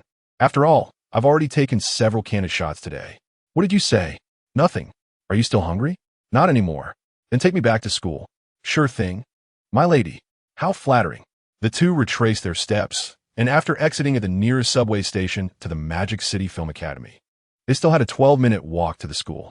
As they chatted about amusing incidents that occurred during military training, a sudden, ear-piercing screech of brakes pierced the air. Suyi immediately turned his gaze to see a small delivery truck abruptly halt in the middle of the road, with an elderly man collapsing to the ground less than a meter in front of the vehicle. The truck had clearly stopped before the man fell. This was obviously an act of extortion. What the hell? How can this happen? The driver of the small truck quickly jumped out. By his appearance, it was evident he was not wealthy, dressed in a yellowed white tank top, his back soaked with sweat. Upon seeing the elderly man lying on the ground moaning in pain, he instantly panicked. Soon, a crowd gathered. Suyi thought for a moment, turned to Chun Xingqing, and said, wait for me here, I'm going to help. With those words, Suyi walked confidently into the road, holding his phone up under Chun Xingqing's astonished gaze. Step aside, please. Wow, old man, you really know how to make a scene at your age. I recorded everything that just happened on my phone. This uncle clearly didn't hit you. You fell on your own accord. Isn't that a bit unscrupulous? Seeing Suyi holding up his phone, the elderly man wailed even louder. Suyi smiled. Old man, now all cars have dash cams, and there are cameras everywhere on the road. Your attempt to extort is illegal. Right, everyone? You all saw what happened, didn't you? It's obvious whether he is faking it or not. At his age, if he were genuinely hit by a vehicle, he wouldn't be able to cry out all. As the crowd began to murmur and point fingers, the elderly man, witnessing the shift in public sentiment, suddenly ceased his cries. He shot Suyi a furious glare and, amidst the chorus of blame, got up in a huff and left. The truck driver, upon witnessing this, felt as if a weight had been lifted off his shoulders. He rushed over, shook Suyi's hand enthusiastically, and with a beaming smile, exclaimed, Thank you so much, my friend. If it weren't for you today, I wouldn't have known what to do. Seeing the genuine smile on the driver's face, Suyi replied with a grin, Oh, it's no trouble at all. It was the right thing to do. This young man is truly admirable. Wonderful. Young man, are you married? I'm still in college. Do you have a girlfriend? Would you like me to introduce you to someone? Chapter 60. He is my servant. Annie, I already have a girlfriend. Suyi pointed towards Chun Xingqing by the roadside, and for reasons unknown, her heart began to flutter once more at his gesture. The surrounding uncles and aunts, upon learning that Su Yi already had a girlfriend. Offered a few compliments before quickly dispersing. Just as Su Yi was about to leave, the truck driver called out to him. "Hey, wait a moment." The driver hurried to the back of the truck, pulled out a box of peaches and a box of cherries, and handed them directly to Su Yi. "Wait, fruit? It seems there is only one fruit shop near the school. Hey, uncle, what is this? Here, take this back to enjoy. Thank you for helping me today. Otherwise, I might have worked a whole year in vain. Uncle, this is too precious." The truck driver chuckled. "Not at all. The fruits in my truck are purchased at wholesale prices, far cheaper than what you would pay at a fruit shop. It's hardly a burden. Take it back and share it with your girlfriend. By the way, where do these fruits come from?" "From the Baoshan district, there is a large wholesale fruit market." Su Yi quickly responded, "Uncle, let us add each other on WeChat. Could you send me the address of the wholesale market?" Although the truck driver did not fully grasp Su Yi's intent, he still took out his phone to add him on WeChat. Upon seeing the driver's real name as his WeChat name, Su Yi introduced himself. "Uncle, my name is Su Yi. All right, I have to go deliver more goods. I'll send you the address later." "Okay, thank you." "Haha, I should be the one thanking you." As he watched the truck drive away, Su Yi returned to the roadside, clutching 2 boxes of fruit. The two continued their walk toward the Shanghai Film Academy, while Su Yi pondered the feasibility of opening a fruit shop. First, a fruit shop does not require a large space, which would save on rental costs. Secondly, fruits can be considered essential goods. The Financial Academy alone has around 20,000 students, so as long as the shop opens, the foot traffic would undoubtedly be considerable. Then there is the issue of costs, which necessitate a visit to the wholesale market to understand the prices and compare them with the market rates. He also needed to draft a more comprehensive feasibility analysis report that evening. Upon entering the school, it was mealtime, and the campus was bustling with students. Su Yi and Chun Qingqing walked side by side, attracting many glances. During military training, Chun Qingqing had already caused quite a stir among her classmates and alumni. And had it not been for her 3 roommates revealing early on that she had a boyfriend, she likely would have been swarmed with admirers. "Can you carry these 2 boxes of fruit? Those are for you from the uncle, not for me. What is mine is yours. We're family, after all." Chun Qingqing halted, pointing a finger at Su Yi in a mock-threatening manner. "Su Yi, I warn you, if you keep speaking like that, I won't talk to you anymore." Su Yi quickly adjusted his tone. "Mostly, I have to transfer buses twice to get back, so it's a hassle. You should take them up and share them with your roommates instead." Just as Chun Qingqing was about to respond, a clear voice rang out from a distance, prompting both her and Su Yi to turn. A girl with curly hair approached, greeting Chun Qingqing. "Did you just return from off campus?" Chun Qingqing nodded. Su Yi, puzzled, asked, "Who is she?" The curly-haired girl enthusiastically replied, "I'm Qin Wenwen, a classmate of Chun Qingqing. You must be her boyfriend?" Su Yi accepted this identity with composure. Indeed. Chun Qingqing pushed Su Yi aside in annoyance. He is not. Observing the situation, Qin Wenwen thought, they must be having a lover's quarrel. She shot Su Yi a knowing glance, as if to say, "Aren't you going to smooth things over?" Su Yi returned her gaze, indicating, "It's too challenging to placate her. Please assist me." Qin Wenwen smiled. "If he is not your boyfriend, then what is he?" Chun Qingqing, wanting to keep it simple, replied, "He is my servant." After hearing this, Qin Wenwen shot Su Yi a sympathetic look, signaling that she could not help him, and then made an excuse to leave, muttering, "A servant? Really? Is this how relationships are played out these days? All right, don't be mad. It's getting dark. I have to head back to school." Only then did Chun Qingqing realize that Su Yi still had to take nearly an hour and a half bus ride back. "You should go back. And what about these 2 boxes of fruit? Give them to me. They're a bit heavy. I'll walk you down to your dorm first." Chun Qingqing shot him an eye roll before continuing toward the dormitory. Upon reaching the dorm entrance, Su Yi handed the 2 boxes of fruit to Chun Qingqing, reminding her, "Remember to eat and sleep on time. If you encounter any unsolvable problems, just message me. You're so naggy. All right, I'll head back now. I'll see if I'm free next weekend to come over again." Su Yi prepared to leave. "Wait a moment." Su Yi turned around, looking puzzled. "Stay here. You're not allowed to leave." Chun Qingqing took the 2 boxes of fruit back to the dorm and placed them on her desk before opening a drawer to retrieve several packets of facial masks. She then hurried back downstairs. Zhang Ruowei stood up to take a look at the fruit on the desk before quickly moving to the balcony. Jiang Yu and Shun Sini followed suit, and the three of them leaned over, peering down at the scene below. Chen Qingqing reached the dorm entrance and handed the facial masks to Su Yi. Upon seeing the masks, Su Yi quickly smiled. "I won't be needing those." "Do you want them?" Chen Qingqing stubbornly asked. Seeing her defiant expression, Su Yi found her somewhat adorable. He took the masks and joked, "Wouldn't tea being a bit darker accentuate your fairness even more?" Chen Qingqing pouted, "I put one on for half an hour every night. If you come back next time and are still this dark, then I'll—" "At your service." Su Yi straightened up and saluted her. "I promise I'll be fair next time." "Well, I'm really leaving now. What should I do? I'm a little reluctant to part. Should we hug?" "Get lost." Su Yi laughed, waved his hand, and walked away. "What a silly pig." On the second-floor balcony, Shun Sinny remarked, "With the atmosphere like this, why not just kiss?" Jian Yu speculated, "They've probably kissed before. There are too many people at school, and Qingqing might feel shy." Zhang Ruowei added, "Not necessarily. I think they haven't progressed to that stage yet." Shun Sinny asked, "So what stage are they in now?" Zhang Ruowei confidently replied, "The ambiguous stage." Shun Sinny inquired, "Ambiguous stage?" Zhang Ruowei nodded sagely, "Indeed."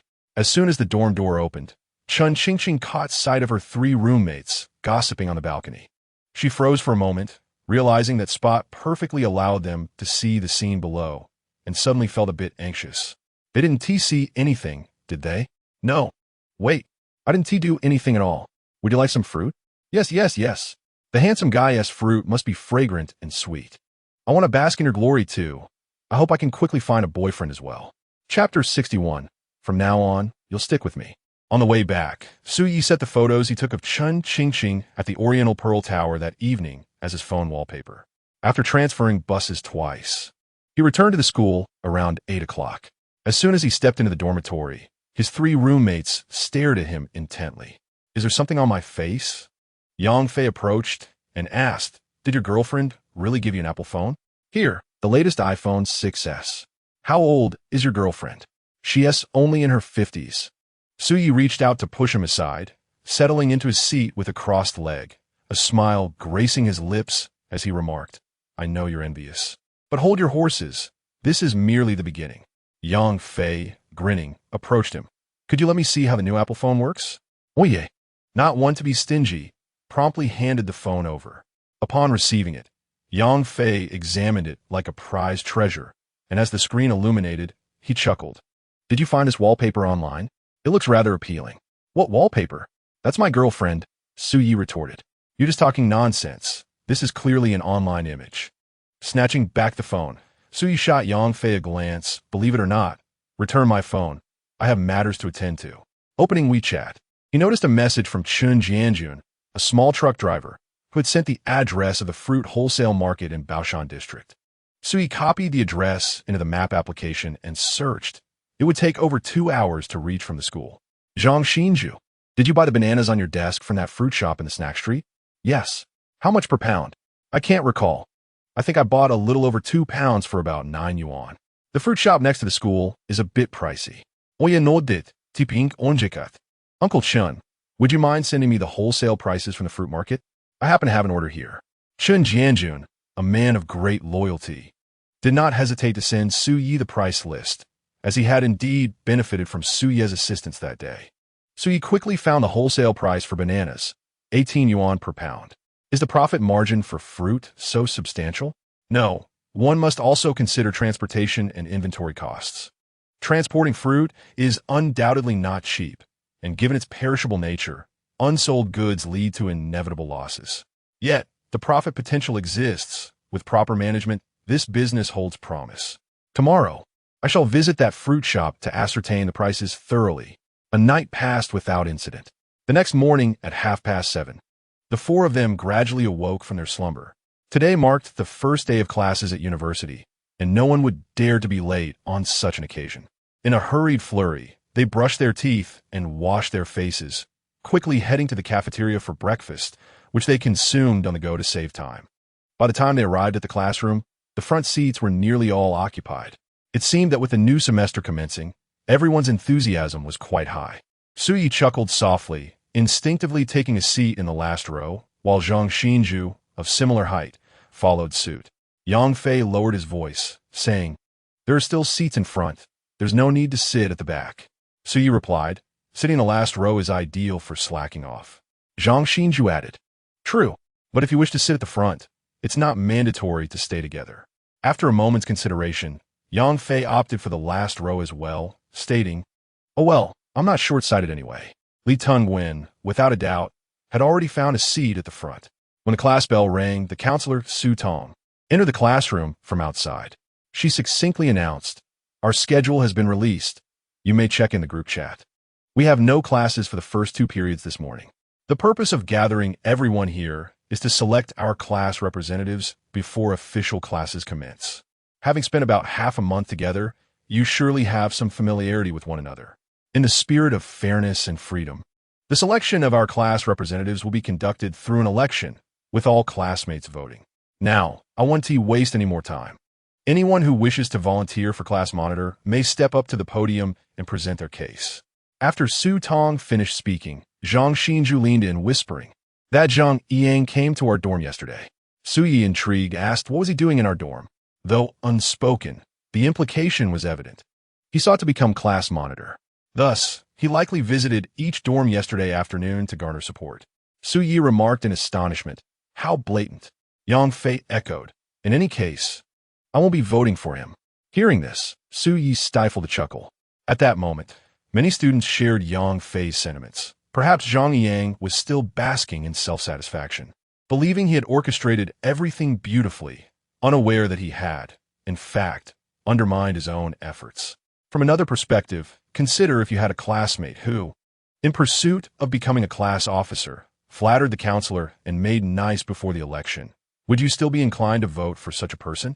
It can only be said that he is still quite naive.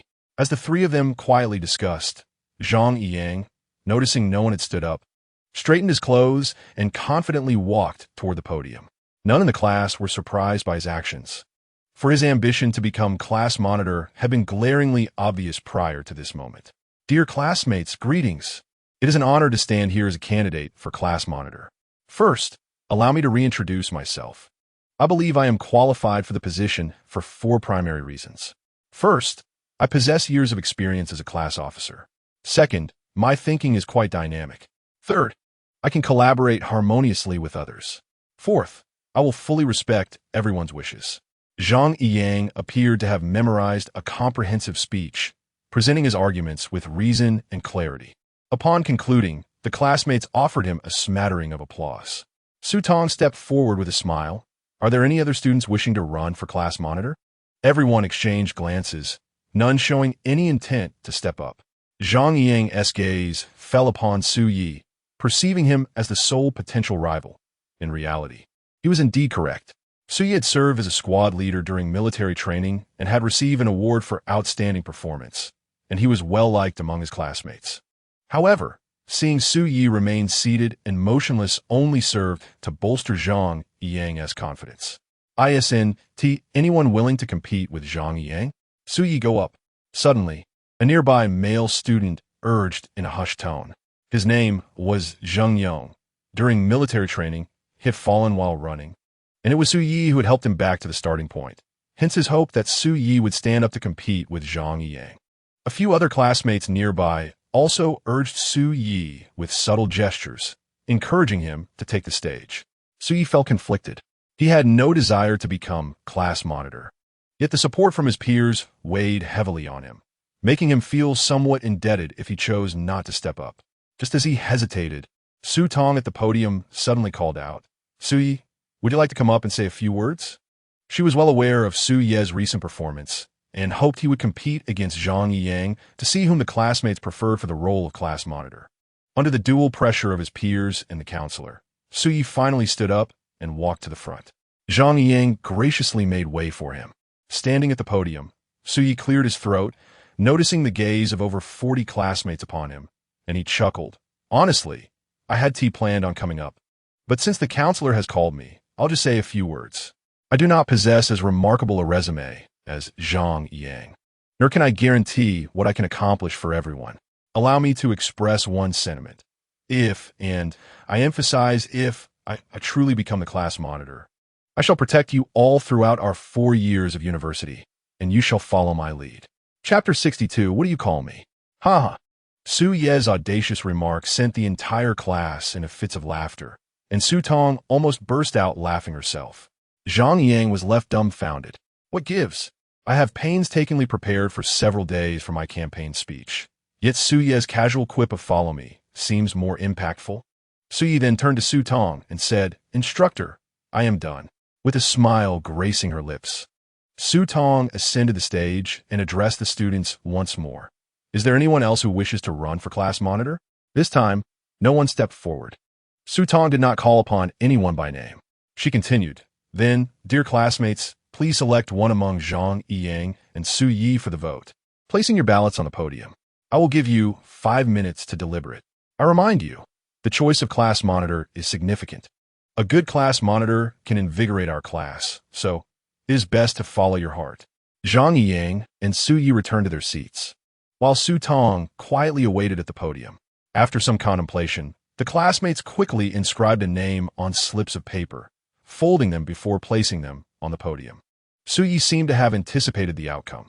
He glanced towards Zhang Yang, observing his anxious demeanor, and seized a red pen from Zhang Xinju, writing Zhang Yang's name on the slip before stepping forward to place it on the podium.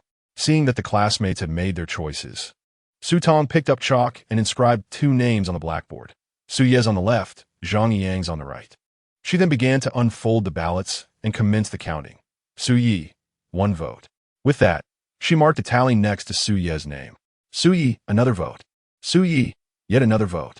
7 consecutive votes were cast for Su Yi, a result that surprised not only Zhang Yang, but even Su Yi himself. Is it true? Does everyone have such faith in me? The 8th vote finally went to Zhang Yang, followed by several more for Su Yi. As the tally progressed, it became evident that Su Yi had garnered 3 marks, while Zhang Yang had only managed 3 strokes. Su Tong seemed to sense that continuing the count would only wound Zhang Yang's pride. Remembering that he had once served as her assistant at the start of the semester, she smiled and said, I believe the outcome is clear. Zhang Yang, would you prefer me to finish the counting, or? Reluctantly, Zhang Yang replied, Let it be. Very well, Su Tong announced with a smile. From now on, Su Yi will be our class monitor for the finance class of 2014. Let's give him a round of applause. The classroom erupted in thunderous applause. Is there anyone interested in running for the position of Youth League Secretary? She inquired. If no one is interested, then Zhang Yang, you shall take on the role. Thank you, instructor. Zhang Yang managed to force a smile. Looking at her wrist to check the time, Su Tong said to Su Yi, Come with me to the office. Sure thing. Su Yi followed Su Tong to her office, where they engaged in a lengthy one-on-one discussion, the majority of which consisted of Su Tong imparting wisdom on how to be an effective class monitor. Afterward, Su Tong assigned Su Yi 2 tasks, the first being to instruct classmates on obtaining library cards, paying water and electricity fees, and the like. The second was to compile a list of classmates' information and create a WeChat group. Su Yi frowned and asked, Didn't Zhang Yang create a QQ group? Su Tong checked. WeChat is a bit more formal, and besides, you are the monitor now. Have you not noticed that you aren't even an administrator in the QQ group? I'm not sure about that, Su Yi candidly admitted. Regardless, during the voting, I cast my vote for Zhang Yang. You voted for Zhang Yang? Su Tong exclaimed in surprise. Indeed. Upon hearing this, Su Tong regarded Su Yi with newfound respect. Anyone else would likely have voted for themselves. Yet she did not expect Su Yi to support his rival. Su Yi added, Zhang Yang has made considerable efforts to become the monitor. He must be quite disappointed. Instructor, why not have a word with him? Su Tong shook her head in refusal. He is an adult now. If he requires comfort for such a setback, there is no need for me to speak with him. Su Yi found her reasoning sound and nodded as he returned to the classroom. The monitor has returned. Everyone, quiet down. Stay low-key, stay low-key. Come on, give us a few words, monitor. Don't egg me on. Su Yi approached the podium and tapped the desk twice, prompting immediate silence from the class. He spoke confidently. The instructor has just assigned me 2 tasks. First, to teach you how to obtain library cards and water cards. Please take out your phones. We will create a WeChat group face-to-face, and I will send the process in the group shortly. Monitor, what is the password? Our training unit number from military training. Got it. Suyi set his phone down and continued. The second task is to collect your personal information. I will also send a template in the group. Please fill out the information as required and submit it there. All right, that is all for now. If you have any questions, feel free to message me privately, but please refrain from contacting me during weekends unless it's urgent. I have a date. A female classmate quickly inquired, Monitor, so you already have a girlfriend? Of course, Suyi replied nonchalantly.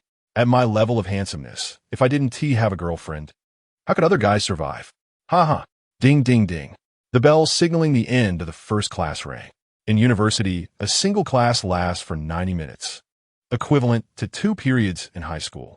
Seeing the class stir once more, Suyi tapped the desk again and said, The teacher will be here shortly. Let's make a good impression during the first class and try not to be disruptive.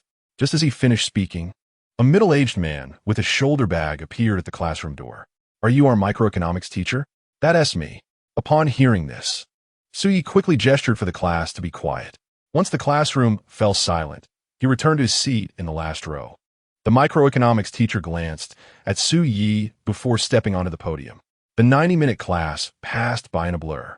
Initially, Suyi thought he would lose focus, but to his surprise, he remained engaged throughout the entire lesson. This was likely due to the subject matter. Had it been linear algebra or financial mathematics, he would have surely been dozing on his desk. Once the teacher finished, classmates clustered together to head to the cafeteria for lunch. Suyi was pulled away by Zhang Xinju and Yang Fei. Haha, in the end, you became the monitor. Do you think I wanted to? Of course. It was the consensus. Yang Fei asked, Suyi, what are we having for lunch? Suyi replied, What do you call me? Yang Fei, Buzlet, respondet, Suyi. Of course. Suyi, in a theatrical manner, proclaimed, Once we step outside the teaching building, you may call me Suyi, and I shall not hold any grievances against you. But while we remain within these walls, what shall you address me as? Class monitor? With a smile, Suyi remarked to Zhang Xinjiao, Hey, this lad isn't as foolish as he seems. Chapter 63. I wish to join the fray. Within the classroom was yet another individual, none other than Zhang Yang. Once all the others had departed, Zhang Yang swiftly closed the classroom door, approached the trash bin, and emptied the voting papers contained within. One by one, he unfolded them, eager to ascertain the number of votes he had garnered. However, upon fully unfolding the papers, his expression froze in disbelief. Out of 45 ballots, he had received a mere 3 votes, excluding his own, that left him with only 2. This revelation struck Zhang Yang hard, as it implied that even among his 3 roommates, one had chosen not to cast a vote in his favor. He found himself perplexed, unable to comprehend where he had faltered, especially since he had adhered to all the established protocols. On the first day of school, the fate of his face-to-face interactions had not favored him during military training, preventing him from becoming the squad leader, yet he had committed no missteps. The day prior, he had visited the dormitories of the other 3 boys to greet them. But why? Why had he only received 3 votes in the end? Zhang Yang's mind raced in review, yet no matter how hard he pondered, he could not determine where his defeat lay. In the cafeteria, Suyi finished his meal and turned to Zhang Xinjiao, saying, Zhang Xinjiao, accompany me to a certain place. Where to? I'll explain on the way. Zhang Xinjiao elegantly wiped his mouth and quickly followed suit. Suyi led Zhang Xinjiao straight to the school snack street, conversing as he walked during our last meal. I mentioned my entrepreneurial aspirations, and I have now decided what I wish to pursue. Intrigued, Zhang Xinjiao inquired, What will it be? A fruit shop. Suyi retrieved a wholesale fruit pricing list from his phone and handed it to Zhang Xinjiao, saying, Here are the wholesale prices for fruits. Take a look. Zhang Xinjiao's eyes widened in astonishment. Such high profit margins? Indeed, Suyi replied. Firstly, the competition for fruit shops is minimal, aside from external establishments. Our school currently hosts just one. Secondly, a fruit shop does not require an expansive space. A modest 50 to 60 square meters suffices, effectively cutting costs. Furthermore, the entry barriers for opening a fruit shop are low, making it easy to manage. Most importantly, I have the necessary connections. Zhang Xinjiao nodded. That does sound promising. Where are we headed now? 2 tasks. First, We need to ascertain the prices of various fruits. You will pretend to purchase some while I record the prices. Second, we will scout for suitable shop spaces. If we find one, I hope to secure the lease within this week. Your execution is commendable, Zhang Xinjiao remarked. Oye similet. Offering no further explanation. Opportunities, like fleeting moments, vanish in an instant.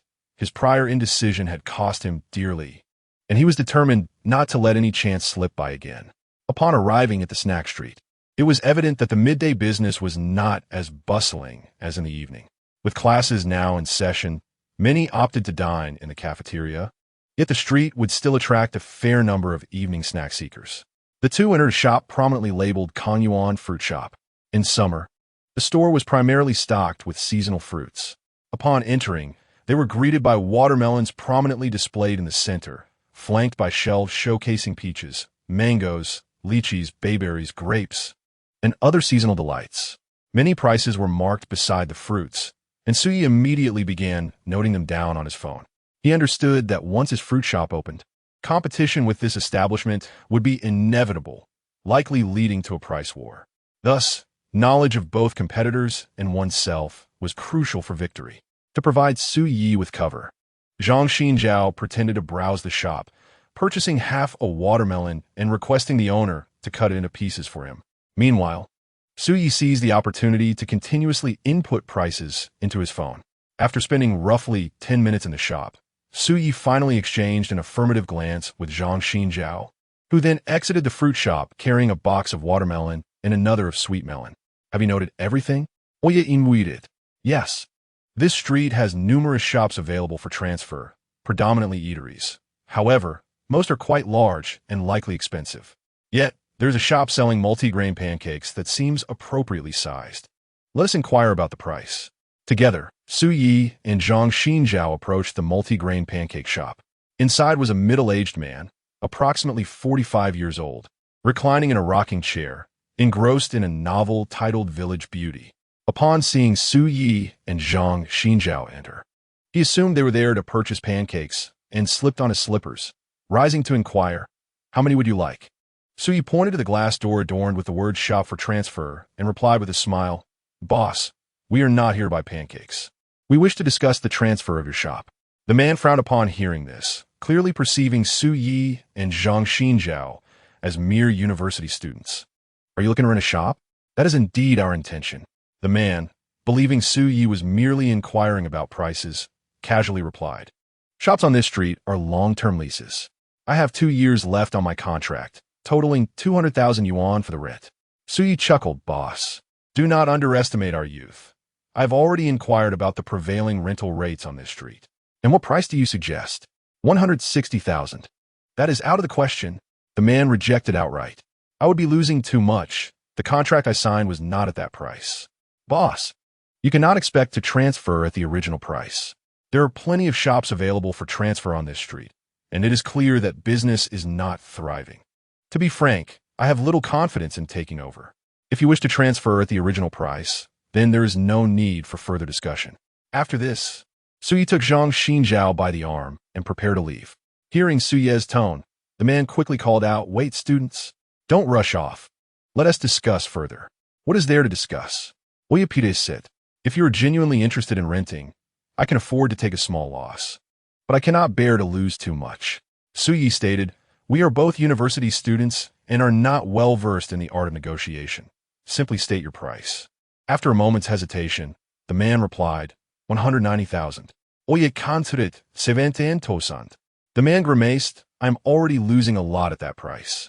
However, considering you are university students, I can reduce it by 2,000.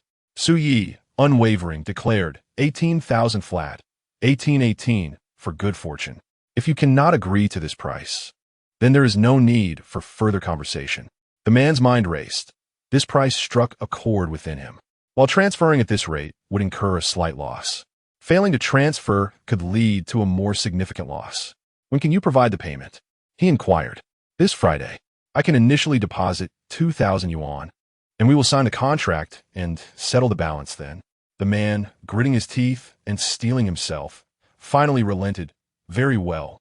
18,000 it is, and we will sign the contract this Friday." Suyi paid the deposit, drafted a receipt, and after agreeing on several matters, he and Zhang Xinjiao prepared to return to their dormitory. Zhang Xinju inquired, "Can you come up with 180,000? Will you repeat it, Onjan?" After a moment of hesitation, Zhang Xinju candidly stated, "Suyi, I wish to become a partner in your fruit store." Suyi, unfazed, placed a hand on Zhang Xinju's shoulder and chuckled. "A clear account among close brothers. Let us each contribute 100,000, and we shall divide the profits 60-40. How's that sound?" Zhang Xinju pushed Suyi away, mockingly scolding, "You even swindle your roommate. Why should it be 60-40 when we're both investing the same amount? Do you truly understand how to be a boss? Do you even know how to manage a fruit store? Do you possess my charm?" Zhang Xinju interrupted. "What does being likable have to do with business?" Suyi laughed and replied, "In small businesses like ours, interpersonal relationships are paramount." Chapter 64. A heads up would be appreciated. Suyi and Zhang Xinju chatted and laughed as they returned to campus. Just as they passed the university's Student Activity Center, a voice called out, "Suyi." The two halted in their tracks. Suyi turned to see Wang Xiyu, the girl with a ponytail whom he had met during their first dorm gathering, jogging towards them. She still wore her ponytail, her cream-colored t-shirt tucked into her black denim shorts, her legs not particularly long but well-proportioned. Upon reaching them, Wang Xiyu tilted her head up and directly questioned Suyi, "Why haven't you replied to my messages?" Suyi recalled that she had indeed messaged him during military training, but at that time, he was too preoccupied to respond.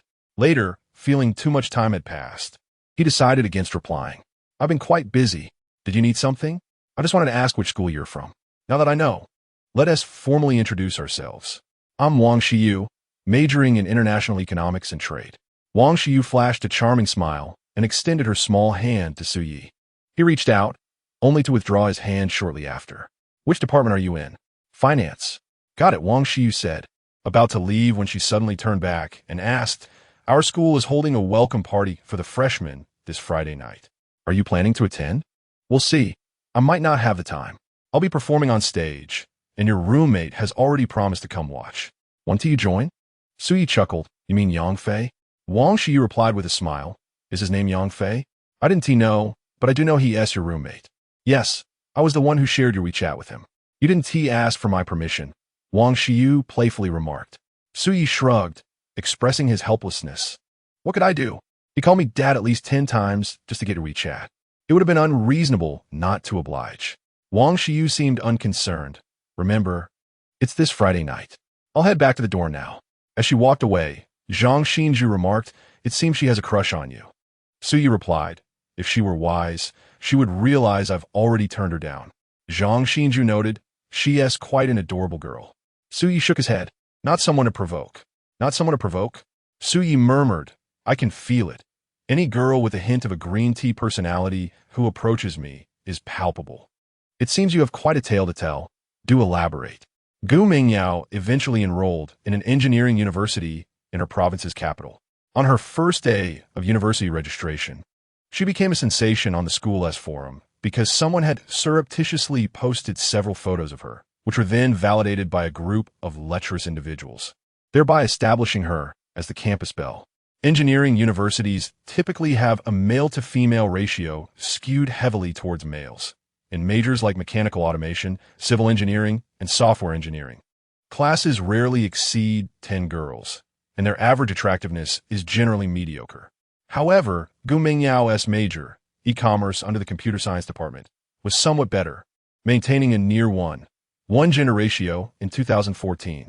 After becoming the campus belle, Gu Mingyao found herself the center of attention wherever she went, a sensation she relished. On the very first day of military training, a male classmate confessed his feelings for her. However, Gu Mingyao promptly declined him. The reason was simple. The boy was not as handsome as Suyi. Since losing contact with Suyi, she had harbored the thought of finding a boyfriend who excelled in all aspects compared to him, intending to demonstrate to Suyi that she could indeed find someone better. Initially, she believed, as Lu Qian had said, that there would be plenty of outstanding boys in university. However, to her dismay, after spending 2 weeks at this university, while many boys had expressed interest, none met her standards. Take the current situation, for instance. A sophomore had approached her, hoping to add her on WeChat. Gu Mingyao looked up and immediately compared him to Su Yi in her mind, and once again, Su Yi triumphed. Thus, she gently shook her head and declined politely. "I'm sorry, but I'm not looking to date at the moment." The boy awkwardly stepped aside, embarrassed by the laughter of her two roommates. Gu Mingyao felt somewhat dazed. With at least 20,000 students in this university, could there truly be no one among them who surpassed Su Yi in all aspects? Returning to her dorm, driven by curiosity, she opened Su Yi's QQ space, but since the college entrance examination, he had posted nothing. Disappointed, she exited. Back at the message interface, she noticed a new message from her high school class leader, Li Nan, in their class group. "Li Nan, after being class leader for 3 years in high school, I didn't expect to take on the role again in college. Once university began, many classmates eagerly sought to share their experiences, and Li Nan's message broke the silence, prompting several classmates to respond. My dorm has 8 people. I'm so done. I'm slightly better. My dorm has 6 people, but no air conditioning. Isn't it common for vocational schools to have 6-person dorms? Li Nan, your dorm doesn't have air conditioning? How did you manage during military training? Don't even mention it. I'm considering repeating the year. Having a few roommates who game all day, I finally understand the difference between vocational and undergraduate education. In our class, Su Yi scored the highest. Which university did he end up attending? There was no graduation banquet. Who knows where he went? Qin Jiwei. I'm in Shanghai with Su Yi. Li Nan, how is he doing in Shanghai? Why isn't he showing up in the group? Qin Jiwei. He's busy. He was the squad leader during military training. And now he's the class leader. Plus, he's dating someone. Who has time to chat in the group?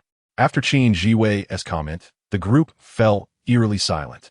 5 minutes later, Su Yi sent Qin Jiwei a private message. How did you find out I became a class leader? Qin Jiwei. Qin Jiwei. You're really the class leader? Oh yeah. Qin Jiwei, what the hell? I was just annoyed by Li Nan's bragging in the group and wanted to make him uncomfortable. Qin Jiwei. Wait, why do you get to be the class leader? Qin Jiwei. Isn't your class just you? Su Yi, you bastard, couldn't you let me know in advance before you made me look good? You've taken all my glory. What am I supposed to do from now on? Qin Jiwei. I feel like the gap between us is widening since starting university. Su Yi, do you feel that way now? Qin Jiwei. Get on the game. Let me single-handedly dominate you with Yasuo. Qin Jiwei, hurry up. It's urgent. Chapter 65. The Sour Smell of Love. Has Su Yi become the class monitor? How could Su Yi possibly be the class monitor? Gu Mingyao stared at the chat records in the group, momentarily taken aback. Su Yi had always been the kind of earnest and somewhat dull person back in high school. In university, class monitors are typically those with good social skills and high emotional intelligence. Gu Mingyao simply could not fathom why Su Yi would ascend to such a position. She suspected that Qin Jiwei was just boasting in the group. However, an unsettling feeling crept into her mind, prompting her to send a message to Lu Qian. Gu Mingyao, Lu Qian, do you think what Qin Jiwei said is true? Is Su Yi actually the class monitor in university? Lu Qian, it should be false, right? How could such a rigid person like Su Yi be the class monitor?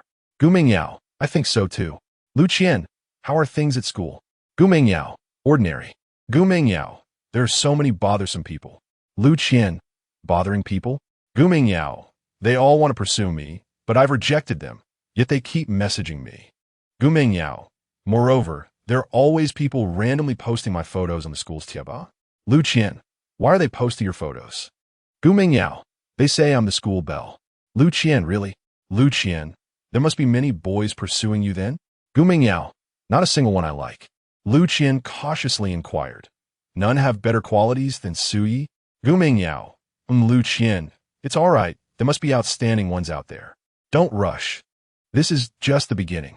The two of them continued their conversation, exchanging lines back and forth until Gu Mingyao found Lu Qian somewhat annoying, and thus chose to ignore her.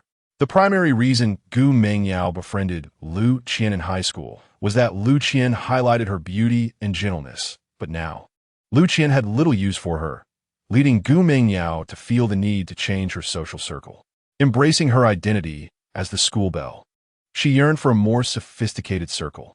In the afternoon, There was only one foundational statistics class. After class, Su-yi returned to the dormitory with 3 of his roommates. As soon as Lee Tungwen entered the dorm, he began previewing linear algebra, while Yang Fei immersed himself in playing League of Legends. Observing this, Su-yi reminded Yang Fei, "Yang Fei, put on your headphones while gaming." Yang Fei turned to glance at Lee Tungwen and obediently donned his headphones. Upon returning to his dorm, Su-yi utilized Zhang Xinju's notebook to create a table, meticulously collecting and copying the information of his classmates into it. Zhang Xinju, watching Su-ye's adept maneuvers, couldn't help but compliment, "You're quite skilled at using Excel." Once he finished the table and double-checked it, Su-yi promptly sent it to their counselor, Su-tong. Su-tong replied with an OK emoji and added, "This Friday, there will be a welcome party at the University Activity Center. You can inform the classmates. Anyone interested can attend."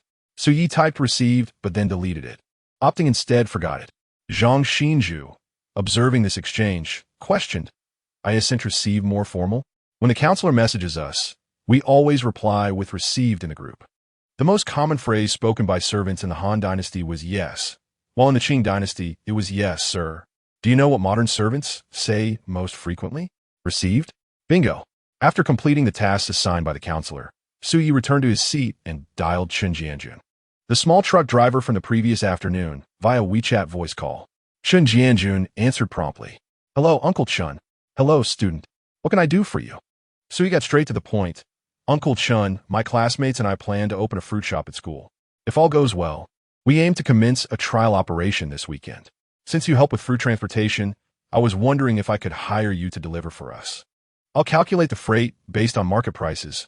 What do you think?" Chun Jianjun expressed surprise. "You're starting a business in university?" "Yes. I can certainly help with that. That's what I do. Just send me the address later so I can check the distance." "All right. I need to go to Baoshan this Saturday. You should be there too, right? I go there every day to pick up goods. Then, can we meet up to discuss it further?" "Sure thing. Let's leave it at that for now. Goodbye." After ending the call, Su-yi tucked his phone into his pocket and called out to Zhang Xinju. "Let us go out for a bit." "Where to?" "To the snack street." "What for?" "To find someone to help us with a business license." Zhang Xinju followed Su-yi out of the dorm, puzzled. "Can't we apply for the business license ourselves?" "Of course we can," Su-yi replied, "but if we do it ourselves, it might take 10 days to half a month. If we find the right person, we could have the license in 3 to 5 days." "How do you know this?" "I heard it." Su-yi and Zhang Xinju returned to the dormitory before dark. Yang Fei was still wearing headphones, engrossed in watching the television drama Parents Love, which premiered in February this year, while Lee Tungwen continued reading. Upon entering the dorm, Su-ye's first action was to take a shower and then retrieve the facial mask gifted by Chun Qingqing from the drawer.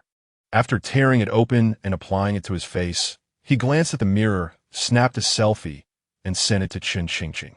"Oye, selfie. JPG. Su-yi, am I handsome?" In the dorm, Chun Qingqing was sitting quietly when her phone chimed. She quickly opened WeChat and, upon seeing Su-ye's message, couldn't help but smile. "Chun Qingqing, so ugly." "Chun Qingqing, remember to leave it on for more than half an hour. The mask is quite expensive, don't waste it." Chun Qingqing often mentioned that something inexpensive might not genuinely be cheap, but if she claimed something was costly, it was undoubtedly true. "Su-yi, then I'll keep it on until I sleep." "Su-yi, how many classes did you have today?" Chun Qingqing, 3. Western music history in the morning and sight, singing, and ethnic orchestra in the afternoon. "Su-yi, I only had 2 classes today. Tomorrow I have more, including an early 8 a.m. class." While Su-yi was chatting with Chun Qingqing, Yang Fei, having finished an episode of the drama, approached Su-yi and asked, "Su-yi, where did you get that facial mask?" "From my girlfriend. The more you mention her, the more curious I become." "When do you plan to bring her to our school?" "She's directionally challenged, and the school is a bit far. I'm afraid she'll get lost, so I want to let her come for a while." TSK, TSK, TSK, the sour smell of love. "All right, are you still in contact with Wang Xiyu?" "Yes. This noon, Zhang Xinju and I ran into her at school, and I accidentally let it slip. She not only knows you're my roommate, but also knows your name." "Well, knowing is one thing. By the way, are you guys going to the welcome party this Friday night?" "Zhang Xinju and I have plans, so we want to be going." "Why not?" "I heard the school bell." "Jiang Wei, will perform on stage. Why does that concern me? So he pressed the home button, raised his phone, and pointed at the wallpaper. Is she more attractive than my girlfriend? Yang Fei snorted dismissively, skepticism evident in his voice. If she's your girlfriend, I'll call you Dad every day from now on. Chapter 66. Welcome Party. Although the primary task of university students is to engage in their studies, it is nothing short of torment for someone nearing their 30s to spend all day seated in a classroom, diligently absorbing knowledge. Courses such as theoretical microeconomics, macroeconomics, and financial markets and institutions were bearable for Su Yi. However, subjects demanding cognitive prowess like mathematical analysis, linear algebra, financial mathematics, and applied statistics were utterly beyond his grasp, prompting him to simply lay his head on the desk and succumb to slumber. Tuesday, Wednesday, and Thursday passed swiftly. By Friday, only 2 major classes awaited, both scheduled for the morning. Thus, as soon as the noon bell rang, Su Yi and Zhang Xinjiao made their way to the food street. Today marked the day they were to finalize the contract. The owner of the multi-grain pancake shop was awaiting their arrival, having already relocated most of the equipment from the establishment. Upon seeing Su Yi and Zhang Xinjiao arrive punctually, he promptly produced the contract he had prepared in advance. This was a transfer contract, inclusive of the additional clauses that had been discussed. Su Yi did not rush to sign. Instead, he meticulously perused the contract to ensure there were no deceptive clauses concealed within the text. Only after confirming its integrity did he take up the pen and inscribe his name. What about the payment? I can transfer it to you now. Please send me your bank account number. Su Yi retrieved his phone, accessed his mobile banking app, and proceeded with the transaction. He had previously withdrawn 100,000 yuan from his securities account. Although he felt a pang of reluctance, Zhang Xinjiao graciously shouldered another 100,000, and upon the owner confirming the payment receipt, a weight lifted from his shoulders. He rose to shake Su Yi's hand, exclaiming, "To a fruitful partnership. I wish you prosperity in your business." "Thank you," Su Yi replied. "Will everything in the shop be cleared out by this afternoon?" The owner chuckled. "The larger items have already been taken away. I can load the remaining items in my van shortly. Oh, and here are the keys. If you have any concerns, feel free to change the lock." "Sounds good." The owner seemed eager to depart. With the funds transferred and the handover complete, he hastily loaded the remaining items into his van and drove off. Zhang Xinjiao gazed at the approximately 55 square meter shop and remarked, "Now, this place belongs to us. Tomorrow morning, we should visit the wholesale market together. You should call the sign shop to inquire when they'll have our sign ready. It should be done by tomorrow." Zhang Xinjiao grinned. "But you still haven't told me why our fruit shop is named Qingqing Fruit Store?" "My girlfriend's name is Qingqing." Zhang Xinjiao gave a thumbs up. Impressive. The two tidied up the shop briefly. As a fruit store would require refrigeration, Su Yi and Zhang Xinjiao hastily consumed a meal before heading to the secondhand market.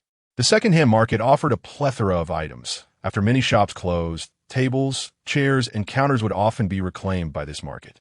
Su Yi had initially worried about finding suitable refrigeration units, but was pleasantly surprised to discover 5 or 6 sets available, along with dedicated cash registers. In the end, Su Yi spent 8,000 yuan to order a batch of refrigeration units, display cases, and a cash register, with the owner even throwing in a humidifier.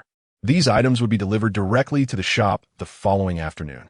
In the evening, upon returning to the dormitory, they found Li Tongwen on the balcony, speaking to his family in a dialect that was incomprehensible to anyone else.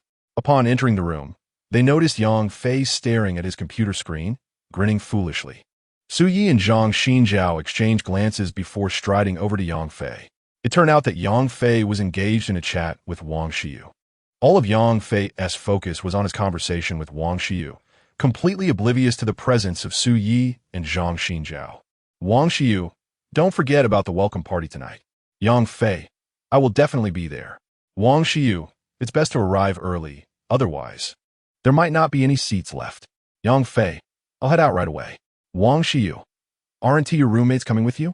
"Yang Fei, they haven't returned yet." Suddenly, Zhang Xinjiao cleared his throat. Yang Fei jumped, startled, and turned to see Su Yi and Zhang Xinjiao. Rolling his eyes as he exclaimed, "When did you two return? I thought you were discussing something flirtatious." You're beaming like that over such a trivial exchange. Pathetic. Yang Fei shielded his laptop screen with his hand. Stop peeking. Suyi snorted and, after retrieving his clothes from the rack, prepared to take a shower. Yang Fei, noticing this, prompted, Suyi, hurry up. We're going to the welcome party together. Suyi replied, I never said I would go. Wait, I already promised Wang Shiyu. Suyi entered the bathroom, disrobing as he retorted, You all carry on with your conversation. Why drag me into it? Bro, I beg you. I'll treat you to lunch tomorrow. Yang Fei insisted. Listen to me. Wang Shiyu is not someone you can handle. Nonsense. I think she is showing some interest in me. Zhang Xinjiao chuckled at the absurdity. Have you even met her alone? Not yet. Then how can you be so sure she is interested? Intuition, a man's sixth sense.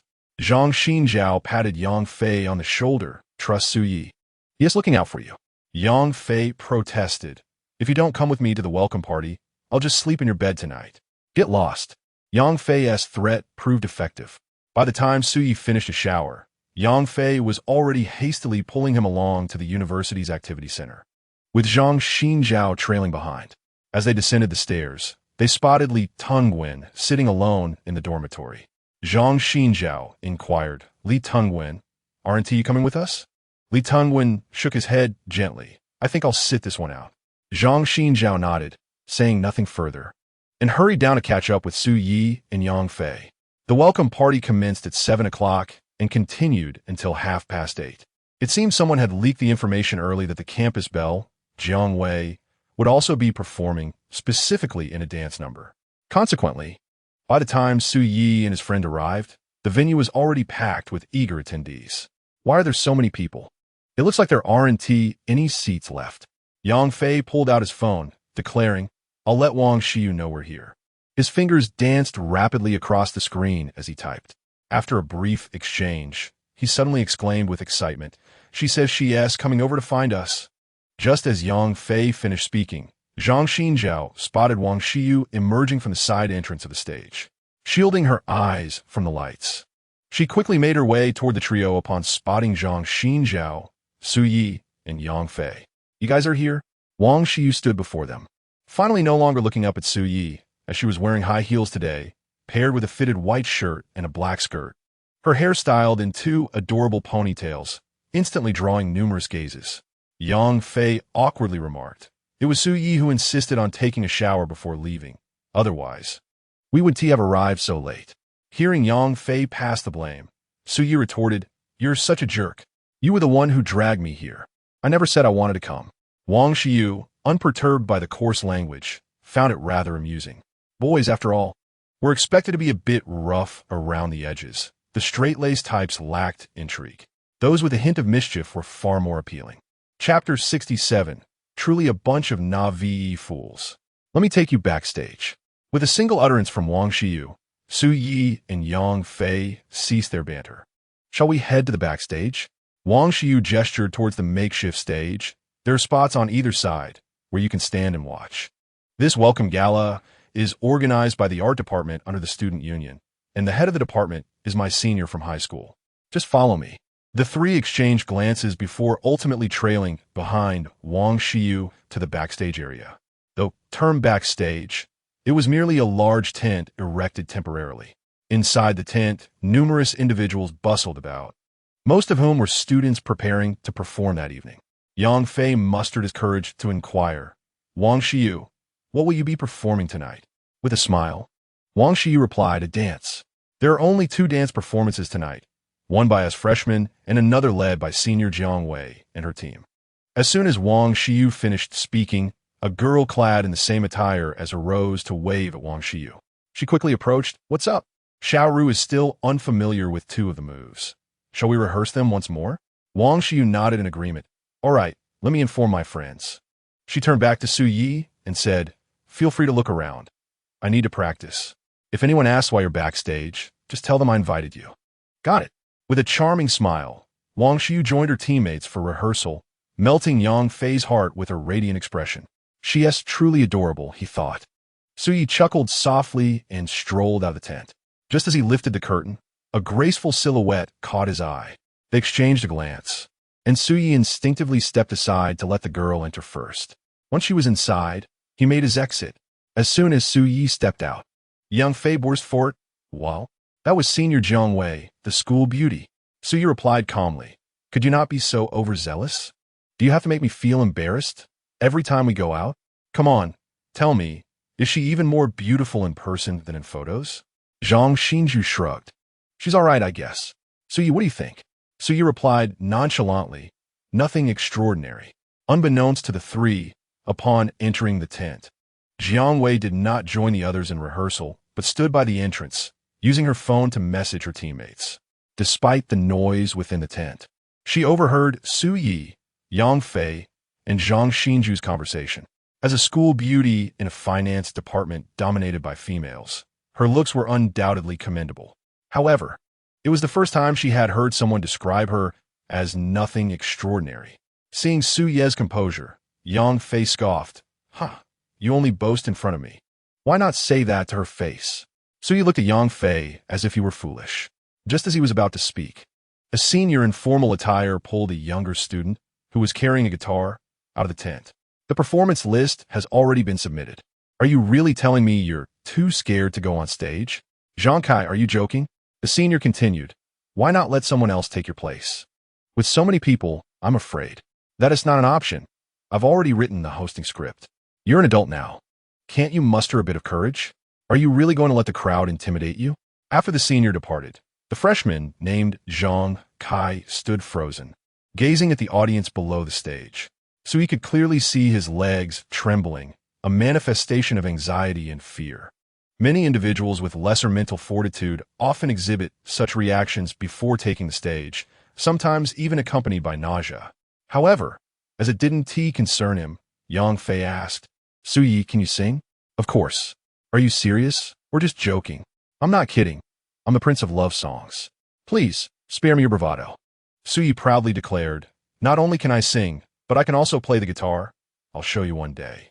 If you can play the guitar, I'll eat it, Zhang Xinju quipped. At precisely 7 o'clock, the welcome gala commenced. For hosts, 2 males and 2 females took to the stage, delivering some cliché opening remarks before officially launching the event. The singing segments were plentiful, featuring solo acts, duets, and band performances, much to Su Ye's surprise. Even a skit was included in the lineup. Following the skit, the first dance performance finally arrived, when Wang Xiyu, leading a group of freshmen clad in breezy skirts, appeared on stage. The audience erupted in excitement, akin to a surge of adrenaline. Wow, Yang Fei, why are you grabbing my hand? I'm just too enamored. Fool, let go. After an energetic dance concluded, the 5 girls struck a cute pose. Yang Fei, noticing Wang Xiyu's gaze directed towards their section, became even more animated. She is looking at me. She is looking at me. Su Yi observed Wang Xiyu, silently thinking, fool, she is not looking at you. She is throwing flirtatious glances my way. Once the dance ended, several performers took to the stage to sing. Wang Xiyu quickly spotted Su Yi and the others, flashing a sweet smile. How did I do just now? Pretty good, Zhang Xinju replied. Amazing, Yang Fei exclaimed. I didn't notice. I was too distracted by the leggings. Oya commented. Su Yi, you're such a rogue. He has always been a rogue, Yang Fei asserted. Zhang Xinju observed Wang Xiyu's expression and felt she had more to say, likely something along the lines of, but I really like it. Initially, Su Yi intended to return to the dormitory at this juncture, given that he had matters to attend to the following day. However, upon glancing at the time, he realized there was less than half an hour left until the gala's conclusion, so he opted to stay and watch with Yang Fei. The singing performances continued one after another. At 8:10, the much-anticipated school beauty, Jiang Wei, finally took the stage. There were 6 of them, each standing around 165 meters tall, all possessing striking features, and uniformly clad in crop tops, pleated skirts, and knee-high boots. As the 6 of them stepped onto the stage, the audience erupted in fervent cheers and screams. Su Yi was taken aback by the sheer excitement. What is all this commotion about? They're just a bunch of inexperienced kids. Observing Jiang Wei's confident performance, Wang Xiyu couldn't help but exclaim, Senior Jiang Wei's stage presence is so steady. Yang Fei encouraged, you performed excellently as well. Beauty is in the eye of the beholder, he mused, acknowledging that Jiang Wei seemed distant. Yet he thought Wang Shiyue's performance was equally captivating. Two individuals, one embodying a charming and vivacious typhoon, the other a cool and aloof femme fatale. Each possessed their own unique allure. Zhang Zhenzu and Su Yi refrained from interjecting in their dialogue, but midway through, Zhang Zhenzu nudged Su Ye's arm with a mischievous grin, prompting, "Aren't you going to offer your thoughts?" Su Yi replied, "What is there to comment on? To be candid, she is quite ample in certain areas." Zhang Zhenzu mimicked a grabbing motion, chuckling. Su Yi sighed, displaying seasoned expertise. Her upper arms and lower abdomen exhibit minimal muscular development. Yet the shape resembles a hemispherical form supported by muscular base. The upper curve is noticeably full and protruding, while the oscillation during descent is less than half that of a fatty composition. It is evident that she has utilized padding. Zhang Zhenzu raised his thumb in commendation. "As expected of you, truly professional." As the fervor of the audience waned following the dance's conclusion, they remained, holding on to the notion of finishing the event since only 2 performances were left. The male host, before taking the stage, patted Zhang Kai's shoulder, reminding him, "Zhang Kai, it's your turn. When I come down, you go up." Without allowing Zhang Kai a moment to respond, the host hurriedly ascended the stage. Zhang Kai stood before the restless audience, his heart racing with trepidation, his body trembling and sweat beading on his forehead. "Now, let us enjoy a performance by Zhang Kai from Class 1 of the Applied Statistics program at the School of Statistics and Mathematics. Please give him a warm round of applause." After the host exited, Zhang Kai lingered at the foot of the stage, hesitant to ascend. "Zhang Kai, hurry up. What are you waiting for?" The audience began to murmur, and Zhang Kai's anxiety escalated. Observing his trembling form, Zhang Zhenzu rested a hand on Su Ye's shoulder, suggesting, "Su Yi, why not lend him a hand and take his place? Didn't you say you could play the guitar too?" "I can't. I'm afraid that if I sing and excel, I might become a star in the finance department by tomorrow." Yang Fei was about to make a sarcastic remark when Zhang Zhenzu interjected with a smile, "That's a good thing. If you become a star, our fruit shop won't struggle for business." Su Yi suddenly turned to Zhang Zhenzu, exclaiming, "Indeed, how'd I not consider that?" Zhang Zhenzu, merely speaking offhandedly, noticed Su Ye's genuine interest and encouraged, "Why are you still waiting? Go on. All right, for the sake of money. This is forcing me to perform." Su Yi approached Zhang Kai, interrupting the host's urgings, and smiled, "If you don't want to go on stage, just lend me your guitar." Zhang Kai, wide-eyed, stared at Su Yi, and after a brief moment of shock, promptly handed over the guitar. Su Yi took it and confidently stepped onto the stage. "Wait, we need to follow the procedure." The host's protest was cut short as Su Yi strode to center stage. Placing the microphone on the stand, Su Yi seated himself on a high stool, cleared his throat, and earnestly stated, "I must clarify, Zhang Kai is unable to perform due to health reasons. I am Su Yi from Class 1 Finance, and I will now perform Drunken Red Cliffs by Lin Junjie." The head of the Student Union's arts department, Tang Peng, rushed to the stage, incredulously asking, "Who is he? Wasn't it supposed to be Zhang Kai? How did it become Su Yi?" The host, sweating profusely, attempted to explain, "No, if he wants to go up, let him. We agreed to follow the procedure. What is happening here?" Tang Peng erupted in frustration. Wang Xiyu, hearing the commotion, stepped forward. "Senior, this isn't a major issue. After all, Su Yi is also a freshman. Xiyu, it's not as simple as that." "What if he—" Before Tang Peng could finish his sentence, Su Yi began strumming the guitar, the lengthy and slow prelude enveloping the atmosphere. Strangely, as Su Yi played, the audience gradually fell into a hushed silence. Seated on a high stool, all of Su Ye's focus was on the guitar, with everything around him merely serving as a backdrop. This was the song he had practiced the most diligently during his university years, one he would never forget. Wait, he really can. As a melodious prelude resonated, Yang Fei's eyes widened in disbelief as he gazed at Su Yi on stage. Zhang Zhenzu shared his astonishment.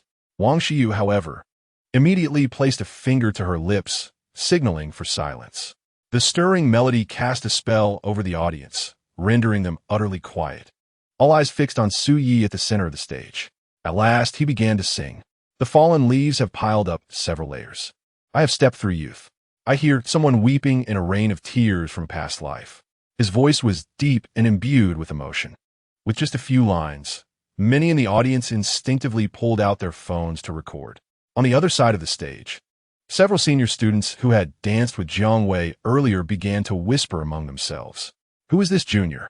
Which department is he from? His singing is delightful. He is quite handsome, too. Jiang Wei, what do you think? Jiang Wei remained silent, her exquisite features betraying no emotion as she focused on the stage. Having confirmed our gaze, I have encountered the right person.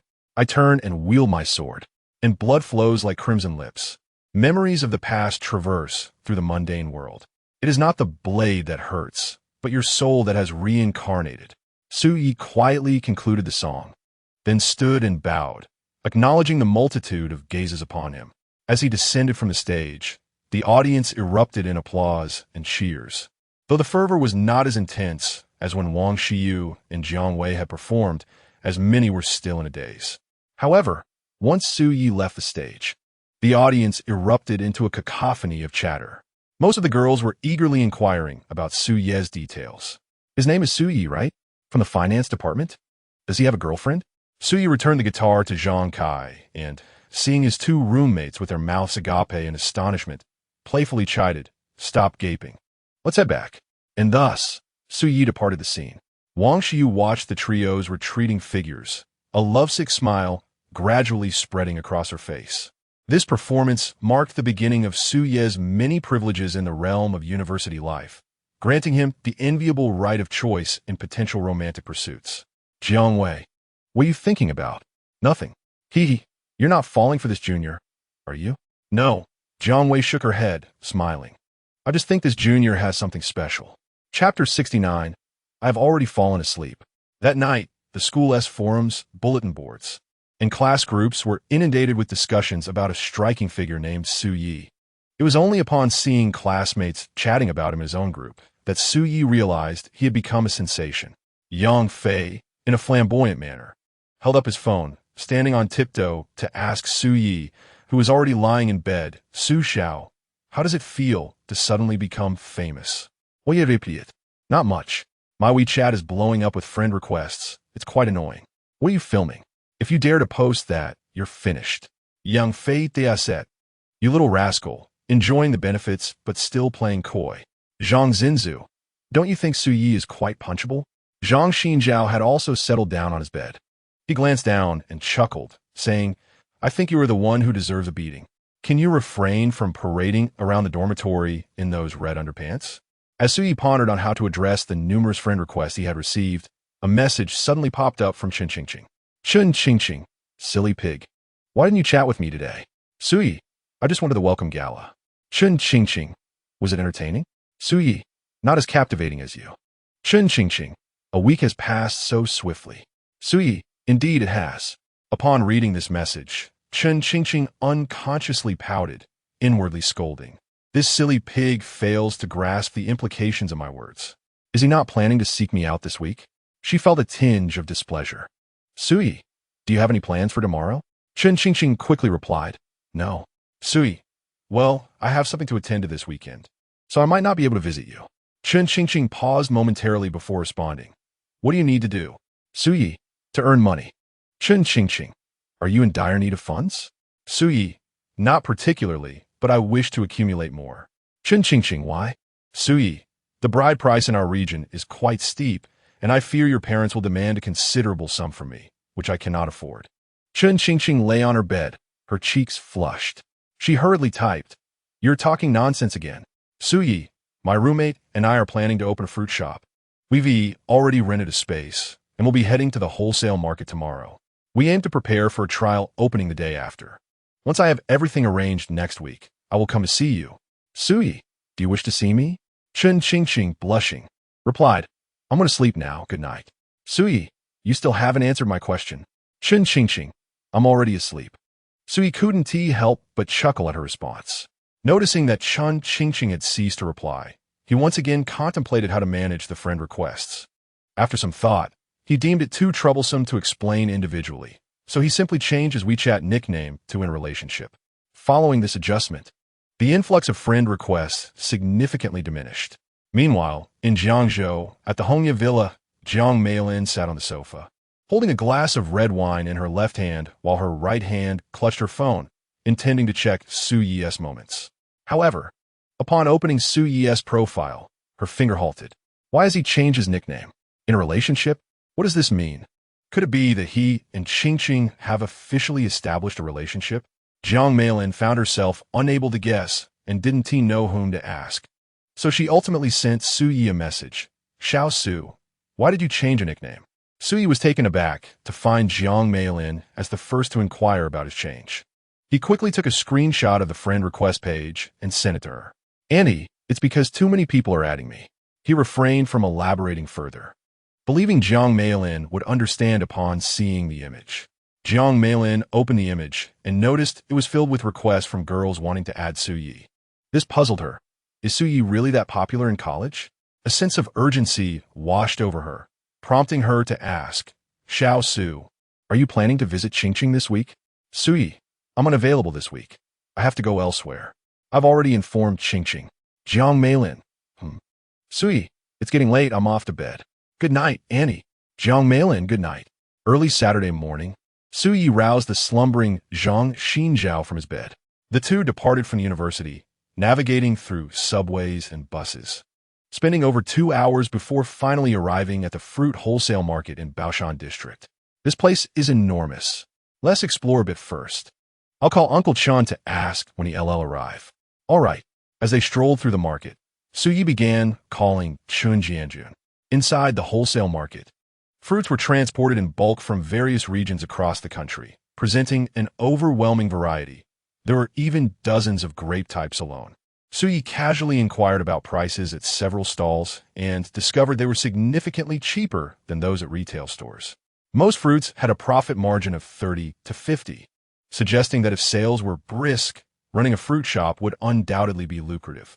After touring the market, Su Yi and Zhang Xinjiao waited for half an hour until Chun Jianjun finally arrived. Su Yi wasted no time. Uncle Chun, I took a brief look around. I'll draft a list tonight. Could you help me transport a load of goods tomorrow afternoon? Chun Jianjun inquired curiously. Are you really going to open fruit shop? Yes. What about your studies? Su Yi replied with a grin. University offers ample free time, and besides, studying is also a means to earn money. Chun Jianjun responded. If you are determined, then I have no objections. This is my line of work, after all. Let us do this. I'm familiar with several stall owners.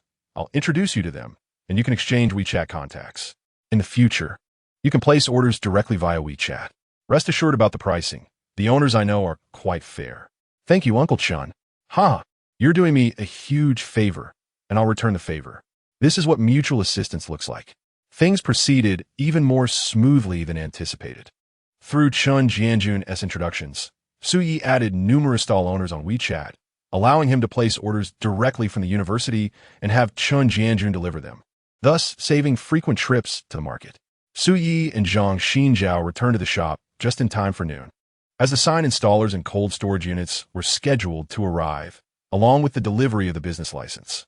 With so much to do, both Su Yi and Zhang Xinjiao busied themselves in the shop throughout the afternoon. By sunset, both were utterly exhausted.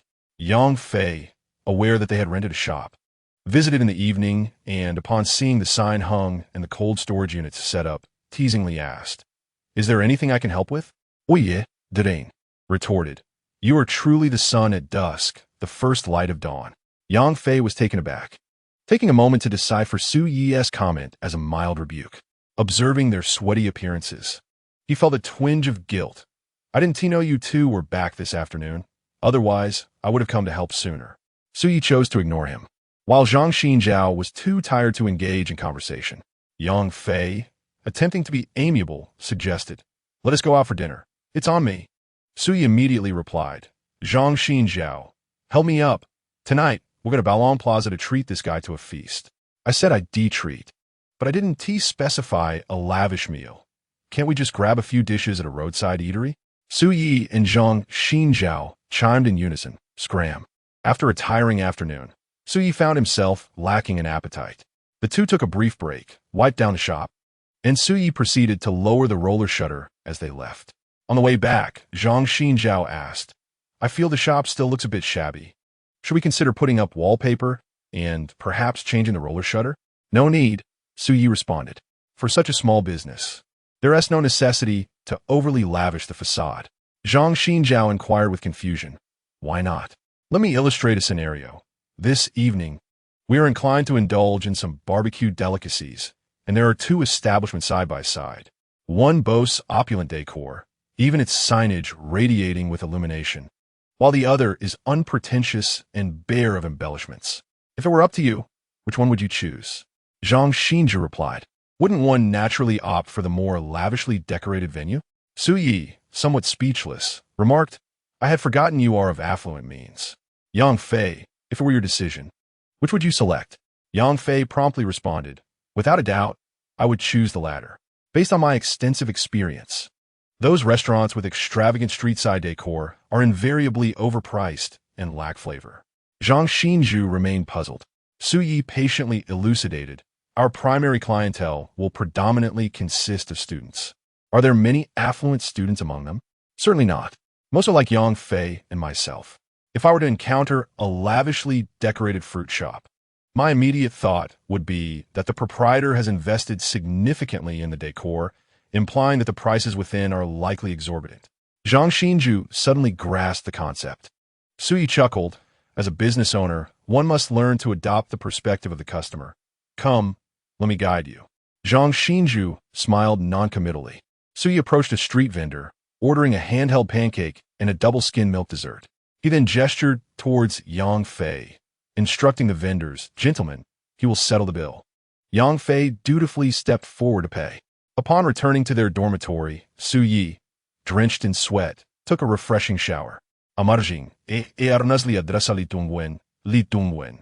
I wish to discuss a matter with you. Li Tungwen, closing his book, turned in surprise. With me? Indeed, Su Yi replied, drying his damp hair with a towel. Zhang Xinju and I are preparing to open a fruit shop, and we are nearly ready. Once the fruit arrives tomorrow, we can commence a trial operation. I have numerous commitments, and even during my free time, I cannot remain at the shop. Thus, I intend to hire 2 part-time workers. Would you be interested? Just as Li Tungwen was about to respond, Su Yi interjected, however, the salary is modest, only 1,500 yuan per month. The tasks are minimal, primarily weighing, calculating, and bookkeeping. Li Tungwen was no fool. Although Su Yi downplayed the salary, 1,500 yuan was sufficient to cover his monthly living expenses. Before entering university, he had already resolved to seek part-time work, but had yet to find a suitable position. He recognized that Su Yi had intentionally reserved this opportunity for him. Li Tungwen nodded, I can do it. As long as I have no classes, I can help at the shop. Su Yi smiled, then it is settled. No sooner had he spoken than Yang Fei chimed in. Su Yi, I can also take a part-time job. Step aside, Su Yi retorted. Why should you? I only plan to hire 2 part-timers, and it would be best if the other one's schedule differed from ours to extend the shop's operating hours. Fair point. Yang Fei conjidet. Su Yi patted his shoulder, saying, you can work alongside me for free, and I can teach you how to pursue a romantic interest. Huh, do I need your instruction? Yang Fei replied, filled with jealousy. If I had your looks, I would win over Senior Jiang Wei by tomorrow. Qin Jiwei was thoroughly exasperated. His university life was nothing like he had envisioned. Among 5 roommates, 2 were high school friends forming a tight-knit circle. One was suspected of being effeminate.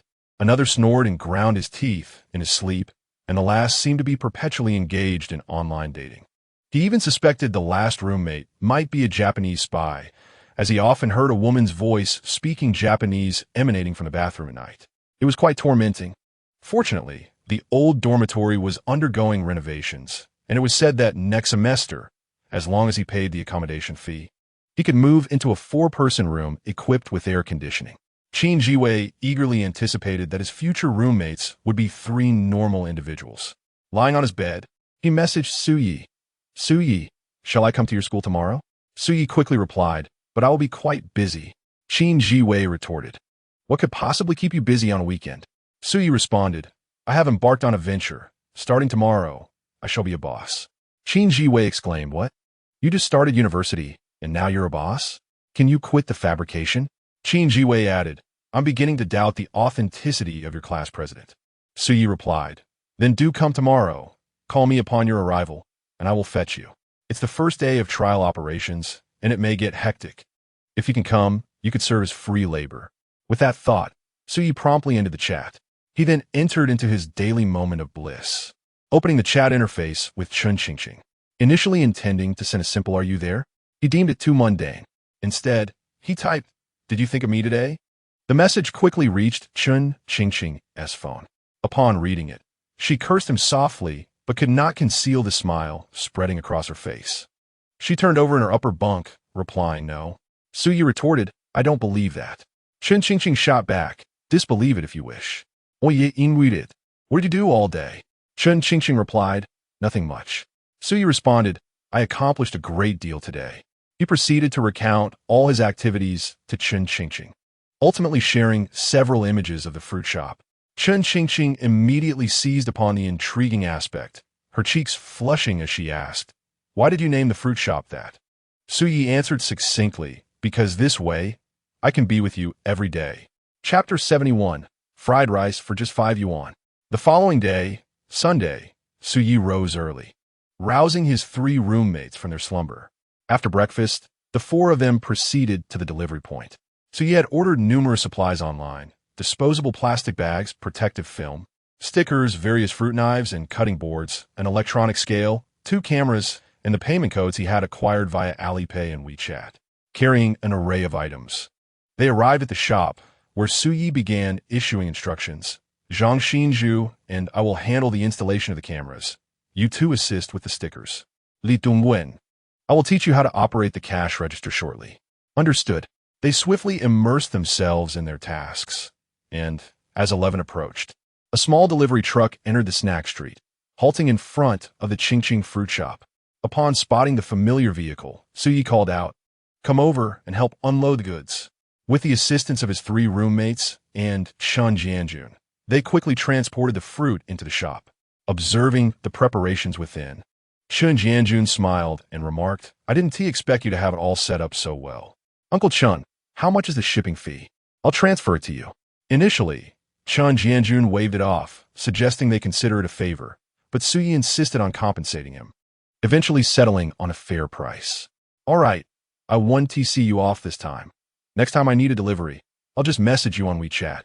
"Sounds good." Once Chun Jianjun departed, Suyi clapped his hands and exclaimed, "Listen up, everyone. Place watermelons, bayberries, bananas, and pineapples at the entrance. As for the grapes and peaches, which spoil easily, arrange them neatly on the side shelves." Suyi was just about to take action himself when his phone began to chime incessantly from his pocket. Noticing it was a call from Qin Jiwei, he promptly answered. "Qin Jiwei. Suyi, I've arrived at the main entrance of your school. Suyi, open your map and head to the snack street at the south gate. My shop is called Qingqing Fruit Store. Just come right in." Qin Jiwei. "What the hell? You said you'd come pick me up yesterday." "Suyi, stop complaining. I'm genuinely busy. I'll treat you to a lavish meal at noon." He hung up the phone. Glancing at the time, Suyi turned to Yang Fei. "Yang Fei, it's almost noon. Could you go fetch us some lunch?" "Yang Fei, what should we eat?" "Suyi, what's the cheapest meal?" "Yang Fei, egg fried rice." "Suyi, then let us have 5 portions of egg fried rice." "Yang Fei, 5 portions?" "Suyi, I have a close friend coming over soon." Yang Fei, got it. Yesterday, the shop lacked fruit on display, which left it feeling incomplete. Today, arranging the fruits on the shelves made the store appear much more impressive. Qin Jiwei huffed and puffed as he approached from the main entrance, genuinely managing to find a fruit store named Qingqing on the snack street. Curiously, he stepped inside and, upon spotting Suyi, exclaimed, "Holy crap, you really are here." Seeing Qin Jiwei arrive, Suyi quickly pulled him into the store, stating, "Let me introduce you. This is my best friend Qin Jiwei, nicknamed Wei Ge. This is Zhang Xinju, a second-generation demolisher with 3 buildings to his name, mind you. And this is Li Tunwen, a top scholar who scored 80 points above the college entrance examination cutoff. The last one is off buying lunch." Before Suyi could finish his introduction, Yang Fei returned carrying 5 portions of egg fried rice. Suyi swiftly continued, "This is Yang Fei. You two should get along famously." Taking the takeout from Yang Fei, Suyi distributed the portions, handing the last one to Qin Jiwei. Qin Jiwei glanced down at the egg fried rice in Su Yi's hand and asked, "What are you doing?" Su Yi replied, "What do you mean? It's noon. We're here to eat." Qin Jiwei protested, "You just said you'd treat me to a feast. I took a 2-hour subway ride to get here, and you're giving me a bowl of egg fried rice that costs 6 yuan. Yang Fei chimed in, "Hey man, at our school, egg fried rice is only 5 yuan. Qin Jiwei, do you have a knife? I want to stab him." Su Yi forcefully shoved the egg fried rice into Qin Jiwei's hands, retorting, "We've all been busy this morning. Just manage with this for lunch. I'll treat you to dinner later." Your words hold no credibility here. Feeling guilty, Su Yi quickly added, "Wei Ge, don't be so stingy. See these fruits in the shop? Feel free to help yourself." Qin Jiwei finally got to the crux of the matter. "So, this fruit store really is yours?" Su Yi pointed to Zhang Xinju and replied, "I co-own it with Zhang Xinju." Having already introduced Zhang Xinju, Su Yi's explanation led Qin Jiwei to assume the financial backing for the store came entirely from Zhang Xinju, so he didn't press further. The 5 of them squatted at the shop's entrance, eagerly devouring their meals. Su Yi then began assigning tasks for the afternoon. "After we finish eating, Zhang Xinju, could you visit the advertising shop and have our fruit prices made into a roll-up banner? I want to display it at the entrance for promotion. Our store will have transparent pricing. No shady dealings here.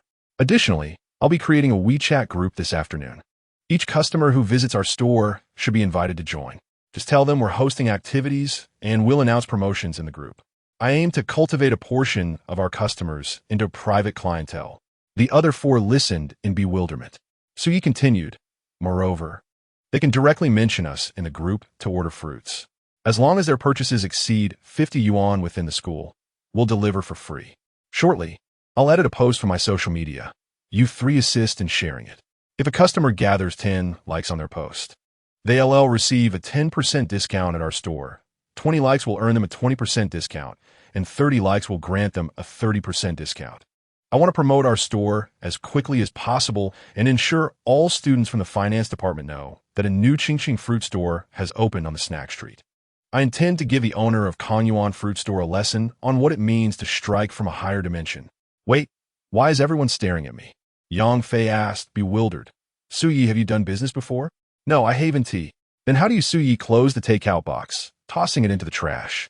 He wiped his hands with a napkin and remarked, "Some people are just born with this knack. Hurry up and eat. Don't waste time." The 4 quickly resumed their meals. After half an hour, Su Yi had crafted a social media post, uploaded photos of the fruit store, and shared it in the class group. The students from Finance Class 1 soon exploded with excitement. "Zhao Xiaowei, class monitor? Su Yi, I've opened a fruit store on the snack street. Feel free to come by if you need anything. All classmates get a 30% discount, provided you help me share the post." "Guo Caixia, class monitor, you opened this store yourself?" "Su Yi, yes." "Qin Yu, no way." "Gao Bohai, 666. "Zhao Xiaowei, I'll head over to check it out shortly." This moment served as a catalyst. Su Yi was the point, and his classmates formed the lines. Each had their own circles, and once the post was shared, the buzz around Qingqing Fruit Store quickly escalated. Chapter 72. We are only 18 this year. On Sunday, the foot traffic on the snack street was already considerable. After lunchtime, numerous university students strolled along the road.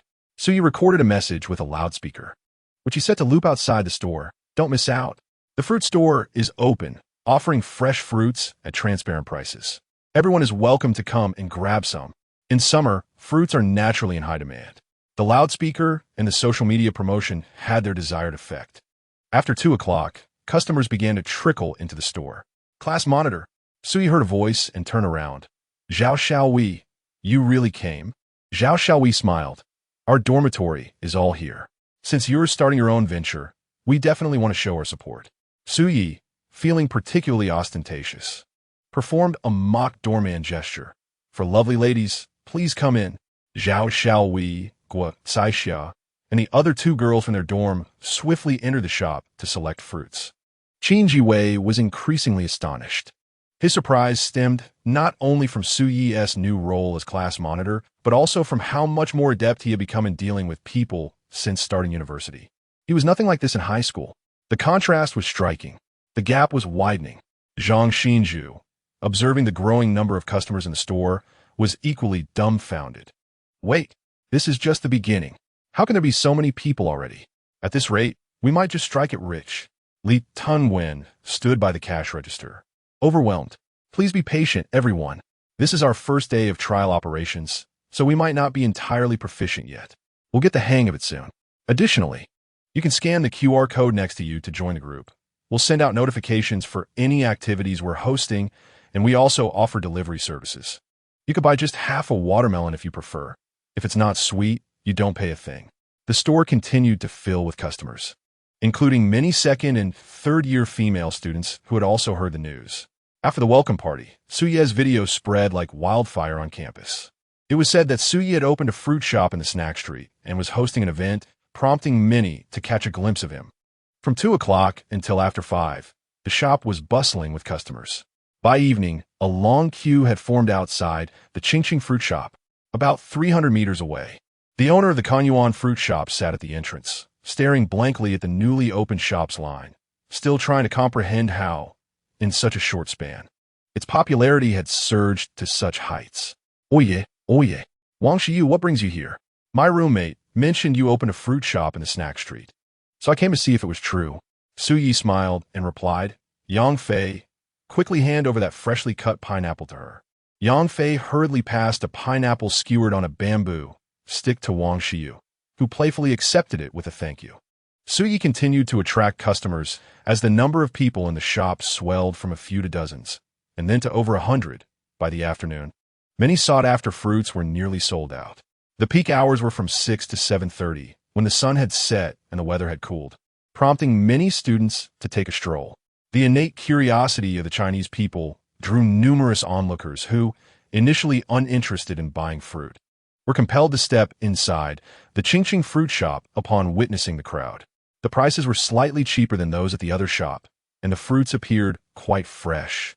Wang Shiyu arrived around 5, but inexplicably stayed to help in the shop. Upon her arrival, Yang Fei's enthusiasm noticeably increased, and Sui didn't feel the need to say much. After 8, the flow of customers finally dwindled. Despite the air conditioning, all 5 of them were drenched in sweat. Sui glanced at the time and suggested, "Shall we go out for a meal? After working so hard, everyone must be hungry. What about the shop?" Seeing Suye's hesitation, Li Tunwen volunteered, "I had a couple of bananas earlier, so I'm not hungry yet. You all go eat. I'll stay here and watch the shop.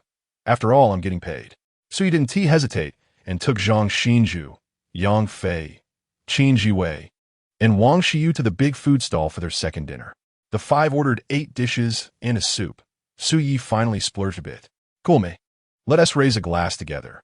This afternoon's endeavor can be deemed a success. Cheers." Zhang Xinju, remind me later to put up a hiring notice outside. That's easy. We can stop by the printer on the way back. Before Su Yi could say another word, Wang Shiyu began to praise him. "Su Yi, you're incredible. It's barely been the start of the semester, and you've already ventured into entrepreneurship. Truly impressive. Oye chocolate. I can only say it's a stroke of luck. Everything has aligned perfectly."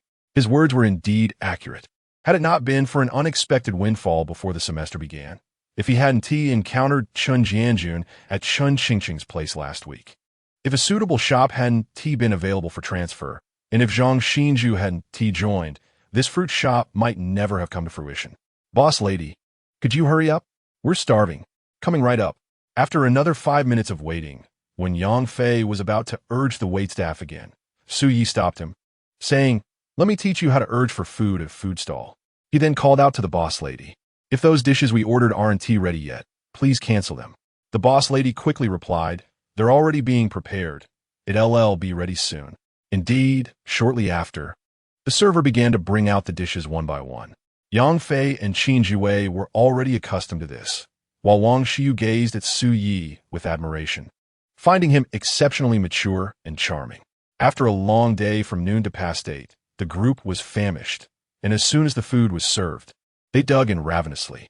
Only Yang Fei, feeling a bit self-conscious with Wang Shiyu present, was eating slowly. After finishing, Qin Jiwei checked his phone and realized he needed 2 hours to return to campus, so he stood up and said, "Suyi, I have to head back, otherwise I'll end up sleeping outside tonight." Suyi quickly wiped his mouth. "I'll walk you." "No need. Come on. I said I'd see you off. So I will. Just as Su Yi and Qin Jue exited the food stall, they spotted Gao Bohai from their class riding a small electric scooter. Oyev of it.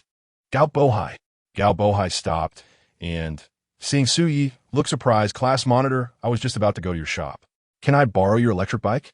I need to drop my friend to the subway station, and we'll be back shortly. No problem. Gao Bohai readily lent Su Yi the electric bike, and Su Yi quickly rode off with Qin Jiwei towards the subway station. Along the way, Qin Jiwei, with a hint of melancholy, remarked, Su Yi, I feel like you've changed since high school. Su Yi feigned ignorance. Really? Yes, you've changed a lot, and I'm sure others feel the same way. Why the long face? Qin Jiwei sighed. I'm just worried that our differences will continue to grow, and I will one day be able to keep up with you. Don't worry. After our 2 decades of friendship, I'll definitely help you prosper in the future. Qin Jiwei frowned. Su Yi, have you lost your mind? We just turned 18 this year. Stopping at a red light, Su Yi gazed at the deep blue night sky and couldn't help but smile indeed. We just turned 18. Chapter 73. The second act has only just begun. Su Yi and Qin Jiwei departed, but Zhang Xinju, Yang Fei, and Wang Xiyu remained at the food stall. Wang Xiyu curiously inquired, Do you know where Su Yi is from? He asked from Jiangzhou. Oh. Zhang Xinju noticed Wang Xiyu seemed deep in thought and, glancing at Yang Fei, added, It seems he and his girlfriend are both from Jiangzhou. Girlfriend? As expected. Wang Xiyu's expression shifted dramatically, and she pressed on. Does Su Yi already have a girlfriend? Yes.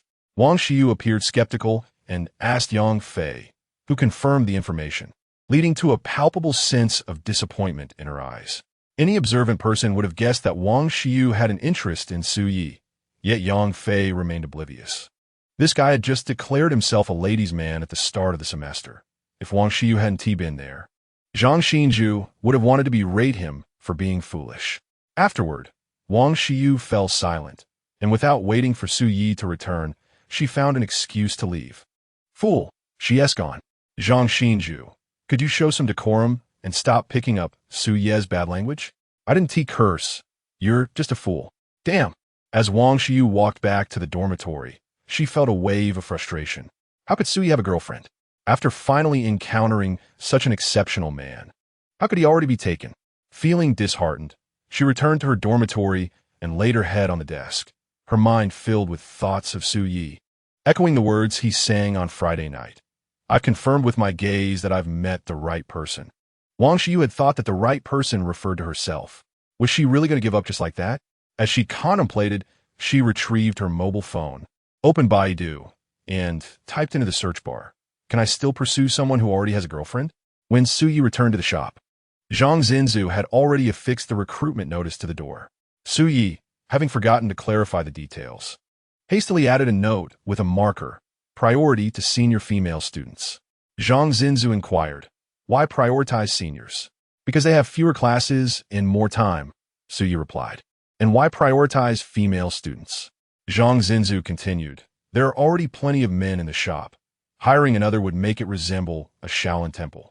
Su Yi crossed her arms and mused, I was considering whether to add that good-looking candidates should be prioritized. Zhang Xinzu chuckled in exasperation.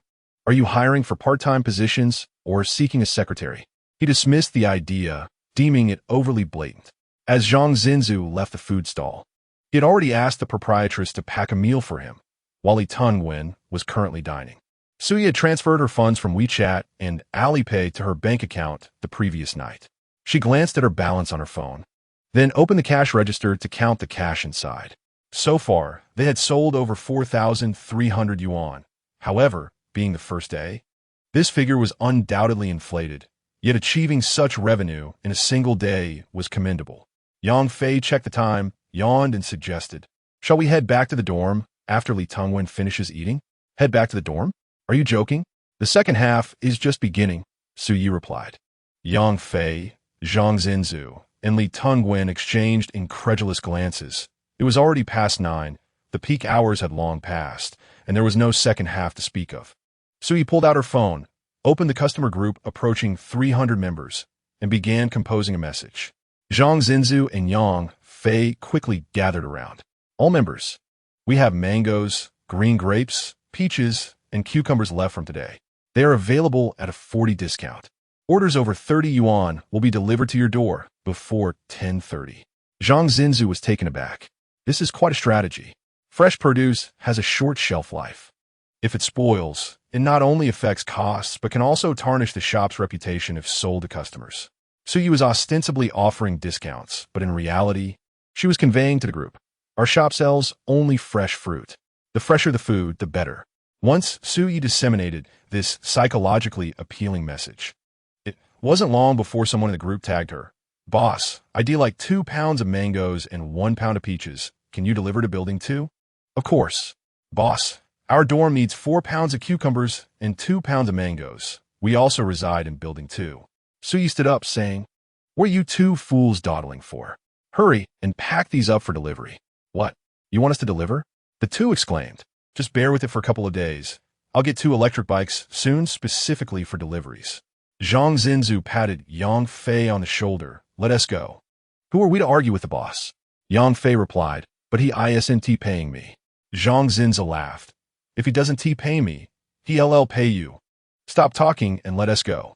The pair quickly grabbed the 2 large bags and dashed toward the girls' dormitory. Upon returning, they found Suyi waiting with 2 more hefty bags. Thank you for your hard work. We'll close at 10:30. Keep it up. You're kidding. The 2 hurried off again. They continued this hustle until 10:30, at which point they had sold nearly everything. Suyi cheerfully announced, all right, that's enough for today. We'll continue tomorrow. The campus at 10:30 was nearly deserted. The streetlights cast elongated shadows of the 4. Yang Fei glanced at his step count on WeChat. Lamenting how he had exceeded 20,000 steps today, Zhang Xinzu felt quite the opposite. He found the day fulfilling, despite the fatigue, as he was learning much that textbooks could not teach. Li Tongwen didn't feel weary. He thought that, regardless of the effort, it was far easier than harvesting wheat in the scorching heat. Plus, he was earning a wage. With that thought, he silently glanced at Suyi, feeling both grateful and envious. Hello, Uncle Chun. It's me, Suyi. Could you help me transport another load of fruit tomorrow afternoon? Oh, most of today's stock has sold out. Yes, just bring it over at noon. I have classes in the morning and afternoon, but I'm free at noon. All right, I'll finalize things with the other vendors tonight. You can count on me to bring it over tomorrow. Then it's settled. Goodbye. Upon returning to the dormitory, Suyi's first action was to message Chun Qingqing, concerned that it was getting late and she might be asleep. Suyi, I've closed up. Chun Qingqing, so late. Suyi, business was good. The shop was quite busy. Chun Qingqing, how much did you earn? Suyi, I haven't calculated precisely, but today's gross is around 5,000. Chun Qingqing, that's quite a sum. Suyi, and it's only the first day. Chun Qingqing, Suyi, are you feeling a bit down? Chun Qingqing, not at all. Suyi, I can sense it. Suyi, is it because I contacted you so late? Chen Qingyin, no. Suyi, it's just the beginning. Once things stabilize, I'll have more time. Suyi, besides, I'm earning for you. Chun Qingqing, Suyi, if I don't earn money, how will I support you in the future? Chapter 74. Please help me share my first post on social media. There's no early 8 a.m. class on Monday. This provided Suyi and her friends ample time to rest. Approaching 9 a.m., the 4 sluggishly arose from their beds, arriving at the classroom just before the bell rang. After a large lecture concluded, Suyi, along with Zhang Xinzu and Yang Fei, planned to head straight to the shop. Li Tongwen initially intended to join them, but Suyi advised, you should go eat first. After you finish, come to the shop and switch with us. Otherwise, there won't be anyone at the shop. Li Tongwen nodded in agreement. The 3 reached the shop, where Chun Jianjun's small truck awaited at the entrance. Upon arrival, Suyi quickly produced her keys and raised the roll-up door. Chun Jianjun, curious, entered the shop and remarked, noticing several empty shelves. I thought you'd need at least a week to sell off yesterday's load. How did you sell it so quickly? Suyi smiled, just lucky, I suppose. Seeing that Suyi did not elaborate, Chun Jianjun refrained from pressing further and assisted in unloading the goods, while Suyi and her companions were busy stocking the shelves. In the office of the teaching building, Zhang Yang stood before Su Tong and asserted, Instructor, I believe Su Ye's actions are inappropriate. Now that he has become class leader, how can he still engage in business? Su Tong smiled and asked, what exactly do you find inappropriate? Zhang Yang replied, As class leader, he should be fully dedicated. With his shop, when will he have time to manage class affairs? Su Tong responded, in truth, the responsibilities of a class leader aren't overly demanding. Moreover, our school encourages entrepreneurship among students. I cannot dismiss him from his position for this reason. Zhang Yiyang. Do you have any personal grievances against Su Yi? Zhang Yiyang feigned indifference. Not at all. I just think it's not quite right. Su Tong straightened up, smiling as she stated, Zhang Yiyang. Do you know how many votes you received during the class leader election? I know. 3 votes, Zhang Yiyang replied. Are you aware that one of those 3 votes was cast for you by Su Yi? Zhang Yiyang suddenly looked up. Disbelief etched across his face as he gazed at Su Tong, exclaiming, how could this be possible? Su Tong explained. Su Yi brought his vote to the podium along with his roommate. Everyone else used black pens, but they used red pens. Later, Su Yi himself told me that his vote was for you, so there is no mistake. Zhang Yiyang was momentarily taken aback. From his perspective, he could not fathom why Su Yi would take such an action. After all, they were rivals. Why would he cast a vote in favor of his competitor? Su Tong interrupted Zhang Yiyang's contemplation with a smile, saying, it's getting late. You should head out for lunch.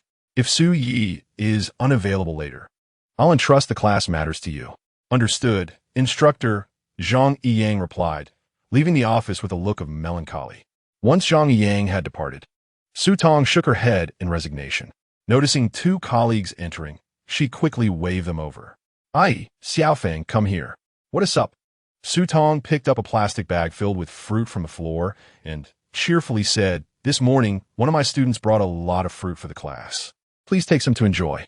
Su Tong, are you accepting bribes? Her colleagues joked. Rolling her eyes, Su Tong replied, this is from someone who runs their own fruit shop. Started a business as a freshman? Yes, I was surprised too. When Li Tungwen returned to the shop after lunch, Su Yi and the others had already arranged the fruit on the shelves. Li Tungwen, we'll head out for lunch now. You keep an eye on the shop. All right. The 3 of them made their way to the cafeteria, which was now less crowded. Upon entering, Su Yi hesitated over what to have for lunch when a familiar figure approached. Seeing Senior Jiang Wei walking towards them, Yang Fei excitedly nudged Su Yi with his elbow. What's wrong? Oyifron it. Yang Fei moved his lips, but remained silent. Are you mute or something? School beauty, he finally managed to whisper. It was only then that Su Yi glanced at the approaching Jiang Wei. Her long hair cascaded down her shoulders, her slightly aloof face framed by bright, expressive eyes. With a slender, curvaceous figure, she wore a simple white shirt paired with high-waisted jeans, exuding an air of confidence and elegance. As Jiang Wei drew closer, Su Yi contemplated how, as the finance department's belle, her help in sharing a post on social media could potentially enhance the fruit shop's popularity. Thus, just as Jiang Wei was about to pass by, Su Yi unexpectedly reached out to stop her. Zhang Xinju and Yang Fei were taken aback. What are you doing? Jiang Wei furrowed her delicate brows at the hand blocking her path. Su Yi smiled. Senior Jiang Wei, may I add you on WeChat? Yang Fei's eyes widened in disbelief. You're being too direct. Why would you ask to add her on WeChat right away?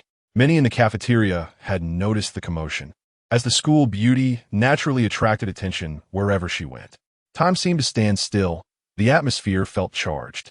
After an indeterminate period, under Yang Fei's astonished gaze, Jiang Wei retrieved her phone from her jeans pocket and said coolly, do you want to scan my code, or should I scan yours? I'll scan yours. Su Yi replied with a grin. No way. You're actually adding her? This defies logic. As the school beauty, Jiang Wei had received countless confessions since her freshman year, each met with her cold rejection. Once, a suitor had even set up a heart-shaped candle display beneath her dormitory, only for her to report him to the dormitory supervisor, resulting in the candles being extinguished with a bucket of water. Since then, no one had dared to approach Jiang Wei so boldly, and her image among her peers had transformed into one of aloofness and reverence. But now, what was happening?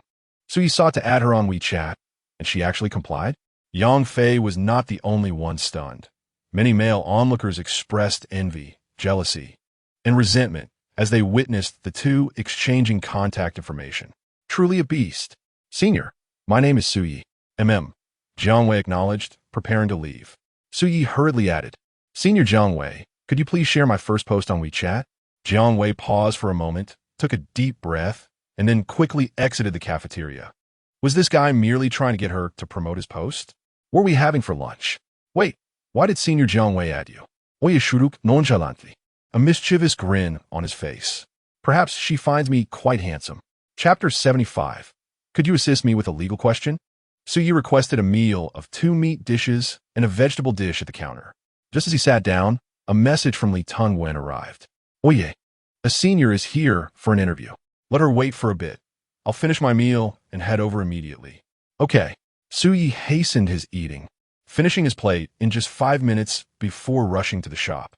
As he approached the entrance, he spotted a girl with a dark red handbag standing inside. From the back, she appeared to have a commendable figure, standing around 5 feet tall, wearing high heels, and dressed in a white blouse paired with a pencil skirt, radiating a graceful demeanor. Senior, our boss has returned, the girl announced. Upon hearing the voice, she quickly turned around. At first glance, her appearance wasn't stunning, but she possessed a kind of understated beauty. According to Suyi's standards, her overall attractiveness would be rated around 82 points. Hello.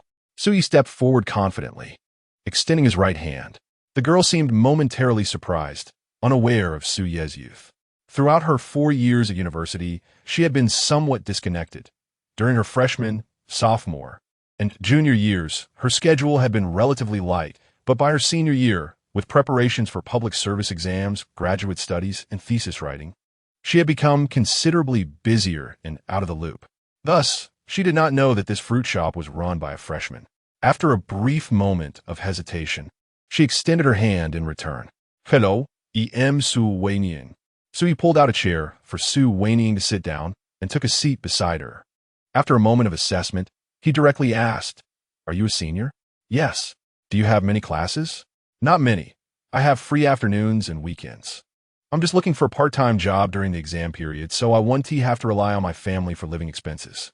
Suyi pondered for a moment and said, The working hours are from 12:30 p.m. to 9 p.m., with a monthly salary of 2,500. Is that acceptable to you? This salary was 1,000 more than Li Tungwen's, but it was understandable, considering Li Tungwen had classes in the afternoon, making it impossible for him to work the same hours as Su Weinian. Su Weinian readily replied, That works. When can I start? Right now. Right now? Yes, starting now.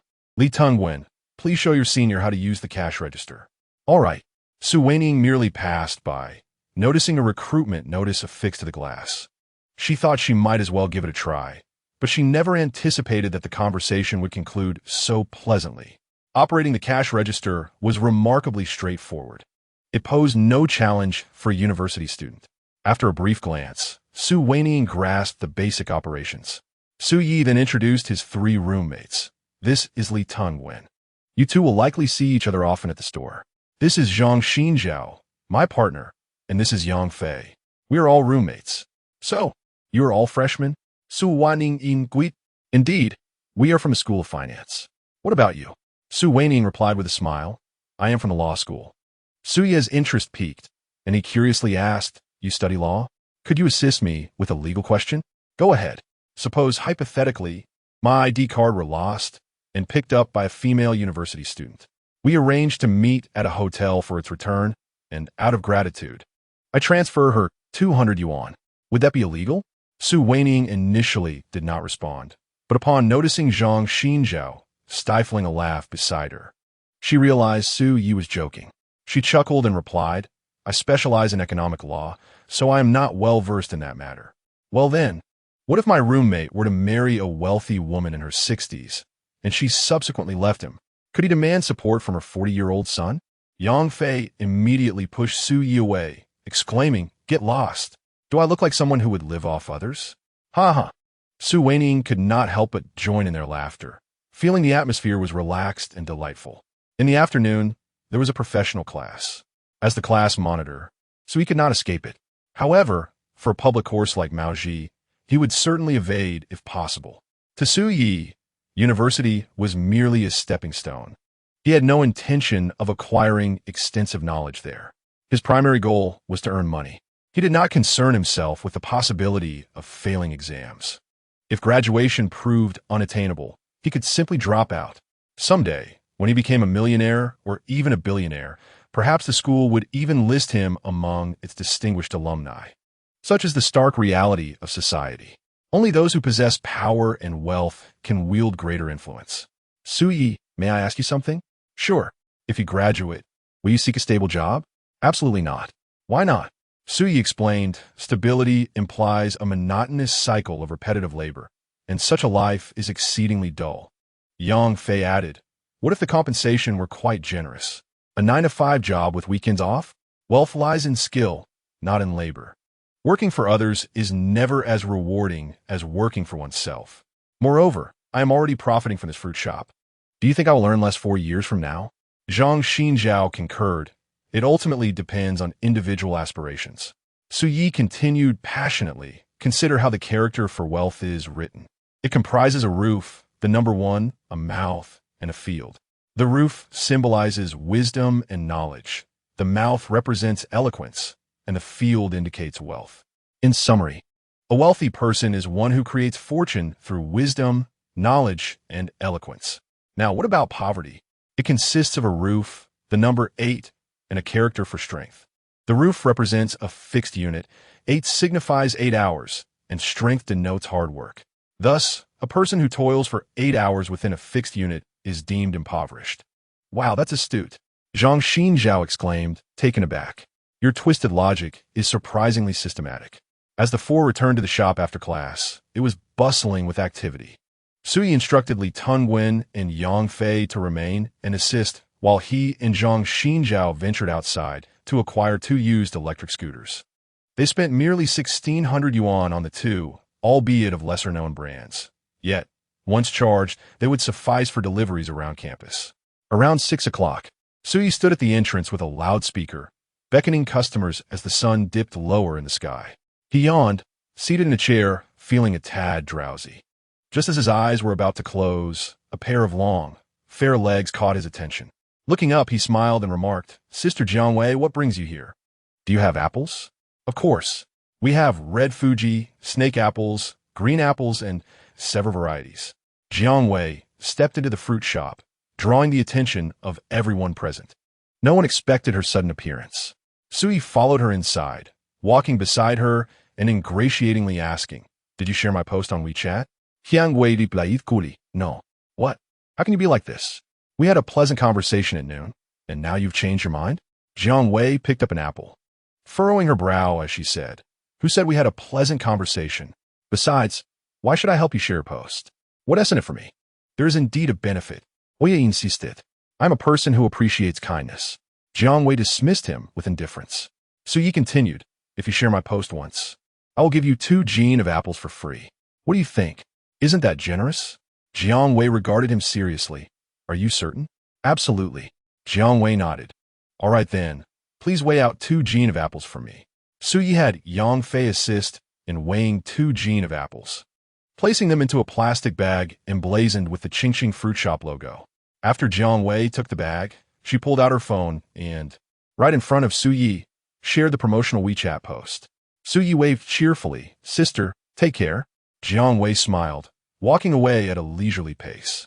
The campus belle was somewhat of a public figure at school.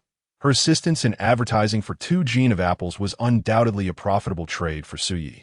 However, after a while, when Suyi checked his phone for WeChat posts, he found no indication of Jiangwei's share. He typed out a message, Sister, why can't I see your post? Jiangwei replied, Because I set my WeChat to restrict visibility of my posts. Oye, are you messing with me? Jiangwei, you only asked me to share your post. You didn't request anything else. Suyi, quickly transfer me the payment for the 2 gene of apples. Jiangwei, the recipient has declined your message. Damn, Suyi was left speechless. This was the first time he had been tricked by a girl since starting university. Yang Fei, curious, asked what happened. Nothing, Suyi replied, feeling too embarrassed to elaborate. In the evening, the fruit shop was at its busiest. Suyi stood outside as a doorman welcoming customers, while Yang Fei and Zhang Xinjiao helped with fruit preparation, and Li Tungwen and Su Weining managed the cash register. Drawing from yesterday's experience, everything flowed seamlessly today. Do you have eggs in your shop? Su Weining shook her head. Eggs? We're at a fruit shop, get eggs. Oh, never mind, I was just asking. Hearing the conversation from outside, Su Yi peeked in and inquired, "Classmate, why do you need eggs?" "I plan to eat one for breakfast." "Just one egg?" The girl nodded and explained, "Yes, many girls eat just one egg in the morning to lose weight. It's convenient and nutritious, but it's hard to find, so I have to go to the market every time." Su Yi quickly replied, "Classmate, have you joined our group? If I can source eggs wholesale, I'll notify you first thing." "Sure." After the girl scanned the QR code to join the group, she swiftly departed from the fruit store. Li Tongguan remarqued, "Oye, this is not the first inquiry we've received about whether our store has eggs. This indicates a market demand. I will call to see if there are any channels available." Su Yi promptly contacted Chun Jianjun, who, apart from transporting fruits, handles a variety of goods, making him the right person to ask. Upon learning that Chun Jianjun had access to a supply chain, Su Yi hurriedly requested him to assist in transporting several boxes of eggs. Chun Jianjun readily agreed. Soon after, Su Yi sent a message in the group. "Dear members, a batch of eggs is expected to arrive around noon tomorrow, but the quantity is limited. You may place your reservations in advance." As soon as the message was dispatched, responses flooded in.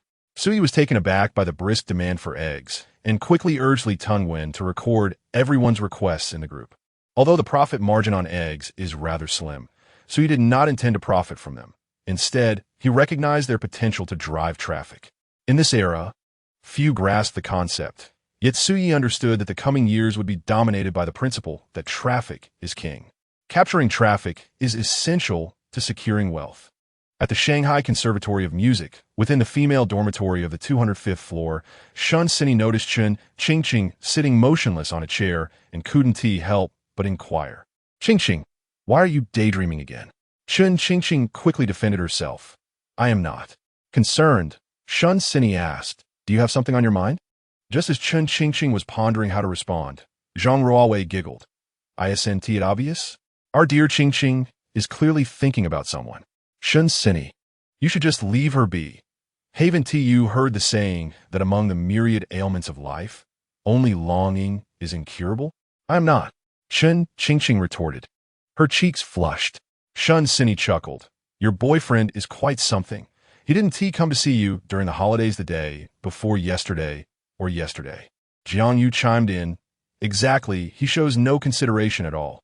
Observing her three roommates voicing their grievances towards Su Yi, Chun Qingqing quietly explained. "He asked the class monitor and is quite busy at the start of the semester. Plus, it takes over an hour to travel here." All right.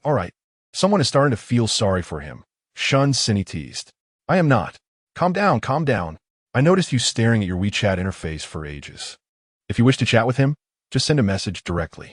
Why hesitate? Are you afraid of disturbing him?" Chun Qingqing honestly nodded in agreement. Zhang Ruowei swiftly moved her chair beside Chun Qingqing, adopting a seasoned demeanor, and patiently advised, "Qingqing, you must not think that way. If you send him a message and he truly likes you, no matter how busy he is, he will definitely reply. In a romantic relationship, both parties must make an effort to reach out to each other. Do you know what that means?" Chun Qingqing shook her head. "It means that one party should not always be the one taking the initiative. You both need to provide emotional value for one another. Boys can be quite easy to please.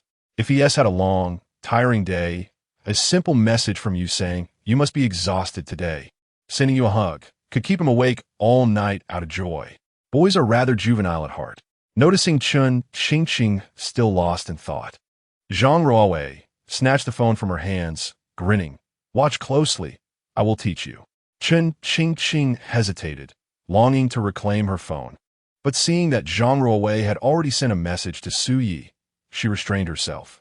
Jiang Yu and Shun Sini quickly gathered around. "What are you doing?" Chun Qingqing asked. Su Yi replied, "I'm at the store." "Have you eaten yet?" Chun Qingqing responded, "I have. And you?" Su Yi noted, "Not yet. The store is quite busy." Chun Qingqing inquired, "Are you tired?" Su Yi replied, "Not at all." Chun Qingqing remarked, "But you've been running around all day." Upon reading Zhang Ruowei's words, Chun Qingqing's ears turned crimson. Jiang Yu and Shun Sini eagerly awaited Su Yi's response, expecting something romantic. To their surprise, Su Yi replied, "Zhang Ruowei, why are you using Qingqing's phone?" He added, "Let me tell you, do not lead my girlfriend astray." Laughter erupted from Jiang Yu and Shun Sini as they recognized Zhang Ruowei. Unfazed, Zhang Ruowei challenged, "How did you know it was me?" "We answered it." "Because she cannot express such cheesy sentiments." Zhang Ruowei countered. "Then why didn't you suspect Shun Sini or Jiang Yu?" Su Yi concluded, "Only you are the seasoned veteran.